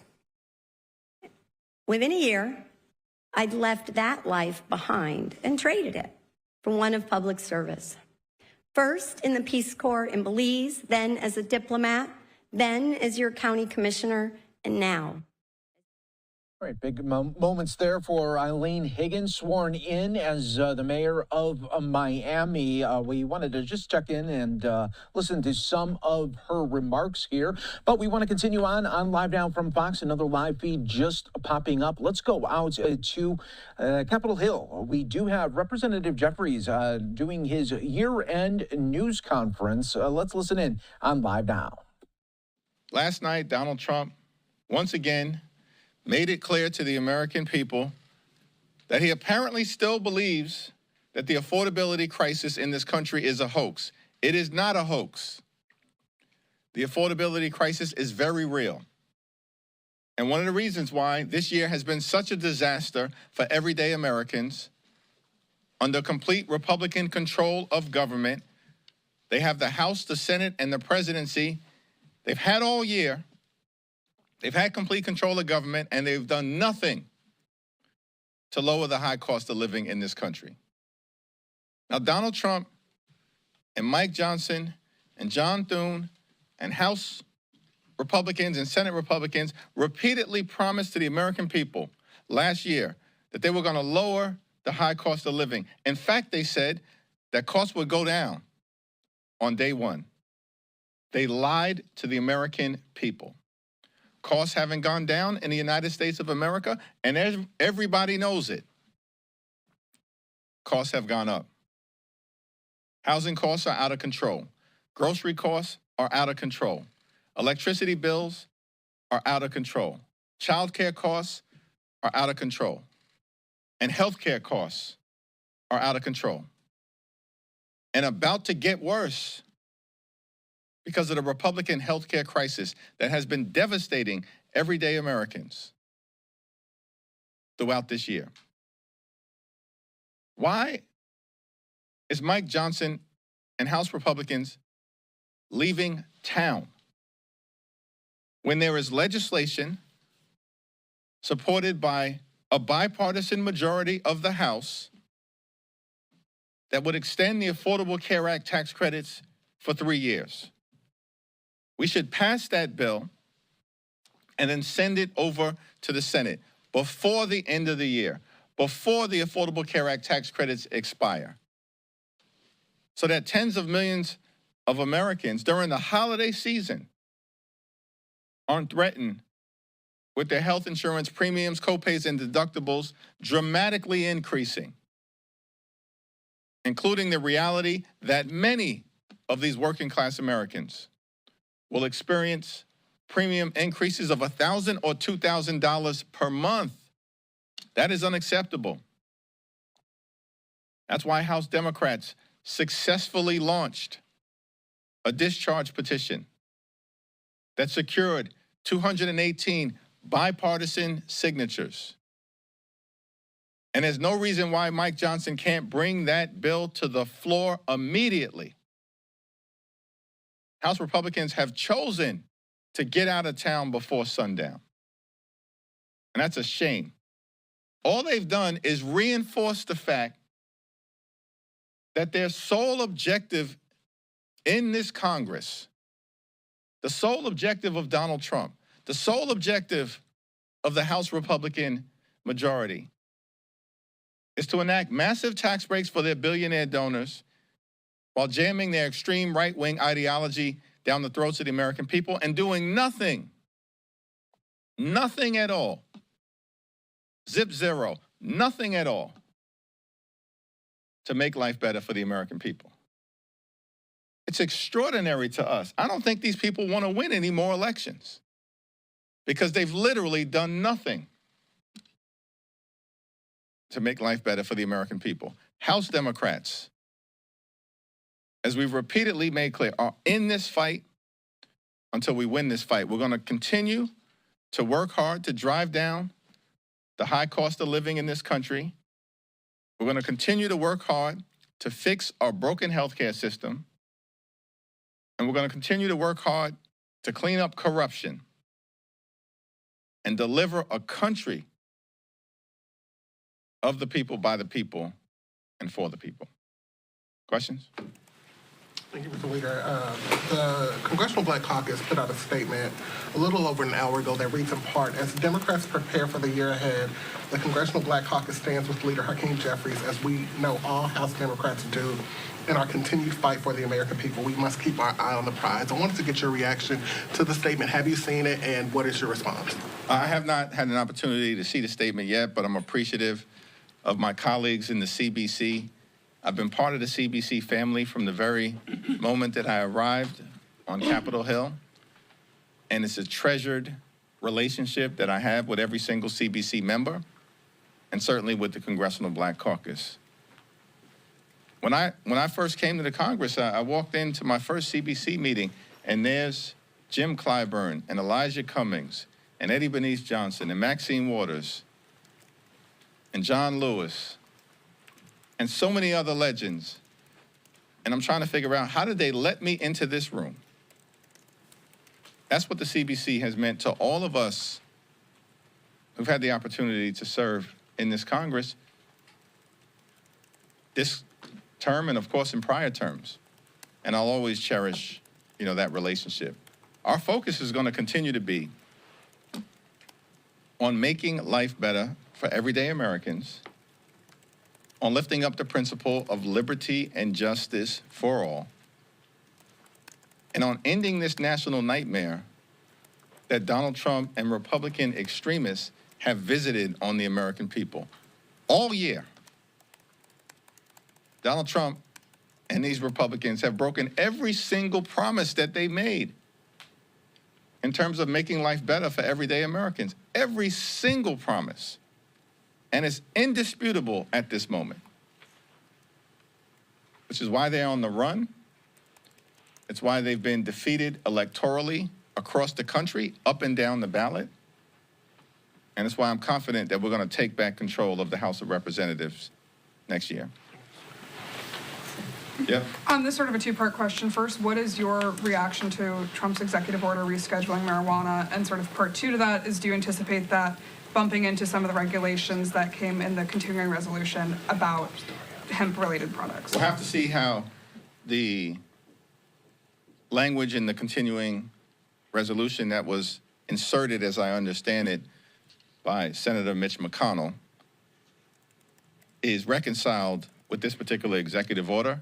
More broadly, and I haven't had the opportunity to review the executive order, but I've supported marijuana reform throughout my entirety in public service, both in the New York State Legislature and as a member of Congress, and have worked with the administration in the past to get criminal justice reform over the finish line, connected to the First Step Act. And we welcome any opportunity moving forward to continue that work, to right-size our criminal justice system, to move away from the failed war on drugs, which includes a failed war on marijuana, and to deal with the mass incarceration epidemic that this country has suffered from, that is both unfair and undermines our economic productivity. Thanks. Thanks, Leader Jeffries. Tomorrow is the deadline for the Epstein files to be released legally. Is it your expectation that the DOJ is going to cooperate? And if not, what is your expectation for what we will see tomorrow? Based on my conversations with some of the top Democrats who've been working on this matter related to full and complete disclosure of the Epstein files, we do expect compliance. But if the Department of Justice does not comply with what is federal law at this point, there will be strong bipartisan pushback. Thanks, Mr. Leader. What is the plan for Democrats going into January with regards to congressional stock trading? Congresswoman Luna and Congresswoman Mace came out of Speaker Johnson's office today, and they said that they had some sort of an agreement with a House Admin Committee on what they would put forward on stock trading. What are Democrats going to do with that? It seems like theirs won't address the executive branch. House Democrats are going to continue to work hard to address the issues that we have in this Congress, and that, of course, will include my full and complete support for a congressional stock trading ban. But at the same period of time, I support the legislation that was just introduced this week that I don't think has a single Republican on it. Why? Because it would also include prohibiting the president and the vice president of any party from engaging in stock trading while they're in office. There is absolutely no justification for the president, who has far more power than any individual member of Congress, or the vice president, to be able to trade stocks in real time when they have more access to inside information than perhaps the entire United States Congress combined. As it relates to regulatory activity, because the executive branch controls the regulatory agencies in the United States of America, including the Securities and Exchange Commission. There is zero justification and rationale for allowing a president of any party or a vice president of any party to be able to engage in stock trading while they have the awesome power of the presidency, vice presidency, and executive branch in their hands. Would you expect a discharge petition on the latest bill from Democrats? There have been 3 successful discharge petitions over the last 3 weeks. We have successfully forced an up or down vote on the release of the Epstein files in support of the advocacy from the brave survivors of Jeffrey Epstein and the horrors that were visited upon them. Last week, we successfully discharged an up or down vote on legislation that restores collective bargaining rights for more than 1 million hardworking federal employees and overturned one of Donald Trump's first executive orders.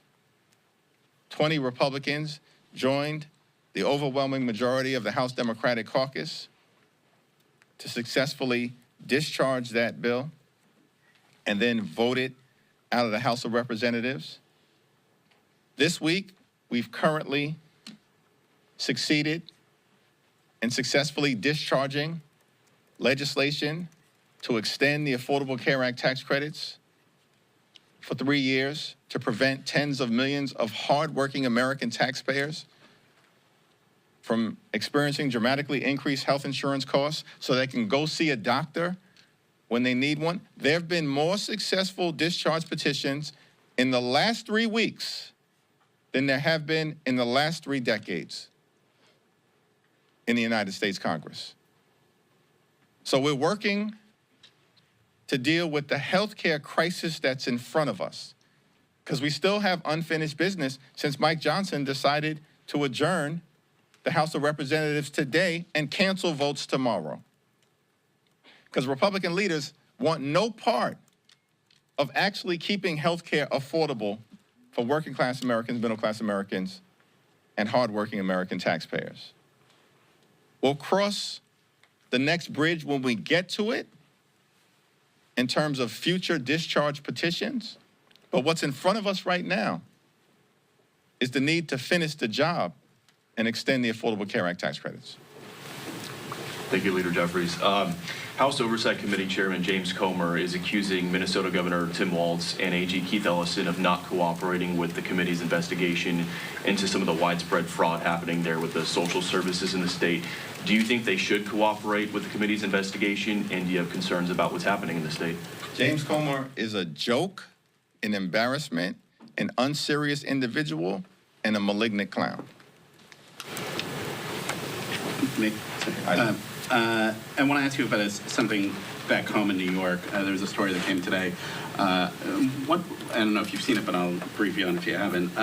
What does it tell you about the incoming mayor and his administration that he picked for a senior position, someone who tweeted in the past about, quoting here, money-hungry Jews, and that the Far Rockaway train is the Jew train?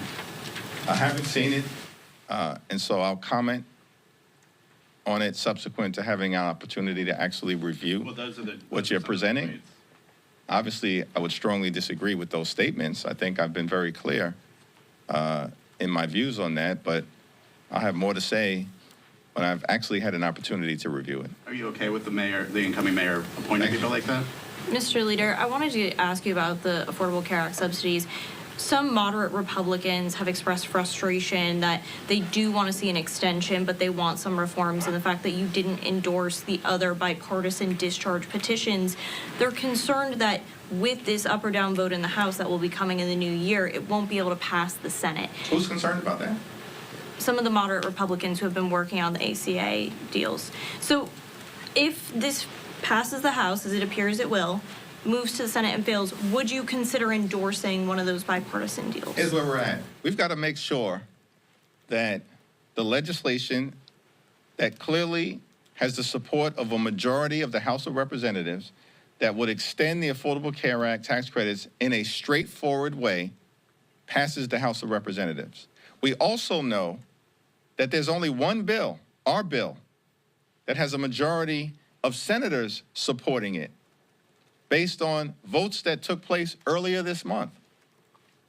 In fact, the 3-year, straightforward, clean extension of the Affordable Care Act tax credits, which the American people support, Democrats, Republicans, and independents, a majority of every single one of those categories, and an overwhelming majority of Democrats and independents, and a significant majority of traditional Republicans support a straightforward extension of the Affordable Care Act tax credits, and so do a majority of members of the United States Senate. So the House has to work its will first. And once the House works its will, which should be taking place today, tomorrow, before the end of the year, but at least as early as when we get back in January, then we'll send the bill over to the Senate. And we'll see what the senators decide to do.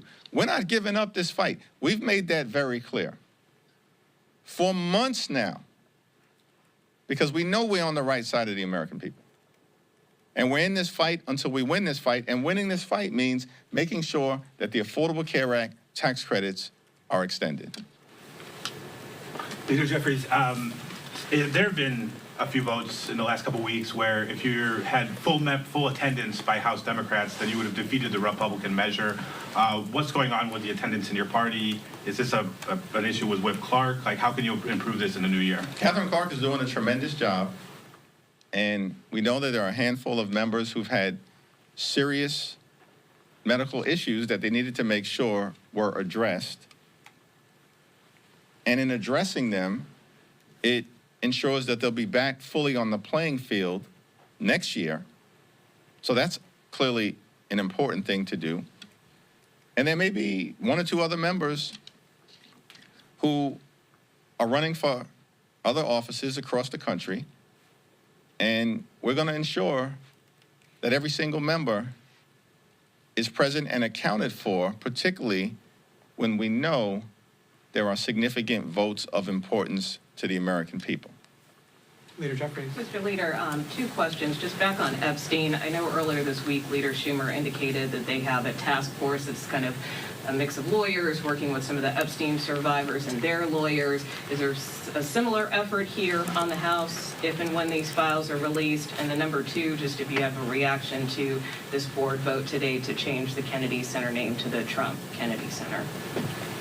Well, Robert Garcia and Jamie Raskin are doing a tremendous job along with Ro Khanna as it relates to pushing for maximum transparency and consistent with the wishes and the advocacy that's been powerful from the Epstein survivors, making sure that there is information that is put into the public domain for the American people so that there can be accountability. And I look forward to continuing to work closely with Ranking Member Garcia and the members of the Oversight Committee who've been doing a tremendous job on the Democratic side, along with Jamie Raskin and others. With respect to the latest foolishness to come out of the Trump administration, I mean, it really seems to me at this point that Donald Trump doesn't give a damn about the prospects of the country and the Republican Party. The notion that Donald Trump has spent more time on the golf course than trying to keep health care affordable for the American people or drive down the high cost of living in and of itself is extraordinary. But then we layer on top of that, he can find $40 billion to bail out Argentina. He's trying to extort $230 million from the Department of Justice.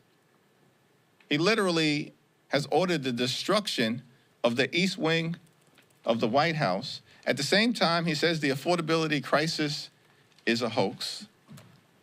Republicans are being crushed electorally all across the country. News of the demise of the Democratic Party was greatly exaggerated. And yet, what Donald Trump comes up with at this particular point in time to end the year is not ordering Mike Johnson, because he could have done that, to remain in Washington until we address the issue of health care affordability and extend the Affordable Care Act tax credits, that the so-called Kennedy Center board wants to rename the Kennedy Center after Donald Trump. Are you kidding me? Like, how does that help deal with the affordability crisis in this country. These people are pathetic. They are sycophants. And these are individuals right now who are bending the knee to a loser. The Republicans are losers. Why are you bending the knee at this point in time? It's not clear to you that, as Michael Ray Richardson, the great former New York Knick, once said, the ship be sinking? It's over. This is the Titanic. I don't get it. I really don't understand the situation. Because these people promised that they were going to lower the high cost of living on day one. And they failed to do it in year one, let alone day one. And now their holiday gift to the American people is to continue to try to block our ability to extend the Affordable Care Act tax credits, but they want to rename, allegedly, the Kennedy Center after Donald J. Trump. These are sick people. Something is really wrong with these folks. And here's the final thing. They don't have the power to do it. Only Congress can rename the Kennedy Center. The wannabe king and his sycophantic minions can't do it. But they're going to create a spectacle across the country, and everybody's going to chase this story. But how does that actually help the American people who've already been convinced that Donald Trump is not focused on making their life better? The whole thing is extraordinary. And it's another indication of the fact that things have fallen apart quickly for Donald Trump and the Republican Party. And House Democrats are going to continue our commitment to the principle that in this great country, when you work hard and play by the rules, everyone should be able to live an affordable life, a comfortable life, and the good life. Not too much to ask for in the wealthiest country in the history of the world. Good paying job, good housing, good health care, good education for your children, and a good retirement. And that's what Democrats are going to continue to fight to achieve for every single American in this country. Thank you all. Happy holidays. Happy holidays. Thank you. Representative Jeffries making those remarks on Capitol Hill, really going after the Trump administration. You are watching Live Now from Fox. We'll take our first break of the hour. We are keeping an eye closely on Providence, Rhode Island, getting the latest update from officials very soon on the Brown University deadly shooting from Saturday. We'll be back with more on Live Now.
Welcome back, everyone, worldwide for you on Live Now from Fox. I'm your host, Mike Page. Always great to be with you as we continue to bring you some of the day's biggest top stories and headlines. Let's go out now live on the House floor. We do have Representative Nancy Pelosi speaking. Let's listen in.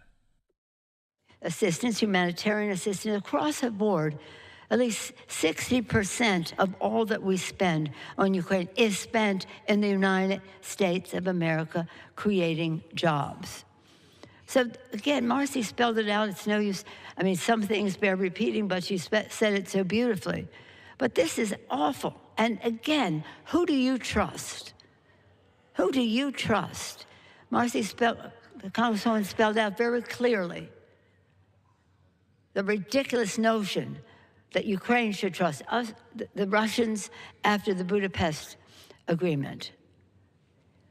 Give up your nuclear weapons, and we will come to your aid should you need that.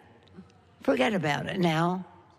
So Ukraine has been treated with great disrespect. Its people have just been subjected to such horror. They have fought valiantly.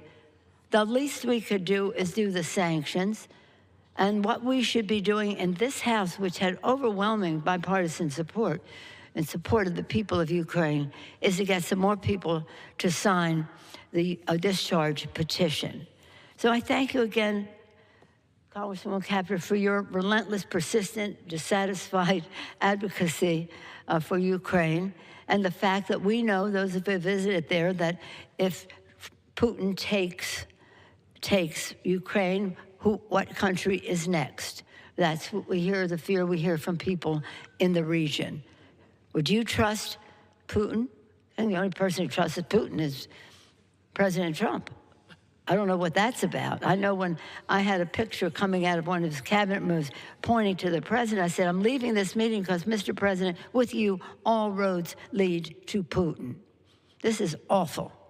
The richest man in the world, they say Putin is, a villainous person, and somebody who uses rape, kidnapping, family killings in order to demoralize a country. Well, you haven't succeeded, and you're a loser because you thought you were going to win on the first week of this war, and now it's 4 years later. With that, I yield back the time to the distinguished Marcy Kaplan.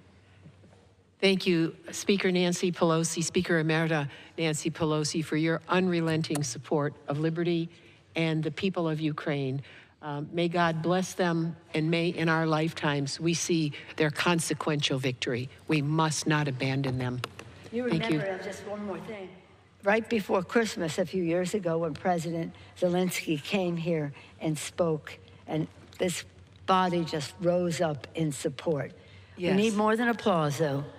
We need a discharge petition. Thank you. Thank you. Thank you so very much for joining us tonight with all of your duties. Would it be okay if I called out Stenny next? Sure. Okay, I would like to yield time to the very, very distinguished former and future majority leader of our caucus, Steny Hoyer from Maryland, who has just distinguished himself in his career with a total commitment to our alliances globally, including our precious European colleagues. Thank you so very much for joining us here this evening, Congressman Hoyer from the state of Maryland. I thank the gentlelady who heads the Ukrainian caucus, has ties to Ukraine, and is deeply tied to America, to democracy, liberty, and freedom. Mr. Speaker, I adopt her remarks as my own. I will add to that, but it will be surplusage, because everything she said and all the dangers she referred to and all the atrocities of the Russians we could repeat.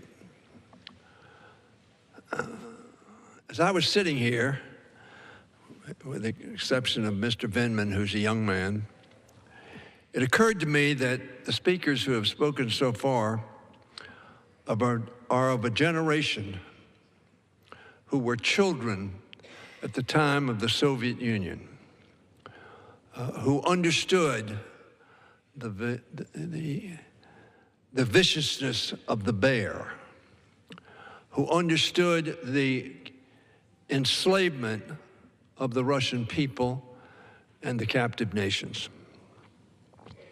Mr. Speaker, I rise today for the people of Ukraine, for the people of America, for the people of Europe, for the people of Asia and Africa, South America, Australia. Because all of us are at risk if dictators like Putin prevail. Ukraine. The question is, will America and this Congress allow it to become a nation betrayed? I've said it before and I'll say it again.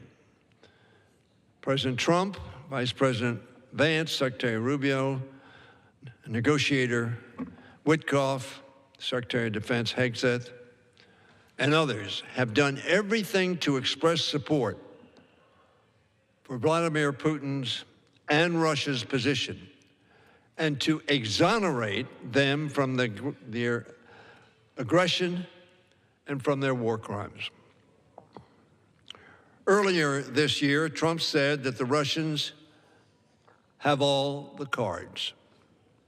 Mr. Speaker, someone ought to remind our president, and I do so tonight, that NATO has a combined defense expenditure of $1.58 trillion. Together, we field 3.5 million troops. Our combined GDP is 25 times more than Russia's. Europe holds some $246 billion frozen Russian assets. I suggest to all of us, to the President and to the world at large, those are a lot of cards. But we need to play them. As long as they're in the deck, they won't make a difference. Every day we do not, we look weaker in the eyes of the world. That is a danger for us and a danger for the international community. Every day, Russia slaughters more Ukrainians. At least 43,000 Ukrainian soldiers have already given their lives in defense of democracy, and many more have been wounded. The Ukrainians will continue to fight valiantly, as the gentlelady pointed out, with or without our support. But our decision will determine whether their fight is in vain or will prevail.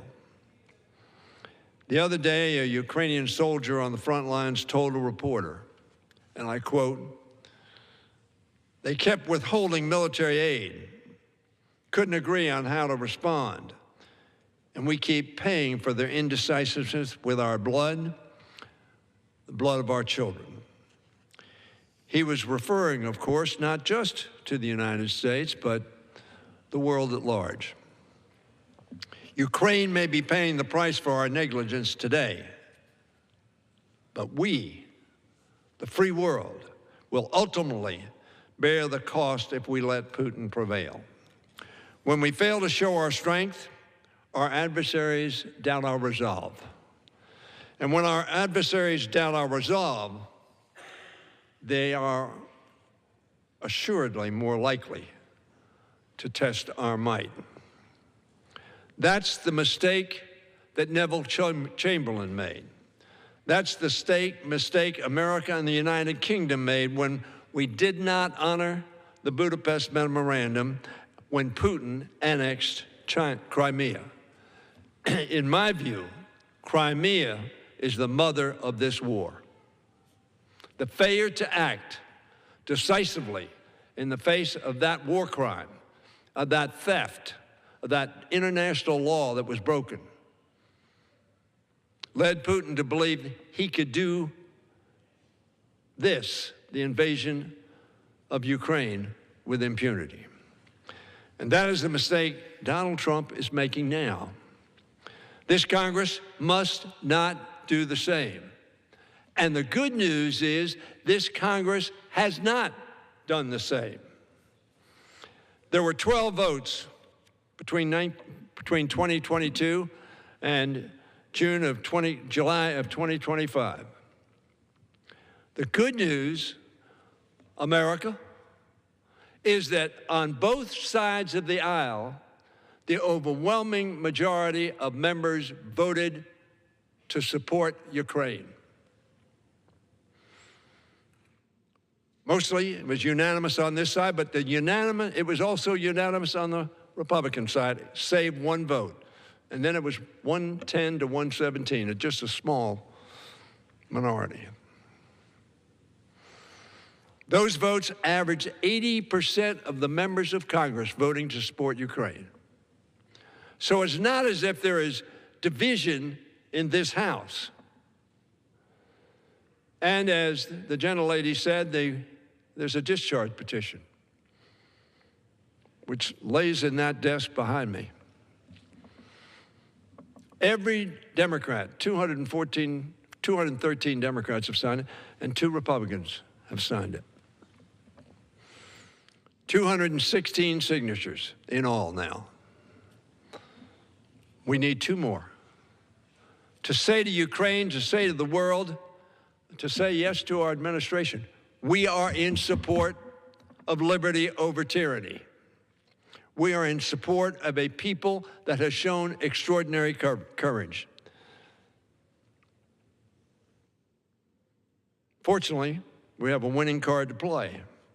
Ranking Member Meeks and I have that bipartisan discharge petition to force on the Ukraine support. 2 Republicans have signed that. But that means there are another 100 who support Ukraine, and all they need to do is sign that petition. And we will vote in January on that bill that says we're going to support Ukraine and freedom and democracy and liberty and international law. Every House Democrat and 2 Republicans, as I say, have signed. Our legislation includes both sanctions to undermine Russia's war economy and direct financial and military aid for Ukraine's defense and reconstruction. There are 80 United States senators who have signed on to a bill imposing sanctions on Russia. Some 6 months ago, and it has not moved. What do you think that does to the psychology of Ukraine and Ukrainians and their soldiers? If we report out this bill, in my view, it will change this war not only materially, but psychologically.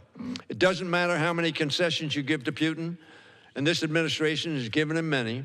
He will keep fighting this war so long as he thinks he can outlast the free world. This is an issue of resolve. I mentioned how much superiority we have with respect to Russia, in size, in money, in resources. I know we can do this, Mr. Speaker. Since the Russian invasion in 2022, the House has had at least 12 votes, and I mentioned them. 80% of our people have supported them. Mr. Speaker, now is not the time to fold. Now is the time to call. If we play our hand correctly, we can still ensure Putin suffers a defeat that will make other dictators around the world think twice before violating international law and creating war crimes. We must, Mr. Speaker, because make no mistake, Vladimir Putin is playing for keeps and for empire. Our European allies know that to be the case because they have been at the point of the enemy's spear when Chamberlain said we were buying peace in our time. We then had World War II. Let us act. I urge my Republican colleagues and friends who have signed on and voted for supporting Ukraine to sign this discharge petition. and I yield back to Ms. Capter.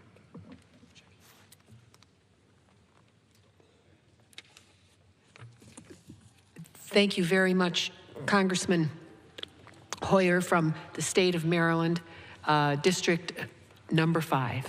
I wanted to ask the Speaker for the time remaining, please. Gentlewoman has 17 minutes. Okay. Be proud to yield to the really extraordinary Congressman from the state of California, Jim Costa from District 21, who has just been unwavering as a freedom fighter here, not just for our country, but for countries around the world that are trying to liberate themselves from the type of tyranny that Ukraine is facing. Congressman Costa? Thank you. My colleague, Chairman of the Ukraine Caucus, Marcy Kaptur, for your leadership, and for my other colleagues who have spoken this afternoon, the Speaker Emeritus Pelosi and Representative Steny Hoyer. I rise today to address the ongoing threat Russia poses to Ukraine, to Europe, and the United States, and the broader international order. On February 24th, I think all of us can remember, 2022, Russia, in a pre-planned and unprovoked attack, Ukraine. You're watching Live Now from Fox, always worldwide, here for you. House floor discussing the war in Ukraine. We will take a 2-minute break. We will be back with much more on Live Now from Fox when we come back.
Welcome back worldwide for you on Live Now from Fox. I'm your host, Mike Page. Thanks again for joining us. Let's go back out to the House floor. We have lawmakers discussing the war in Ukraine. Let's listen in on Live Now.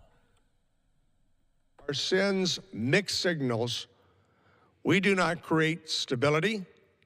We invite aggression. Let's be clear about that. History is replete with examples of those who hesitate or send mixed signals.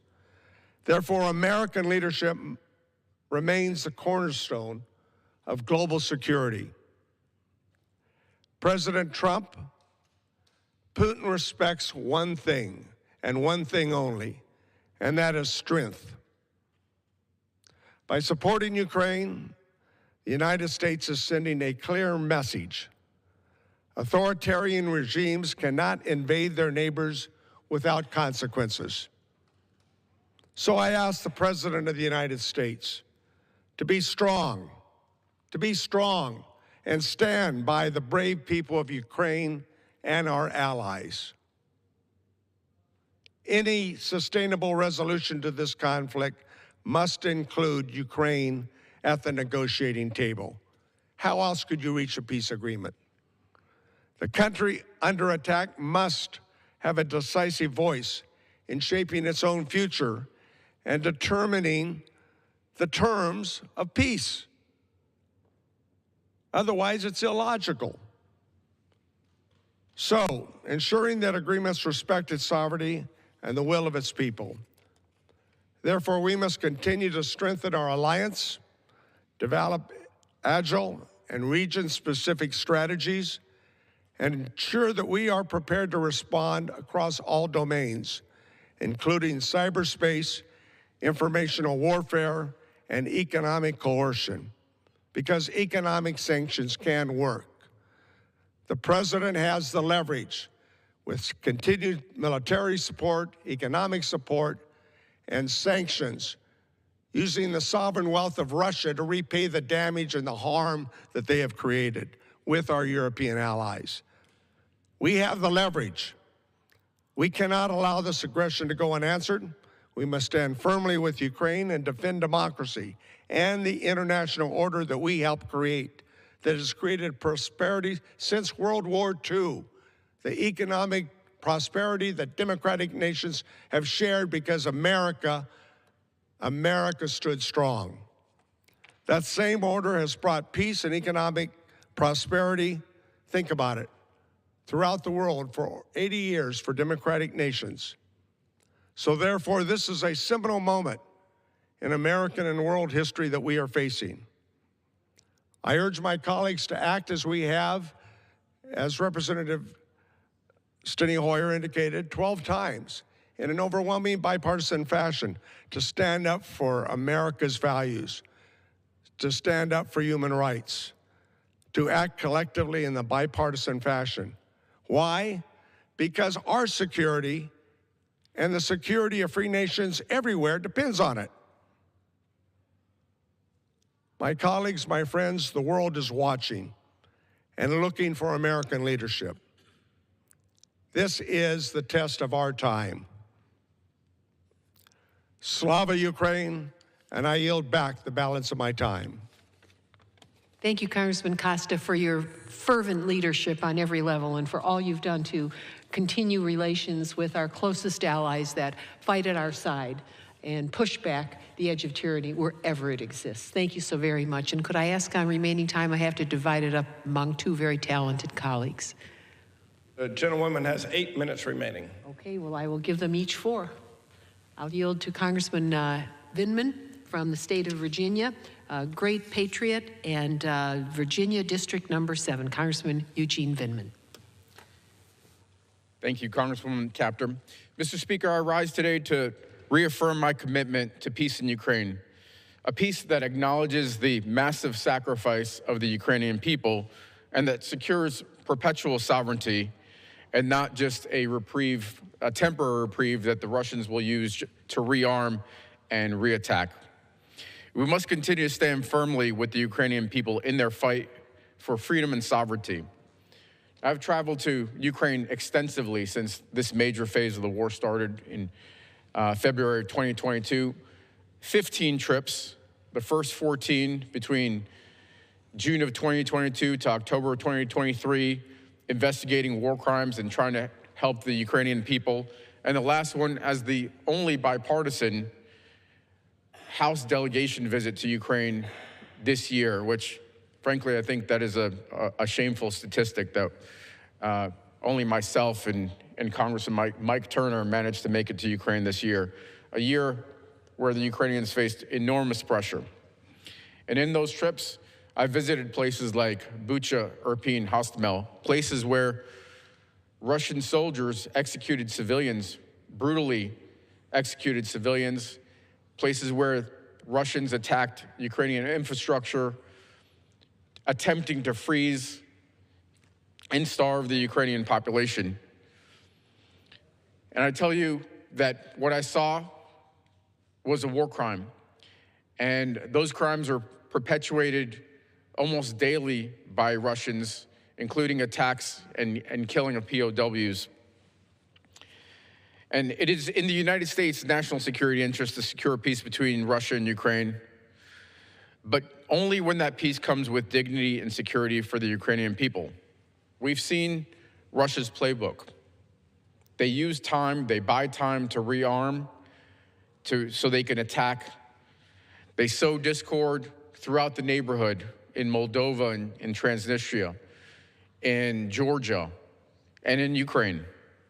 True peace will never be achieved by the world by appeasing Putin, and that's why we must stand together. And so this peace proposal that we've recently seen, the 28 points, the Dmitriev, who is the leader of the Sovereign Wealth Fund, and Witkoff, a real estate investor, I call the dimwit peace proposal. This dimwit peace proposal is nothing more than a giveaway to Vladimir Putin. It does nothing to achieve peace, and frankly, it would have made Prime Minister Chamberlain blush after Munich, that level of weakness and appeasement. Let me be clear, a just and lasting peace in Ukraine could not be achieved by the United States alone. It could not be achieved without transatlantic unity, and it could not be achieved without European support. We must stand with the Ukrainian people. We must stand on the right side of history and not support a shameful and weak appeasement deal. Slava Ukraini, I yield back. Thank you. Thank you, Congressman Vindman, for your service to our country and also the cause of liberty globally. Congressman Greg Landsman of Ohio's 1st District in the greater Cincinnati area. Let's be kind to him, and he's been waiting a long time. Thank you so much for joining us this evening. Thank you. Thank you, Mr. Speaker. Thank you, Congresswoman, for your incredible leadership and remarkable remarks. I rise today on behalf of the children of Ukraine. More than 35,000 children from Ukraine have been stolen by Vladimir Putin. These children are being hidden in Russia, sent to indoctrination camps. Some are even being trained as soldiers to fight against their own country. We can't wait for a peace agreement to reunite these children with their families. They're not bargaining chips, and Putin must release them now. As a father of 2, I can't imagine the terror of having a child taken from our family, from our home. Earlier this year, we uncovered a State Department program to track these abducted children had been terminated. We were able to get it back up and running. And our bill, the Abducted Ukrainian Kids Recovery and Accountability Act, will restart this program so that we can keep tracking every single child. This bill was included in the NDAA and will be signed into law tonight. We can't stop until these children are back where they belong, which is home. Thank you, and I yield back. Thank you, Congressman Landsman. You're such an outstanding member, and thank you for being here. Mr. Speaker, thank you for your deference and ability to allow us to speak. I just want to end this evening by saying that this special order is really not just about this generation, but those to come. And for our children, for our grandchildren, the kind of world that we leave them. And we simply cannot appease dictators, because we will leave a very ugly world to them in the future. The last thing I wish to place on the record, if you'd allow me just a couple seconds here.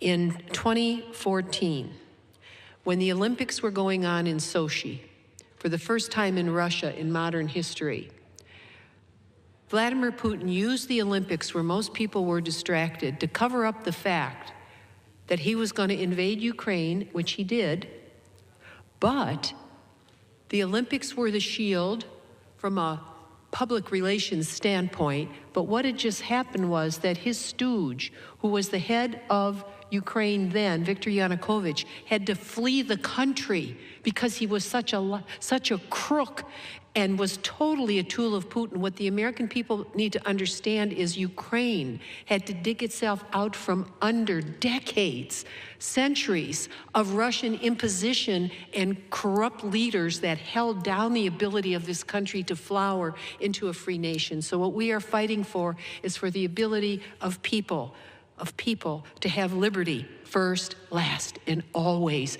in the place in the world where Stalin killed more people than any place else in the history of the world. Thank you so very much. God bless America. Slava Ukraina. Thank you so much. I yield back. The gentlewoman yields. Members are reminded to refrain from engaging in personalities towards the president. Under the Speaker's announced policy of January 3rd, 2025, the gentleman from Florida, Mr. Herodopoulos, is recognized for 60 minutes as a designee of the Majority Leader. Thank you, Mr. Speaker. Thank you, Mr. Speaker. It's my honor to be here with you this afternoon as we talk about the need to promote accountability, flexibility, choice, and allow small businesses to galvanize together to find the best options for their employees in the changing health insurance market. I want to start today by ceding some time to our friend from the state of Montana, Representative Downing, who has great experience in working with these marketplaces in his home state of Montana. You're recognized. Well, Mr. Speaker, thank you, and to my colleague from Florida, Mr. Herodopoulos, thank you so much. You know, I rise today to discuss or to comment on what I see as the biggest fraud this body has ever put upon the American people. Let's go back to the beginning of the Unaffordable Care Act, Obamacare. How was this sold to the American people? You can keep your doctor if you like it. You can keep your plan. Your insurance premiums are going to go down. And I'll tell you, all of that, this is one time that both the Republicans and Democrats agree it did not deliver on that.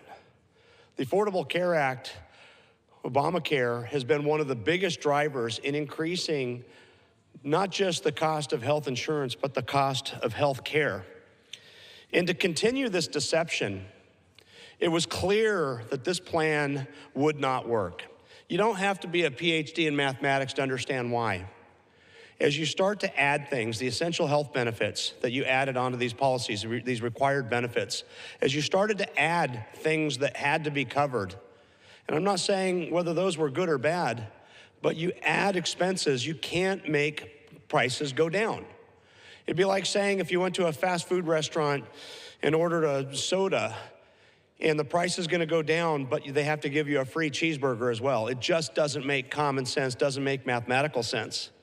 And so to further this deception, they realized that it only worked by subsidizing it. So you had to levy a tax to subsidize it. And the architects, on the other side of the aisle who put this together realized that the American people would rebel against this if they were given a tax to pay for it. So how did they hide that? Well, let's just tax the payers. Let's tax the insurance companies, and then they can pass those expenses down to the American people through higher premiums. And that's exactly what happened. And so then let's look at another phenomenon. As these prices start going up, people start to question whether they're getting value for what they're paying for. And for some folks, the answer was no. They didn't want to pay those higher rates. And so some folks came off. And as we see, the people who come off tend to be the people who least need services. So the healthy, younger people tend to be the ones that come off. And as they do that, that concentrates the risk. That makes the prices go higher for the insurance companies, for the payers. And so as that happens and you get into the next policy year, they have to raise the rates again. And as they raise the rates again, you lose more subscribers to those policies. And so you further concentrate the risk. And this is known as adverse selection. And so what happens in adverse selection, every time you see that raise, those prices rise, you start to see more people come off. They look for alternatives like healthcare sharing ministries, they look for something else, or they go uninsured. And you start this, endless cycle of these prices going up. One other thing I just want to point out, this is kind of economics 101. The more money you put into a system, the more expensive things get. And we've seen that in so many different areas. We've seen that in subprime lending. We've seen that in student loans. We've seen that in so many. You put money into a system and it starts to push prices up. And one of the other contributors we have is not just adverse selection that is concentrating the risk and making it more expensive for the insurance companies, but we put so much money into the system that we're seeing rises in actual health care. And it's important to make the distinction between the rising costs of health care and the related rising costs in health insurance. And so we've just come to this, death spiral of this becoming more and more and more unaffordable. And in my personal opinion, this entire system is going to collapse under its own weight. And you've got, two solutions. The other side thinks that we should just write a blank check from the federal government, no matter how big that check is going to be, so that we can hide the fact that this is failing. I mean, let's face it, this is this is seen as a landmark piece of legislation that the Democrats have pushed over the last couple of decades. It's important to them to protect this landmark legislation. And I'm sorry, the emperor's not wearing clothes, and in order to hide that, they're doing these smoke screens with these increased subsidies. So now let's look at the subsidies that have really gotten a lot of attention, these Obamacare subsidies that we've been talking about that the Democrats brought in response to COVID. So these are subsidies to folks that are on the individual market. Now, it's important to note that the individual market is a small percentage of the insureds. This is not the entire market. This is not small group. This is not large group. This is a small percentage of folks that are on the individual marketplace to get their health insurance through healthcare.gov or through one of the exchanges. So it's a very small part. And when the Democrats first put this, it was in reaction to the chaos during COVID. And it was by their intent and by their architecture, it was a temporary solution for a temporary problem. So it was designed to expire. It had a sunset. And then when it was coming up to a sunset, when the Democrats Hey, we've been listening on the House floor there. Lawmakers continuing to talk about the war in Ukraine. We will keep an eye on that for you, as always, on Live Now from Fox. We're also keeping an eye on the Providence, Rhode Island upcoming news conference regarding the shooting that happened at Brown University on Saturday. So as soon as those updates happen, we'll be bringing it to you right here on Live Now from Fox. We want to keep you, though, in Rhode Island for an update. As you know, for the last couple of days, we've been waiting for a crack in the case, and it looks like we could be getting closer for that to be happening with the latest update just moments away. Let's go out right now to Fox News' Kaylee Schuyler joining us with the latest as we wait for this major news conference. Hi, Michael. It's pretty quiet on campus as we're getting all of these rapid updates. It's been just over an hour now since we've learned police have identified a suspect and have a warrant out for their arrest here in Rhode Island. But right now, we don't know who this person is, where they might be, or even what a motive potentially could have been. And there was supposed to be that press conference tonight here at 4, but officials say they're postponing it for now because of all of these updates. And we're also learning tonight that police are investigating a connection between the shooting here at Brown and a 47-year-old MIT professor who was shot in his home just outside of Boston, and then he later died at the hospital, and that happened on Monday. Massachusetts State Police is handling that case. The crime happened about 50 miles away from Brown's campus. Now, Providence Police is handling the case here. The FBI isn't also involved, but hundreds of officers are on this case. And this is the only video we've seen of a person of interest. We don't know if this is the same person police have identified and have a warrant out for now, but officials say the biggest hurdle in this manhunt is the lack of video evidence, because at the engineering building where the shooting happened, it's virtually a blind spot with just a few cameras. And if we rewind in this manhunt just a little bit, it was on Sunday, just the day after the shooting, that police said they had a person of interest that they had detained. They were questioning this person for hours, basically all of Sunday, and then they ultimately ultimately decided that they didn't have the right guy. So maybe they do this time. Only time will tell. We've been told that the timing for this news conference tonight is fluid and that officials are in a meeting right now, Mike. Yeah, Kaylee, we are definitely going to be following this one. It seemed like, each day the officials were trying to put out the newest information. Yesterday, we were seeing new maps put out, a second person of interest that they were trying to get closer to, that somebody might have seen that suspect. But now it looks like with this confirmed person of interest that a major crack in the case could be coming. Yeah, we've been getting little tidbits here and there every single day. We did see, as you mentioned, those images of a second person that police say they were just interested in talking to. We saw the FBI released video where their person of interest and then the second new person kind of ran into each other, and then the person of interest kind of ran away and then hid and then ran away again. So we've been seeing little tidbits. Do we know if they've talked to this other new person? Maybe we'll find out in the press conference. Maybe we'll find out a name of this suspect that they have a warrant for now. But again, I think a lot of people are eagerly waiting for these updates. Yes, absolutely. Kaylee, Skyler, thanks so much for the updates. We await the news conference, and we'll be bringing our viewers that as soon as it does get going. Thanks again, Kaylee. All right, we'll take our final break of the hour. Stay right here with us. More to come on Live Now from Fox, everyone.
We are back here for you on Live Now from Fox. Thanks again for joining us, continuing to bring you some of the latest updates, top stories, and of course, when breaking news happens, we have you covered. We want to continue to give you an update on the plane crash in North Carolina.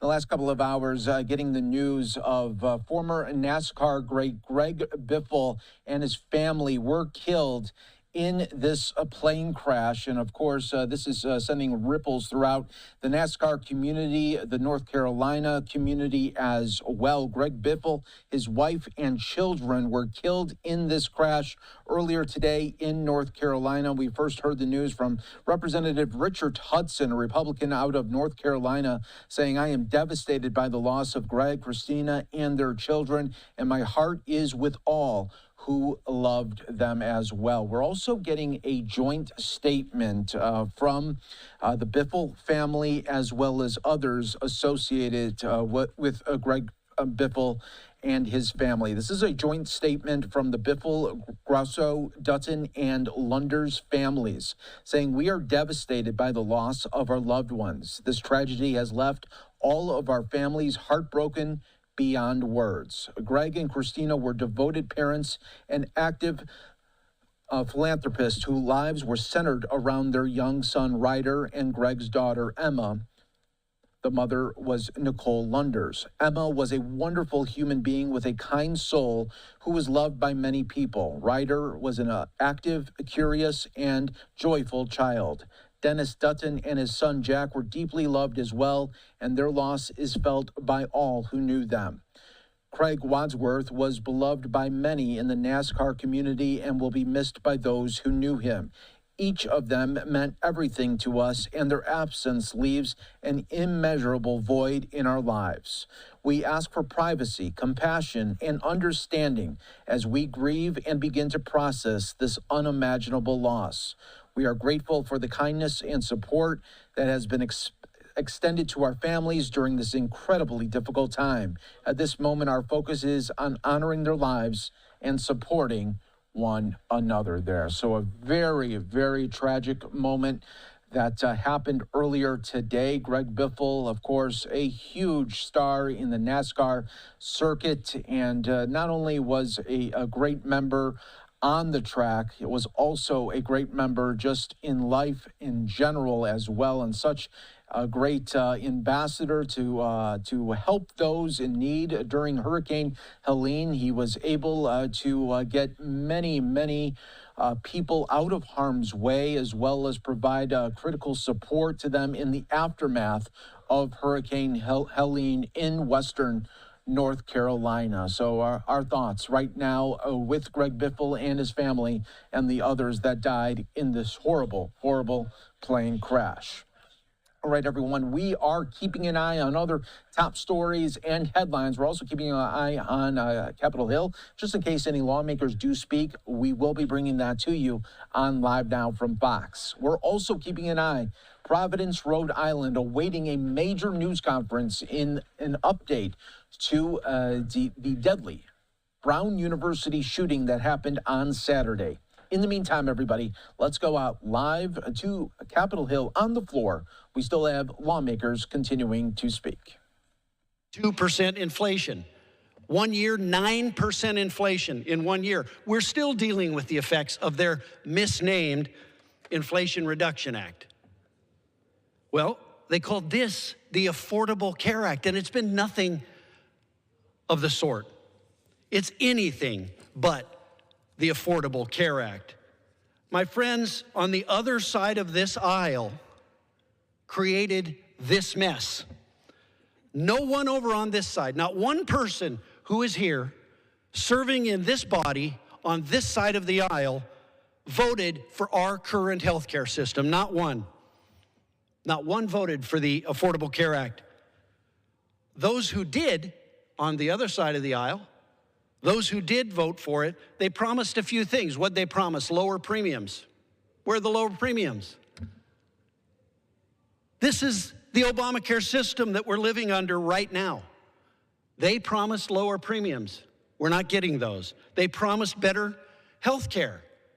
Are we getting better health care? I don't think most Americans believe that we are. They promised that, oh, if you like your doctor, you can keep your doctor. Sure, if your doctor takes the insurance that they force you into. We're currently living under Obamacare, under the Affordable Care Act. So if you don't like our health care system, newsflash, you don't like Obamacare, you don't like the Affordable Care Act. The fact of the matter is that this law was written behind closed doors in a backroom deal here in this building and down at the Obama White House with and by insurance companies. There you go.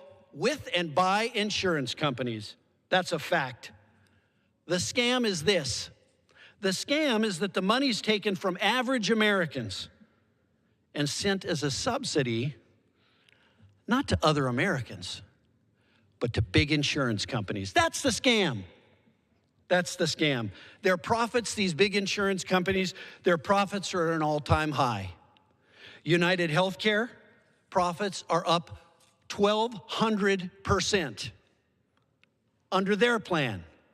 I always get lectured all the time that we're the ones that are for, We're the ones for big business. We're the ones that are cutting the deals. But they're the ones that cut the deal with the insurance company, and they put it to the American people when they did. And those same insurance companies, they're denying the claims of the very same taxpayers who pay taxes to subsidize their profits. What a scam.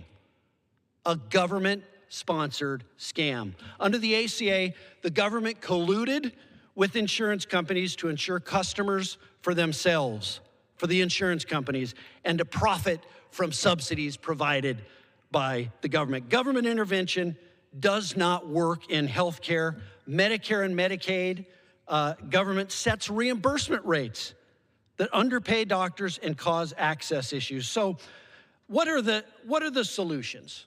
Very quickly, and then I'll yield back my time.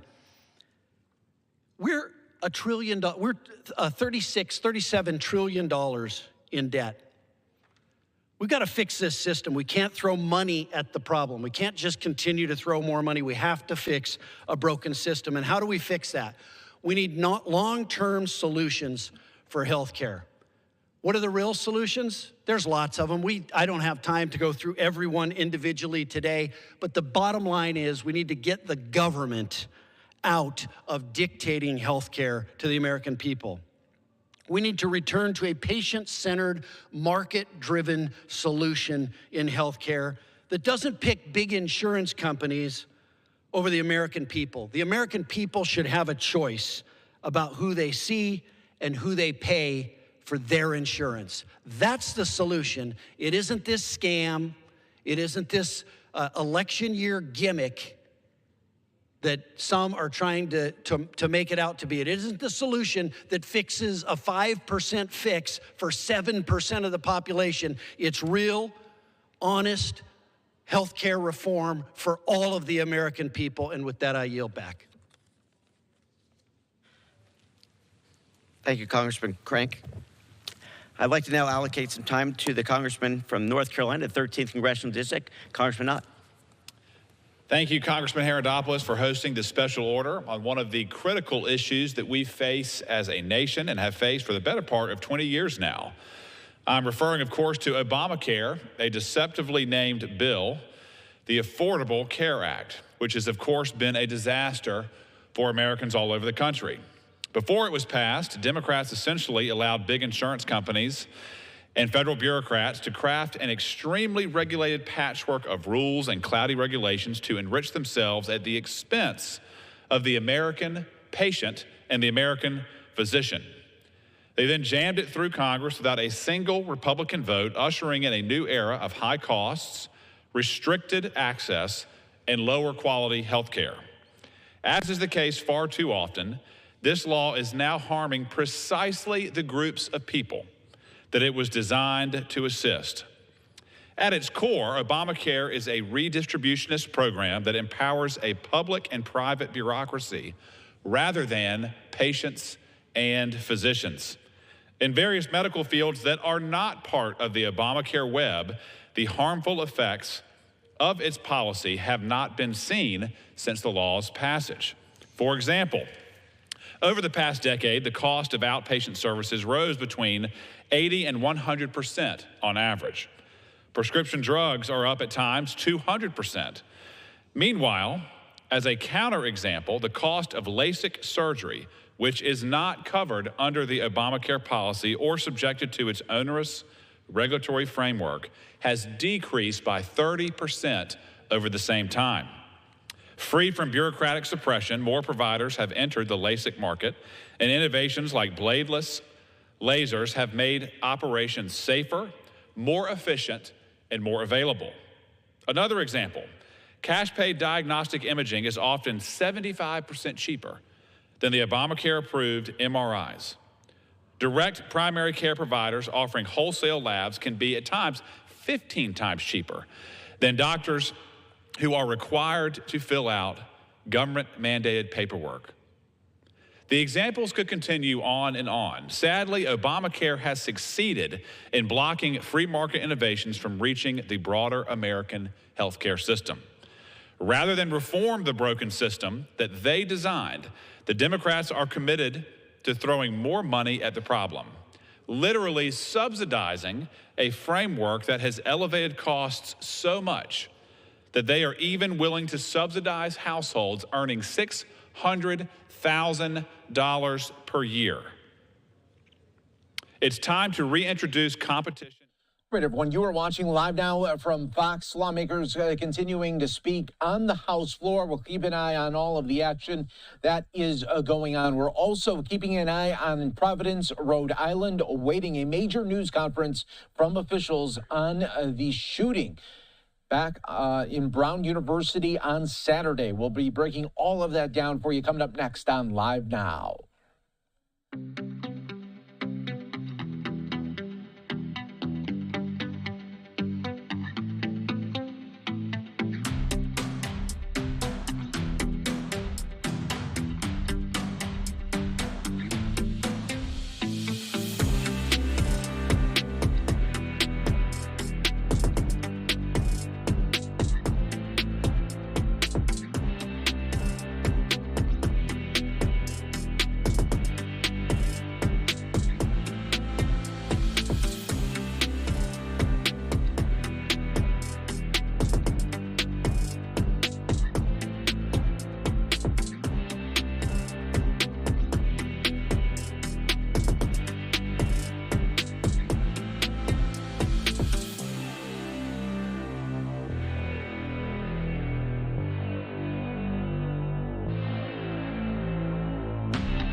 Welcome back worldwide for you on Live Now from Fox. I'm your host, Mike Pace. Always great to be with you as we continue to bring you some of the day's biggest top stories and headlines, and one of them having to do with President Trump today signing an executive order rescheduling marijuana from a Schedule 1 to Schedule 3, recognizing legitimate medical uses and expanding medical marijuana research to better support patients and doctors. We want to get more insight on this, so we're joined right now by our next guest, High Times Editor-in-Chief, Javier Hasse. Thanks so much for joining us here, Javier. And first off, I just want to get your thoughts here on this rescheduling.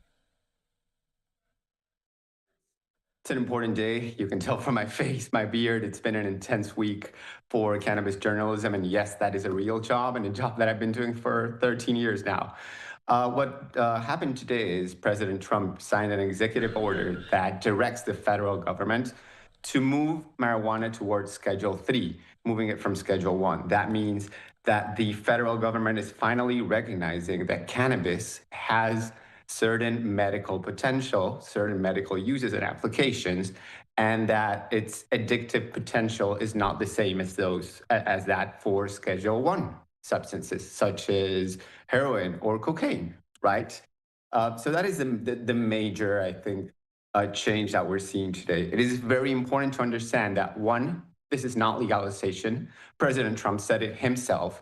This is not legalizing cannabis on the federal level, but it does open certain avenues for more scientific and medical research and some tax relief for operators operating in state legal markets, right? However, it does not, again, legalize the plant. It does not fix any of the criminal justice issues. It does not free people incarcerated for non-violent cannabis offenses, but it is, some say, progress toward a better status.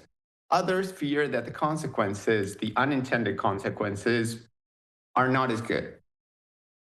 And paint us a picture. This has been a long time here in the making to get to this point. If you give our viewers maybe just a little bit of a timeline, just how long in the making this has been. Probably decades, to be honest. We've been hearing, at least for several years now, rumors about potential rescheduling or descheduling. Even President Biden had instructed the HHS to review cannabis. And Trump had signaled his interest to reschedule for a few months now, right? He had said back in August that the administration was looking at it. And then in the past few weeks, the rumors resurfaced, and he finally signed this executive order as expected. But it's one of those things that has been in discussion for a very long time, and now we finally have seen it materialize. The good news is, again, I think the federal government finally recognizing that cannabis has medical value. A lot of what Trump said related to the treatment of pain, to seniors, to veterans. He made a clear differentiation between medical applications and adult or recreational use, right? I personally believe that this is a matter of freedom and that Americans should be allowed to choose whether they want to indulge or not. But President Trump made it clear that in his view, this is not a recreational substance, and compared it to other painkillers, for instance, saying that they do have many benefits for medical treatment, but they should not be abused. But yeah, it's an interesting move. Now, the consequences are still to be seen, right? We still need to see how it'll be implemented, what kind of position the FDA will take, the DEA, law enforcement. All of that is not really contained in the original message that Trump conveyed to the nation, which was just mostly focused on this executive order, this directive to reclassify cannabis as a less dangerous substance, and recognizing its medical value. It seems he was also influenced by people around him, because he said a lot of people called him to tell him what kind of benefits they have experienced, how they have treated many ailments, from pain to stress. And so it was an interesting address for sure. Now, again, the consequences remain to be seen. It doesn't fix any of the deeper systemic issues related to the federal illegality of cannabis in America. And it doesn't create, for now at least, a federal medical cannabis framework, right? This is still up to each state. It's also important to notice, people should not panic. This does not undo the progress that each state has made, right? It does not mean that dispensaries will close. It just acknowledges the potential of cannabis from a medical perspective. It kind of takes a more sincere and honest approach to its addictive potential and provides tax relief. I think those are the key points here. Yeah, no, and it'll be so interesting to see, like you said, how it's going to trickle down to how businesses are going to interpret this for their employees, how other states are going to look at this as well. Mm-hmm. Well, that's interesting, though, right? Like, in terms of businesses, you said employees, and I instantly thought, for instance, of drug testing. And a lot of that doesn't change either, right? The same way it doesn't legalize cannabis federally, it does not automatically fix any of the banking issues that cannabis businesses face. It does not allow for interstate commerce, which means that cannabis can still not cross state lines, right? So it still remains a state-by-state issue. It does not stop or change the policies around workplace drug testing or anything related to expungement of criminal records. It's a step. It's a step, right? It can be argued it's a good step. It can also be argued it's a potentially dangerous step in other ways, because it really comes to enforcement, how the DEA chooses to enforce certain things. but it does open the avenue for much more research. And while there is a lot of scientific research around cannabis and its applications and uses on the medical front, there is still a lot more that can be studied. And Congress has often cited the lack of or like insufficient research as one of the key reasons to not legalize it yet. So this could tilt the scale. Javier, thanks so much for all of your insight and analysis here on really this big day for marijuana and legislation. We really appreciate it on Live Now from Fox. Thank you very much. You take care. All right, everyone. We are going to take another 2-minute break. We are keeping an eye on Providence, Rhode Island. About to be getting the latest update from officials on the Brown University shooting back on Saturday. We'll be breaking it down for you coming up next on Live Now.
And welcome back, everyone, to Live Now from Fox. I'm your host, Mike Page. Thanks again for joining us. We are keeping an eye on Providence, Rhode Island, waiting for the latest update in the shooting of in Brown University on Saturday. So we'll be keeping an eye on it for you. In the meantime, let's go back out House floor. We have lawmakers continuing to speak.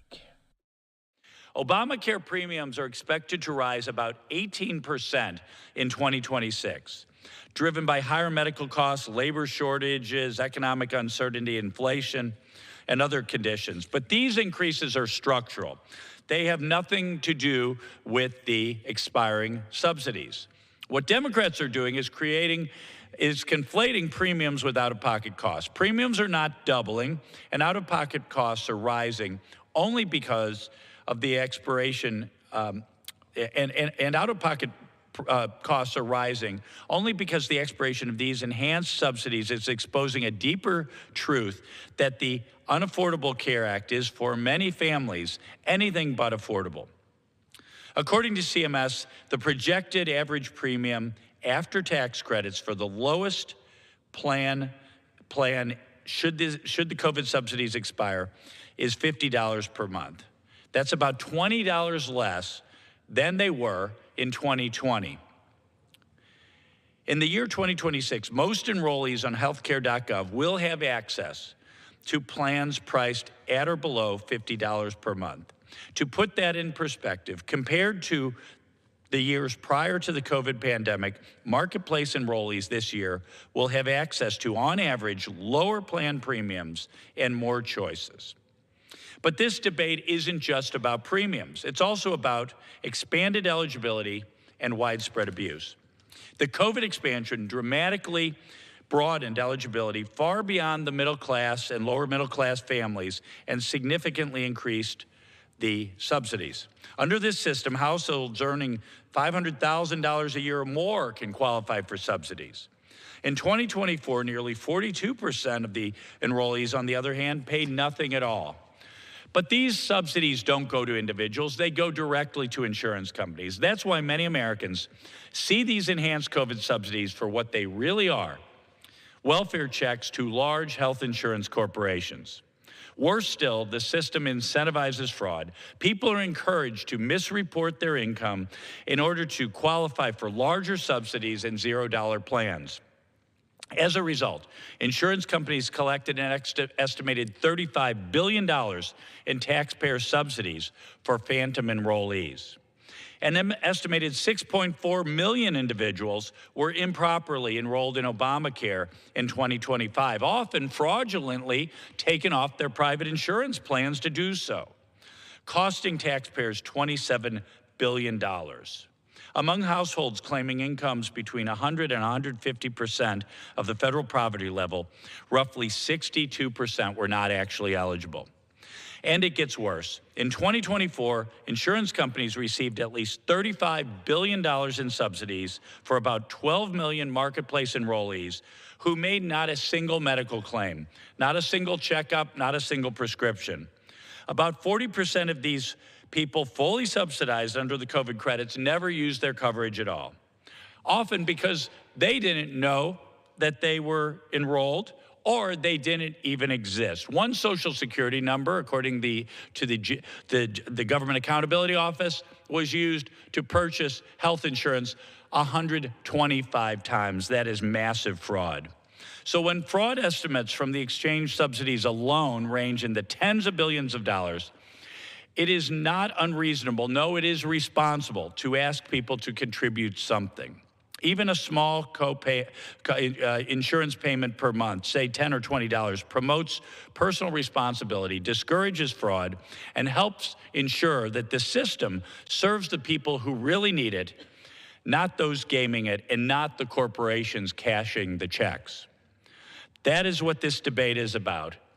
Facts, accountability, sustainability, making coverage more affordable for all Americans, not the fear-mongering of my Democrat colleagues. Thank you. I yield back. Thank you, Congressman Onder. I want to allocate some time now to the Congressman from the 14th District of North Carolina, the former Speaker of the House of North Carolina, and my fellow colleague on the Financial Services Committee.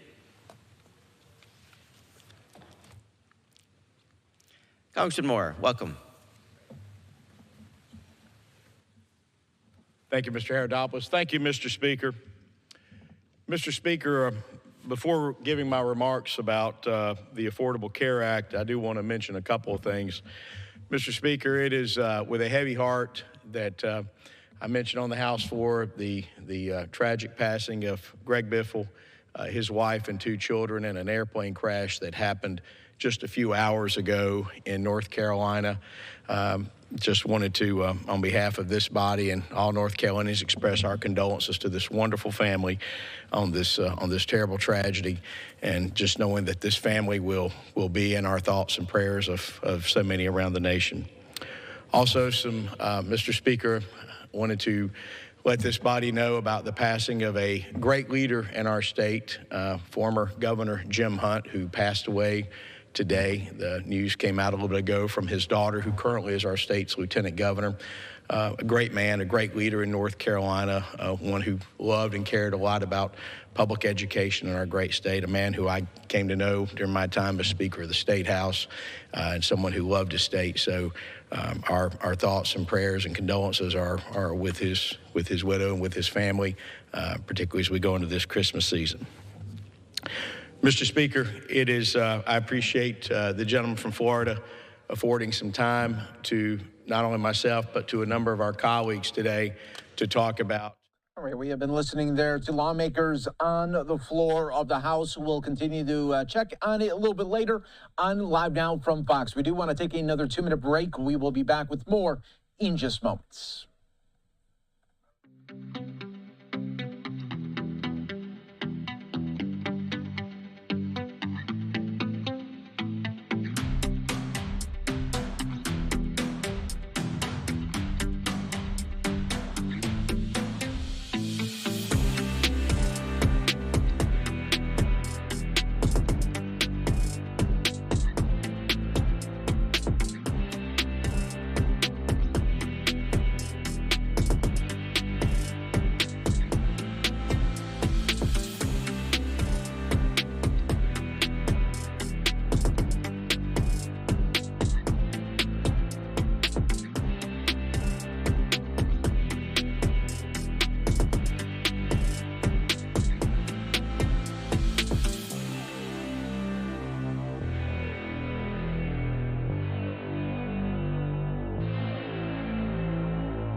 And welcome back, everyone, to Live Now from Fox. I'm your host, Mike Page. Thanks again for continuing to join us this evening. A live look right now at the White House. President Trump, we will be seeing in about a half an hour where he will be signing the National Defense Authorization Act. We want to get a preview of what he will be signing, what's in it. So let's bring in our next guest to help break all of that down. A defense reporter with Politico, Leo Shane. Thanks so much, Leo, for joining us here. So what are some of the big takeaways from this bill that President Trump will be signing soon?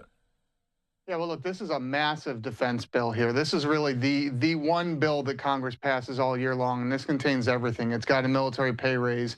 It's got the outlines for all sorts of equipment purchases. It's got a huge defense acquisition reform portion to it. So this really covers a lot of stuff. Now, this doesn't actually give money to the Defense Department. They'll still have to pass an appropriations bill for that. But this sets the priorities and the outlines for all of the spending that's going to happen in fiscal 2026. And we're already partially into that fiscal year here. So it's important for the Defense Department to know, what are the priorities of Congress, what are the priorities of the president, and how they're going to go after all of this. And President Trump, for years, has always made it very clear that he wants to continue to upgrade many of our, from our ships to other services in the military. What are some of the big takeaways that will be seen as far as advancing the military?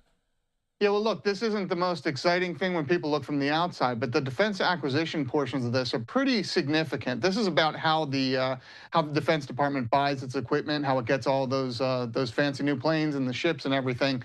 And there's been a lot of complaints from this administration and from past administrations that it just takes too long. Some of these things cost billions and billions of dollars. They come in, it takes 5 extra years, the cost overruns, it's a whole mess. So there's a lot of provisions in this bill that are aimed at trying to find ways to make that go quicker, establishing some new offices, establishing new protocols, making sure that it's not just, hey, this is the new equipment we need, but how do we get it quicker? How do we get it out to the war fighters and really find a way to make sure it doesn't come in way over cost and way later than we want it to? Yeah, trying to eliminate that red tape that is so big in government, again, is a huge priority for the Trump administration. They continue to talk about that. What else can we, for lawmakers that were discussing this, was there any pushback from any key members on the Senate side as well as the House side? You know, the House and the Senate came to a pretty clear agreement on this, and that's one of the marks of this legislation. It really is one of the few bipartisan areas left. It's passed for more than 60 consecutive years now, and in the end, while there's not, you know, I think if you talk to most Republicans and Democrats, they won't say they love everything in this bill, but they do tend to stay away from some of the more controversial areas and stick mostly to defense policy. Now, this bill does have a few items in it. There's a few elimination of a couple of DEI offices, the diversity, equity, and inclusion offices. There is some language regarding transgender athletes at military service academies that's included in there that Democrats have said they were unhappy with. But for the most part, this sticks to a lot of military policy. And the biggest part, the biggest thing that I've covered for years here is the military pay raise. Language is included in here to make sure that all of the military bonuses are reauthorized, the military gets its annual pay raise, all those specialty pays, the housing allowances, all that stuff. If this doesn't pass, some of that gets into, we get into areas where it might not be authorized. So that's really what brings everyone together each year is like, okay, we've got to get this basic stuff done. Let's make sure we've got that for the troops, and then we can have the other fights in separate areas. Yeah, there we go. Leo, thanks so much for coming on, giving us some great insight as well as a preview what the president will be signing here in just moments. We appreciate it. Anytime. You take care. All right, everyone. And like we said, President Trump expected in the next 30 minutes or so. We will be bringing that to you when it does happen. In the meantime, let's take another 2-minute break. We'll be back with more.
Welcome back to Live Now from Fox, everyone. I'm your host, Mike Pace. It was great to be with you as we continue to roll on this evening. Pretty soon, we will be having remarks from President Trump.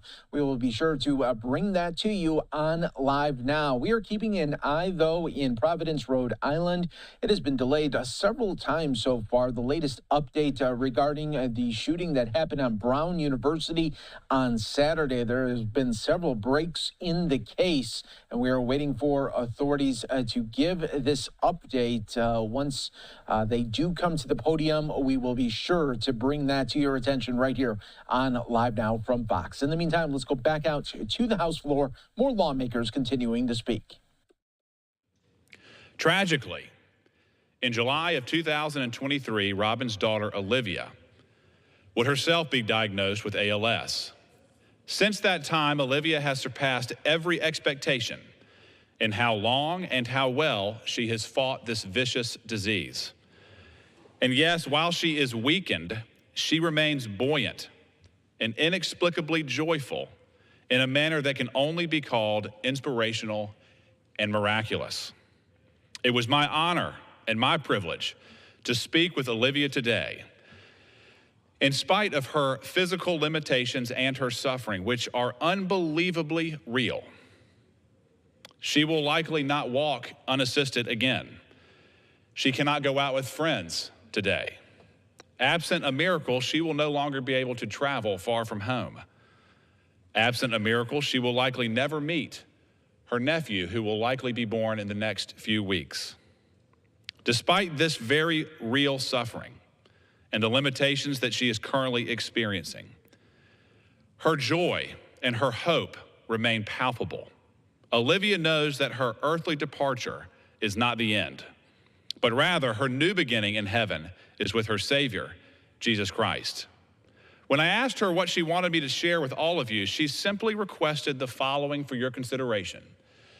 She did not bring up policy. She did not bring up new types of ideas for Washington, D.C. She simply said the following: this earth is fallen, and it offers afflictions for which there is no remedy other than in the Almighty. My faith in Jesus has become more vibrant and real than anything I could have ever imagined.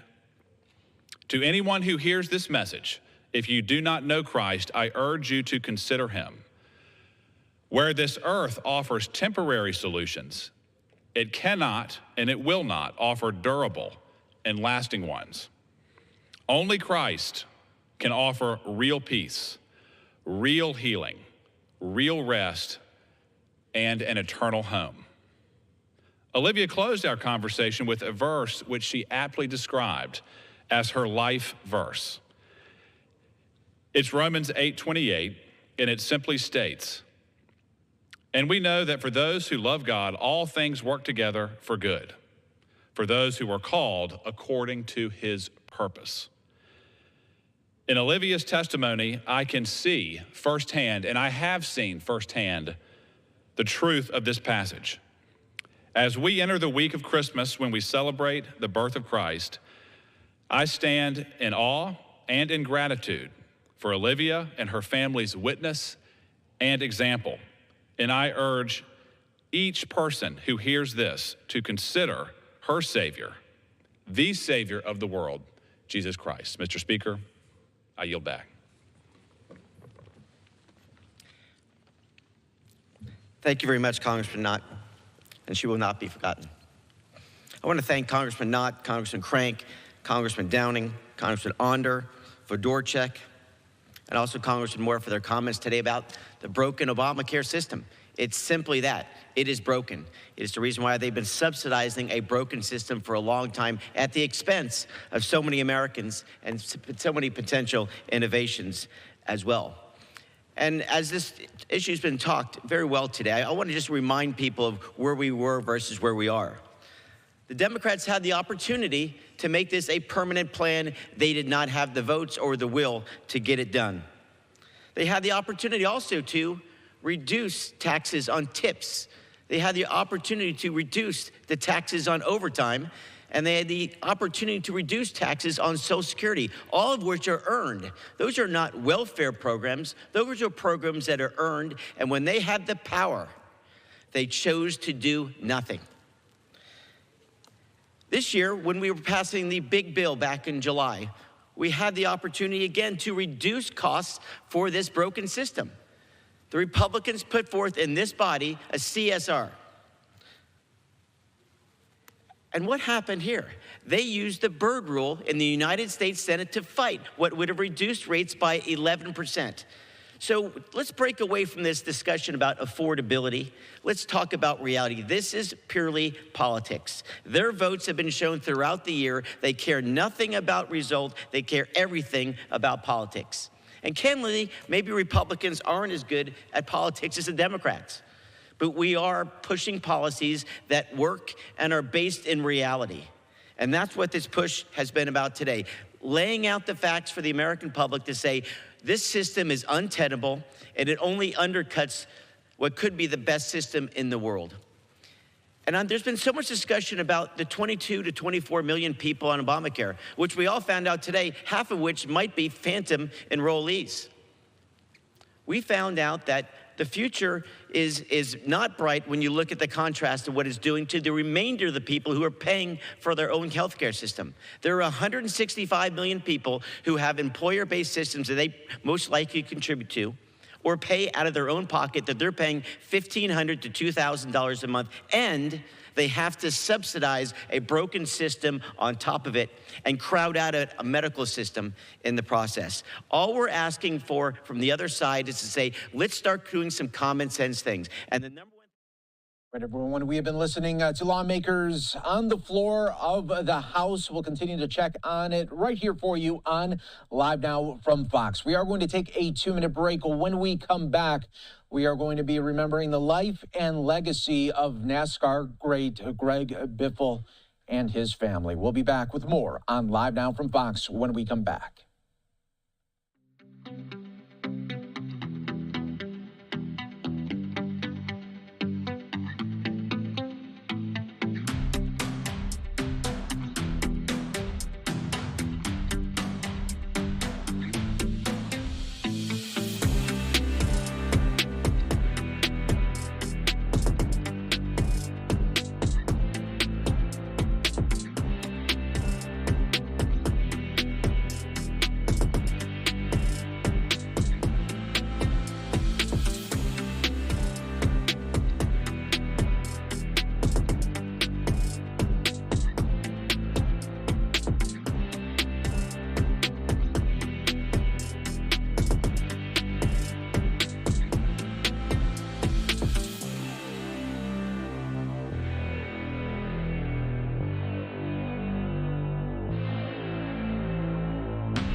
Welcome back, everyone, to Live Now from Fox. I'm your host, Mike Page. Thanks again for joining us. We now turn our attention to the breaking news of NASCAR great Greg Biffle killed in a plane crash alongside his family and others. This was the scene earlier today, and it was news that really hit the NASCAR community very hard today when the news first came out in North Carolina of this crash, and then it started to trickle out that it was the plane of Greg Biffle.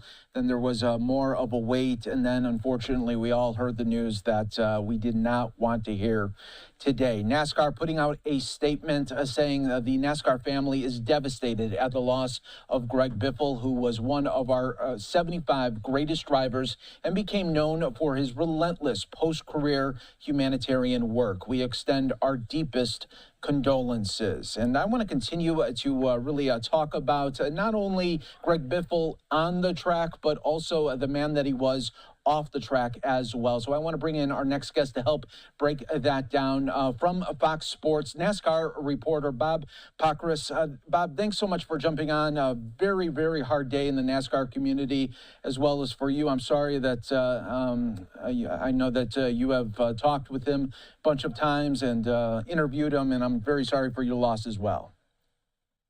Well, thank you. And just a devastating day for the NASCAR community. Greg Biffle hadn't raced full time in about 9 years, but he was always on people's minds, and especially over the last 18 months when after Hurricane Helene, he was when flying his helicopter in very dangerous situations to rescue people and drop off supplies, drop off Starlink so that people could communicate with their loved ones. And that's really where, like, if you see the tributes coming today, it's all the way from the governor to Franklin Graham to Jeff Gordon. It's not just the NASCAR community that's mourning this loss. Yeah, that's so well said there, because his reach was beyond the tracks and races that he's known for. When the devastation of Hurricane Helene happened, he jumped in right away and was offering support to so many that needed that support right away.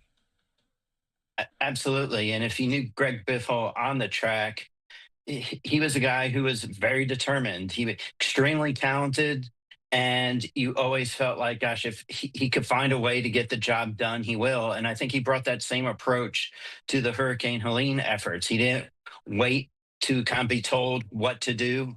He went and did, and he was getting thousands of messages, he said, every night from people who needed help. And, he couldn't, once it got dark, he couldn't continue flying the helicopter, but he would land at home and it was dark because he went every moment that he could.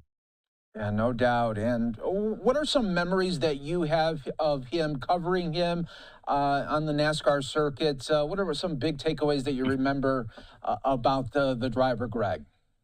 I mean, he was one of the more talented drivers that we saw. And he was a driver who made his first truck start at age 27 or 28, which would be late these days. He was kind of bound by Benny Parsons, who saw him racing in the upper Northwest and told Jack Roush, you need to hire this guy. And Jack Roush hired him. And 3 years later, he wins a truck title. And then 2 years later, he wins an Xfinity title. And I think everybody thought he could be the first driver to win all 3 national titles. He came close, just 35 points out of winning the 2005 Cup title. He won 19 races. And I think if you asked him, he'd probably say he should have won more, not in a boasting fashion, but just matter of fact. He'd be like, well, this happened in this race and this happened in that race, and I could have won, but I didn't. And it was such kind of a refreshing tone to hear, because, as they said, it wasn't from arrogance. It was just kind of matter of fact. And that's kind of the way he looked at everything. Just very matter of fact. Can I get this done? Can I get these supplies to the people in need? Okay, if I can, let's try. Yeah, that's so true. And I think a lot of people think, when they think of, okay, NASCAR drivers, that it's a really independent thing. It's just them, but there is a whole team behind them. And off the track, that is so evident by seeing just the way that Greg was able to have that team support and really community support in North Carolina when that devastation happened. Oh yes, and he's friends with lots of drivers. He wasn't one of those who would say, "Well, I bring my friends to the racetrack," right? A lot of drivers have fond memories of going to sand dunes out in the west and riding with him. And Cletus McFarland, the famous YouTube content creator now, he and Greg Biffle bonded over those hurricane relief efforts, both just kind of living life in a way that they're determined to get the job done, both, when they have fun, but also when there is a need. And Bob, as we learned this news today, it was like one of those where the NASCAR community was hoping, okay, we know that the plane was involved. Maybe there was some way that he wasn't in there, but now that we are learning that news, talk a little bit and give our viewers just the glimpse of how the NASCAR community is, and when they hear the news, just how they all respond to something so devastating like this. Yeah, they, obviously this crash happened at the Statesville, North Carolina airport. It's an airport that many teams and many drivers fly in and out of. So, word spread pretty quick about this accident. I mean, I want to say I got a call from somebody who heard about it probably 15 to 20 minutes after it happened. And so people knew quickly. that it was Greg Biffle's plane. I think they kind of knew that he would likely be on this plane. It was just a concern of like how many people were also on the plane and where were they going. And obviously Cletus McFarland, posted on his socials that they were coming to see him in Bradenton, Florida. So just just a lot of text, a lot of hope that it wasn't Greg and his family. But I think it's in a sport where all the drivers and the teams, they live on air travel and a lot of private air travel, and I think you kind of you're going to probably think the worst just because that's kind of the nature of these type of incidents. Yeah, no doubt about that. And it's such a tragedy right before Christmas for the family and really everyone that was associated with Greg and others. But Bob, thanks so much for jumping on and giving us some insight on this really, really hard day. We appreciate it as always. Thank you, Mike. You take care. And really the support and continues to come out, and really the messages from NASCAR, putting this out on X earlier today, as well as saying NASCAR is devastated by the tragic loss of Greg Biffle, his wife Christina, daughter Emma, son Ryder, Craig Wadsworth, and Dennis and Jack Dutton in a fatal plane crash.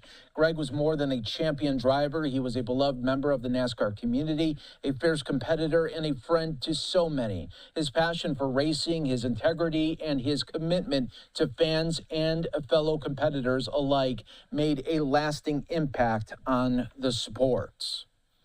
So we will continue to follow the very latest here in this. NASCAR went on to say, on the track, Greg's talent and tenacity earned him championships in the NASCAR Xfinity Series and NASCAR Craftsman Truck Series, as well as numerous wins and accolades in the NASCAR Cup Series. Beyond his racing career, he gave of himself for the betterment of our community. Most notably, Greg spent countless hours of his time helping the citizens of North Carolina during the disasters that followed Hurricane Helene. His tireless work saved lives. Our thoughts and deepest condolences go out to Greg's entire family, friends, and all who were touched by his life. So we will continue to follow the latest here for you right here on Live Now from Fox. And if we do get any statements on the ground or any additional news conference, we will be passing that along to you as well. We'll take our final break of the hour. Stay right here with us. More to come on Live Now.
We're back here worldwide for you on Live Now from Fox. Thanks again for joining us. I'm your host, Mike Page. Coming up in just moments, my colleague Austin Westfall will be with you for the remainder of this evening. We are still waiting on major news conferences out of Providence, Rhode Island for an update on the Brown University shooting from Saturday. We are also keeping an eye on Capitol Hill. Senator Chuck Schumer will be speaking to the media as well. And coming up in this next hour, we are expecting President Trump remarks to sign the National Defense Authorization Act. So it's going to be a busy evening here on Live Now from Fox. My colleague Austin Westfall will be with you in moments. In the meantime, let's go out to Capitol Hill. House Democrats from earlier today.